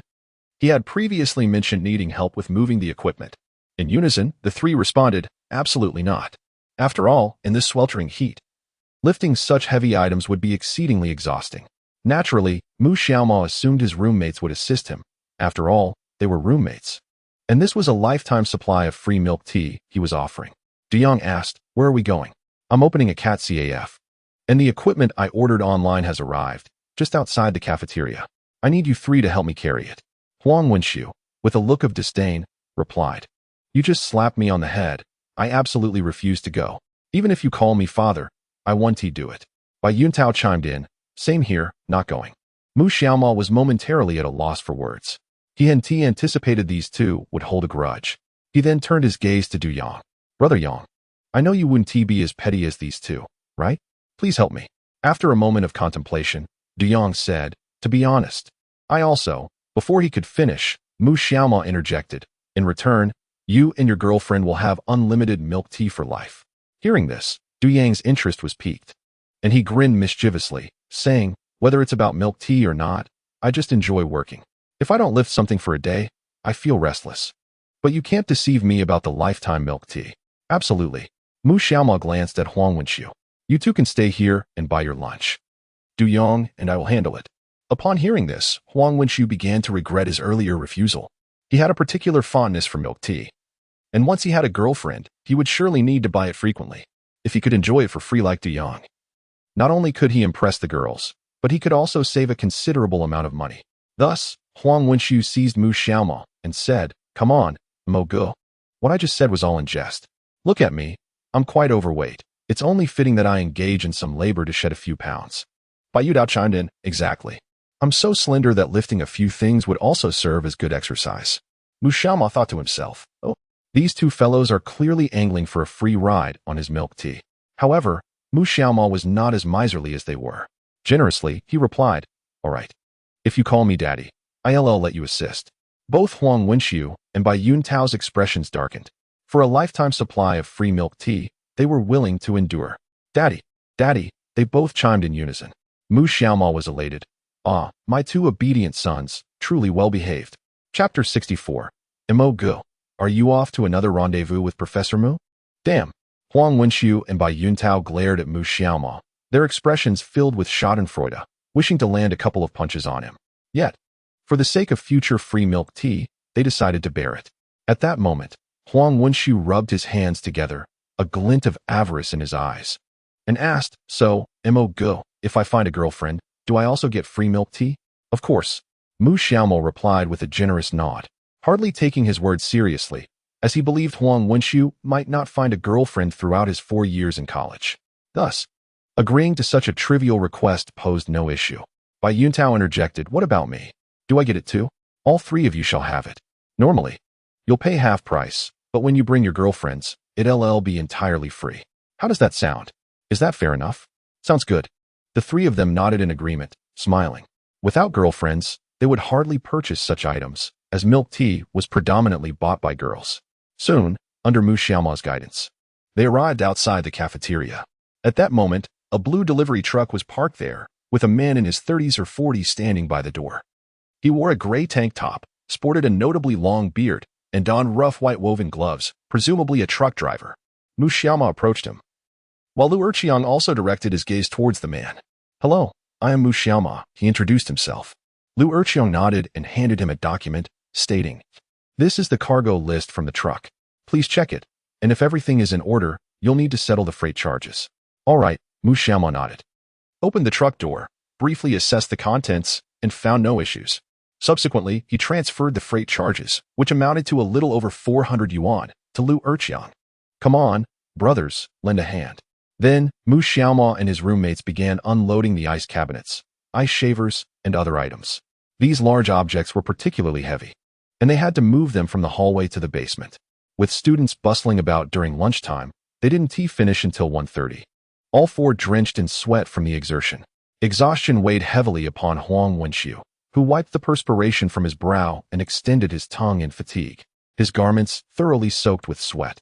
Bai Yuntao and Du Yang were not faring much better, particularly Bai Yuntao, who often spent his evenings in the company of the enchanting Wu Ji, and with his naturally slender frame, he found himself weakened and trembling after lifting these burdens. Observing their plight, Mu Xiaoma quickly interjected, thank you all for your hard work. We are still missing some raw materials, and I cannot provide you with drinks at this moment. However, please let me know what you would like for lunch today, and I shall treat you. In response, Huang Wenxiu waved his hand dismissively, saying, the cafeteria's offerings are far too inexpensive. It would be better if you, Brother Mo, took us out for skewers and drinks this weekend. This was agreeable. A gathering of 4 for skewers and drinks would not be exorbitant, and even with a pot of crayfish, 400 or 500 yuan would suffice. Upon hearing Mu Xiaoma's agreement, smiles graced the faces of Huang Wenxiu, Bai Yuntao, and Du Yang, all feeling that their efforts today were indeed worthwhile. Once he confirmed that everything was in order, Mu Xiaoma secured the premises and descended to the first floor of the cafeteria, where the lunch hour had rendered the space nearly deserted. Nevertheless, food was still available, as one could typically procure meals at any time. With no classes during the first 2 periods of the afternoon, Mu Xiaoma and his roommates packed a meal and returned to their dormitory. After dining, his roommates promptly succumbed to slumber, having slept soundly beside Mu Baining the previous night. Mu Xiaoma found himself wide awake and decided to leave the dormitory, heading to the store to tidy up some items. The store had been ventilated for several days, and any lingering formaldehyde should have dissipated by now. Surveying the pastel-hued decor of the CAF, Mu Xiaoma felt a sense of satisfaction. At this point, the establishment was merely lacking the feline companions and the ingredients for milk tea. Thus, he strolled through the campus supermarket, purchasing fresh fruits necessary for making fruit tea. Recently, his father had successfully obtained the operating license for the cat CAF, prompting Mu Xiaoma to download a recruitment app with the intention of hiring several employees for the establishment. Such a business typically thrived during class breaks, lunchtime, evenings, and weekends. Therefore, he planned to recruit 2 permanent staff members and 2 temporary part-timers. A 2-shift work system seemed quite reasonable, as many students sought part-time jobs on campus. After posting the job positions, responsibilities, and salary details on the recruitment app, he quickly received inquiries from several students. They were all from Magic Science University, including upperclassmen from the 2nd and 3rd years, as well as peers from his own cohort. Mu Xiaoma offered a wage of 15 yuan per hour, primarily for shifts during lunchtime, evenings, and weekends, which was considered a decent pay for part-time students. After agreeing on interview times, he took a deep breath, feeling significantly lighter. Soon, he would begin earning money, and from that moment forth, he would achieve financial independence. Although the location of the shop leaves much to be desired, the flavor of its milk tea is undoubtedly among the finest in the magical realm. Coupled with the allure of numerous cats, how could one fear a lack of customers? However, there are currently no cats present. Just as Mu Xiaoma was pondering this, the system's voice suddenly resonated. Congratulations, host. You have triggered a task. Before midnight tonight, reserve 1 golden-shaded cat, 1 silver-shaded cat, 3 British Shorthairs, 2 Persian cats, and 3 ragdolls at the pet store. Completion reward, Super Robot Terminal Technology Skill. Upon hearing the system's announcement, Mu Xiaoma paused in surprise. The Super Robot Terminal Technology Skill? What might that entail? The name alone suggests it is quite impressive. As for the task itself, it seemed rather straightforward. Merely a visit to the pet store to reserve 10 cats, not a monumental task at all. After class in the afternoon, he could simply stroll to the nearby pet store. With this thought, a smile graced Mu Xiaoma's face. His university life was becoming increasingly intriguing. Especially with the binding of the system, it truly brought him immense joy. Without further contemplation, he swiftly returned to his dormitory, roused his roommate, and departed with his college English textbook. English was not particularly challenging for Mu Xiaoma. He had been interested in programming since childhood, and his father had enrolled him in several programming classes. He had even written code, which was a significant reason for his choice of majoring in robotics. At 5:30 in the afternoon, the students in his English class dispersed. Huang Wenxiu, Bai Yu Tao, and Du Yang all rose simultaneously, with Huang Wenxiu fixing his gaze on Mu Xiaoma. Mo Go, let us head to the cafeteria together. After a whole day of classes, I feel like I could starve to death. Mu Xiaoma tossed his textbook in Huang Wenxiu's direction. I won't be joining you. I have something to attend to. You all go ahead and enjoy your meal. Huang Wenxiu clicked his tongue upon hearing Mu Xiaoma's words. Mo Go, are you off to rendezvous with Professor Mu again? Chapter 65, Bystander Task? Is there a risk to life? At this remark, Mu Xiaoma shot Huang Wenxiu a disdainful glance. What on earth was he thinking? It was as if he could not survive without Mu Baining. Stop spouting nonsense. I'm just going to the pet store outside campus to check on a few cats. Care to join me? Huang Wenxiu shook his head, revealing his reluctance to step outside as a self-proclaimed couch potato. I'll pass. Besides, I'm naturally allergic to cats. I'd rather enjoy my meal and happily play games with Tao Go. Bai Yuntao rolled his eyes at this. Using your Zhao Xin to rampage through the game? Oh, yes. Huang Wenxiu chuckled, and Bai Yu now continued. Sorry, I misspoke. It's your Zhao Xin being overrun by the enemy jungler. Mu Xiaoma did not engage further with them, and soon left the campus alone. Along the way, several girls attempted to add him on WeChat, but he politely declined, citing his existing girlfriend as an excuse. Upon just finishing school, Mu Xiaoma noticed a considerable number of students on the commercial street opposite the school. After wandering nearby, he was disheartened to discover that there was not a single pet store in sight. This seemed rather absurd. After all, this area is a university town. surrounded by several universities. How could it possibly lack a pet shop? With the increasing number of young women fond of kittens, the absence of such establishments was indeed perplexing. Reluctantly, he opened his phone and searched for the nearest pet store on the map application. The results appeared swiftly, revealing a shop named Meow Meow Meow situated 5 kilometers away. Given its whimsical name, it was evident that the store was associated with cats. However, the distance was quite unreasonable. Nevertheless, he was compelled to complete this task before midnight. He attempted to hail a cab directly via the app, but due to the university setting, it seemed difficult to secure one promptly. With no other options, Mu Xiaoma shifted his gaze to a shared electric bike parked by the roadside. At a mere 2 yuan for 15 minutes, it was quite economical.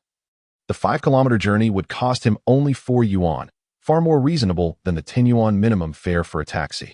Thus, he mounted the shared bike, donned his helmet, and pedaled towards the Meow Meow Meow pet store. After approximately 20 minutes, he arrived at his destination. As anticipated, the store was a cat haven, primarily selling various breeds of kittens along with cat litter and food. He parked the bike by the roadside, removed his helmet, and strode into the shop. As he entered, the air was filled with the sounds of numerous cats meowing and purring. The store was quite spacious, with the main hall spanning 50 to 60 square meters. Inside, there were several transparent glass enclosures, each housing a little kitten, which began to purr upon his arrival. A brief glance revealed a diverse assortment of breeds, including golden-shaded, silver-shaded, British Shorthair, American Shorthair, Ragdoll, and even Siamese cats. There were also Persian and SPHY next cats available. However, Scottish fold cats were notably absent, as reputable breeders typically refrain from selling those afflicted with congenital conditions. Owning such a breed can be a significant burden for both the cat and its owner. "Hello, welcome." A well-dressed female attendant approached him as she noticed a customer entering. She appeared to be in her 30s, clad in a white shirt and black trousers, with her hair styled in a bun, greeting him with a professional smile. "Good day, sir. Are you here to look at kittens or to purchase cat food?" She inquired respectfully, her hands resting just below her waist. Mu Xiaoma smiled in return. "I'm here to see the cats." "Very well." She nodded slightly. "May I ask if you have any prior experience with cats?" "Yes," he replied. Mu Xiaoma smiled and said, "I used to have a British Shorthair, but it has since gone to cat heaven. This time, I am purchasing cats for a cat CAF, so my standards are quite high." Upon hearing Mu Xiaoma's words, the sales clerk felt a surge of excitement. If they were for a cat CAF, he would certainly need to buy at least 5 or 6. "Sir, please follow me. I will introduce you to our felines." Just then, an exclamation echoed from outside. "Catch the thief! Catch the thief!" Ding! "Congratulations, host. You have triggered a random passerby task, acting justly. Task objective: capture the thief who is robbing a jewelry store and hand him over to the police. Note: there is a certain level of danger involved. Task reward: cash 10,000, lucky bag 1. The sudden task left Mu Xiaoma somewhat bewildered. Goodness, what era is this? There are still people brazenly robbing jewelry stores in broad daylight. Without much thought, Mu Xiaoma dashed outside. The female clerk had just begun to introduce the cats, but turned to find, where did that handsome guy go? Meanwhile, outside, after leaving the shop, Mu Xiaoma saw a police officer in a blue uniform chasing after a figure clad in black. The man in black wore a dark cap and was sprinting with remarkable speed, leaving the officer far behind. In the blink of an eye, the black-clad man vanished around the corner of a narrow alley. At that moment, the system's voice chimed in. "Host, the location of the thief is directly west from your position, approximately 443 meters, 445 meters, 448 meters. The system began to provide detailed updates on the thief's location, and a translucent panel opened, displaying an arrow resembling a navigation system to guide him. Seeing this, Mu Xiaoma was utterly astonished. Wow, this system is incredible. With such assistance, he could hardly refuse the task. The monetary reward was secondary. He primarily wished to contribute to society.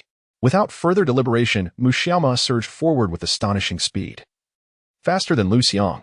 Having consumed a special potion once, his stamina, explosive power, and speed were beyond that of an ordinary person, and knowing the thief's location, he felt certain the thief was already apprehended.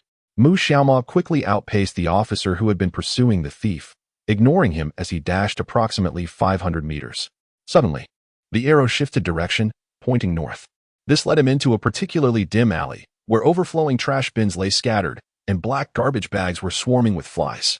A faint, Unpleasant odor lingered in the air. Distance to the thief, 20 meters. Chapter 66. Brother, have you ever tasted the bitterness of broken eggs? 20 meters. Mu Xiaomao hesitated, surveying the gloomy alley where there was no sign of the thief. Before him lay not a dead end, but a narrow path winding through the surroundings, albeit largely neglected due to the dismal environment, deterring any casual passerby. With the chilling air and the day's light diminishing, the atmosphere grew increasingly somber. Taking a deep breath, Mu Xiaomao cautiously advanced deeper into the shadows. The distance dwindled to 10 meters, then 5.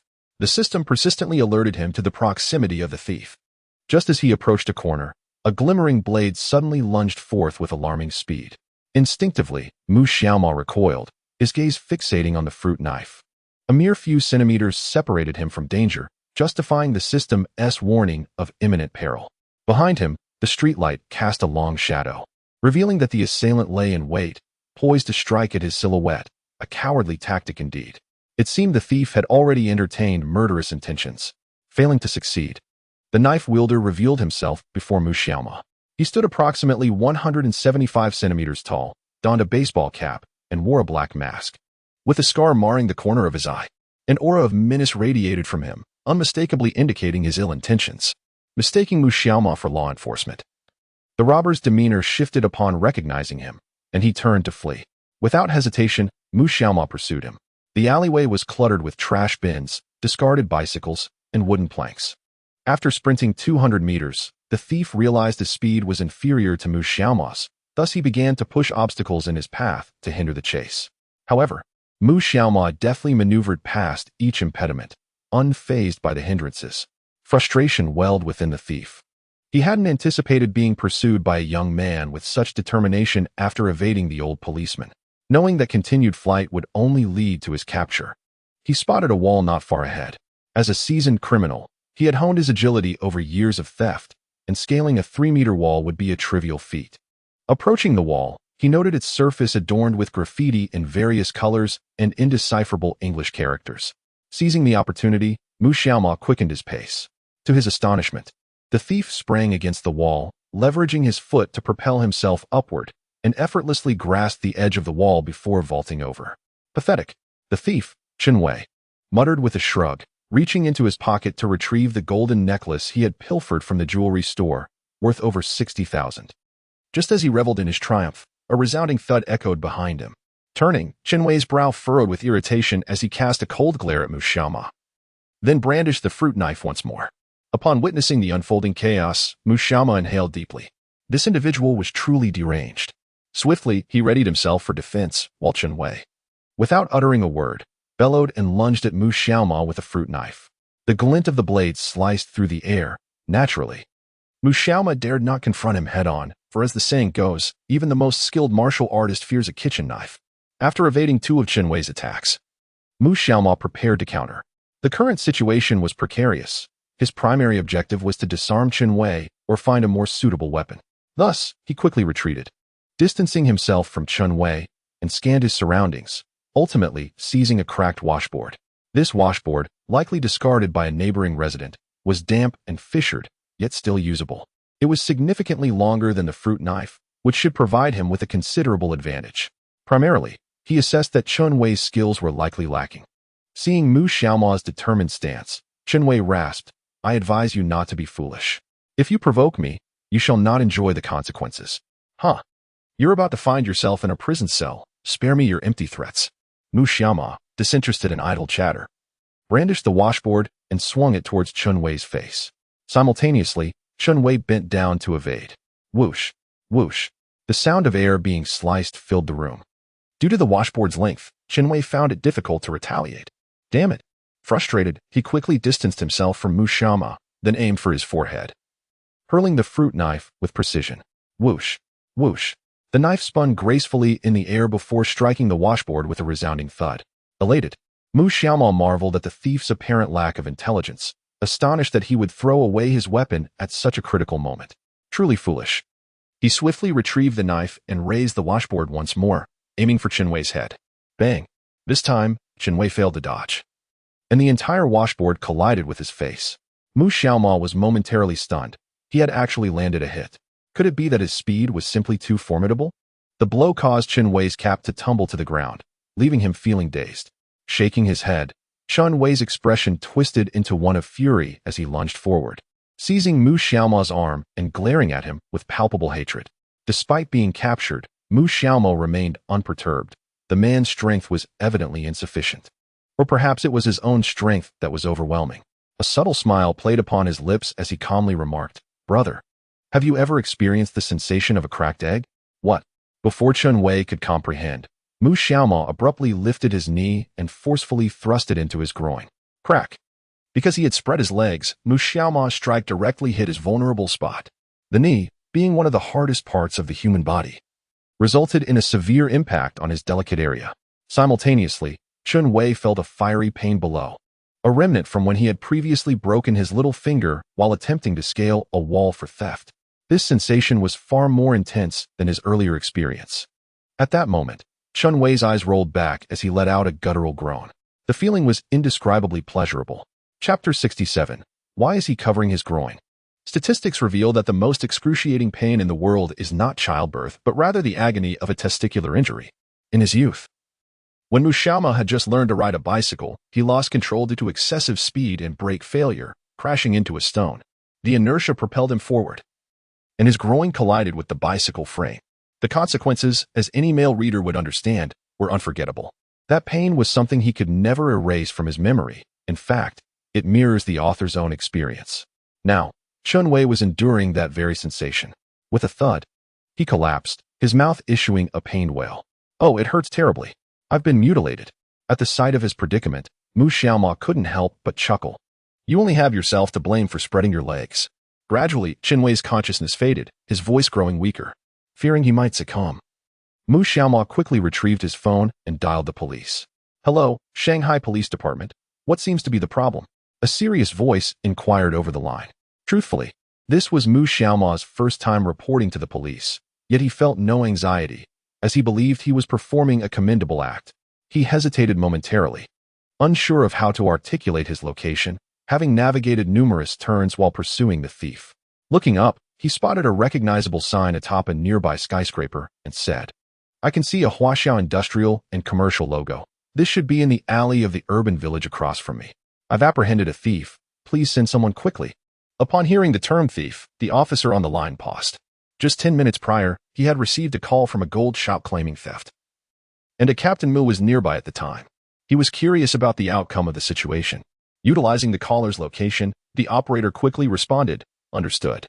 Please remain where you are. There are officers nearby, and I will dispatch them to your location immediately." Okay. Mu Xiaomo hung up the phone abruptly. After a brief wait of a few minutes, the unmistakable roar of an automobile echoed from the nearby alley, accompanied by the flickering of red and blue lights.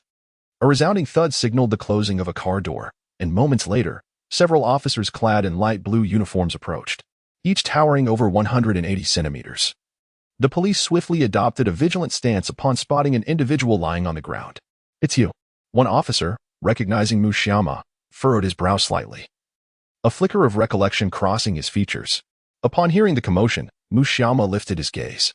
The officer appeared to be in his 40s or 50s. His face lined with wrinkles and his skin a deep tan, yet his demeanor was remarkably amiable. As the figure registered in Mu Xiaomo's mind, he recalled that this was the very officer who had been pursuing the thief moments earlier. In his haste to apprehend the criminal, he had scarcely taken notice of Mu Xiaomo. Nevertheless, his physique was sufficient for identification. "Hello," Mu Xiaomo began slowly, an inexplicable sense of familiarity washing over him at the sight of the officer, akin to encountering an old acquaintance. Despite the undeniable truth that he had never met this man before, the sensation was peculiar. The officer extended his hand towards Mu Xiaomo, stating, "I remember you. You were the one who overtook me while pursuing that thief, correct?" Yes," Mu Xiaomo nodded, shaking the officer's hand in return. "Ha ha ha, splendid." The officer's eyes sparkled with admiration. "I am Mu Chonglei, the captain of the Pudong Criminal Investigation Unit." "Greetings, Captain Mu. I share your surname. I am Mu Xiaomo," he replied, a hint of surprise flickering within him. Could it be that they shared a surname, or perhaps he was related to Mu Baining? Aside from Mu Baining, he had not encountered anyone else with the surname Mu. She was the first, and this officer the second. However, Mu Xiaoma brushed off any further speculation, believing there was no connection between him and Mu Baining. You share the Mu surname? Mu Changlei seemed taken aback. Is it the Mu with the grain radical? Mu Xiaoma shook his head. No, it's the Mu with the 3 dots of water. Oh, I see. Mu Changlei nodded, then turned his attention to the groaning Chen Wei, a frown creasing his brow as he looked back at Mu Xiaoma. Xiaoma, is this your doing? Gazing at the man clutching his groin in agony, the officer felt a jolt of surprise. In recent days, several jewel heists had plagued the city, with suspects already identified. However, the perpetrator had proven exceedingly cunning, targeting areas with minimal surveillance in the urban villages. The terrain was complex, and on 2 occasions, they had watched him escape right before their eyes. It was utterly unforeseen that he would ultimately be captured by a young man who appeared to be a university student. Indeed, Mu Xiaoma affirmed with a nod. I was at the pet shop when I heard someone shout "Catch the thief," so I rushed out. As I observed, you were pursuing a figure clad in black. Having trained in martial arts for 2 years, I felt compelled to assist. Indeed, upon hearing Mu Xiaoma's words, Mu Changlei regarded him with considerable admiration. However, why was he clutching his groin? What could this mean? Mu Changlei glanced at the still groaning Chen Wei, his mind filled with questions. What have you done to him? In response to Mu Changlei's inquiry, Mu Xiaoma chuckled, gesturing to his own knee and then pointing upward. Understanding the implication of his gesture, Mu Changlei realized what had transpired. Their team had previously trained in apprehending criminals, focusing on identifying and exploiting vulnerabilities. One must admit, Mu Xiaoma was quite ruthless in his approach. Such tactics were indeed unexpected. Mu Changlei couldn't help but draw in a sharp breath, then addressed the surrounding officers. Call for an ambulance. We need to transport him to the hospital. He then turned his attention back to Mu Xiaoma. Young man, due to the unusual circumstances today, I need you to accompany me to the station to provide a statement. Of course, in recognition of your brave actions. We can arrange for a reward for your valor. Would you be willing to come with me? Mu Xiaoma hesitated. To be honest, he was not particularly keen on going. Yet, there was the prospect of a reward. Coughing slightly, he reassured himself that it was not the reward he was after, but rather the opportunity to assist the police in resolving the case. Indeed, that was the essence of it. Chapter 68.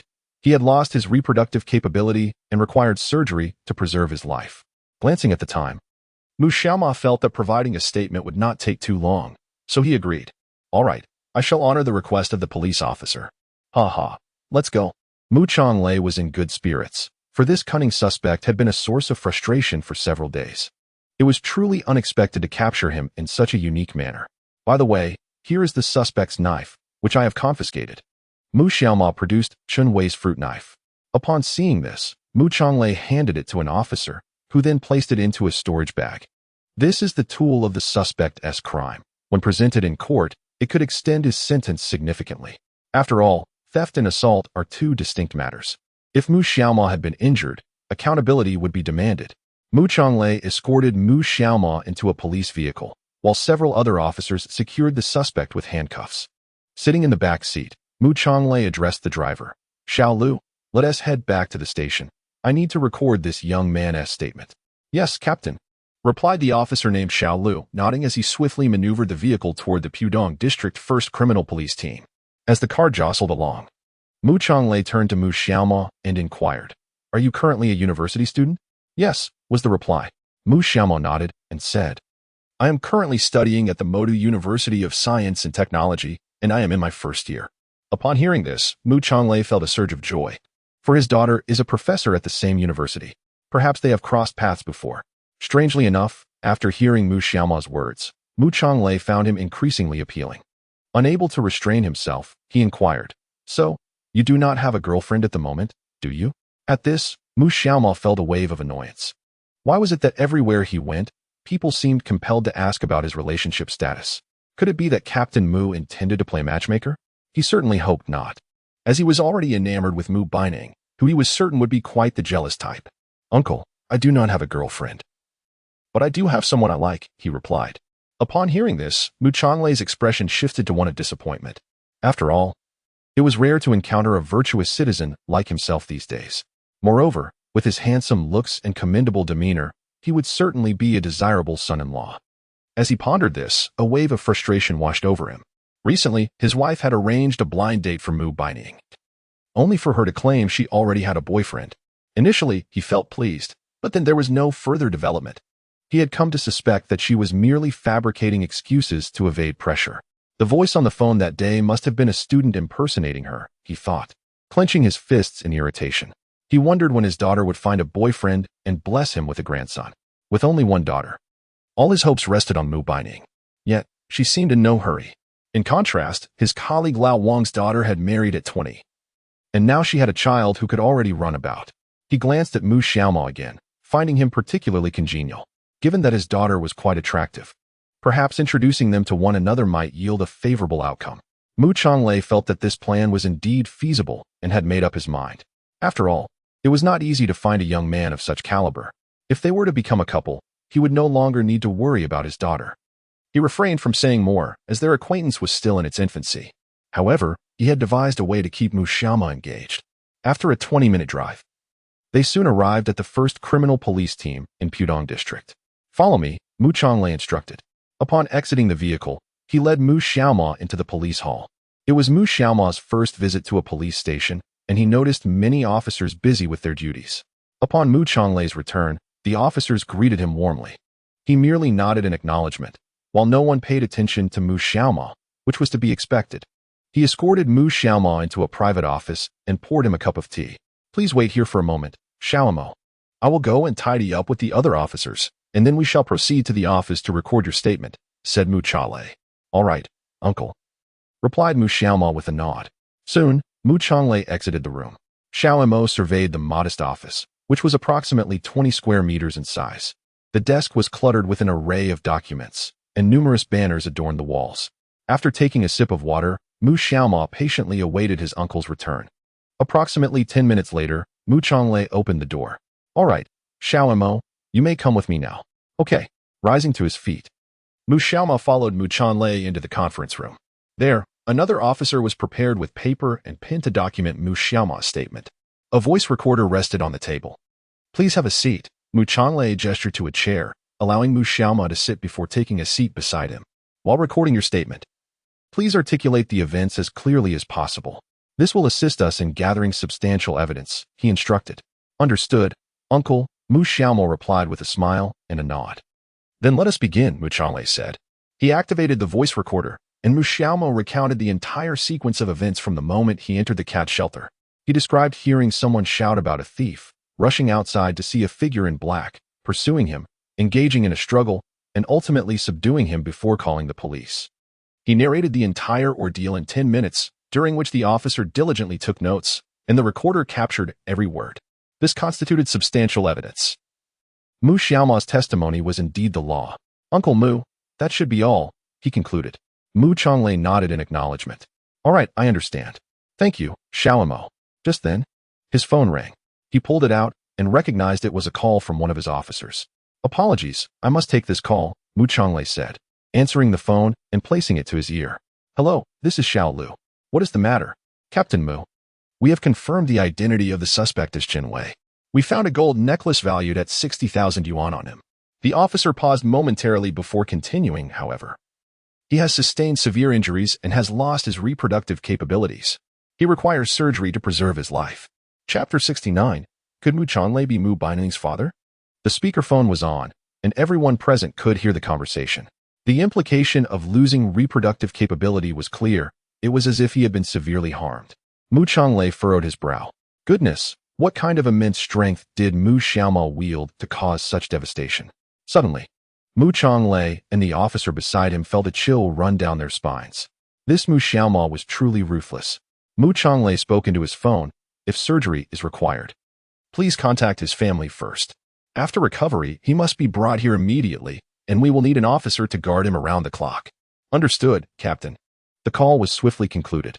Mu Xiaoma, taken aback, nervously asked, "Uncle Mu, am I not liable for this matter?" At that moment, he felt a twinge of fear, for his understanding of legal matters was somewhat lacking. The situation was of great importance. Having shattered it entirely would surely incur a hefty compensation. "It's all right," Mu Changlei reassured him, shaking his head. "You acted in self-defense and in urgent avoidance of danger. Your statement has already indicated that he attacked you with a knife, placing you in imminent peril. Thus, he brought this upon himself." "That's a relief," Mu Xiaoma sighed. his anxiety easing. The thought of compensation weighed heavily on him. He certainly couldn't afford it. Primarily, it was not merely a financial issue. Losing the ability to bear children meant he would never have his own offspring. He pondered whether the man was married. Checking the time, he noted it was already 7:30 in the evening. The system's voice had yet to make an appearance. But Mu Xiaoma dismissed it, reasoning that the task should have been completed by now. Just then, Mu Chonglei interjected, "By the way, due to your commendable act of bravery, we will apply for a reward of 10,000 yuan for you, though it requires some formalities. We need to record your identity information." Sure, Mu Xiaoma readily agreed, writing down his name, phone number, and ID number. Meanwhile, he felt a twinge of confusion. Was the 10,000 yuan mentioned by the system to be awarded in the form of a bravery prize? That would be acceptable, after all. He wasn't particularly short on money at the moment. After noting the information, Mu Chonglei glanced at it and nodded. "All right, I will need to request the 10,000 yuan from the bureau. It should be approved by this Friday. Following that, the police may contact you to assist in the investigation. Please be attentive to any calls you receive." "Okay, Uncle Mu." Concerned that the pet shop might close soon, Mu Xiaoma was already contemplating his departure. The task took precedence. Everything else was trivial. He stood up decisively, saying, "Uncle Mu, I suppose I have no further business here. If that's the case, I'll take my leave." Hearing Mu Xiaoma's words, Mu Chonglei furrowed his brow. "Are you in such a hurry to leave? My colleagues and I haven't had dinner yet. Why not join us?" Mu Xiaoma was somewhat bewildered by Mu Chonglei's unexpected hospitality. After all, he had merely performed a small act, yet the officer wanted to share a meal with him? He shook his head and replied, No, Uncle Mu. I won't be having dinner. I still have some matters to attend to and need to return to school shortly. Time is quite pressing. Let us arrange for another time." Mu Chonglei nodded with a look of resignation, pondering for a moment before suggesting, "How about this, Xiaomo? Let us exchange WeChat contacts. Once the funds are approved, I will notify you via WeChat. You can come to collect the money, and then we can have a meal together." Xiaomo was momentarily taken aback, but eventually nodded in agreement.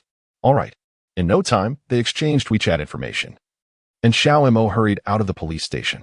After leaving, he scratched his head, pondering why Mu Chonglei had been so insistent on dining together. Could it be that he genuinely wished to facilitate a connection? Was Mu Chonglei perhaps the father of Mu Baining? As this thought crossed his mind, Xiaomo shook his head, deeming it unlikely. After all, there were many people with the surname Mu in the world. It was probably just a coincidence. He dismissed the thought just as a taxi pulled up beside him. The driver rolled down the passenger window and asked, "Hey, young man, need a ride?" "Sure." Xiaomo quickly opened the door to the back seat and climbed in. "Driver, take me to Meow Meow Meow Pet Store. It's to the north. You know where that is, right?" Yes. The driver nodded, familiar with the area as he often drove around there. He began to drive diligently. At that moment, a notification from the system echoed in his mind. Ding! The act of bravery task has been completed. Congratulations, host. You have received a cash reward of 10,000 and a lucky gift bag. His phone vibrated, likely indicating the cash had been deposited. He paid it no mind as the system continued. Would the host like to open the lucky gift bag immediately? Yes, Xiaomo decisively affirmed. Congratulations, host. You have successfully opened it. You have received a virtual item, Celebrity Store Visit Card, X1. The Celebrity Store Visit Card allows a frontline celebrity to promote any store through a visit and online commercial advertisement. The advertisement duration is 1 year. A Celebrity Store Visit Card? A frontline celebrity? Xiaomo was taken aback, realizing the potential of such an item. In this age of influence, a celebrity's visit could significantly boost a store's traffic, potentially saving it from obscurity. However, he thought his cat CAF might not necessarily require a celebrity endorsement. While a post-visit influx of customers could occur, the clientele from Magic Science University was limited, imposing a cap on potential traffic. Just then, an idea struck him regarding Mu Baining's Western restaurant. Her establishment seemed to be struggling with business. If he were to utilize the Celebrity Store Visit Card, might it not ignite a surge of customers overnight? This notion was indeed intriguing. With a grin spreading across his face, he realized that this could also bridge the gap between him and Mu Baining. Let us do it, he resolved. Mu Xiaoma had already made up his mind as he gazed out at the enchanting nightscape of the magical city, dreaming of a future filled with promise. 20 minutes later, the taxi halted outside the Meow Meow Meow Pet Store. The shared electric bike he had ridden had already been taken by someone else, but fortunately, the pet store remained open. After settling the fare, Mu Xiaoma stepped directly into the store. The young saleswoman furrowed her brow slightly upon seeing him. Is that you? Observing her astonished expression, Mu Xiaoma nodded apologetically. I'm sorry for leaving so abruptly due to an urgent matter. Thankfully, your store is still open. May I request another introduction to the cats? Of course, sir. Please follow me, the saleswoman replied, not taking his return lightly. Since he was willing to come back, the likelihood of purchasing a cat seemed promising. Soon, she guided Mu Xiaoma around the pet store, where he selected 10 cats based on his preferences, rather than personal desire. These choices were dictated by the system's requirements. Given that he planned to raise the cats in a cat CAF, he opted for older felines. Specifically those aged between 6 months and 1 year, as they are generally healthier and possess amiable temperaments, making them well-suited for the CAF environment. Additionally, he purchased some cat litter, bowls, food, and nutritional supplements in the form of cat food cans. The saleswoman also generously included some cat toys and teasing wands as gifts. Due to the varying breeds, the total expenditure for the 10 cats amounted to a significant 75,000 yuan, a relatively hefty price. Nevertheless, Mu Xiaoma considered this an investment in his entrepreneurial venture, which he was willing to bear. After arranging for the kittens to be delivered on Friday afternoon, he departed the store. Just as he stepped over the threshold, the system's voice chimed in. Ding! Congratulations, host, for completing the task. You have acquired Super Robot Terminal Technology skill. At that moment, Mu Xiaoma felt a jolt in his mind as a torrent of intangible memories surged into his consciousness, codes and techniques for programming robotic terminals. After absorbing this knowledge for over a minute, he took a deep breath. These terminal technologies were profoundly intricate, yet he now understood how to set up programs and direct robots to accomplish his desired tasks. He murmured to himself, perhaps I could utilize this technology for entrepreneurship. Without further contemplation, he noticed a nearby KFC and, feeling the pangs of hunger after a long day of busyness, decided to indulge in a simple meal. Meanwhile, at the faculty dormitory of Magic University, the sound of a WeChat video call echoed from the duck-shaped phone resting on the table. Mu Baining, who was diligently preparing lesson plans, frowned slightly, setting down her pen to pick up the phone. At that moment, the words father scrolled across the mobile screen. Mu Baining's expression soured upon realizing it was her father. To be candid, she had no desire to answer the call. Her father always seemed to reach out to her with the same relentless agenda of urging her to marry or return home for blind dates. Yet, as his daughter, how could she possibly ignore her father's call? Resigned, Mu Baining reluctantly tapped to connect the call. She positioned her phone on the stand facing her and resumed drafting her lesson plan. The screen revealed the visage of Mu Changlei, who, upon seeing Mu Baining engrossed in her work, immediately broke into a smile. Haha, my daughter, you're busy, still working at this hour? Yes. Mu Baining glanced at her father on the screen and replied, Dad, what prompted you to call me again? Isn't it busy at the bureau? What kind of talk is that? Mu Changlei seemed slightly displeased, thinking to himself that missing his daughter did not warrant a video call. He continued, It's not busy. It's not busy. Let me tell you, the theft case I mentioned to you the other day has been resolved today. Mu Baining raised her head, tucking a stray lock of hair behind her ear, and offered a faint smile. Oh, is that so? Congratulations, Dad. Haha. It was thanks to a young man who acted bravely. He helped me apprehend the criminal, which led to the case being resolved smoothly. Mu Baining sighed inwardly. Her father delighted in sharing these anecdotes, yet she found herself utterly disinterested in such matters. Well, you should express your gratitude to him. After all, he assisted you significantly, she said with a hint of resignation. Of course, of course. Mu Changlei's eyes twinkled as he continued. By the way, this young man is quite handsome, strong, and stands about 185 centimeters tall. He also attends the same school as you. Why not get to know him? Upon hearing this, Mu Baining rolled her eyes. Here we go again. She had anticipated this line of conversation, as it was a recurring theme every time her father called. Much like her perpetual struggle to find a boyfriend. Pops, why would I need to meet anyone? I'm not lacking suitors. Right now, I'm swamped with work and managing a Western restaurant. I hardly have time for romance. You silly girl, Mu Changlei almost scolded her. But considering her roommates might be present, he swallowed his words. All right. If you don't want to meet him, we won't push it. By the way, it's been a long time since we last met. This weekend coincides with the National Day holiday. How about going out for dinner with me on Friday night? That sounds doable. Mu Baining nodded, relieved that her father wasn't insisting on a blind date. She could agree to anything else. That's more like it. Mu Chonglei clapped his hands in delight, already envisioning his plans. By Friday, the bonus application submitted by Mu Xiaoma should have been approved. At that time, he would summon him over and directly take him to the hotel. Afterward, his daughter would arrive, allowing the two of them to dine together. Mu Chonglei had faith in his judgment, believing that the young man he had chosen would certainly appeal to Mu Baining as well. Although he had previously thought the same, and Mu Baining had never taken a liking to any of his suggestions, this time felt different. He sensed that Mu Xiaoma was distinct from the other boys, and Mu Baining would surely find him appealing. Mu Chonglei chose not to elaborate further on Mu Xiaoma, as he was simply awaiting the arrival of the weekend. He hoped that these two young souls would find mutual affection. After conversing with Mu Baining for a while longer and reiterating his request for her to come over on Friday, he finally ended the call. Upon hearing the phone disconnect, Lu Weiwei, who had remained silent until then, let out a soft chuckle. Ningning, your parents are quite persistent in their marriage inquiries, aren't they? Just a few days have passed, and here we are again. Shut up, Weiwei. Mu Baining retorted, feeling exasperated. Lu Weiwei continued.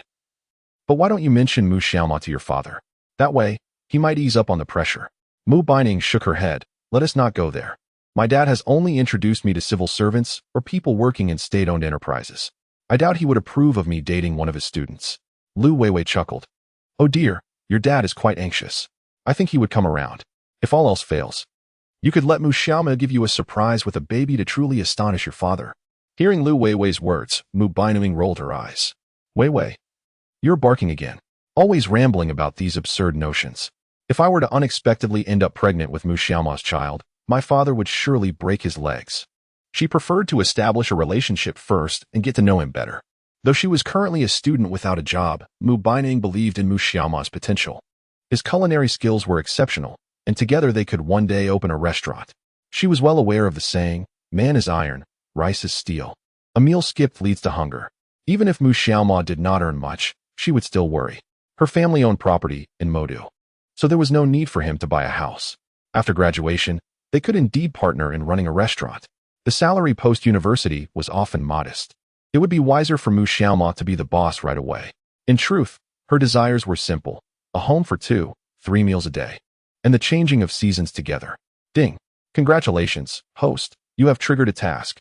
Between October 1st and October 4th, impart your steak recipe to the chefs in Mu Baining's restaurant, and on October 4th, utilize the celebrity store card to increase the visibility of her establishment. Upon completion of this task, the traffic to the restaurant will significantly rise. Just as he returned to the dormitory, Mu Xiaoma heard the voice of the system. This task aligned perfectly with what he had just been contemplating. Upon the initiation of this task, Mu Xiaoma felt a surge of excitement within him. He sensed that the distance between himself and Mu Baining was gradually diminishing. It would not be long before he could confess his feelings. His birthday would serve as an excellent occasion, during which he planned to present her with a genetically modified Scottish fold cat.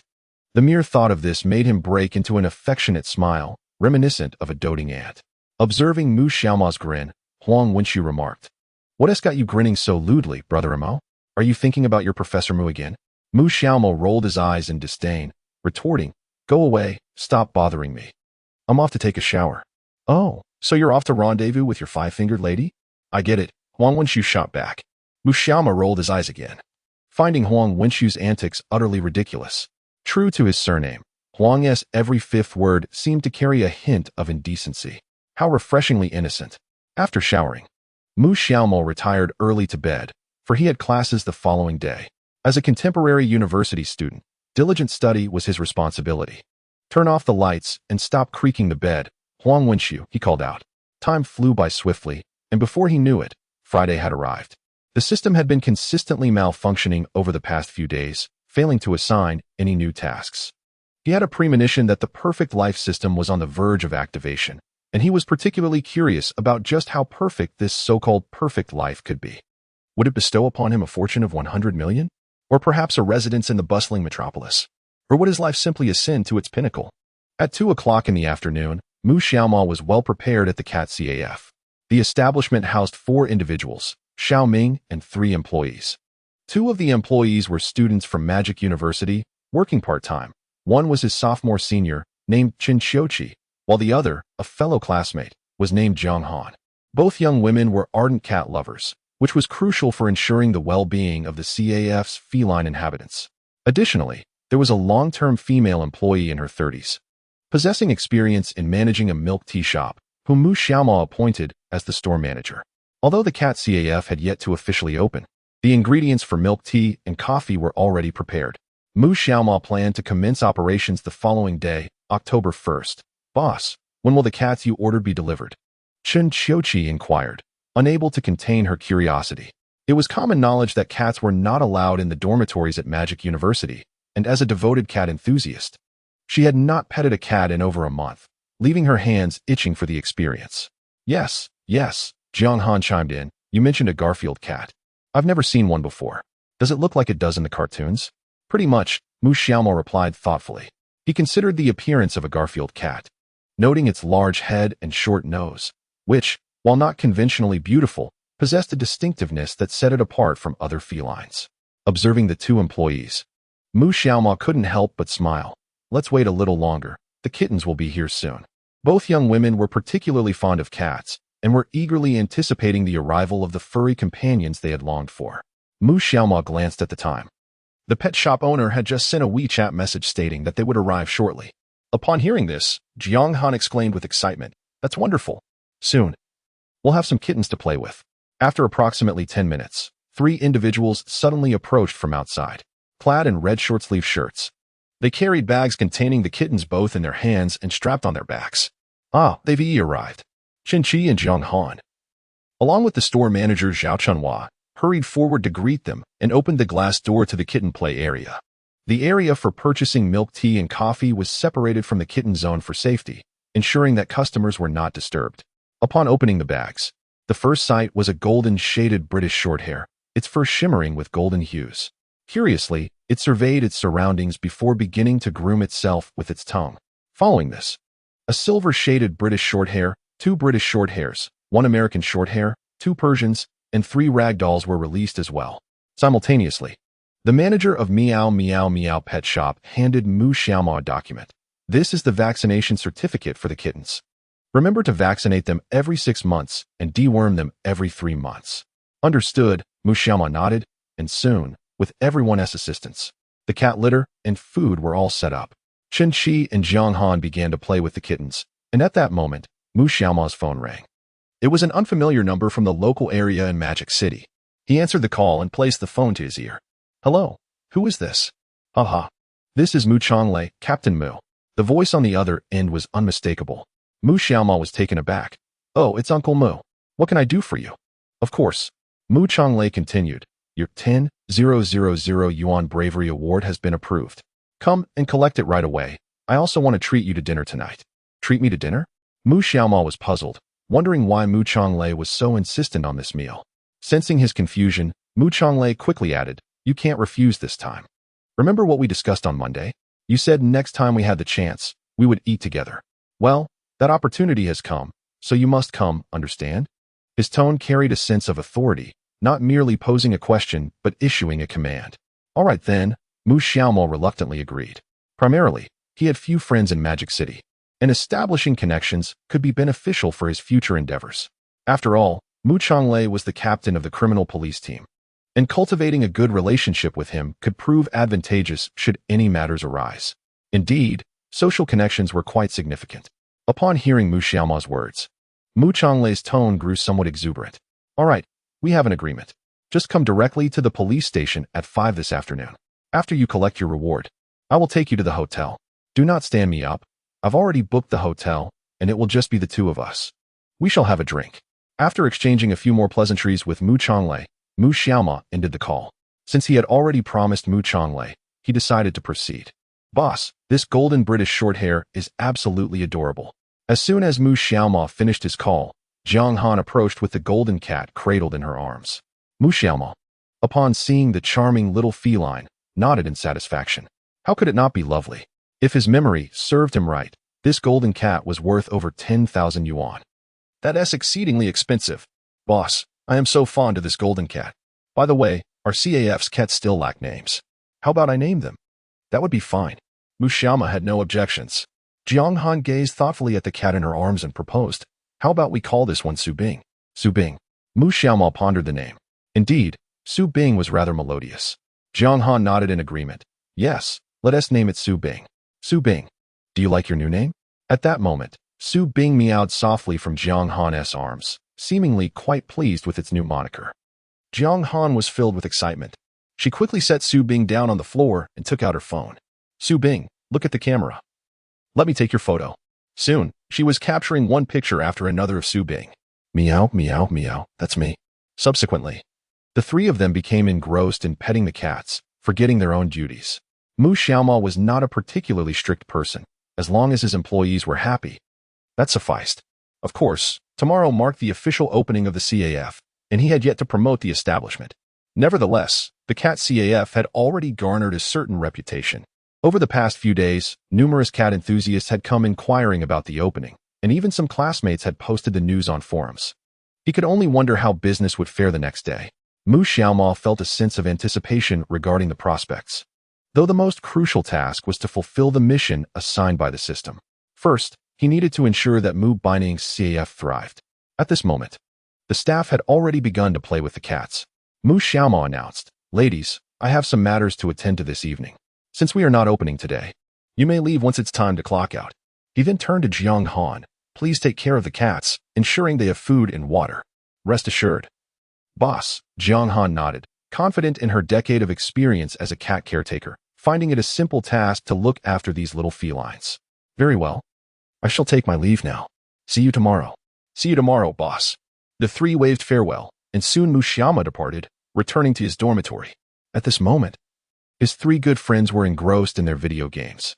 Meanwhile, Bayento had ceased playing League of Legends with Huang Wenxiu, finding him lacking in skill. After lounging on the bed for a while, he lost track of time and realized it was already 4 o'clock. The distance to the police station was quite substantial, requiring approximately half an hour's journey by car. Upon rising, he opened his wardrobe and donned a fresh outfit, mindful of the occasion to meet Mu Zhonglei.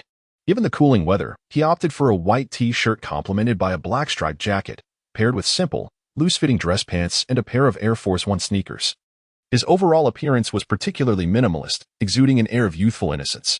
Huang Wenxiu noticed Mu Xiaoma was busy preparing himself and couldn't help but inquire, "Are you off to a date with Professor Mo? Are you planning to stay out again tonight?" Mu Xiaoma shot him a disdainful look, replying, "What nonsense fills your mind? I'm heading to the police station today. Someone is inviting me to dinner." Upon hearing this, Huang Wenxiu's expression shifted, followed by a mischievous grin. "I see. Are you going to post bail?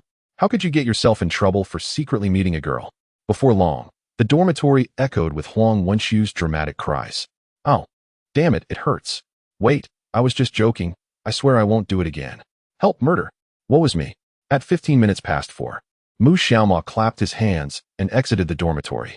That guy, Huang Wenxiu, was simply asking for a beating. After a good scolding, he felt considerably uplifted. Soon, he departed from Magic Science University, hailing a cab at the school gate, heading towards the police station where Mu Zhonglei awaited him. Half an hour later, Mu Xiaoma arrived at the 1st Criminal Investigation Brigade, where Mu Zhonglei had been waiting for over half an hour. As he stepped out of the car, Mu Zhonglei hurried over to greet him. "Little brother Xiaoma, you've arrived, huh?" Mu Zhonglei said with great courtesy, while Mu Xiaoma, taken aback, asked, "Uncle, you weren't just standing outside waiting for me, were you?" "Indeed," Mu Zhonglei nodded. "Come inside. We have organized an awards ceremony to present you with a commendation for bravery. I believe you will truly appreciate it." "Wait, what?" Upon hearing this, Mu Xiaoma was utterly bewildered. An awards ceremony? Before he could ponder further, Mu Zhonglei pulled him inside. Suddenly, with a loud bang, the officers concealed on either side of the door set off confetti. Colorful paper rained down from above, and Mu Xiaoma stood there wide-eyed in astonishment. Good heavens, is this really such a grand affair? Moreover, not far from him, there was a makeshift stage adorned with paper, on which bold letters proclaimed, "Congratulations to Mu Xiaoma for receiving the title of Brave Warrior." Chapter 73. The two individuals were left speechless, clearly indicating that something significant was afoot. Upon witnessing the scene, Mu Xiaoma exchanged bewildered glances. Soon after, he awkwardly accepted a cash prize of 10,000 yuan and posed for a photograph with the police officers, marking the conclusion of the award ceremony. Subsequently, Mu Changlei took Mu Xiaoma by the arm and led him out of the hall to the parking lot. When Mu Xiaoma settled into the passenger seat, Mu Changlei nodded in satisfaction, relieved that the young man had not fled. Otherwise, it would have been exceedingly awkward for just him and Mu Baining to dine together. "Uncle, are we heading to the hotel now?" Mu Xiaoma inquired. "Indeed." Mu Changlei affirmed with a nod. He continued, "You have been a tremendous help this time. The suspect you pursued on Monday is named Chen Wei, who has been involved in violent crimes, theft, and robbery. The total amount involved has exceeded 300,000 yuan, and most importantly, we discovered illicit substances at his residence." Mu Xiaoma was momentarily taken aback. It was surprising to learn that the man was also a drug addict.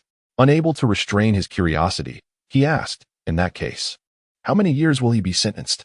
300,000 yuan falls into the category of particularly large sums. Given his drug use, it is unlikely he will ever see freedom again, Mu Changlei replied. Nodding in understanding, Mu Xiaoma fell silent. Mu Changlei added, "Such a young man, what a pity. By the way, can you guess how old Chen Wei is this year?" "How old?" Mu Xiaoma, disinterested in such matters, nonetheless decided to engage since Mu Changlei had posed the question. "He is only 24, came the reply. 24? The revelation struck Mu Xiaoma, causing a pang of disbelief. 24 was indeed quite young.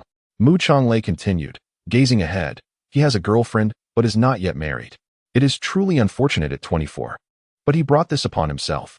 Mu Xiaoma was at a loss for words. 24, unmarried, and presumably childless. The thought of his predicament, his two aspirations shattered, and the agony of his circumstances was almost unbearable. He decided to cast these thoughts aside. After all, such individuals did not merit sympathy.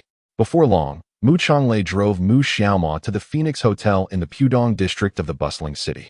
This establishment was a 5-star hotel, where the average expenditure per person exceeded 2,000 yuan, a considerable sum, equivalent to Mu Xiaoma's monthly living expenses.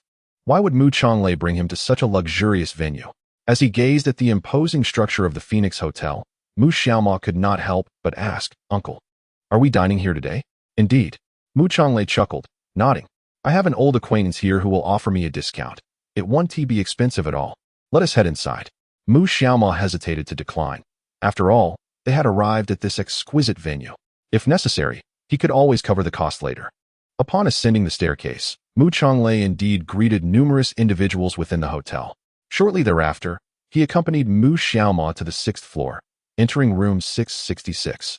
This particular suite was notably spacious, and the opulence of the 5-star hotel's decor was unmistakable.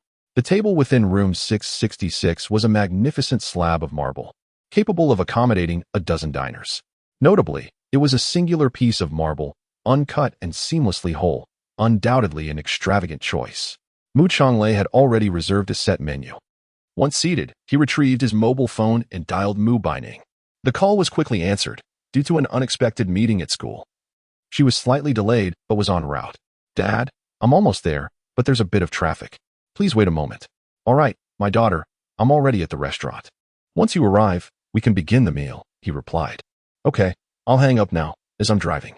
After ending the call, Mu Xiaoma appeared bewildered, pondering the revelation of a daughter. "Daughter? Inviting your daughter over? Am I being deceived here?" She gazed intently at Mu Changlei, who smiled and clarified, "Indeed. I invited you to dinner, but my daughter just finished work and hasn't eaten yet, so I asked her to join us. It would be a wonderful opportunity for you two to meet and perhaps become friends, wouldn't it?" Mu Xiaoma's expression darkened. "What? I was curious about why you insisted on treating me to dinner, but it turns out you have ulterior motives." The notion of merely becoming friends felt utterly absurd. It was clear he intended for her to be a prospective son-in-law. This was truly outrageous. She regretted not being more cautious. Meanwhile, Mu Changlei felt a surge of satisfaction. Observing Mu Xiaoma, he thought, "Now that you're here, I cannot fathom you leaving. It would be rather disrespectful to me." He anticipated that when Mu Baining arrived, it would be a revelation for her. "Ah, so you wish to meet my daughter?" he continued, nodding. "You've just begun your freshman year in Shanghai, correct? At Magic University, which is predominantly a science and engineering institution with relatively few female students. My daughter often finds herself with ample free time. Perhaps you could invite her out to explore and get to know one another better." Mu Xiaoma, though internally resistant to the idea, found herself with little choice. Having come this far, departing now would seem disrespectful to Mu Changlei. Furthermore, whether Mu Baining would be attracted to her remained uncertain. Regardless of her beauty, it was clear that she would not find interest in him. He simply could not entertain the notion of being involved with two women at once. After approximately 10 minutes, the door was unexpectedly opened. With a creak, Mu Xiaoma's gaze instinctively turned towards the entrance. Upon seeing the person enter, he stood frozen in place. What the? How could it be Mu Baining? Is Mu Changlei really her father? She is his daughter? This cannot be real. What a remarkable coincidence. It is said that as soon as Mu Baining stepped into the room, she immediately spotted Mu Xiaoma. What is happening? How is Mu Xiaoma with her father? Did he not say that there was no one else here, just himself? How then did Mu Xiaoma appear? At that moment, Mu Xiaoma and Mu Baining stared wide-eyed at each other. Mu Changlei glanced between Mu Xiaoma and Mu Baining, then slapped his thigh. Well, both of them are completely taken aback. It seems there is potential here. Chapter 74, Mu Changlei, my daughter, you may tutor Xiaoma privately at this moment. Mu Changlei felt immensely pleased. Both Mu Xiaoma and Mu Baining were captivated by one another. Isn't this the onset of love? Indeed, his thoughts were correct. They were destined to be drawn to each other. At this point, Mu Changlei even began to ponder what he would name his future grandchildren. Mu Yuza? Mu Jingyu? Or perhaps Mu Chen? Beside him, Mu Xiaoma grinned in surprise and asked, Professor Mu, what are you doing here? Upon hearing this, Mu Changlei instantly raised his head. What is going on? Mu Xiaoma addressed his daughter as Professor Mu. Could it be that Mu Xiaoma is his daughter's student? Meanwhile, Mu Baining closed the door and fixed her gaze on Mu Xiaoma. I should be the one asking you, Xiaoma, what are you doing here? Both Mu Baining and Mu Xiaoma turned to look at Mu Changlei. He was taken aback. It turned out that they knew each other after all. The crux of the matter was their teacher-student relationship. What of it? The age difference is merely 3 years. After all, a woman 3 years older can still embrace love with her student. With a smile, Mu Changlei lifted his head. Well, actually. Suddenly, he found himself at a loss for words. Mu Baining rolled her eyes at her father. Dad, I'm well aware of your little schemes. She then took a seat beside Mu Changlei, placing her bag on the dining table. At that moment, Mu Changlei spoke up. Well, my dear, I thought to find you a friend. In fact, the exemplary citizen I mentioned the other night who subdued the villain is Mu Xiaoma. Really? Mu Baining turned to Mu Xiaoma. That day must have been Monday. Were you out for something? Yes, Mu Xiaoma nodded. Given her busy schedule, she likely wasn't aware of the cat CAF incident. After all, that cat CAF was a gift from him, which is why she mentioned it. On that day, I ventured out for a brief errand and fortuitously overheard someone shouting about a thief. Having trained in Sanzhou, I decided to lend a hand. Mu Baining raised her brow slightly upon hearing this. Are you all right? You weren't hurt, were you? No, not at all, Mu Xiaoma replied, chuckling and shaking her head. You've seen my skills. Having practiced Sanzhou, it's no trouble to spar with a petty thief. Upon reflection, Mu Baining considered that, given Mu Xiaoma's prowess, it was likely that an ordinary person would indeed struggle against her. Mu Changlei, who had been listening to their conversation, felt a surge of joy. My goodness, when had his daughter ever shown concern for another? In his memory, Mu Baining was an icy, resolute woman, solely focused on her studies during university, meticulously planning her business ventures. Her mind seemed filled only with knowledge and wealth. Aside from her grandparents and parents, it appeared she had never cared for anyone else. Clearly, their relationship was quite special. Uncertain if Mu Xiaoma was his daughter's student, Mu Changlei inquired, Daughter, are you two teacher and student? Yes, Mu Baining replied candidly, sensing the coincidence of the situation. Her father must have orchestrated this introduction with the underlying intent of matchmaking. The implication was clear. He seemed to approve of Mu Xiaoma. Previously, Mu Baining had worried that Mu Changlei would look down upon Mu Xiaoma, concerned that she lacked a career. However, since he was present here, it appeared that her father was unconcerned about such matters. At that moment, Mu Baining suddenly pondered why Mu Xiaoma would come here for a matchmaking meeting.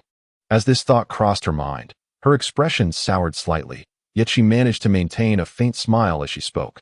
He is indeed a student in my class and also serves as the class monitor. Hiki, Mu Xiaoma nodded, while Mu Changlei remarked, I never would have guessed you two were acquainted. How wonderful. Just then, Mu Changlei noticed the table was bare and quickly summoned the waitstaff to bring forth the dishes. Shortly thereafter, several servers entered the private room, setting down 7 or 8 exquisite dishes, showcasing a variety of mountain and sea delicacies, including a bottle of Maodai. In high spirits, Mu Changlei proposed, Xiaoma, how about we share a drink today? No, no, no, Mu Xiaoma shook her head. I cannot drink, Uncle Mu. It's not that I wish to disrespect you. Truly, I have never consumed alcohol. Hearing this, Mu Changlei felt a hint of disappointment. Meanwhile, Mu Baining rolled her eyes in disdain beside him. Pa, you can't drink? Just last night before school started, you were at a bar, and you claim you can't drink? How disingenuous. Mu Changlei suggested, just a little, daughter. You drove here, right? You'll have no trouble taking Xiaoma home afterward, will you? Mu Baining was taken aback. Uncle, let us not. I really can't drink. Let's just have a simple chat. Seeing Mu Xiaoma's firm refusal, Mu Changlei's expression darkened. However, he was left with no choice. Then let us indulge in the dishes. I have ordered the specialties of the hotel. Do give them a try. Thank you, Uncle. Mu Xiaoma, feeling uninhibited, directly picked up a piece of meat and savored it. Indeed, the five-star establishment delivered exquisite cuisine. Even he, with his exceptional culinary skills, found the flavors divine. Mu Xiaoma spoke little, prompting Mu Changlei to seek conversation. After all, he was unaware of the relationship between him and Mu Baining. Given their acquaintance, it was certainly better than being strangers. Thus, Mu Changlei inquired, Xiaoma, I heard you practice Sanda. How many years did you train? 2 years in total. Mu Xiaoma replied nonchalantly. Not bad, Mu Changlei nodded. You must protect my daughter at school. Upon hearing this, Mu Xiaoma was momentarily taken aback. Why do I feel like a father-in-law is asking me to safeguard his daughter? Meanwhile, Mu Baining pouted, Dad, there aren't that many bad people around. And the security on campus is quite good. Besides, you're a police officer. If anything happens, won't I come to you right away? True, Mu Changlei conceded. But Xiaoma is right beside you, isn't he? Oh, Mu Xiaoma interjected. Rest assured, Uncle, if anyone dares to bully your daughter, I will certainly deal with them in the same manner as I handled that Chen Wei. Mu Changlei inhaled sharply. This was a different matter altogether. Nevertheless, he nodded, haha. Well then, I shall bring Zhang Sen over for you. All right. Mu Xiaoma recognized the jest and took it lightly. After a couple of bites, Mu Changlei spoke again, Daughter, you must encourage Xiaoma to study. If he encounters any difficulties, please offer him assistance privately to ensure his academic performance isn't hindered, understood? Chapter 75, Mu Xiaoma. Why have you come for blind dating? Mu Baining was at a loss for words. Her father was always devising ways to bring the two together, his intentions glaringly obvious. Yet she felt too embarrassed to voice her thoughts. She nodded, Don't worry, Dad, I will. Mu Xiaoma also nodded, I will certainly pay attention in class. Good. Soon. Mu Changlei resumed his awkward chatter, continually finding reasons for Mu Xiaoma and Mu Baining to interact. His dedication to Mu Baining's romantic prospects was palpable. Inwardly, Mu Xiaoma found it amusing. However, he felt a sense of happiness being valued by Mu Changlei. After all, earning the approval of a future father-in-law was a cause for celebration. No matter how wonderful a partner's character may be, if her parents do not support the union, married life is destined to be fraught with challenges. Yet, Mu Changlei was a kind-hearted man, suggesting that marital life should proceed smoothly. Throughout the meal, Mu Changlei sought topics of conversation. Naturally, Mu Xiaoma and Mu Baining soon became engrossed as well. The positive reactions from the two young individuals pleased Mu Changlei. By 9:30 in the evening, the dinner gathering came to a close. The trio left the hotel, laughter trailing behind them, and arrived outside the Phoenix Hotel. Mu Baining pressed closely against her father, while Mu Xiaoma observed his future father-in-law and prospective wife. He spoke, Professor Mu, why don't you return home with your father first? I can take a taxi back myself. With the onset of October 1st and Professor Mu's impending holiday, Mu Xiaoma sensed that Mu Baining would accompany her father home. As for the tasks assigned by the system, he planned to reach out to Mu Baining the following day. In the morning, he intended to manage the CAT CAF before embarking on the system's designated tasks in the afternoon. No need, Mu Changlei interjected, shaking his head. I must return to the bureau for duty now. Baining, you should head back to school, right? Yes, Mu Baining nodded. I need to return to school. There are matters to attend to there tomorrow. Classmate Xiaoma, why don't I give you a ride back? Hearing this, Mu Changlei felt a swell of satisfaction. This girl truly understood the nuances of the situation. It was indeed a splendid opportunity for the two to grow closer, and naturally, he wished for Mu Xiaoma to ride back with his daughter. After all, solitude would foster the deepening of their relationship. Observing their interactions, Mu Chonglei had already discerned that their relationship was anything but ordinary. Mu Baining typically maintained a cool demeanor towards other boys. Yet her behavior with Mu Xiaoma was markedly different. This indicated to him that she had likely developed feelings for Mu Xiaoma. Is that so? Mu Xiaoma scratched his head. Well then, I appreciate it, Professor Mu. Truth be told, he too desired to ride with Mu Baining, yearning for a moment of privacy with her. Yet, in the presence of Mu Chonglei, he felt hesitant to voice this desire. Haha, you two should head off then. I just remembered there are matters at the bureau to attend to, so I won't keep you any longer. I'll take my leave now. With that, Mu Chonglei hurriedly departed. Thus, Mu Xiaoma and Mu Baining watched as he got into his car and drove away. Indeed, Mu Chonglei had deliberately created an opportunity for the two to enjoy a moment alone together. At that moment, Mu Baining suddenly turned to Mu Xiaoma and inquired, Mu Xiaoma, why did you come for matchmaking? What? Mu Xiaoma was taken aback. Mu Baining had only addressed him by name upon their initial meeting, and the notion of matchmaking left him bewildered. Seeing his perplexed expression, Mu Baining scoffed lightly. Humph, wasn't it your father who mentioned introducing you to a girlfriend, prompting your visit? Huffed. Mu Xiaoma burst into laughter. It turned out she had misunderstood. He hadn't anticipated that Mu Baining would feel a twinge of jealousy over such a trivial matter. Consequently, Mu Xiaoma leaned in closer to Mu Baining, gazing directly into her eyes, and softly asked, Are you so certain that I was brought here for matchmaking by your father? Mu Baining nodded. I know my father too well. Isn't that the case? At that moment, Mu Xiaoma took the initiative. Let me ask you, if you already have feelings for me, why did your father suggest you go on a blind date? Upon hearing this, Mu Baining was momentarily taken aback. How is it that, despite her questioning him, the control of the conversation shifted to Mu Xiaoma? This man was surprisingly astute. Mu Baining scoffed. My dad never said it was a blind date. He merely mentioned coming over for a meal. I was deceived by him. Indeed, Mu Xiaoma nodded. I was also misled by your father. He never mentioned bringing anyone else along. He simply stated it was just a meal between us. Therefore, both of them were ensnared by their father's schemes. Realizing this, Mu Baining felt a sense of enlightenment. She had overthought the situation. However, her father's tactic was truly brilliant. Both had fallen into the same trap. At that moment, Mu Xiaoma chuckled. It seems you are quite averse to blind dates. However, with me around, you won't have the opportunity for any future ones. At this, Mu Baining felt her cheeks flush. Stop rambling, she retorted, but it is quite a coincidence that you encountered my father. We truly are fated, isn't it? Mu Xiaoma smiled. We are destined to be connected. Mu Baining took a deep breath. Could it be that this fellow was about to confess his feelings? After such prolonged interaction, she had completely lowered her guard. Mu Xiaoma was indeed the one she could entrust her life to. Most importantly, he had already passed the test of her father, which was of great significance. As this thought crossed her mind, her face reddened further. Mu Xiaoma tilted his head, observing her flushed cheeks. So, please take me home quickly. I am utterly exhausted. Mu Baining's expression darkened. Why did she suddenly feel that this guy was not as clever as he seemed? His intelligence appeared to fluctuate unpredictably. Could he not confess at this moment? Helplessly, as a woman, she needed to maintain her composure. She smiled and nodded. All right, let's head back. By the way, aren't you going home for the National Day holiday? No, Mu Xiaoma shook his head. My home is in Jiangbei. There's no point in going back. My parents are probably traveling, so I don't wish to return. Then let's take it easy for these few days, she suggested. Mu Xiaoma shook his head. Professor Mu, to be honest, I feel there are some issues with your shop, and I would like to help you rectify them. Mu Baining was somewhat perplexed by his words. Rectify the shop? How do you intend to do that?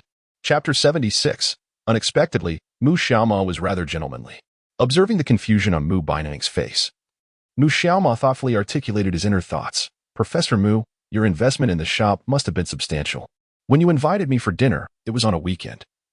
And I recall that day there weren't many customers. Is the business usually like this? Upon hearing this, Mu Baining's mood soured. Although she was reluctant to acknowledge the poor performance of her shop, the reality was undeniable. Currently, the establishment had been operational for over a month, attracting only an average of 5 to 6 tables of customers each day. Furthermore, the prices of their Western cuisine were comparable to those in the market. In the commercial street, there were 3 Western restaurants. Despite her shop's superior decor compared to the other 2, it was the least successful. Having just graduated from university, she lacked the experience to identify the underlying issues.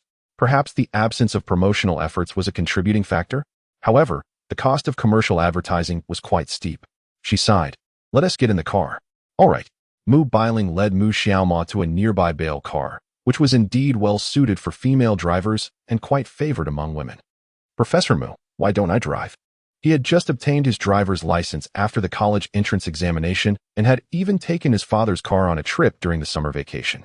His driving skills were commendable. Mu Bailing raised an eyebrow. Oh, you can drive? Yes. Mu Xiaoma nodded. I passed shortly after the exams. My father used to take me racing when I was young, so you can rest assured of my skills. Very well. Mu Bailing handed him the car keys. And Mu Xiaoma promptly took the passenger seat, opening the door for her. Mu Bailing paused for a moment, surprised by Mu Xiaoma's gentlemanly gesture. With a faint smile, she entered the car and took her seat beside him. After closing the door, Mu Xiaoma quickly settled into the driver's seat. The car appeared relatively new. Having only traveled just over 1,000 kilometers, and Mu Bailing had not adorned it with any special decorations, it remained as it was when purchased. He glanced at Mu Bailing, noticing she had no intention of fastening her seatbelt. Thus, Mu Xiaoma leaned over, causing Mu Bailing to freeze, thinking he was about to kiss her. It was only when he reached for the seatbelt on her side that she regained her composure. It turned out she had overthought the situation. Once secured, Mu Xiaoma pressed the ignition button, adjusted the seat, and focused on driving. Simultaneously, he gazed ahead and inquired, Professor Mu, can you share some details about your shop? Sure, Mu Bailing nodded. The shop opened at the end of August during summer vacation. And since it's located on the commercial street opposite the university, I thought the location was decent. However, as you mentioned, the customer flow has indeed been lackluster. Mu Xiaoma asked, after opening, did you organize any events? Perhaps promotions or discounts? No, Mu Bailing shook her head. I was simply too overwhelmed at that time with numerous matters at school to manage anything else. Upon hearing her response, Mu Xiaoma nodded, I understand. Leave it to me from here on. Huh. Mu Bailing was slightly taken aback. Leave what to you? Mu Xiaoma. Certainly, it is the operational strategy for the store. Establishing a shop necessitates commercial promotion, discount activities, and unique highlights.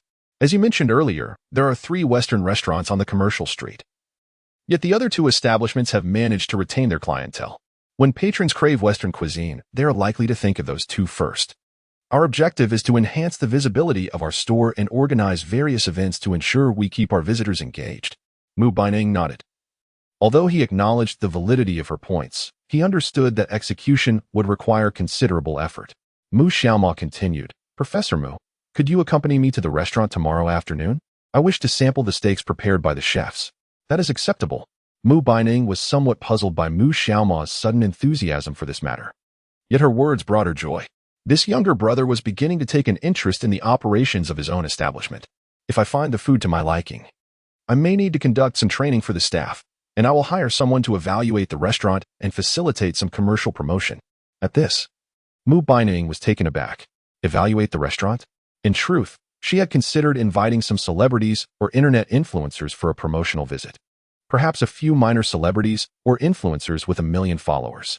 Unfortunately, their fees were exorbitant, and coupled with her commitments at Magic University, she had shelved the idea.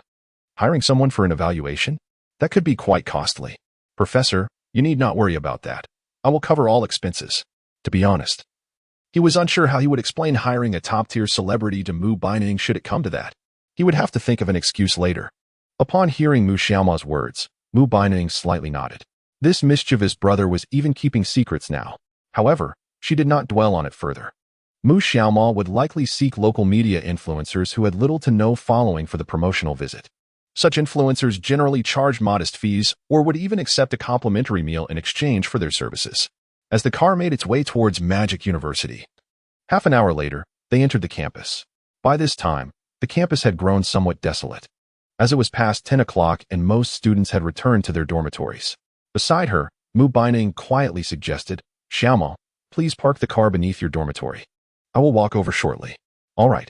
Mu Xiaoma nodded in agreement, having no objections. Soon, the vehicle halted beneath dormitory 3. Fortunately, there were security measures in place, and the doors at Magic University were never locked. He turned to Mu Baining and said, Professor Mu, I shall take my leave now. I will contact you tomorrow afternoon. Certainly. Both released their seatbelts, and Mu Xiaoma exited the car while Mu Baining took the driver's seat. She advised, make sure to rest early when you return. I will take my leave now. Goodbye, Professor Mu. He waved to her, and shortly thereafter, Mu Beinering drove away. Just as Mu Xiaoma was about to shift his gaze and ascend the dormitory stairs, his phone suddenly chimed with a notification. Upon inspecting the message, he was taken aback to discover it was from his younger sister. Bro, I've booked my train ticket to Magic University. I'll arrive in Magic City at 8 tomorrow morning. Remember to pick me up at the station. Reading his sister's message, Mu Xiaoma paused. What could this girl possibly want? Her visit wouldn't disrupt the narrative. For those who haven't read the first book, fret not. The two volumes are entirely unrelated. He chuckled, thanking everyone who has reached this point, and expressing gratitude to those who have consistently supported Xiaoming. Chapter 77. Has Mu Xiaoma started dating other girls? Nevertheless, she was his own sister. He couldn't very well refuse her visit. Thus, Mu Xiaoma replied, All right, I'll come early tomorrow. Just call me when you arrive. He added, By the way, how long are you planning to stay? Quickly, Mu Xiaoxi responded, Mom and Dad said they are taking their parents on a trip. So I'll be relying on you during this 7-day National Day holiday. You won't abandon me, will you? Of course not. Just get in touch when you arrive tomorrow. Mu Xiaoxi replied, Hee, okay, bro. I'm going to sleep now. Good night. Good night. He sent back before setting his phone aside. His sister, Mu Xiaoxi, outperformed him academically, having gained admission to Tsinghua University and Peking University directly through her college entrance examination. The journey from Kyoto to Magic City would only take a few hours by high-speed rail. Deciding not to dwell on it, he hurried upstairs and opened the door to the dormitory. At that moment, Huang Wenxiu, Bai Yutao, and Du Yang were still awake. Huang Wenxiu was diligently practicing with his champion character, Zhao Xian, battling against AI opponents. Bai Yutao lay on his bed, turned to his side, covered with a summer quilt. Headphones on, leering at his phone screen while chuckling to himself, accompanied by a series of creaking sounds. As for Du Yang, he was engrossed in reading a novel penned by the innocent Xiaoming. Upon hearing Mu Xiaoma's entrance, Huang Wenxiu was taken aback. Whoa, Mu Ge, you're back. Didn't you go to the police station to bail your sister out? You didn't spend the night with her? Huang Wenxiu's expression hinted at his insinuation. Mu Xiaoma's face darkened. He flexed his wrist, and soon after, Huang Wenxiu's anguished screams echoed through the dormitory. Ouch! Damn, that hurts. Mu Ge, I was wrong. Wrong. I swear I won't joke around anymore. Tao Ge, Yang Ge, let us have a barbecue. I need some help. Huang Wenxiu exclaimed, What are you doing? Don't make me crash your plane. Aya. The following day, Mu Xiaoma rose at 6 in the morning. After a brief wash, he dashed to the cafeteria for a quick bite before leaving campus to head towards Magic City Station. At 8:05 a.m., he stood at the exit, when his phone buzzed once more. Indeed, it was his sister. Bro, I've just disembarked. Which exit number should I wait at? He lifted his gaze to the nearby sign, and then typed a 4 into his phone. After a brief interval of about 10 minutes, his younger sister approached. Clad in a pink jacket and light blue jeans, tugging along a purple suitcase. Shaoxi is here. Mu Xiaomo waved her hand, and upon spotting Mu Xiaomo, his sister scampered over with exuberance. She was not as tall as Mu Beining, standing at a mere 166 centimeters, and with shoes on, she barely reached 168. Her style of dress contrasted sharply with Mu Beining's. While Mu Beining exuded an aura of sophistication, Shaoxi embodied a more delicate charm. Wait. Upon seeing Mu Xiaomo, Mu Xiaoxi furrowed her brow and could not help but exclaim, Brother, it's only been a month since I last saw you, but you seem to have grown quite a bit. You must have gained at least 3 centimeters, right? How could she be so perceptive? Mu Xiaomo cleared his throat. Ahem, I have indeed grown taller. You're just boasting. Mu Xiaoxi retorted, You were already 182 centimeters in your first year of high school and haven't grown since. Tell me, are you wearing height-increasing insoles? All right, Shaoxi, Mu Xiaomo playfully pinched her cheek. Enough gossiping. Let's head back to school. Oh, she chuckled. Then turned to scan the surroundings. By the way, where's sister-in-law? Isn't she with you? What? Mu Xiaomo looked at his sister, exasperated. There is no sister-in-law yet. Speaking of which, what about your boyfriend? You've been at Qingbei for a month and still haven't found one? Nope, Mu Xiaoxi replied cheerfully. But I did get on the confession wall, and I received confessions from many people. How coincidental. So did I. TSK, with your indifferent demeanor. You can get on the confession wall. I don't believe it. Mu Xiaomo was at a loss for words. He chose not to engage further and simply ushered her into a taxi. They then set off towards MOK University. Due to heavy traffic, It took them a full hour to reach the university. Mu Xiaoxi tossed her suitcase to Mu Xiaomo and took his hand, surveying the campus of Moku University. Perhaps she was actually admiring the handsome gentleman around. At that moment, they resembled a couple, blessed with good genes from their parents. Mu Xiaoxi was remarkably beautiful, drawing envious glances from many passing students. Brother, the campus of Moku University is quite large, but the school is rather dull. Since I've come all this way to visit you, why not take me to Disneyland? Absolutely not. Mu Xiaomo firmly rejected her.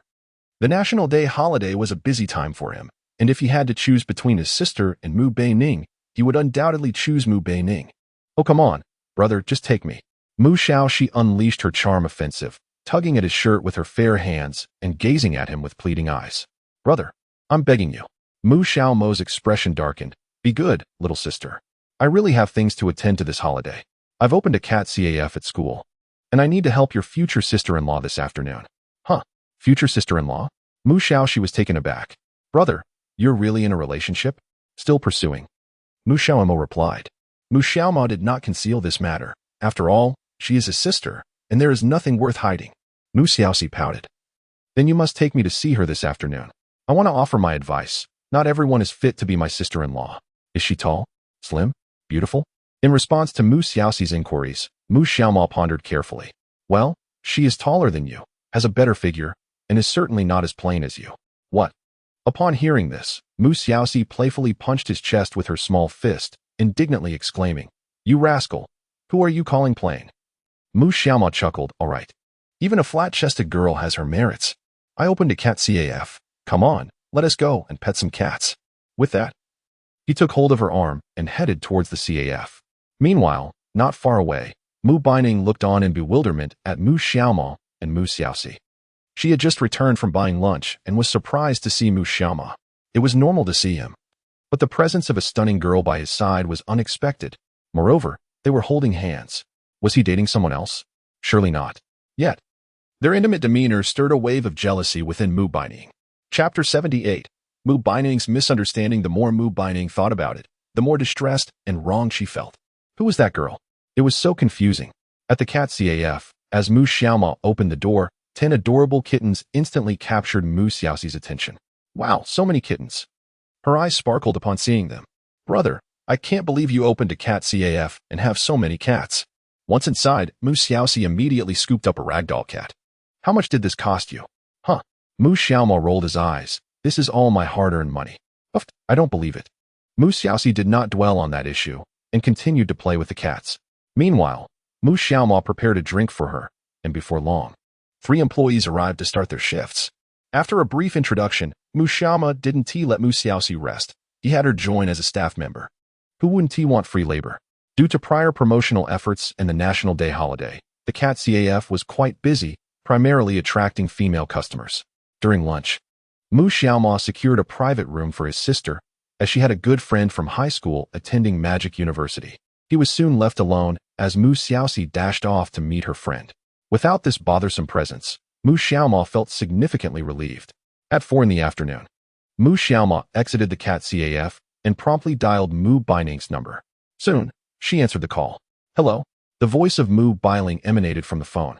And for reasons unknown, upon hearing her tone, Mu Xiaomo felt an inexplicable unease. Her demeanor was particularly fierce, as if she had taken the wrong medicine. What was the matter with her? Who had provoked her ire? Though perplexed, Mu Xiaomo refrained from delving too deeply into the matter. Professor Mu, have you finished? I am all set, and can head to the Western restaurant at any time, he said. On the other end of the line, Mu Beining icily responded. I am waiting for you at the school gate. All right, he replied, but before he could finish his sentence, Mu Beining abruptly hung up the phone, staring at the screen. Mu Xiaomo was left bewildered. What the heck? Why was she directing her anger towards him when he had done nothing to provoke her? He felt utterly speechless. Without further thought, he swiftly left the basement floor and made his way towards the school entrance. A mere 10 minutes later, Mu Xiaomo arrived at the school gate, where numerous students were gathered, pulling their suitcases as they prepared to return home for the National Day holiday. From a distance, he spotted Mu Beining. She was dressed casually in a white floral long dress, paired with a set of Valentino high heels. Her upper attire exuded innocence. Yet the choice of footwear added an air of elegance and aloofness. He hurried over, gently tapping her shoulder, and smiled. Professor Mu, I'm sorry to keep you waiting. Let us hurry along. She slightly furrowed her brows, and upon noticing Mu Xiaoma, her expression remained icy. The chill in her gaze sent a shiver down his spine, reminiscent of the look she had given him upon awakening in that small inn. At that moment, he felt as if he had plunged into an ice cellar, and an unsettling feeling washed over him. Mu Xiaoma's lips twitched. Has someone offended you, Professor Mu? No, she replied, and her response ignited her irritation anew. Was he possibly straddling two boats? The moment she uttered no, Mu Xiaoma sensed something amiss. When a girl says no, it often means yes. He was not foolish enough to be oblivious to her anger. Professor Mu, please tell me, who the hell has upset you? I will deal with them. Protecting my woman is a man's duty. Simultaneously, Mu Bailing's cold voice inquired, who was the girl you were holding hands with at the cafeteria this morning at 9:20? Huh. Mu Xiaoma blinked in surprise. Oh no. It turned out she had misunderstood. Had she seen him holding hands with Mu Xiaoxi? There was no helping it. Mu Xiaoxi had always been particularly clingy, especially towards him. He quickly clarified, the girl I held hands with this morning is my sister, Professor Mu. As I mentioned before, I have a younger sister who studies at Qibei. Since it's the National Day holiday, she came to visit me. At that moment, the weight that had been pressing on Mu Bailing's heart finally lifted. Indeed, previously, Mu Xiaoma had mentioned multiple times that he had a brilliant sister studying at Tsinghua and Peking University. So it was indeed his sister. At this moment, Mu Baining's expression had returned to its usual demeanor. So she is your sister, he thought, but Mu Baining seemed hesitant to continue. Mu Xiaoma chuckled. What did you think? That I was seeking out other beautiful ladies and abandoning you? How could that be, Professor Mu? My heart can only accommodate you. At this point, Mu Xiaoma's demeanor had taken on a rather greasy tone. Observing his antics, Mu Baining rolled her eyes. All right, enough of your flattery. Let us head to the Western restaurant. Mu Xiaoma couldn't help but feel a mix of amusement and exasperation. This girl was even feeling jealous of her own sister. What did this signify? It indicated that his position had firmly established itself in Mu Baining's heart. This was indeed a positive development. Nodding in agreement, Mu Xiaoma replied, Fine. Let us proceed to the Western restaurant. The two walked side by side, and as they reached the intersection, Mu Baining seemed lost in thought. Oblivious to the fact that the traffic light had turned red, Mu Xiaoma promptly grasped her hand. Professor Mu, what are you daydreaming about? Didn't you notice that the light across the street has turned red? Chastened by Mu Xiaoma's reprimand, Mu Baining snapped back to reality. I was distracted. Feeling her hand enveloped by his large palm, her cheeks flushed once more. Being with Mu Xiaoma provided an overwhelming sense of security. Just then, Mu Xiaoxi appeared behind them, looking bewildered as she stared at Mu Xiaoma. So they are holding hands now. Is she going to be my future sister-in-law? With a skip in her step, she rushed over and gradually appeared at Mu Baining's right side, peering over with a mischievous grin. Hee, hello, sister-in-law. Upon hearing Mu Xiaoxi's voice, Mu Xiaoma was taken aback. What on earth? How did Mu Xiaoxi end up here? Simultaneously, Mu Baining was startled by Mu Xiaoxi's sudden appearance. Due to her high heels, her body instinctively leaned towards Mu Xiaoma, causing her to lose her balance and fall into his embrace. Mu Xiaoma quickly steadied her to prevent her from tumbling. Professor Mu, be careful. Once he ensured her stability, he turned his attention to Mu Xiaoxi. Weren't you supposed to be with Xian Wenwen? Why are you here all of a sudden? Is that a problem? Mu Xiaoxi pouted. Wenwen just said she had something to do back at the dorm. I thought I'd returned to the hotel, and unexpectedly ran into you here. Hee, so this must be your girlfriend? Mu Xiaoxi scrutinized Mu Baining, taking a moment to size her up. As a sister, it was only natural for her to ensure her brother's interests were safeguarded. Mu Baining's figure came into her view. Indeed, she was exceptionally beautiful. However, her brother just referred to her as Professor Mu. Professor? Suddenly, Mu Xiaoxi reacted with great surprise. This was rather shocking. He had actually caught the attention of a professor. What would their father think if he were to hear such news? Meanwhile, Mu Baining had regained her composure. As she looked at Mu Xiaoxi, she was momentarily at a loss for how to address her. Primarily, it seemed that Mu Xiaoma had mentioned her before. Before Mu Baining could speak, Mu Xiaoma introduced, Yes. Sister, this is your future sister-in-law. Hurry and greet her. Mu Baining responded with a puzzled expression. Have I agreed to that? She thought, but reluctantly acquiesced. Hello, sister-in-law. Mu Xiaoxi, being quite innocent, smiled broadly and greeted her enthusiastically. Mu Baining nodded. Hello, Xiaoxi. Your brother often speaks of you. Are you currently studying at Qibei? Yes. Mu Xiaoxi tilted her head. Since it's the National Day holiday, I came to Modu to visit my brother. Sister-in-law, let's add each other on WeChat. If my brother bullies you, just let me know, and I'll tell Dad. He will definitely break his legs if he finds out. Mu Xiaoma responded with a bewildered expression. Mu Baining couldn't help but chuckle. Without much thought, she took out her phone and added Mu Xiaoxi on WeChat. Afterward, Mu Xiaoxi glanced at the two of them. Well then, brother, sister-in-law, I won't disturb your time together. I'm going back to the hotel to grab some things before heading out with Wen. Enjoy yourselves. Just then, the traffic light turned green, and Mu Xiaoxi skipped away cheerfully. Mu Xiaoma did not call her back. He was still holding Mu Baining's hand and slightly turned his head. Professor Mu, shall we go? After witnessing the previous scene, Mu Baining felt a warmth in her heart. Had they already begun to date? After all, Mu Xiaoxi had already called her sister-in-law.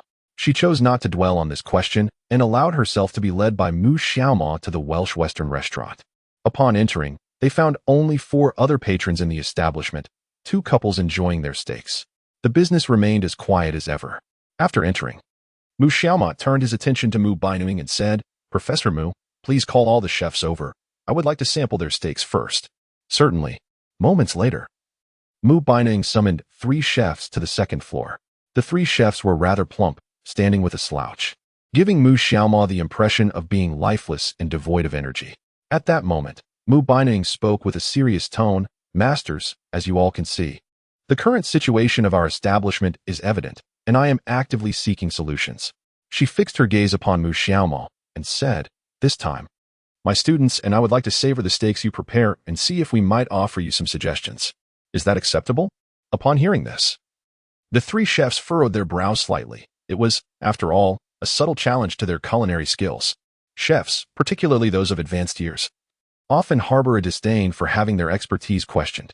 After all, their craft is their livelihood, and every chef has their own methods, resulting in inevitable variations in taste. No problem, boss, the 3 chefs replied, maintaining a cordial demeanor.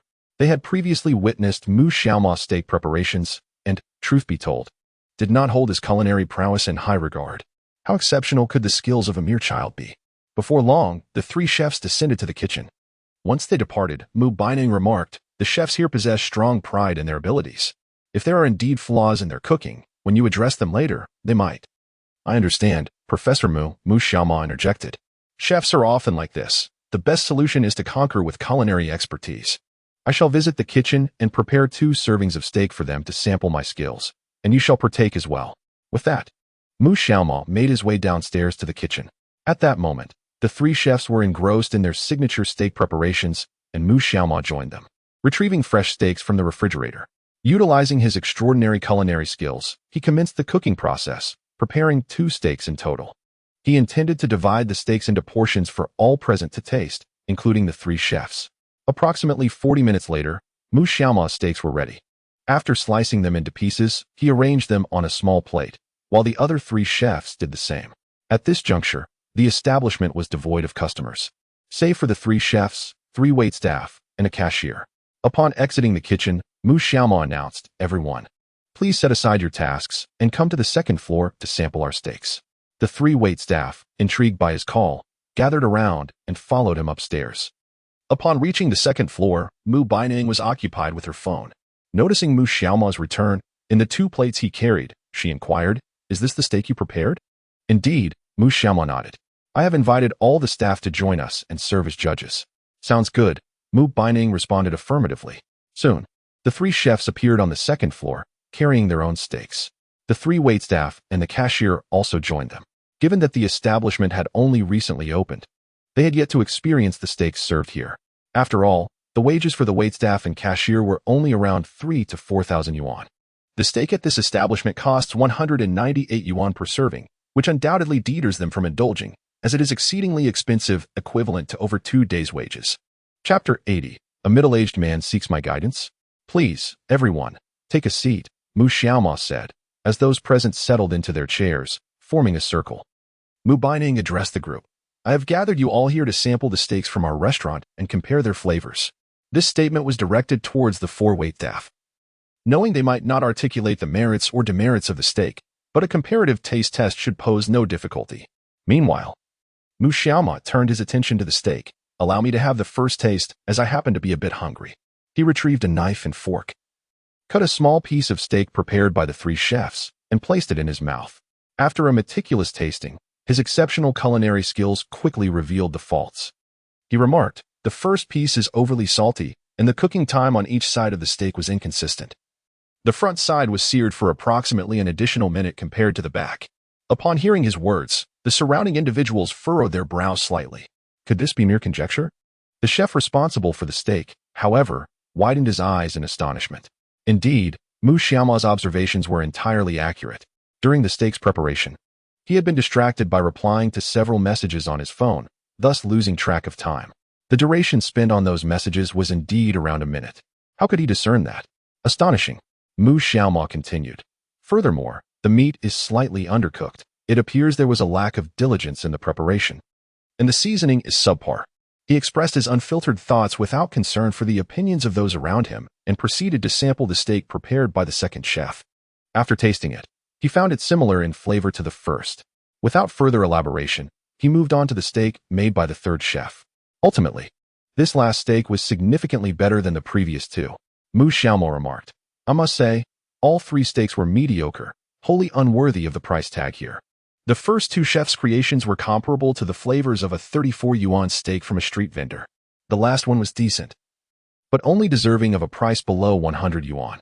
Upon hearing his critique, the expressions of the three chefs turned ashen. What audacity! Mu Baining couldn't help but exclaim, "Xiaomo, that seems rather harsh. Why is it that you speak so bluntly? It's not like you to be so tactless. I shall give it a try." Mu Baining picked up the knife and fork, sampling the steaks prepared by the three chefs, then stated, "I believe they are all quite satisfactory, truly without issue." Unfazed, Mu Xiaomo replied, "Let others have a taste as well." Indeed, the four waitstaff eagerly approached, and after sampling the steak, they began to voice their opinions. "Indeed, I find Chef Huang's culinary creations delightful. However, I must confess that I also relish the dishes prepared by Chef Liu. I cannot discern any notable difference." After hearing the opinions of the four individuals, Mu Xiaoma continued, "Now, I invite you all to sample my dish and compare it with those crafted by the three esteemed chefs." He then turned his gaze towards Mu Baining. "Professor Mu, would you be so kind as to taste it first?" At this moment, Mu Baining was particularly intrigued by the steak that Mu Xiaoma had prepared, especially since his previous grilled fish had been quite impressive. As she took a small piece of steak and savored it, her eyes immediately sparkled with delight. She looked up at Mu Xiaoma, momentarily pausing her chewing. The flavor was simply exquisite. The steak was not only tender and flavorful, but the cooking was impeccably executed, with a delightful chewiness that was utterly satisfying. Furthermore, the sauce was masterfully crafted, leaving a lingering aftertaste that resonated with the rich aroma of the beef. It was indeed incomparable to the dishes prepared by the three other chefs. Mu Baining could not help but steal glances at him, now questioning whether Mu Xiaoma possessed some hidden background. He mentioned that his grandparents owned a grilled fish restaurant. Could it be that his parents and ancestors were chefs as well? Being in the culinary industry herself, Mu Baining understood that achieving such flavors without years of experience would be exceedingly challenging. Observing the expression on Mu Baining's face, Mu Xiaoma sensed her thoughts and continued, "Please, everyone, give it a try." The crowd eagerly picked up their forks, spearing the pieces of meat that Mu Xiaoma had pre-cut, and brought them to their lips. This included the three chefs as well. Mu Xiaoma fixed his gaze upon their faces. One of the chefs, after tasting Mu Xiaoma's steak, had a look of sheer astonishment. The flavor was exceptionally remarkable. As a Western cuisine chef, he had sampled an array of dishes. Often, he could find faults in others' creations. Yet, with Mu Xiaoma's dish, he found no flaws whatsoever. In fact, he pondered how one might attain such profound culinary skills. If one were to encapsulate the essence of Mu Xiaoma's steak in 4 words, it would be crisp, tender, aromatic, and rich in flavor. At that moment, the 3 chefs began to comprehend why Mu Xiaoma had spoken with such confidence earlier. The taste was indeed extraordinary. Truly, one should not judge by appearances. Despite his youthful demeanor and seemingly modest skills, they realized their earlier misjudgment after tasting his steak. How is it? Is the flavor satisfactory? Upon seeing the expressions of the crowd, Mu Xiaomo revealed a subtle smile. It appeared that everyone was thoroughly impressed by his remarkable culinary prowess. My goodness, this is absolutely delectable. I have never tasted such tender steak before. Indeed, My son once took me to Australia, and while the flavor there was delightful, this surpasses anything I encountered in those Australian restaurants. Upon hearing their words, Mu Xiaomo realized that the objective had been achieved. As the surroundings fell silent, he spoke. So, esteemed chefs, I believe you also aspire to enhance your culinary skills. From this moment forth, I shall conduct a series of training sessions for you. Is that agreeable? No. Huang Youchuan shook his head. I must admit, the steak you prepared is the finest I have ever tasted. The other chef, Lu Dapeng, concurred, saying, Indeed, if possible, I would like to take you as my mentor. Goodness. Mu Xiaomo was taken aback. Lu Dapeng appeared to be in his 40s. A middle-aged man seeking to learn from a mere 19-year-old? Mu Xiaomo shrugged and replied, There is no need for mentorship. My intention is to bring profit to Professor Mu's establishment. In truth, once you acquire the method of this steak, you can venture out and earn a substantial income on your own. Wouldn't that be the case? Upon hearing his words, the three men nodded in agreement. This sentiment resonated deeply with them. Meanwhile, Mu Baining was momentarily stunned. Why did Mu Xiaoma's words seem peculiar? Chapter 81. Professor Mu. I can cook for you for a lifetime. Mu Baining was taken aback. Could it be that Mu Xiaoma was testing the loyalty of the three chefs?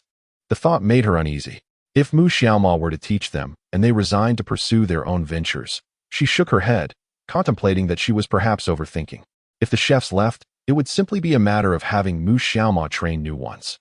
After all, he was under her influence. Once they were together, surely this younger brother would heed her counsel, wouldn't he? Seeing that the three chefs had no objections, Mu Xiaoma then said, Very well, if that is the case. Please proceed to the kitchen to prepare. I will join you shortly, as I have some matters to discuss privately with Professor Mu. Absolutely. The three chefs exhibited a complete transformation in their demeanor. Just as they were about to descend, Lu Dapeng spoke up. So, young brother, may we take some of these steaks to savor?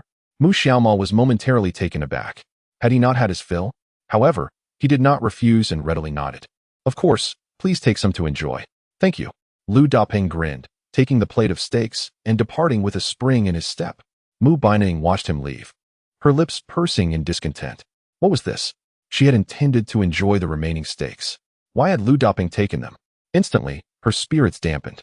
The four waitstaff discreetly exited, and once they were gone, Mu Xiaoma turned his attention back to her.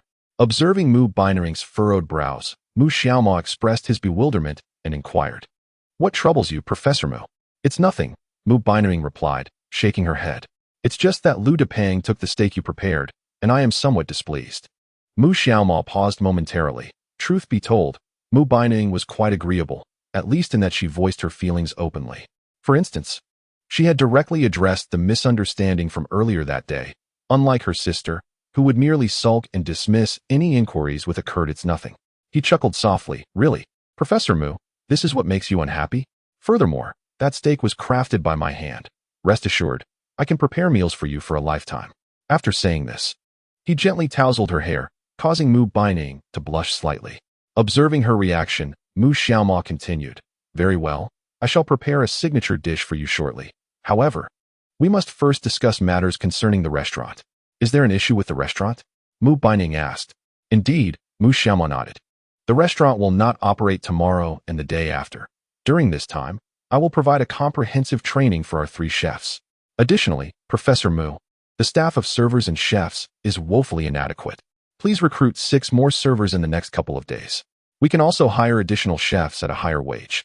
It should not pose a significant problem. Upon hearing Mu Xiaoma's words, Mu Baining felt a twinge of concern. While she acknowledged the feasibility of his suggestions, she feared that insufficient customer traffic would render the hiring of so many employees an extravagant expense. Although Mu Xiaoma's steak was undeniably delectable, it had yet to be sampled by any patrons. Building a clientele would not be an overnight endeavor. Thus, Mu Baining furrowed her brows and remarked, Your suggestions are valid. But with limited customer flow, wouldn't hiring so many staff be wasteful? Rest assured, Professor Mu, follow my lead, and by the day after tomorrow, on October 4th, I will invite a prominent figure to promote the restaurant. I guarantee that the establishment will be bustling with patrons. What prominent figure?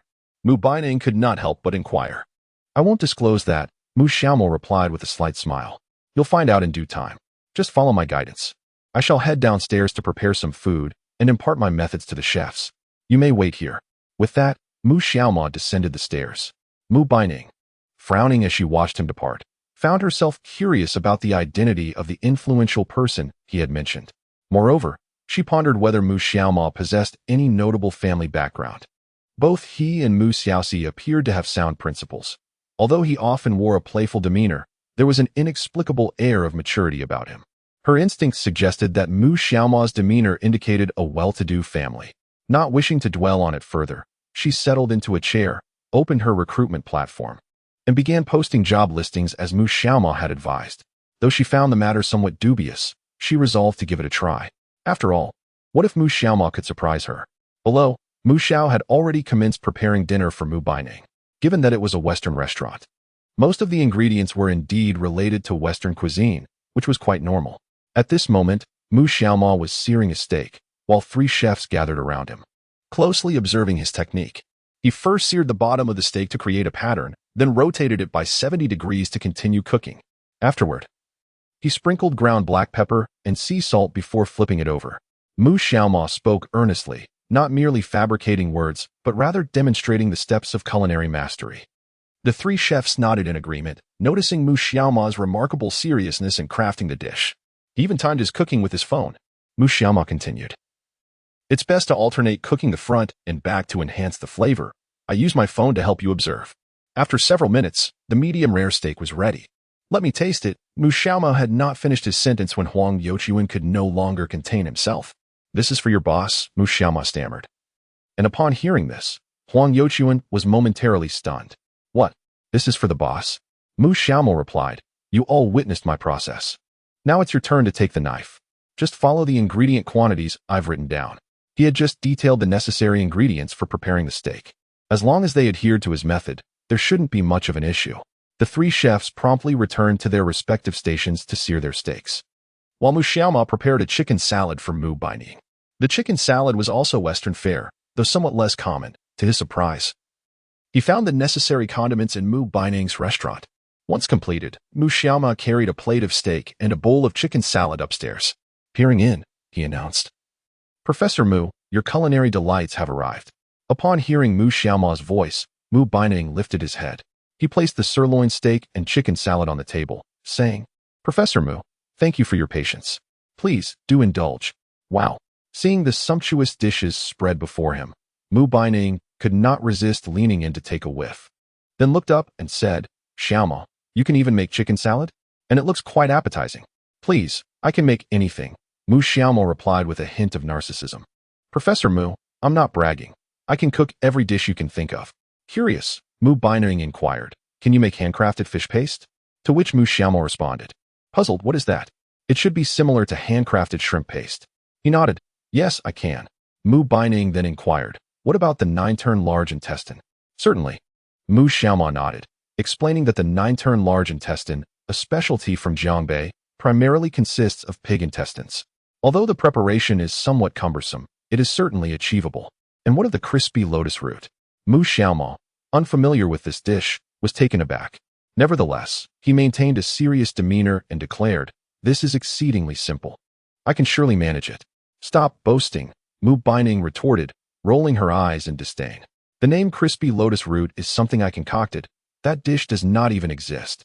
That was rather hasty, Mu Xiaomao replied, undeterred. Isn't it merely about making the lotus root crispy? How simple. Just as he prepared to continue his banter, Mu Baining interrupted with another eye roll. Enough of that. By the way, what about your portion? You're not just preparing it for me, are you? Mu Xiaomao nodded, asking, can't we share a portion? A large steak and a chicken salad. Surely, Professor Mu, you can't finish it all by yourself? Upon hearing his words, Mu Baining's expression darkened. To be honest, she could finish it alone, but she preferred not to consume so much in front of him, aiming to leave a good impression. With a smile, Mu Baining replied, indeed, I cannot finish it. Then, let us share, shall we? Without any hesitation, Mu Xiaomao boldly took a seat opposite her. Mu Baining was the first to pick up the knife, slicing a small piece of beef, which she then speared with a fork and presented to Mu Xiaomao. Go on. Eat up, she urged, her large eyes fixed on him, while Mu Xiaomao opened wide and devoured the beef. Since it was his own creation, the taste was merely passable to him, barely satisfactory. Professor Mu, you should also partake, he insisted, yielding to her. She nodded and began to eat alongside him. Sharing the same knife and fork, it was clear that Mu Baining had no qualms about this arrangement, though it felt as though they were engaging in an indirect kiss. After all, she had already kissed Mu Xiaoma twice, albeit under unexpected circumstances. Approximately half an hour later, a chef ascended to the second floor, calling for Mu Xiaoma. The steaks for all three of them were ready, and it was time for Mu Xiaoma to taste them. Once he descended, he sampled the dishes. Noting that the chefs had done well, the flavors were already about 60% akin to his own efforts. After providing some feedback, time had slipped away, and Mu Baining informed the four waitstaff to take a 2-day break. Together with Mu Xiaoma, they set off toward the Magic Science University. Xiaoma, I have completed the task you assigned. I recruited 6 waitstaff, though for our temporary university students who stayed nearby during the National Day holiday to work part-time. Very well. Mu Xiaoma acknowledged with a slight nod. And what of the chefs? The chef has yet to be found, as there is a scarcity of Western cuisine chefs at present, and locating one may take some time. No matter. Mu Xiaoma did not dwell on this matter. Primarily, he was curious to know who would be visiting with the celebrity dining card. Given that this individual is a top-tier celebrity, their influence should be considerable. The two soon arrived at Magic Science University, where many students had opted not to return home during the holiday. The campus was still bustling with classmates engaged in badminton and various sports. They reached a fork in the road, and Mu Xiaoma glanced at Mu Baining, saying, Professor Mu, I shall take my leave now. I will arrive at the restaurant promptly at 9 tomorrow morning to continue training the 3 chefs. Thank you for your hard work. I will treat you to lunch, Mu Baining replied. They waved goodbye and departed. In the dormitory, Huang Wenxiu and Bai Yutao were engrossed in their gaming. De Yong had returned home for the National Day holiday, while Huang Wenxiu and Bai Yutao, both hailing from Hainan, chose not to go back due to the exorbitant airfare exceeding 2,000. Mu Xiaoma pushed open the door, and upon hearing the sound, Huang Wenxiu turned his head and inquired, Oh, did you finish your meeting with Professor Mu? Mu Xiaoma shot him a fierce glare, prompting Huang Wenxiu to quickly close his mouth, fearful of provoking Mu Xiaoma again. He wished to avoid experiencing that sensation a second time. At that moment, Bai Yuntao chimed in, Mu Gu, has your sister arrived? Why haven't you introduced us? Mu Xiaoma had mentioned his sister's visit the previous night, and now Bai Yutao was already scheming to meet her. Becoming cautious upon hearing Bai Yuntao's words, Mu Xiaoma responded, What is the point of asking? My sister is staying at a hotel right now. Bai Yuntao removed his headphones and turned to Mu Xiaoma, saying, It's quite dangerous for a girl to stay in a hotel alone. Since I have nothing to do tomorrow, why not bring her out? I can take her out for some fun. Mu Xiaoma looked up at Bai Yuntao and replied, I feel that being with you is far more perilous than staying in a hotel alone. Hey, Bai Yuntao's expression darkened. Mu Gu, is that how you see me? I'm your roommate, in a sense, family. Haven't you heard the saying about not letting outsiders benefit from your resources? Get lost. We are not family. The idea of you pursuing my sister is out of the question. Previously, Bai Yuntao had secretly browsed through Mu Xiaoma's photo album and stumbled upon images of him with Mu Xiaoxi, instantly developing an infatuation with her. One could say he was smitten at first sight. However, Mu Xiaoma had never entertained the thought of Bai Yuntao becoming his brother-in-law. Come on, Mu Gu. What if your sister actually takes a liking to me? Bai Yuntao chuckled. Mu Xiaoma rolled his eyes. Let me tell you, that is highly unlikely. My sister has high standards for her partners. She doesn't fancy those who are up all night playing games. Chapter 83. Professor Mu. Doesn't this restaurant belong to me from now on? Every night, there is a ruckus? Upon hearing this, Bai Yuntao immediately expressed his displeasure. He never engaged in such antics nightly. He retorted, When have I ever shaken the bed every night? It's merely 3 times every 2 days. Or 4 times in 5 days. That hardly constitutes every day. Nonsense. Mu Xiaoma rolled her eyes, contemplating that this fellow, who seemed to be on nightly dates with his 5-fingered companion, should be wary of depletion. Furthermore, his frequent self-rewards might lead to infertility. Disinterested in further banter with Bai Yuntao, Mu Xiaoma deemed it utterly impossible for him to meet her younger sister. After shedding his clothing, he dashed into the bathroom for a shower. Post-bath, he settled into bed, gazing at the ceiling. Suddenly, it occurred to him that perhaps it was time to utilize the celebrity exploration card. Thus, Mu Xiaoma summoned the system panel, disregarding the numerical values displayed above, and selected the celebrity exploration card to activate. Ding. Activation successful. Please select a celebrity to explore. Female celebrities Lu Yifei, Yang Mi, Zhao Liang, Zhou Dongyu. Male celebrities Deng Chao, Huang Xiaoming, Hu Ge, Yankee Wajanhua. The host may choose anyone from the above list. What the heck? Mu Xiaoma was taken aback upon seeing the names of the celebrities. It seemed that all of them were top-tier stars, each boasting millions of fans. Faced with such a plethora of choices, he was momentarily at a loss. How would he explain their presence to Mu Baining? Not allowing himself to dwell on this dilemma, he ultimately chose Hugo, being a fan of his. Although he had considered selecting Yankee as well, since his sister adored the latter, he realized that Mu Xiaoxi did not deserve such an encounter. Thus, Hugo it was. You have selected Hugo. This choice is final and cannot be altered. After the exploration concludes, your connections will increase by 1. Are you certain about your selection of Hugo? Mu Xiaoma was slightly taken aback. Connections? The system had a feature for tracking connections? As this thought crossed his mind, the system's voice resonated. Upon the activation of the Perfect Life system, its functionalities will be further enhanced. For more features, the host may explore them after successfully courting Mu Baining. Understood. Without further contemplation, Mu Xiaoma confirmed, yes. Ding. Selection successful. Hugo will visit the Welsh restaurant for an exploration on October 4th, before noon.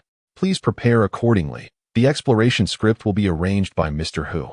You need only maintain order on site that day. The system shut down, and Mu Xiaoma took a deep breath, feeling an exhilarating sense of magic. He would actually meet Hugo. Mu Xiaoma pondered for a moment, recalling that Lu Weiwei had mentioned before that Mu Baining seemed to be a fan of Hugo as well. At this instant, he felt a twinge of curiosity about the expression Mu Baining would wear upon meeting Hugo. The answer would reveal itself the day after tomorrow. A smile graced Mu Xiaoma's lips, just as he received a message from Mu Xiaoxi. He frowned slightly, wondering what this girl wanted at such a time. Upon opening the message, he discovered it was a voice note. Mu Xiaoma was momentarily taken aback. After playing the voice note, he found it incomprehensible. Therefore, he turned the volume to its maximum. Suddenly, the sound of a bed creaking against the wall accompanied by the raucous noise of playing cards blared from his phone's speaker. There were also some agonizing screams. Hey, Go, when watching a little film, don't forget to wear headphones. For heaven's sake, don't blast it out loud. Huang Wenxu remarked with a mischievous grin upon hearing the noise. But you now chimed in, and you criticize me? Aren't you rewarding yourself as well? Mu Xiaoma was momentarily stunned, thinking, what on earth is going on? Just then, Mu Xiaoxi sent him another message. Bro, the soundproofing in this hotel you chose is atrocious. You must change it for me tomorrow. Mu Xiaoma was taken aback. It was quite extraordinary that Mu Xiaoxi sought him out for such matters. He replied, all right. I'll change it for you tomorrow. Mu Xiaoxi replied, that's more like it.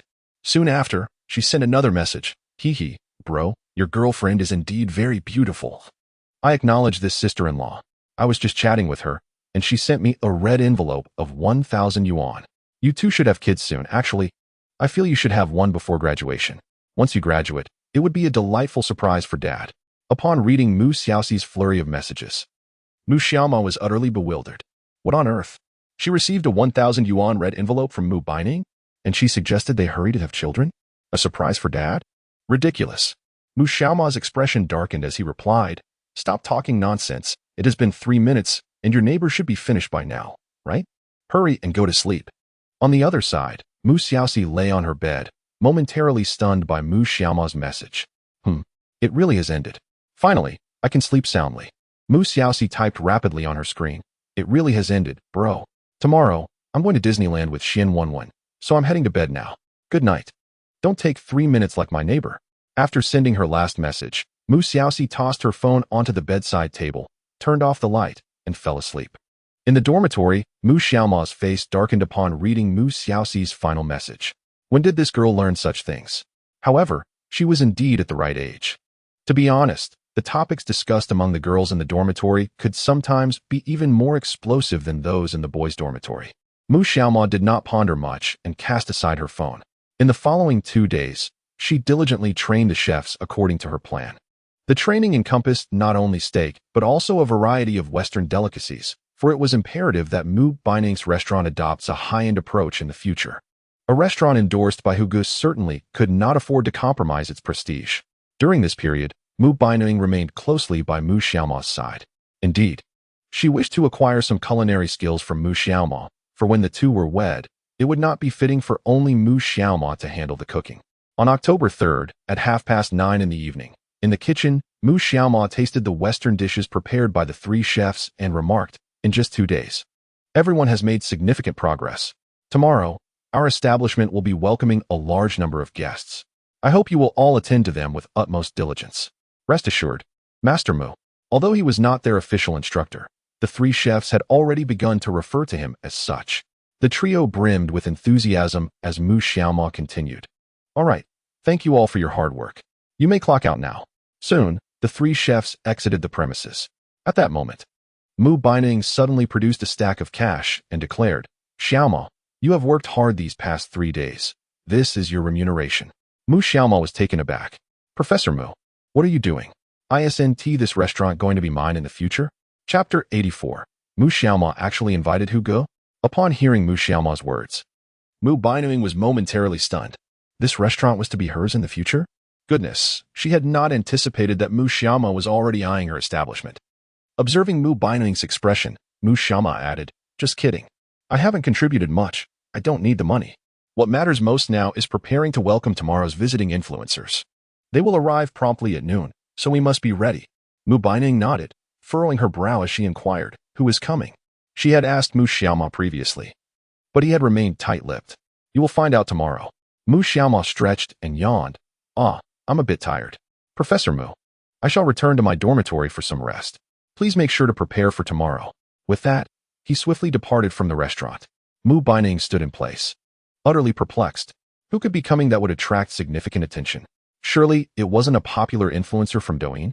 She rubbed her temples, realizing she had been quite fatigued these past 2 days, especially with her menstrual cycle. It dawned on her that she and Mu Xiaoma had known each other for over a month now. Perhaps it was time to define their relationship.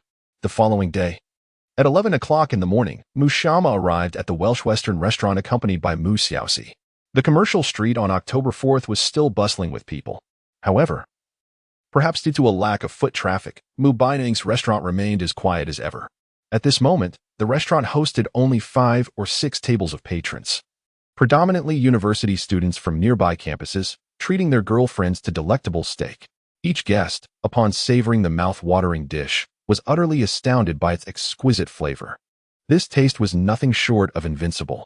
Inside the restaurant, Mu Xiaoxi patted her petite belly and inquired, Brother, who is visiting the restaurant today? Could it be my husband, Yang Qianxi?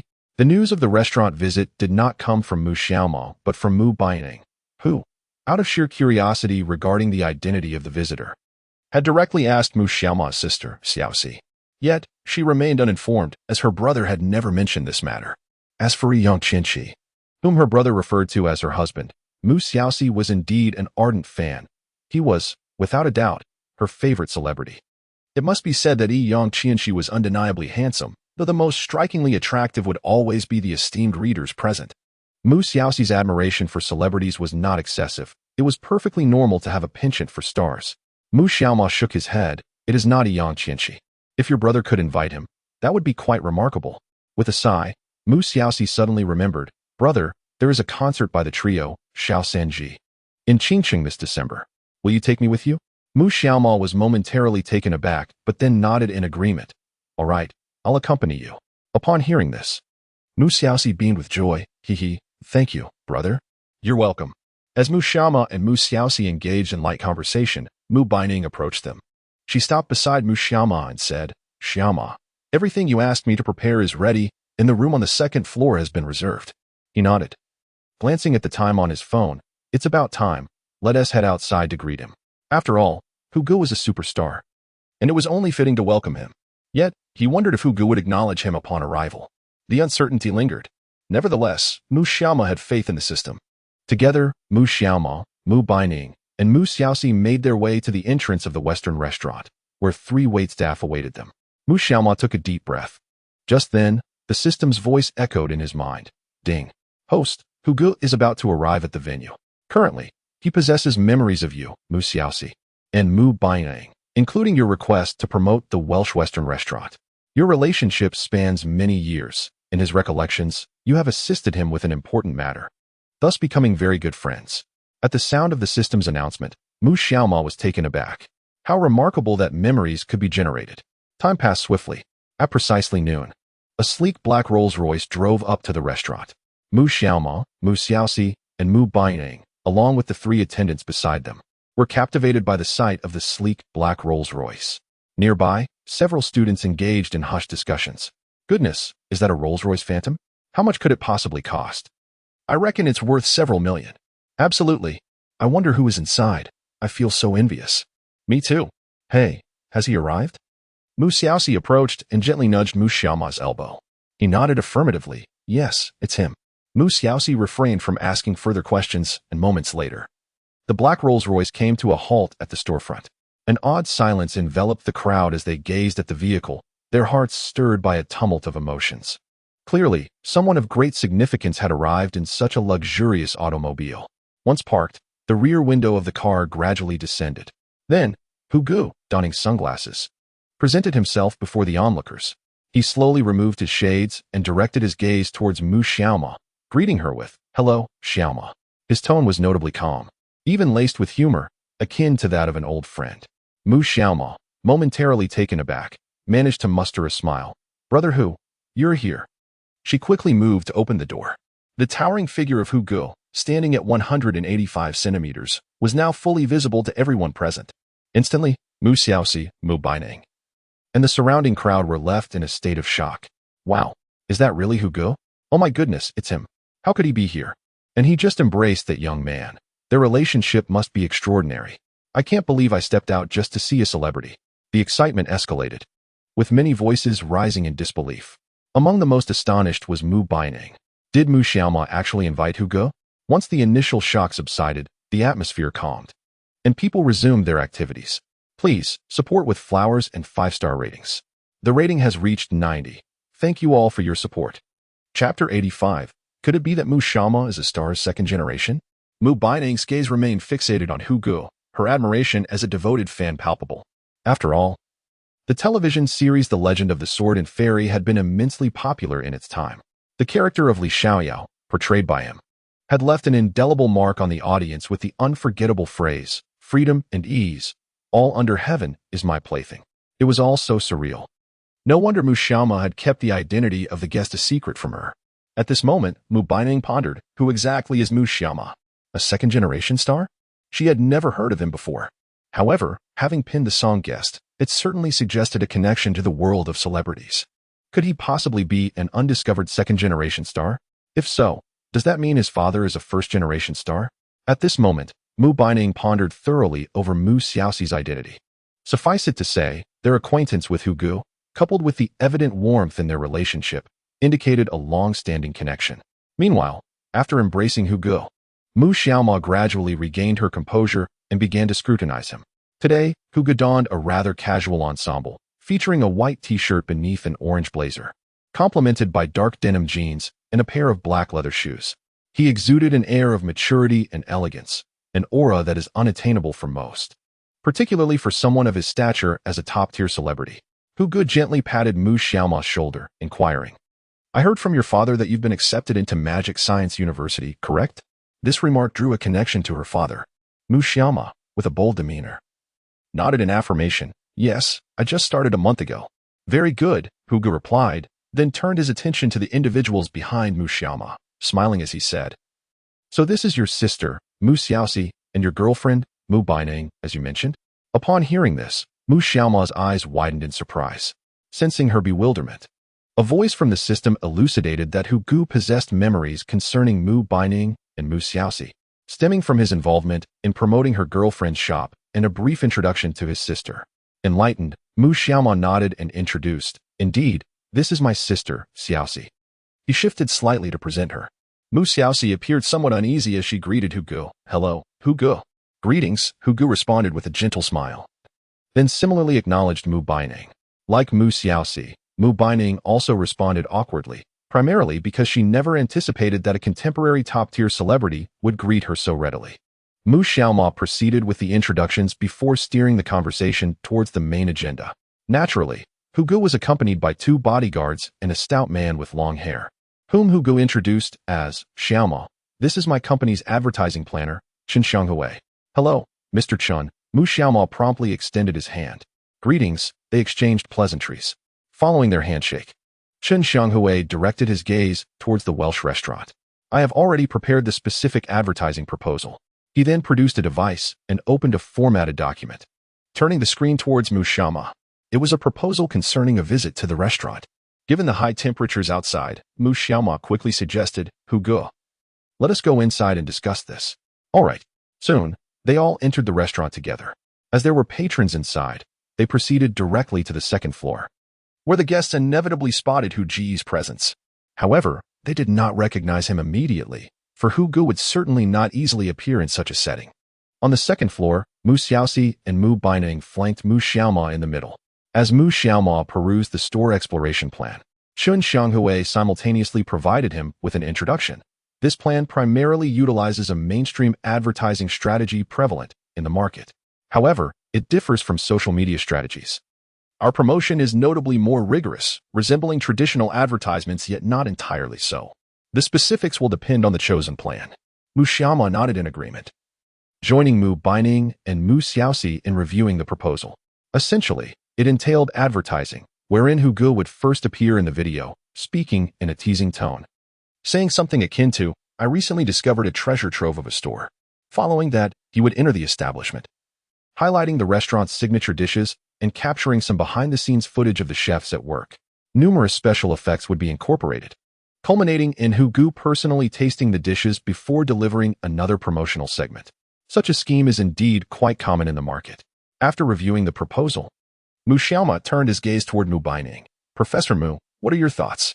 "Quite good," Mu Baining replied, feeling somewhat voiceless in the presence of such a prominent star. In truth, the specifics of the plan had become secondary. The influence of a celebrity like Hu Ge guaranteed exceptional results for the store exploration. No wonder Mu Xiaoma had previously suggested preparing additional staff. Fortunately, she had complied. Seeing that his future wife had no objections, Mu Xiaoma promptly declared, "Brother Hu, there are no issues. Let us proceed." Meanwhile, Mu Xiaoxi huffed, sulkingly remarking, "Brother, why didn't you ask for my opinion? You have no say. Go play." Mu Xiaoma replied, rolling his eyes at her. Hu Ge, witnessing this exchange, chuckled softly but nodded in agreement. "All right, let us begin now." "Indeed." Mu Baining rose to her feet. "I shall make the arrangements. Thank you for your efforts." She swiftly departed from the second floor, and the others quickly prepared for the shoot. Mu Xiaoma was not needed for the filming, so he assumed the role of an audience member. Then, Chun Xianghui, the advertising planner and photographer for Hu Ge, commenced the filming. Mu Xiaoma, Mu Baining, and Mu Xiaoxi stood nearby observing them. At which point Mu Xiaoxi curiously leaned over and asked her brother, "Brother, how do you know Hu Ge?" "My goodness, I am still somewhat dazed. It feels like a dream." Hearing Mu Xiaoxi's inquiry, Mu Baining also perked up, intrigued by how Mu Xiaoma had come to know Hu Ge. Mu Xiaoma smiled. "This story is lengthy. 2 years ago, I assisted him with a favor, which is how we became acquainted." She then provided a plausible excuse and deliberately shifted the topic, choosing not to elaborate further. After all, continuing to discuss it would inevitably lead to revealing the truth. Soon, Brother Hu and Qin Xianghui completed their outdoor shoot and entered the restaurant to continue filming. Chapter 86, Mu Baining. I feel unworthy of Mu Xiaoma. The indoor filming was rather intricate, primarily focusing on the ambience of the establishment, the kitchen environment, and most importantly, capturing the finished presentation of the dishes. Brother Hu was particularly meticulous about this, even more so than during the acting scenes. It must be said, the system is remarkably impressive. Before long, Brother Hu summoned Mu Xiaoma and Mu Baining, requesting their guidance on the actions to be taken. On screen, Brother Hu appeared exceptionally approachable, and he was equally so in person. They toiled away until 3 in the afternoon. Finally reaching the last step, Brother Hu would personally taste the restaurant's steak. While it was true that Brother Hu brought considerable attention to the restaurant, retaining that attention depended on the establishment's reputation. As long as the reputation remained stellar, they could reliably attract patrons. Although not everyone dines on steak daily, indulging once or twice a month is certainly feasible. Of course, Mu Xiaoma remains confident in the restaurant's current reputation. Mu Baining had already coordinated with the chefs beforehand, during the shooting in the kitchen. The 3 chefs had prepared all of the restaurant's signature dishes. They were particularly astonished to see Brother Hu, unable to fathom that their culinary creations would be enjoyed by such a renowned star.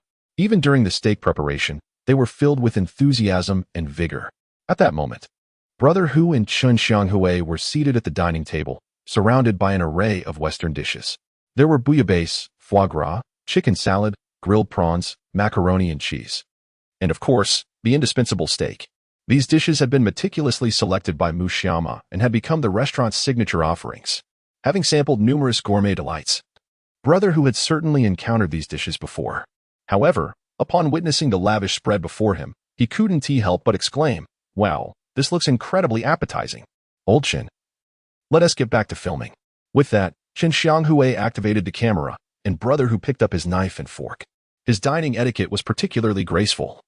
Starting with the steak closest to him, the steak shimmered enticingly, complemented by green garnishes and a cherry tomato, rendering it visually exquisite. From a distance, Mu Xiaoma keenly observed Brother whose expression.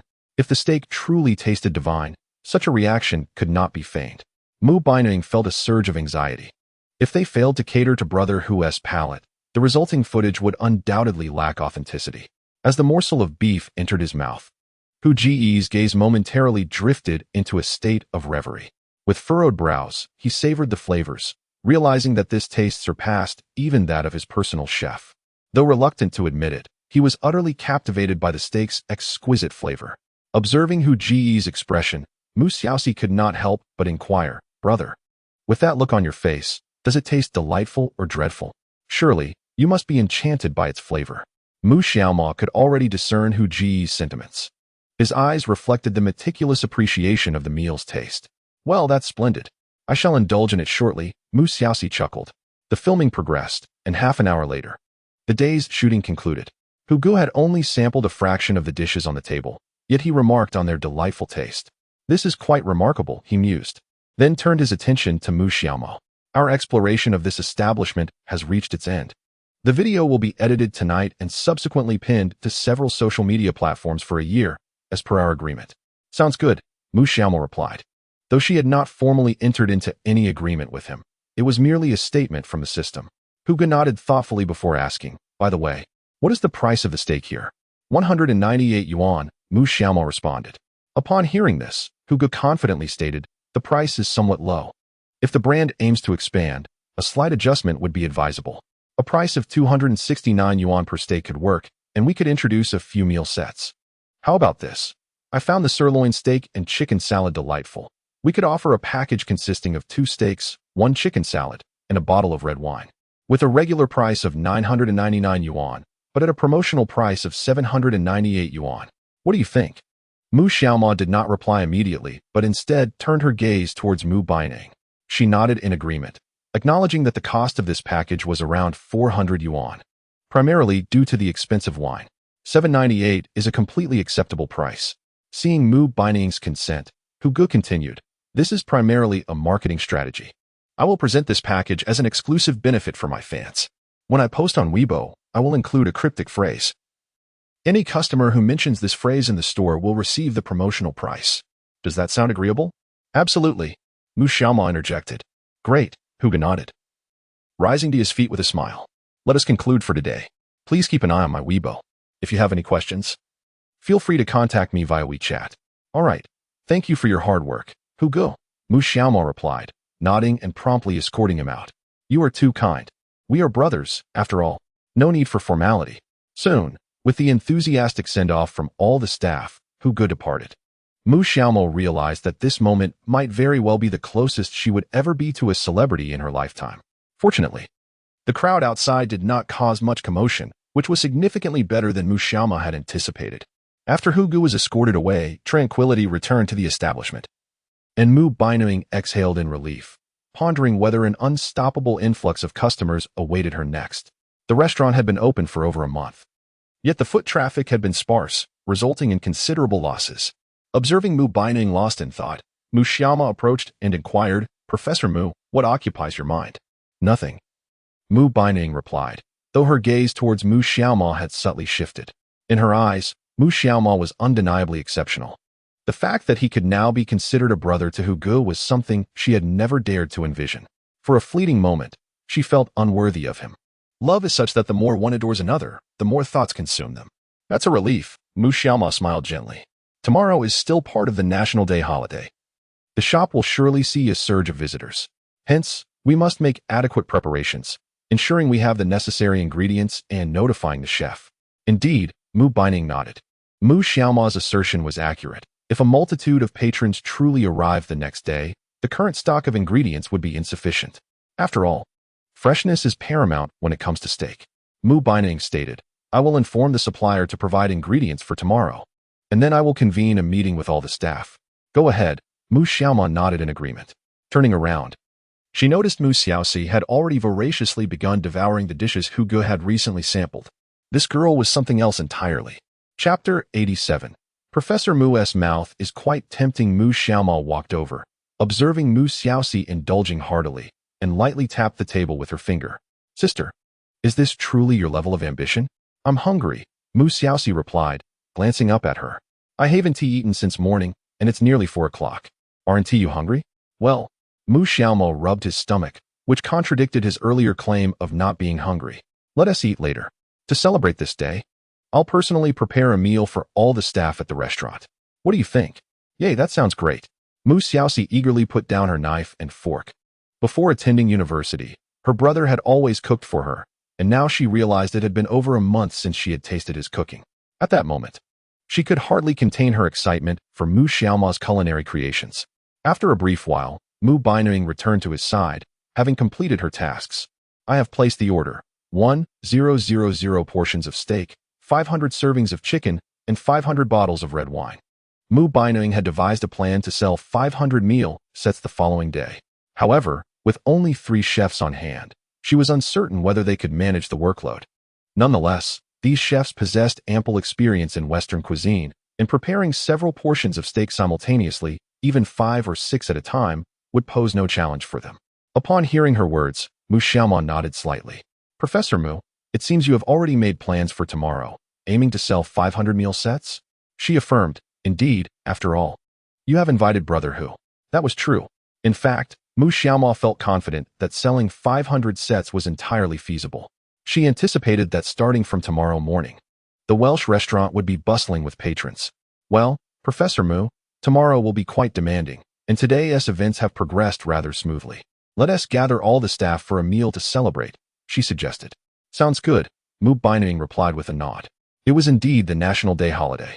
Although she offered triple wages, the staff had been working hard lately. It was time for a gathering. Seeing Mu Baining's agreement, Mu Xiaoma smiled softly and said, I'll take care of the cooking today. Let's give the 3 chefs a break. With that, she hurried into the kitchen and shared her plans. Mu Baining, noticing her enthusiasm, quickly followed. Hey Xiaoma, I'll help you.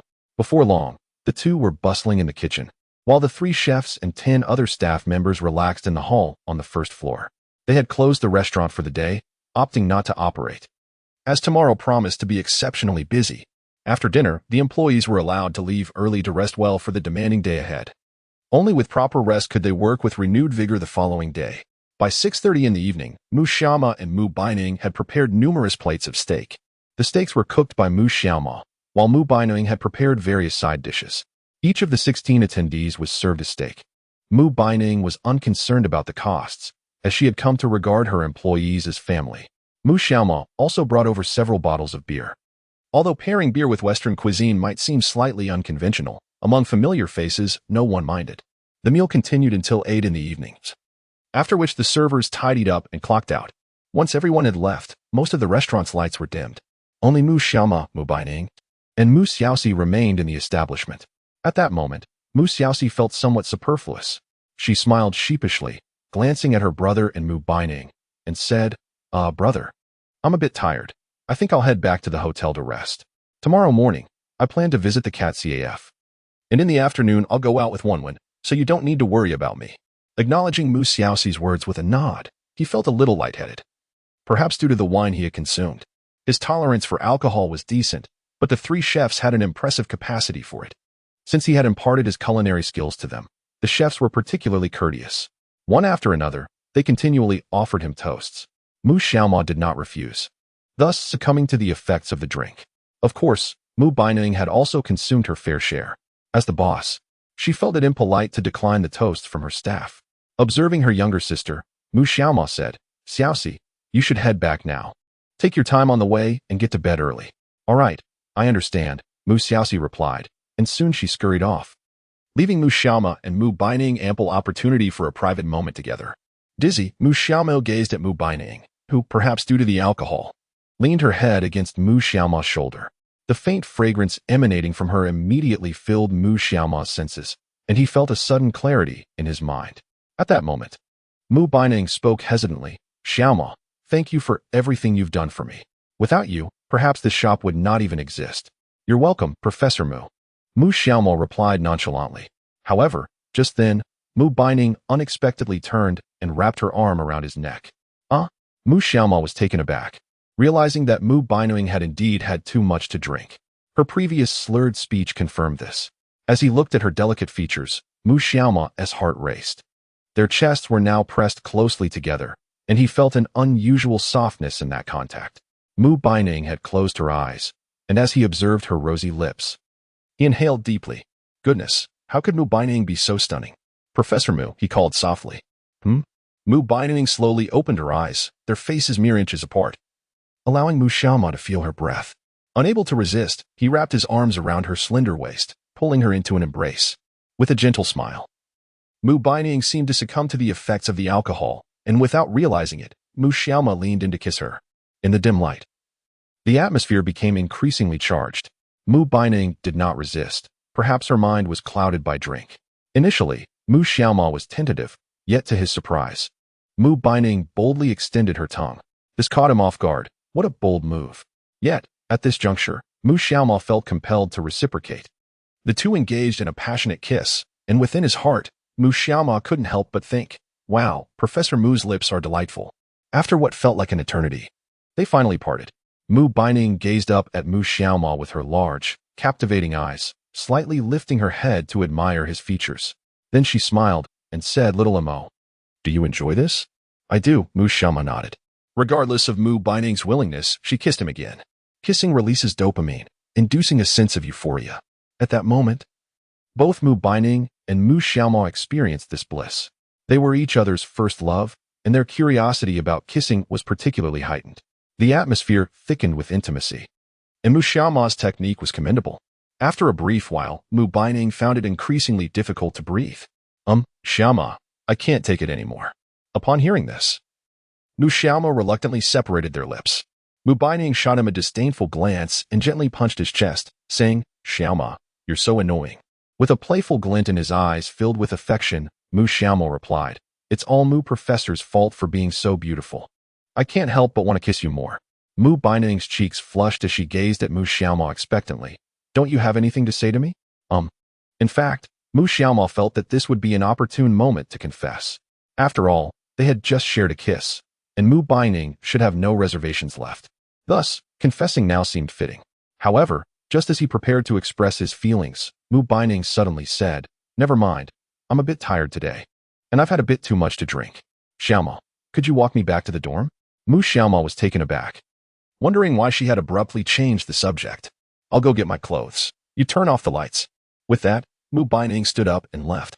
Mu Xiaoma sighed, finding her behavior quite peculiar. Reluctantly, he went to turn off the lights. Shortly after, they both left the restaurant, and after locking the door, Mu Xiaoma intended to confess to Mu Baining on the way. However, Lu Weiwei suddenly appeared out of nowhere. "Hey, Ning Ning, you and Xiaoma are here." Just as they had taken a few steps, Lu Weiwei unexpectedly sprang out from behind them. Lu Weiwei was not a local of the magical city. She had not gone home during the holiday due to some school arrangements. For the past few days, aside from working, she had been lounging in her dormitory. Feeling suddenly hungry, she had come to the commercial street to buy some food, not expecting to run into Mu Baining. She was aware of Mu Baining's shop, but as her close friend, Lu Weiwei would never take advantage of it. In fact, Mu Baining was reluctant to let her help at the shop. Recently, having spent much time with Mu Xiaoma, Lu Weiwei had no intention of intruding on their little world. Just then, upon seeing Mu Xiaoma, Lu Weiwei revealed a mischievous smile. "Oh my, it seems Ning Ning has been kissing Xiaoma." At that moment, Mu Xiaoma's lips bore several traces of lipstick, although he appeared oblivious to it. Lu Weiwei would not thoughtlessly divulge this matter to Mu Xiaoma, and at that moment, Mu Baining appeared to have indulged in alcohol. Upon approaching, she detected a strong scent of liquor. Regardless of the circumstances, Lu Weiwei felt a pang of envy upon witnessing Mu Baining's newfound relationship. She hurried over to support Mu Baining, exclaiming, "Ning Ning, Have you been drinking? Why so much? I haven't drunk much, Mu Baining protested, shaking her head with a tinge of reluctance. This meddlesome Lu Weiwei had to appear at such an inopportune time. Although typically aloof, Mu Baining became quite clingy once she had identified her affections, particularly towards someone as charming and talented as Mu Xiaoma. Come on, I can smell it. I just bought some rice cakes and your favorite pig trotters. Shall we enjoy them together when we return? Mu Baining rolled her eyes in response. Who likes pig trotters? Since Lu Weiwei's arrival, Mu Xiaoma found it impossible to interject. It seemed his confession had been thwarted. A frown darkened Mu Xiaoma's expression as they soon arrived at the crossroads where they would part ways. Lu Weiwei cheerfully declared, Xiaoma, today I shall take your girlfriend home, and tomorrow I will let her keep you company. Please take good care of Professor Mu, Mu Xiaoma replied, his mind racing with 1,000 thoughts. If it weren't for Lu Weiwei's sudden appearance, he would have solidified his relationship with Professor Mu. With a casual farewell, Lu Weiwei took Mu Baining and departed, leaving Mu Xiaoma to head straight back to the dormitory. Upon opening the door, he found Huang Wenxiu and Bai Yuntao, as usual, engrossed in their video games. As typical engineering students, they seemed to devote all their time to gaming, prompting Mu Xiaoma to question how they even gained admission to such a prestigious institution as Moku University, a double first-class university. Upon hearing the door, Huang Wenxiu turned his head. The sight of Mu Xiaoma adorned with lipstick startled him, prompting an exclamation of disbelief. What the heck? Bai Yuntao, equally taken aback, echoed the sentiment. What the heck? Mu Xiaoma furrowed his brow. What was wrong with these two? Why did they react as if they had seen a ghost upon his return? What is the matter? He asked, regarding them with a bemused expression, while Huang Wenxiu wore a mischievous grin. Bro, you're quite the player, huh? Out with some young lady again. Just as Mu Xiaoma contemplated delivering a retort, Bai Yuntao chimed in. Bro, did you kiss Professor Mu? What? At this, Mu Xiaoma's heart raced. How did he know? Could it be that a hidden camera was installed on him? A listening device? Seeing Mu Xiaoma momentarily lost in thought, Bai Yuntao exclaimed in astonishment. Goodness. Your expression reveals that you truly kissed him. So, you've captured Professor Mu's heart, huh? Why don't you wipe the lipstick off your lips? Recently, Mu Xiaoma had been absent from the dormitory, leaving early in the morning and not returning until noon. In fact, there were even paparazzi at school capturing photos of him with Mu Baining. Bai Yuntao was aware that Mu Xiaoma had been spending considerable time with the professor. Upon hearing Bai Yuntao's remark, Mu Xiaoma appeared somewhat bewildered. Lipstick? What lipstick? Why do you use that term? I implore you, Hua, I've finished with the bed today. And barring any unforeseen circumstances, updates will resume shortly. I am grateful to all those who sent flowers and gifts. Xiao Ming expresses his sincere thanks. Chapter 89. You've got lipstick on your lips from kissing someone else, and you still pretend to be oblivious? Stop acting.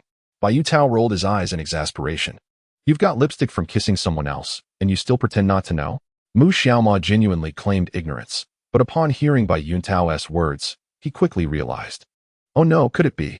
Mu Xiaoma suddenly grasped that he might have gotten Mu Baining's lipstick on him, especially since she had applied an exquisite makeup look today in anticipation of a visit from a store influencer.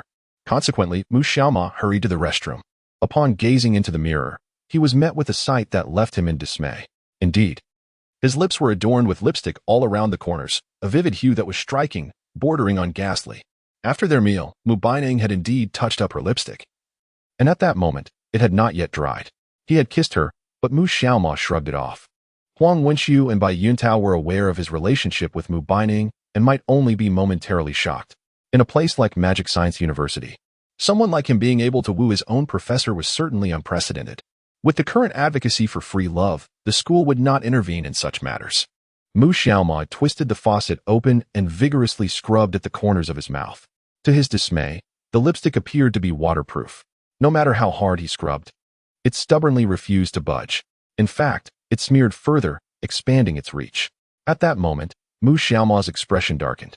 He knew from his younger sister's frequent makeup routines that waterproof lipstick required makeup remover to be properly taken off. Recalling that Bai Yuntao had once applied cream to his face at the start of the semester, Mu Xiaoma dashed out. Upon seeing Mu Xiaoma's current state, the two young men outside burst into laughter. Bai Yuntao raised an eyebrow at Mu Xiaoma and remarked, Brother Mo, you really went all out, didn't you? Can't wash it off? Cut the nonsense and lend me your makeup remover, Mu Xiaoma pleaded. Bai Yunta was taken aback by Mu Xiaoma's understanding of such matters. He continued, Mo, I didn't expect you to be interested in this. A mischievous grin spread across his face as he coughed lightly. Well, it wouldn't hurt to use it. But you ought to show some appreciation, right? Observing Bai Yunto's demeanor, Mu Xiaoma's expression darkened. This rascal was opportunistically taking advantage of the situation. However, since the makeup remover was in Bai Yunto's possession, Mu Xiaoma reluctantly responded, a meal at a hot pot restaurant then. No, Bai Yunto shook his head. Just give me your sister's WeChat. What? Mu Xiaoma furrowed his brow. To his dismay, this guy was still thinking about his sister. He was unworthy of being her brother-in-law. After some contemplation, Mu Xiaoma concluded that with his pretentious demeanor, he couldn't possibly win her over. He nodded, all right. I'll send you my sister's WeChat in a moment. Not in a moment, Bai Yunto insisted, shaking his head. Who knows if you'll change your mind later. Just send it to me now, and I'll give you that bottle of makeup remover right away. I spent $399 on it and have only used it once or twice. You're getting a steal. I'm the one who's getting robbed. Mu Xiaoma shot him a glare before taking out his phone and sending his sister's WeChat to him. He then messaged his sister, Sis. A fool in my dorm insists on adding you on WeChat. You don't have to agree.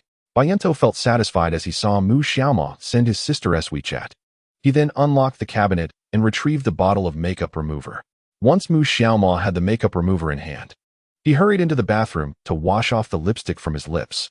Meanwhile, Bai Yunto promptly added Mu Xiaoxi. On the other side, Mu Xiaoxi had just finished her shower when her phone suddenly rang. Curious, she picked it up and noticed a message from her brother along with a friend request. She first opened her brother's chat and, upon seeing that he advised against accepting, felt a bit perplexed.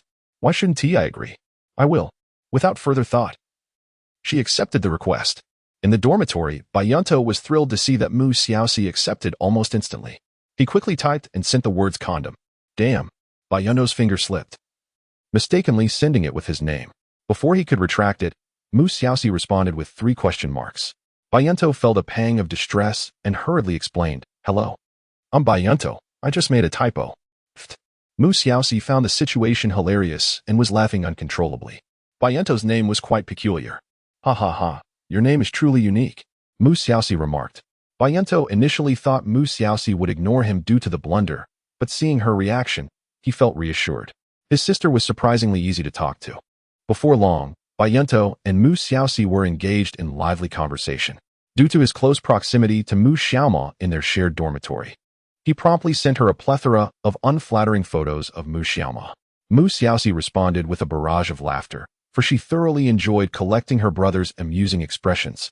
These images would serve as potential leverage against Mu Xiaoma in the future. After a brief interlude of about 10 minutes, Mu Xiaoma staggered out of the bathroom. It must be said that lipstick was exceedingly difficult to remove. She diligently scrubbed with makeup remover for a good while before achieving a thorough cleansing. This inferior makeup remover, priced at an outrageous $399, was utterly disappointing. Soon, Mu Xiaoma nestled into her bed. Upon unlocking her phone and glancing at her WeChat messages, she was taken aback.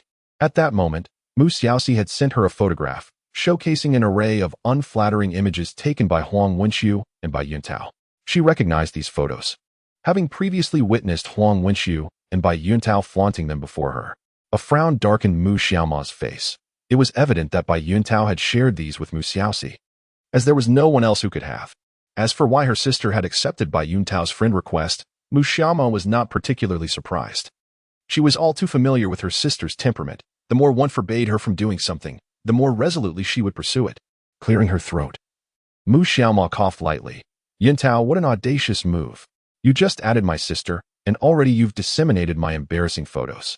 Bai Yuntao's expression darkened in response. Damn it. I explicitly told Mu Xiaoxi not to send those to you. How could she be so untrustworthy, especially after promising not to share? Bai Yuntao turned his gaze towards Mu Xiaoma, scratching his head and feigning ignorance. What photos? I have no idea. Spare me the act, Mu Xiaoma retorted, her expression dripping with disdain. Mu Xiaoxi has already sold you out, sending my unflattering pictures to my sister. Quite the achievement, isn't it? With a sudden burst of energy, Mu Xiaoma leaped from her bed. A shadow loomed over Bai Yuntao, and soon the dormitory was filled with cries of distress. Ah, Brother Mo, I was wrong. I won't do it again. No, please. Don't go there. Chapter 90. How did Mu Xiaoma know her birthday was approaching? Moments later, Mu Xiaoma returned to her bed. While Bai Yuntao was already on the receiving end of Huang Wenxu's and Mu Xiaoma's retaliation, clutching his precious belongings and moaning in agony. After all, the experience of being thrown onto the bed was certainly not without its own thrill. Huang Wenxu looked at Bai Yuntao with a grin, remembering the last time he had been on the receiving end of Bai Yuntao's antics. This time, he felt justified in returning the favor. Mu Xiaoma, however, did not dwell on the incident of Bai Yuntao sharing her unflattering photos. It merely meant that Mu Xiaoxi would hold the power to threaten her in the future. It was of little consequence. As Mu Xiaoxi bombarded her with trivial chatter, Mu Xiaoma chose to disregard her messages. At that moment, she suddenly noticed an unfamiliar addition to her WeChat friends list, a contact named Just Hugo. At that moment, Hugo unexpectedly sent him a voice message. Upon opening it, Mu Xiaoma indeed heard Hu Ji's voice. Brother Mo, I have already posted the promotional video across various platforms and pinned it. You can check out my Douyin and Weibo. Meanwhile, I wish your girlfriend's shop great success. Hearing his voice, Mu Xiaoma took a deep breath. Was it really all set?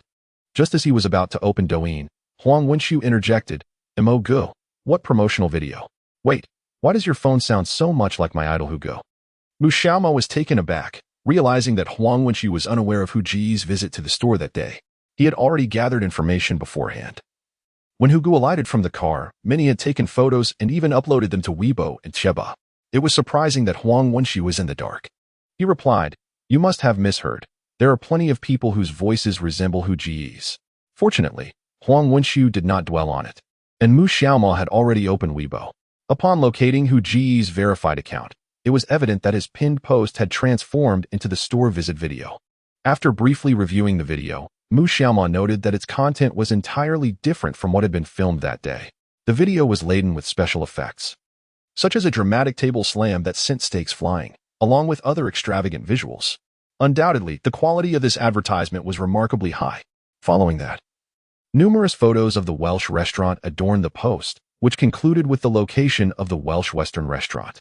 At that moment, the post had already amassed an astonishing 2.5 million likes, having been published for merely a few minutes. This level of engagement was truly staggering. Hugo boasted over 70 million followers on Weibo, and across the internet, his fan base likely exceeded 300 million. Thus, it could be said that 1 in every 4 people among the 4 of them was a fan of Hugo. It was no wonder that Mu Baining's shop would struggle with business the following day. Just then, the system's voice suddenly resonated. Ding! Due to the host's embrace with the star Hugo today, which has been shared online, to prevent any disruption in your life, the host may choose to erase all photos published online, along with the memories of those involved. Hearing the system's voice, Mu Xiaoma inhaled sharply. The ability to erase memories was indeed extraordinary. Once deleted, aside from you, Mu Xiaoxi, Mu Baining, and the staff of the Welsh restaurant, no outsiders will retain any memory or information regarding this incident. The effect of the store visit will remain unaffected. Yes, without hesitation, Mu Xiaoma chose to proceed with the deletion. After all, this was not a trivial matter. Knowing Hugo could lead to unwanted attention, which would be troublesome. Thus, it was wise to eliminate any records regarding this incident. Deletion complete. With the system's affirmation, Mu Xiaoma sensed no immediate change in his surroundings. Nonetheless, it was undeniable that Hugo had indeed boosted their traffic. He leapt from his bed and made his way to the corridor of the dormitory, then dialed Mu Baining's number. She had indulged a bit too much tonight, and he wondered how she was faring now. Regardless, he thought it best to share this good news with her. After a couple of rings, Mu Baining answered the call. Hello, how come you suddenly thought to call me? Xiaomo. On the other end, Mu Baining sounded quite lively, having nearly sobered up. What? Am I not allowed to call you if there's nothing wrong? I miss you. Mu Xiaomo replied in an overly affectionate tone, causing Mu Baining's heart to flutter. At that moment, she had no time to ponder the appropriateness of his tone. She simply found his voice exceptionally pleasing, rich and resonant, an auditory delight that one could listen to endlessly. Yet, she retorted, Tisk, smooth talker. Hurry and tell me what you want. Hee hee, Mu Xiaomo chuckled. Dear Professor Mu, you should check out Hu Ji's Weibo. He has already produced the promotional video. And I just watched it. The results are fantastic. The term Dear Professor Mu made Mu Baining's thought stray from the Weibo itself to the implications of his first statement. He must be in the dormitory, and to be honest, she wasn't keen on others knowing about their relationship. She hastily inquired, Are you in the dormitory? Your roommates are there. Don't let them overhear. Her tone was somewhat urgent. which made Mu Xiaomo chuckle softly. Rest assured, Professor Mu. I'm currently in the corridor, he replied, glancing around to confirm no one was within earshot. Mu Baining let out a sigh of relief.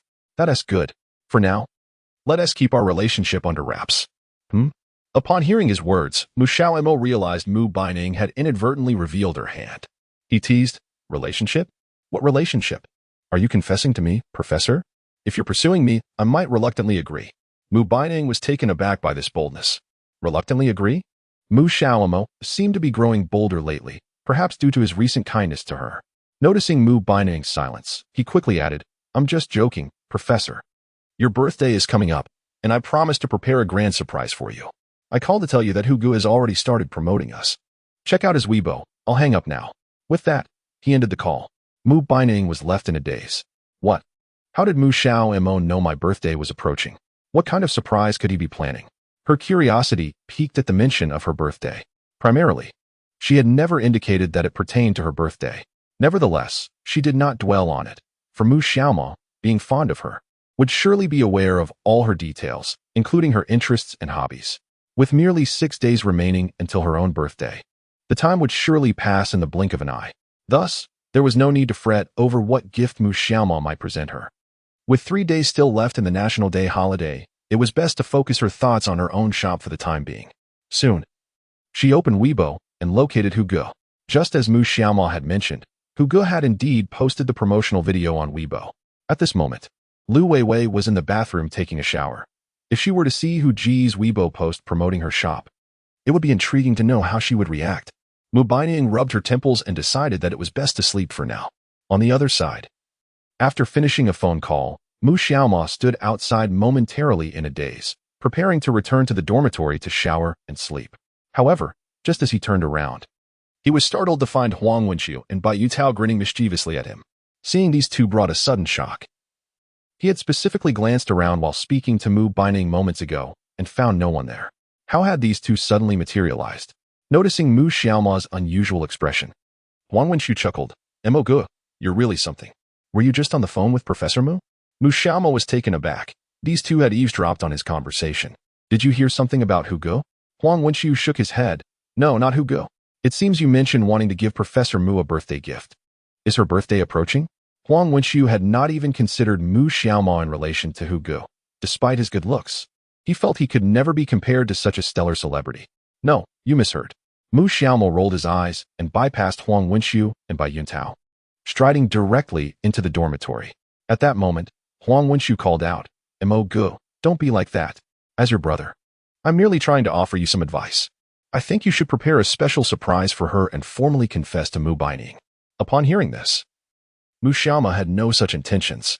Confessing was her affair, and there was no need for these two to concern themselves with it. Once he returned to the dormitory, the system's voice suddenly echoed in his mind. The host may consider listening to your roommate's opinions, the more elaborate the confession setup. The higher Mu Baining's affinity towards you will increase. Upon reaching a certain level of affinity, exclusive rewards will be granted. Upon hearing the system's voice, Mu Xiaomo's expression darkened. Is that even permissible? Am I really expected to have my roommates witness my confession and partake in this public display of affection? In truth, Mu Xiaomo was apprehensive about Mu Baining's reaction, as she had no desire to publicly disclose their romantic relationship, with thoughts of her roommate lingering in her mind. Mu Xiaomo felt a tinge of annoyance and decided to dismiss them altogether. Huang Wenxiu and Bai Yuntao refrained from further prattling, recognizing that Mu Xiaomo's flying skills were undeniably impressive. He could effortlessly pilot another person's aircraft without a hitch. Thus, when the heart prompts, one must heed its call. After shedding her clothing, Mu Xiaomo dashed into the bathroom for a quick shower, knowing that the following day promised to be bustling. An early night was in order. Meanwhile, Bai Yuntao and Mu Xiaoxi had noticed her apparent interest, leading Mu Xiaoxi to employ her cleverness and forge a brotherly bond with Bai Yuntao. Indeed, they had become sworn brothers. The next morning, at 6:30, Mu Xiaomo stretched languidly, yawned, and gradually opened his eyes. His two roommates were still slumbering, so he quietly rose, careful not to disturb them. After a brief wash-up, he swiftly made his way outside. Mu Xiaomo was eager to assess the results of Hu Ji's promotional efforts. Of course, he had primarily ventured out to find Mu Xiaoxi while gauging the effectiveness of the promotion. The Western restaurant would not be open for breakfast, and the lunchtime patrons would be sparse, with a greater influx expected in the evening. A candlelit dinner would indeed be a wonderfully romantic affair. As he passed by the Welsh restaurant, he halted in surprise. A dozen or so individuals were milling about, but upon realizing the establishment had yet to open, they soon departed. Most of the visitors were nearby students, predominantly female, which was hardly surprising given that Hugo had a considerable female fan base, alongside a fair number of male admirers. The early hour and the low turnout were to be expected, indicating that the promotional efforts had yielded remarkable results. After a brief observation, Mushama made his way toward a hotel on this commercial street. He anticipated a busy day at the restaurant and was uncertain if there would be sufficient staff, so he planned to recruit his sister as free labor. Given her petite stature, it was high time she engaged in a bit of physical exercise, making today a perfect opportunity. Since he had booked the room for Mu Xiaoxi, he was well aware of its location. Arriving at room 603 of the Arcata Hotel, Mu Xiaoma gently knocked on the door. Tap, tap, tap. He remained silent, as Mu Xiaoxi had just finished her morning routine in the bathroom. Upon hearing the knock, she paused in confusion. Who could it be, knocking on her door so early? A young woman living alone could hardly claim to be unafraid. Moreover, Xin Wenwen had not mentioned any plans to visit. At that moment, Mu Xiaoxi felt a pang of trepidation. Grabbing the toilet plunger, she cautiously approached the door. Who is it? She called out, gripping the plunger tightly, prepared to defend herself should the intruder attempt to force their way in. Outside, Mu Xiaoma detected the hint of anxiety in Mu Xiaoxi's voice and lowered his tone. Is this Mu Xiaoxi? Your brother ordered takeout for you. Please open the door to collect it. Mu Xiaoxi was taken aback. Her brother had ordered takeout for her, but he hadn't mentioned it. With a hint of skepticism, she unlocked the door and cautiously opened it a crack. To her surprise, no one was outside. But just then, Mu Xiaoma suddenly pushed the door wide open. Silly girl. Look! Before he could finish his sentence, a red toilet plunger was thrust towards his face. What the? Mu Xiaoma quickly recoiled, his body crashing against the door behind him. He gasped, feeling his heart race. Mu Xiaoxi's lack of decorum nearly cost him his face. At that moment, Mu Xiaoxi caught sight of Mu Xiaoma and murmured, Oh, brother? Why are you here? Chapter 92. The rush of customers exceeds expectations. Ingredients are running low, darn it. Mu Xiaoma's expression darkened. Sis, your defense measures are absurd. Using a toilet plunger to attack someone. Who even thinks of that? Humph. Mu Xiaoxi scoffed, rolling her eyes. Who told you to scare me? I swear. If I hadn't just come out of the bathroom after washing up, I would have sprayed you with my pepper spray. Mu Xiaoma frowned. Pepper spray? You actually have that? Of course, Mu Xiaoxi replied, looking at her brother with bemusement. Dad gave it to me and told me to protect myself when I'm out. And you? Scaring your little sister. How annoying. I was just joking, Mu Xiaoma said, glancing at the plunger in her hand. All right, my dear sister, please put the plunger away. Come in, brother. Both of them entered the room, and Mu Xiaoxi returned the plunger to the bathroom, while Mu Xiaoma sat on the bed. After a moment, Mu Xiaoxi approached with a comb in hand and naturally sat beside him. Brother, help me comb my hair. Sure, he replied. Since elementary school, he had often helped his sister with her hair, and it had become a habit. With the rare opportunity of being together, Mu Xiaoxi was not about to miss the chance to be pampered. As he combed her hair, Mu Xiaoma spoke. Yesterday, Bai Yuntao added you on WeChat. You know what he wants. I'm telling you, you still can't date. Understand? Oh, Mu Xiaoxi responded. Why can you date and I can't? Dad said the same thing. Because you're too naive, you'd get deceived and end up lending money to others. Mu Xiaoxi rolled her eyes. Don't worry, brother. I will heed Dad's and your advice. Besides, I really don't fancy your classmate Bai Yuntao. He's too much of a softie. I prefer boys with a more masculine aura. Saying this, she reached back and poked his abdominal muscles. Mu Xiaoma felt a tickle but did not allow her to continue. She had always been tempted by his abs. He nodded. Right? You should look for a boyfriend like your brother. Ugh. Wait until you graduate from college. I'll keep an eye on you. Just make sure to avoid Bai Yuntao. Rest assured, brother, I have forged a bond with him. We are now comrades. Moreover, I shall soon return to Kyoto and will subsequently remove him from my contacts. However, I have managed to acquire your unflattering photograph, which brings me great amusement. Hee. Mu Xiaoma did not elaborate further. She would not indiscriminately share Mu Xiaoxi's photo. Mu Xiaoma styled her sister's hair into a high ponytail, and gazing at her fair cheeks, she could not resist playfully flicking them with her finger. All done. Let us descend for a meal. Only with a full stomach can we muster the energy to work correct? What? Work? Mu Xiaoxi looked bewildered. Wait. She hadn't even agreed to help him with any tasks. No way. She crossed her arms and shook her head emphatically. Consequently, Mu Xiaoma retrieved 5 banknotes from his pocket. These very notes were the ones Mu Baining had once flung at him. Upon seeing the cash, Mu Xiaoxi's expression instantly shifted. Ahem. I have no pressing matters today, so I shall reluctantly assist you. She snatched the banknotes from Mu Xiaoma's hand and declared, Brother, the money is of little consequence. I primarily wish to lend a hand to my future sister-in-law. Then you should return the money to me. Not a chance. Mu Xiaoxi promptly tucked the notes into the pocket of her plaid skirt, fearful that Mu Xiaoma might change his mind and demand them back. Indeed, the skirts of girls do have pockets, surely. No one is unaware of that? Wait a moment, how does Xiaoming know this? Once she had gathered her belongings, Mu Xiaoxi cheerfully sidled up to Mu Xiaoma. Brother, what shall we have for breakfast? Perhaps soy milk and fried dough sticks? No, I wish to indulge in hot pot. Who on earth eats hot pot so early in the morning? Ultimately, Mu Xiaoma could not resist Mu Xiaoxi's persistence and begrudgingly joined her for a hot pot meal, with the owner of the establishment even opening the doors just for them, thereby being compelled to operate. At 10 o'clock in the morning, outside the Welsh restaurant, a throng of people had amassed.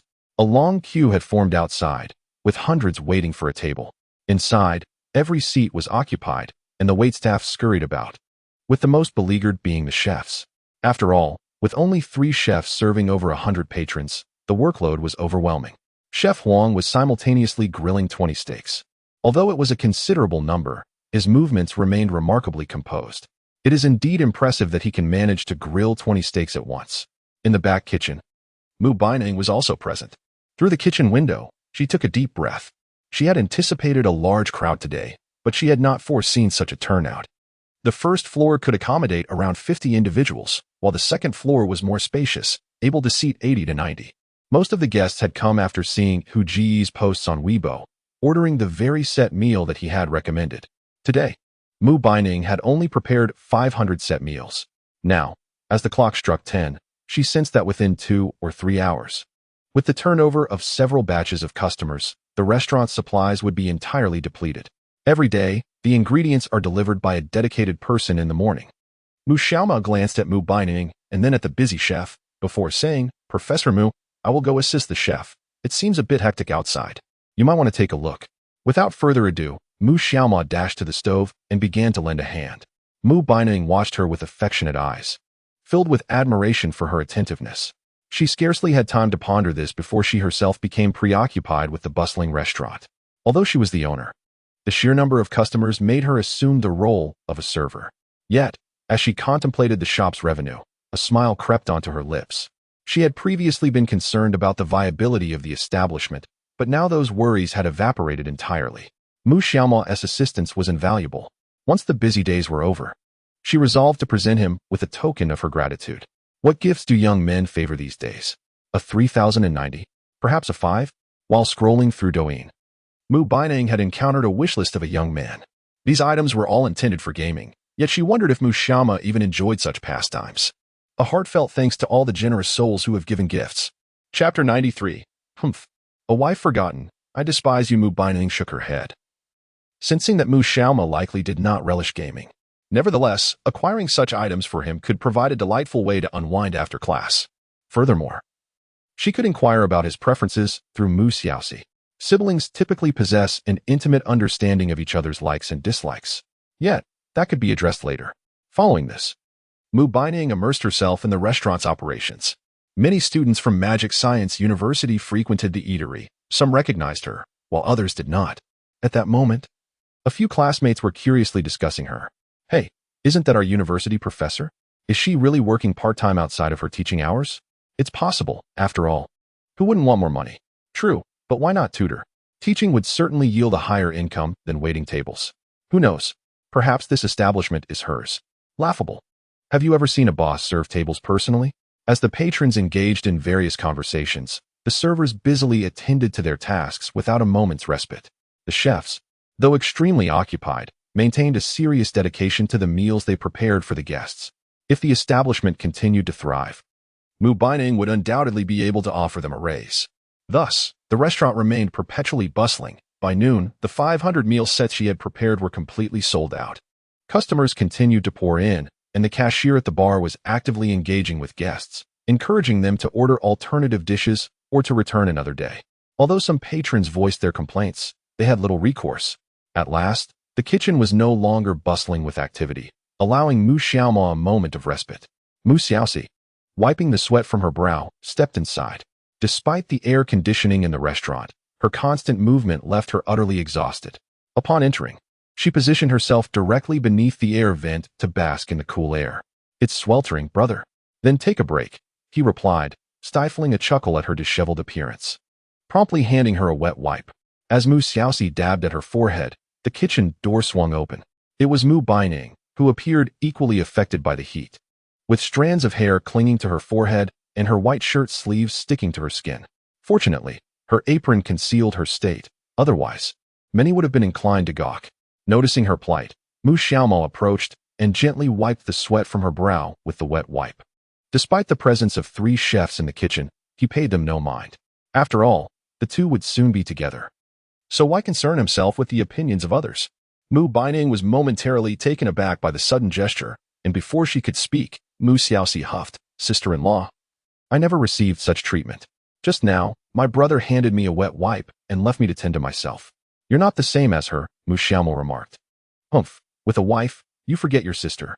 "I look down on you," Mu Xiaoxi retorted, rolling her eyes. At that moment, Mu Baining took the wet wipe from his hand, saying, "I can manage myself. You've worked hard for 2 to 3 hours. You should take a break." Looking through the kitchen window, Mu Xiaomon noticed that no customers were currently in the restaurant. He inquired, "Have the 500 meals sold out for today? It's prime dining time. Why not continue?" Mu Baining shook her head. "The popularity of the shop exceeded my expectations, and the reputation is quite good. We have run out of ingredients, so we shall resume business tomorrow. I realize there are several aspects that require adjustment." "That sounds reasonable," he agreed. At that moment, Mu Baining's gaze turned to Mu Xiaoxi. "Little she, you've worked hard for so long. What would you like to eat for lunch? Tell me, I'll treat you." "Sure." Mu Xiaoxi responded without hesitation, especially towards her future sister-in-law. Her eyes sparkled as she pondered, then declared, "Sister-in-law, I crave seafood, abalone, lobster, and crab. Let us go." "I'll take you." Mu Baining chuckled at her eager expression. Although the prices of abalone, lobster, and crab in the metropolis were not low, the sale of 500 meal sets today meant, after deducting rent and utility costs, a profit exceeding 150,000 yuan. This revenue was beyond Mu Baining's wildest dreams. 15,000 a day translates to 1.5 million in 10 days, 15 million in 100 days, and 150 million in a year. Indeed, Mu Baining's mathematical skills were nurtured by her physical education teacher. Naturally, this remarkable achievement was entirely attributable to Mu Xiaoma. Mu Baining had already made up her mind that once their relationship was confirmed and stable, she would gift the store to Mu Xiaoma, allowing him to take the helm as the owner. She intended for him to manage all the assets of the establishment. This decision was not made on a whim, rather, it was based on her long-standing observation, which had led her to conclude that Mu Xiaoma was a remarkably dependable individual. At this moment, Mu Baining turned her gaze toward him and said, "Xiaoma, you should come along." "All right," he replied. In truth, Mu Xiaoma preferred to venture out with Mu Baining alone. Although having his sister nearby wouldn't significantly impact their intimate world, it still posed a slight disturbance. Nevertheless, he shrugged it off, reasoning that Mu Xiaoxi would return to Kyoto the following day. Their next meeting would likely be during the spring festival. Moreover, his father had been notably absent. It had been over a month since the school year commenced, and they had only exchanged a single phone call. He had not even received his living expenses for October. Thankfully, he had managed to earn a bit of money, or else he would have had to rely on Mu Baining's generosity. After Mu Baining briefed the staff and chefs at the restaurant, she departed with Xiaoxi and Xiaoma. Soon, the trio arrived at the parking lot of a bustling commercial street and boarded Mu Baining's BMW. On this occasion, Mu Baining was at the wheel, while Mu Xiaoxi occupied the front passenger seat, leaving Xiaoma to the back. The journey lasted over half an hour, leading them to the famed Bund in Shanghai. Though the distance was not great, the heavy traffic proved to be a hindrance, as they spent a considerable time searching for a parking spot. Before long, Mu Baining guided Xiaoxi and Xiaoma into an upscale seafood buffet restaurant. where the price alone was a staggering 1,499 yuan per person. Having earned 150,000 yuan in just 2 to 3 hours, Mu Baining felt no qualms about the expense. Once inside, Xiaoxi promptly seized a large lobster along with slices of salmon sashimi. Displaying no reservations whatsoever, Xiaoma and Mu Baining exchanged amused glances, noting how she seemed utterly unaccustomed to such indulgence. However, the allure of the delectable food was undeniable, and the three soon immersed themselves in the feast. After the meal, Mu Baining suddenly suggested, "Xiaoma, Xiaoxi, you both have no plans for the afternoon, right? Let us go shopping. I would like to buy you some clothes." Upon hearing this, Mu Xiaoma flashed a mischievous grin and replied, "Couple outfits? Sounds great.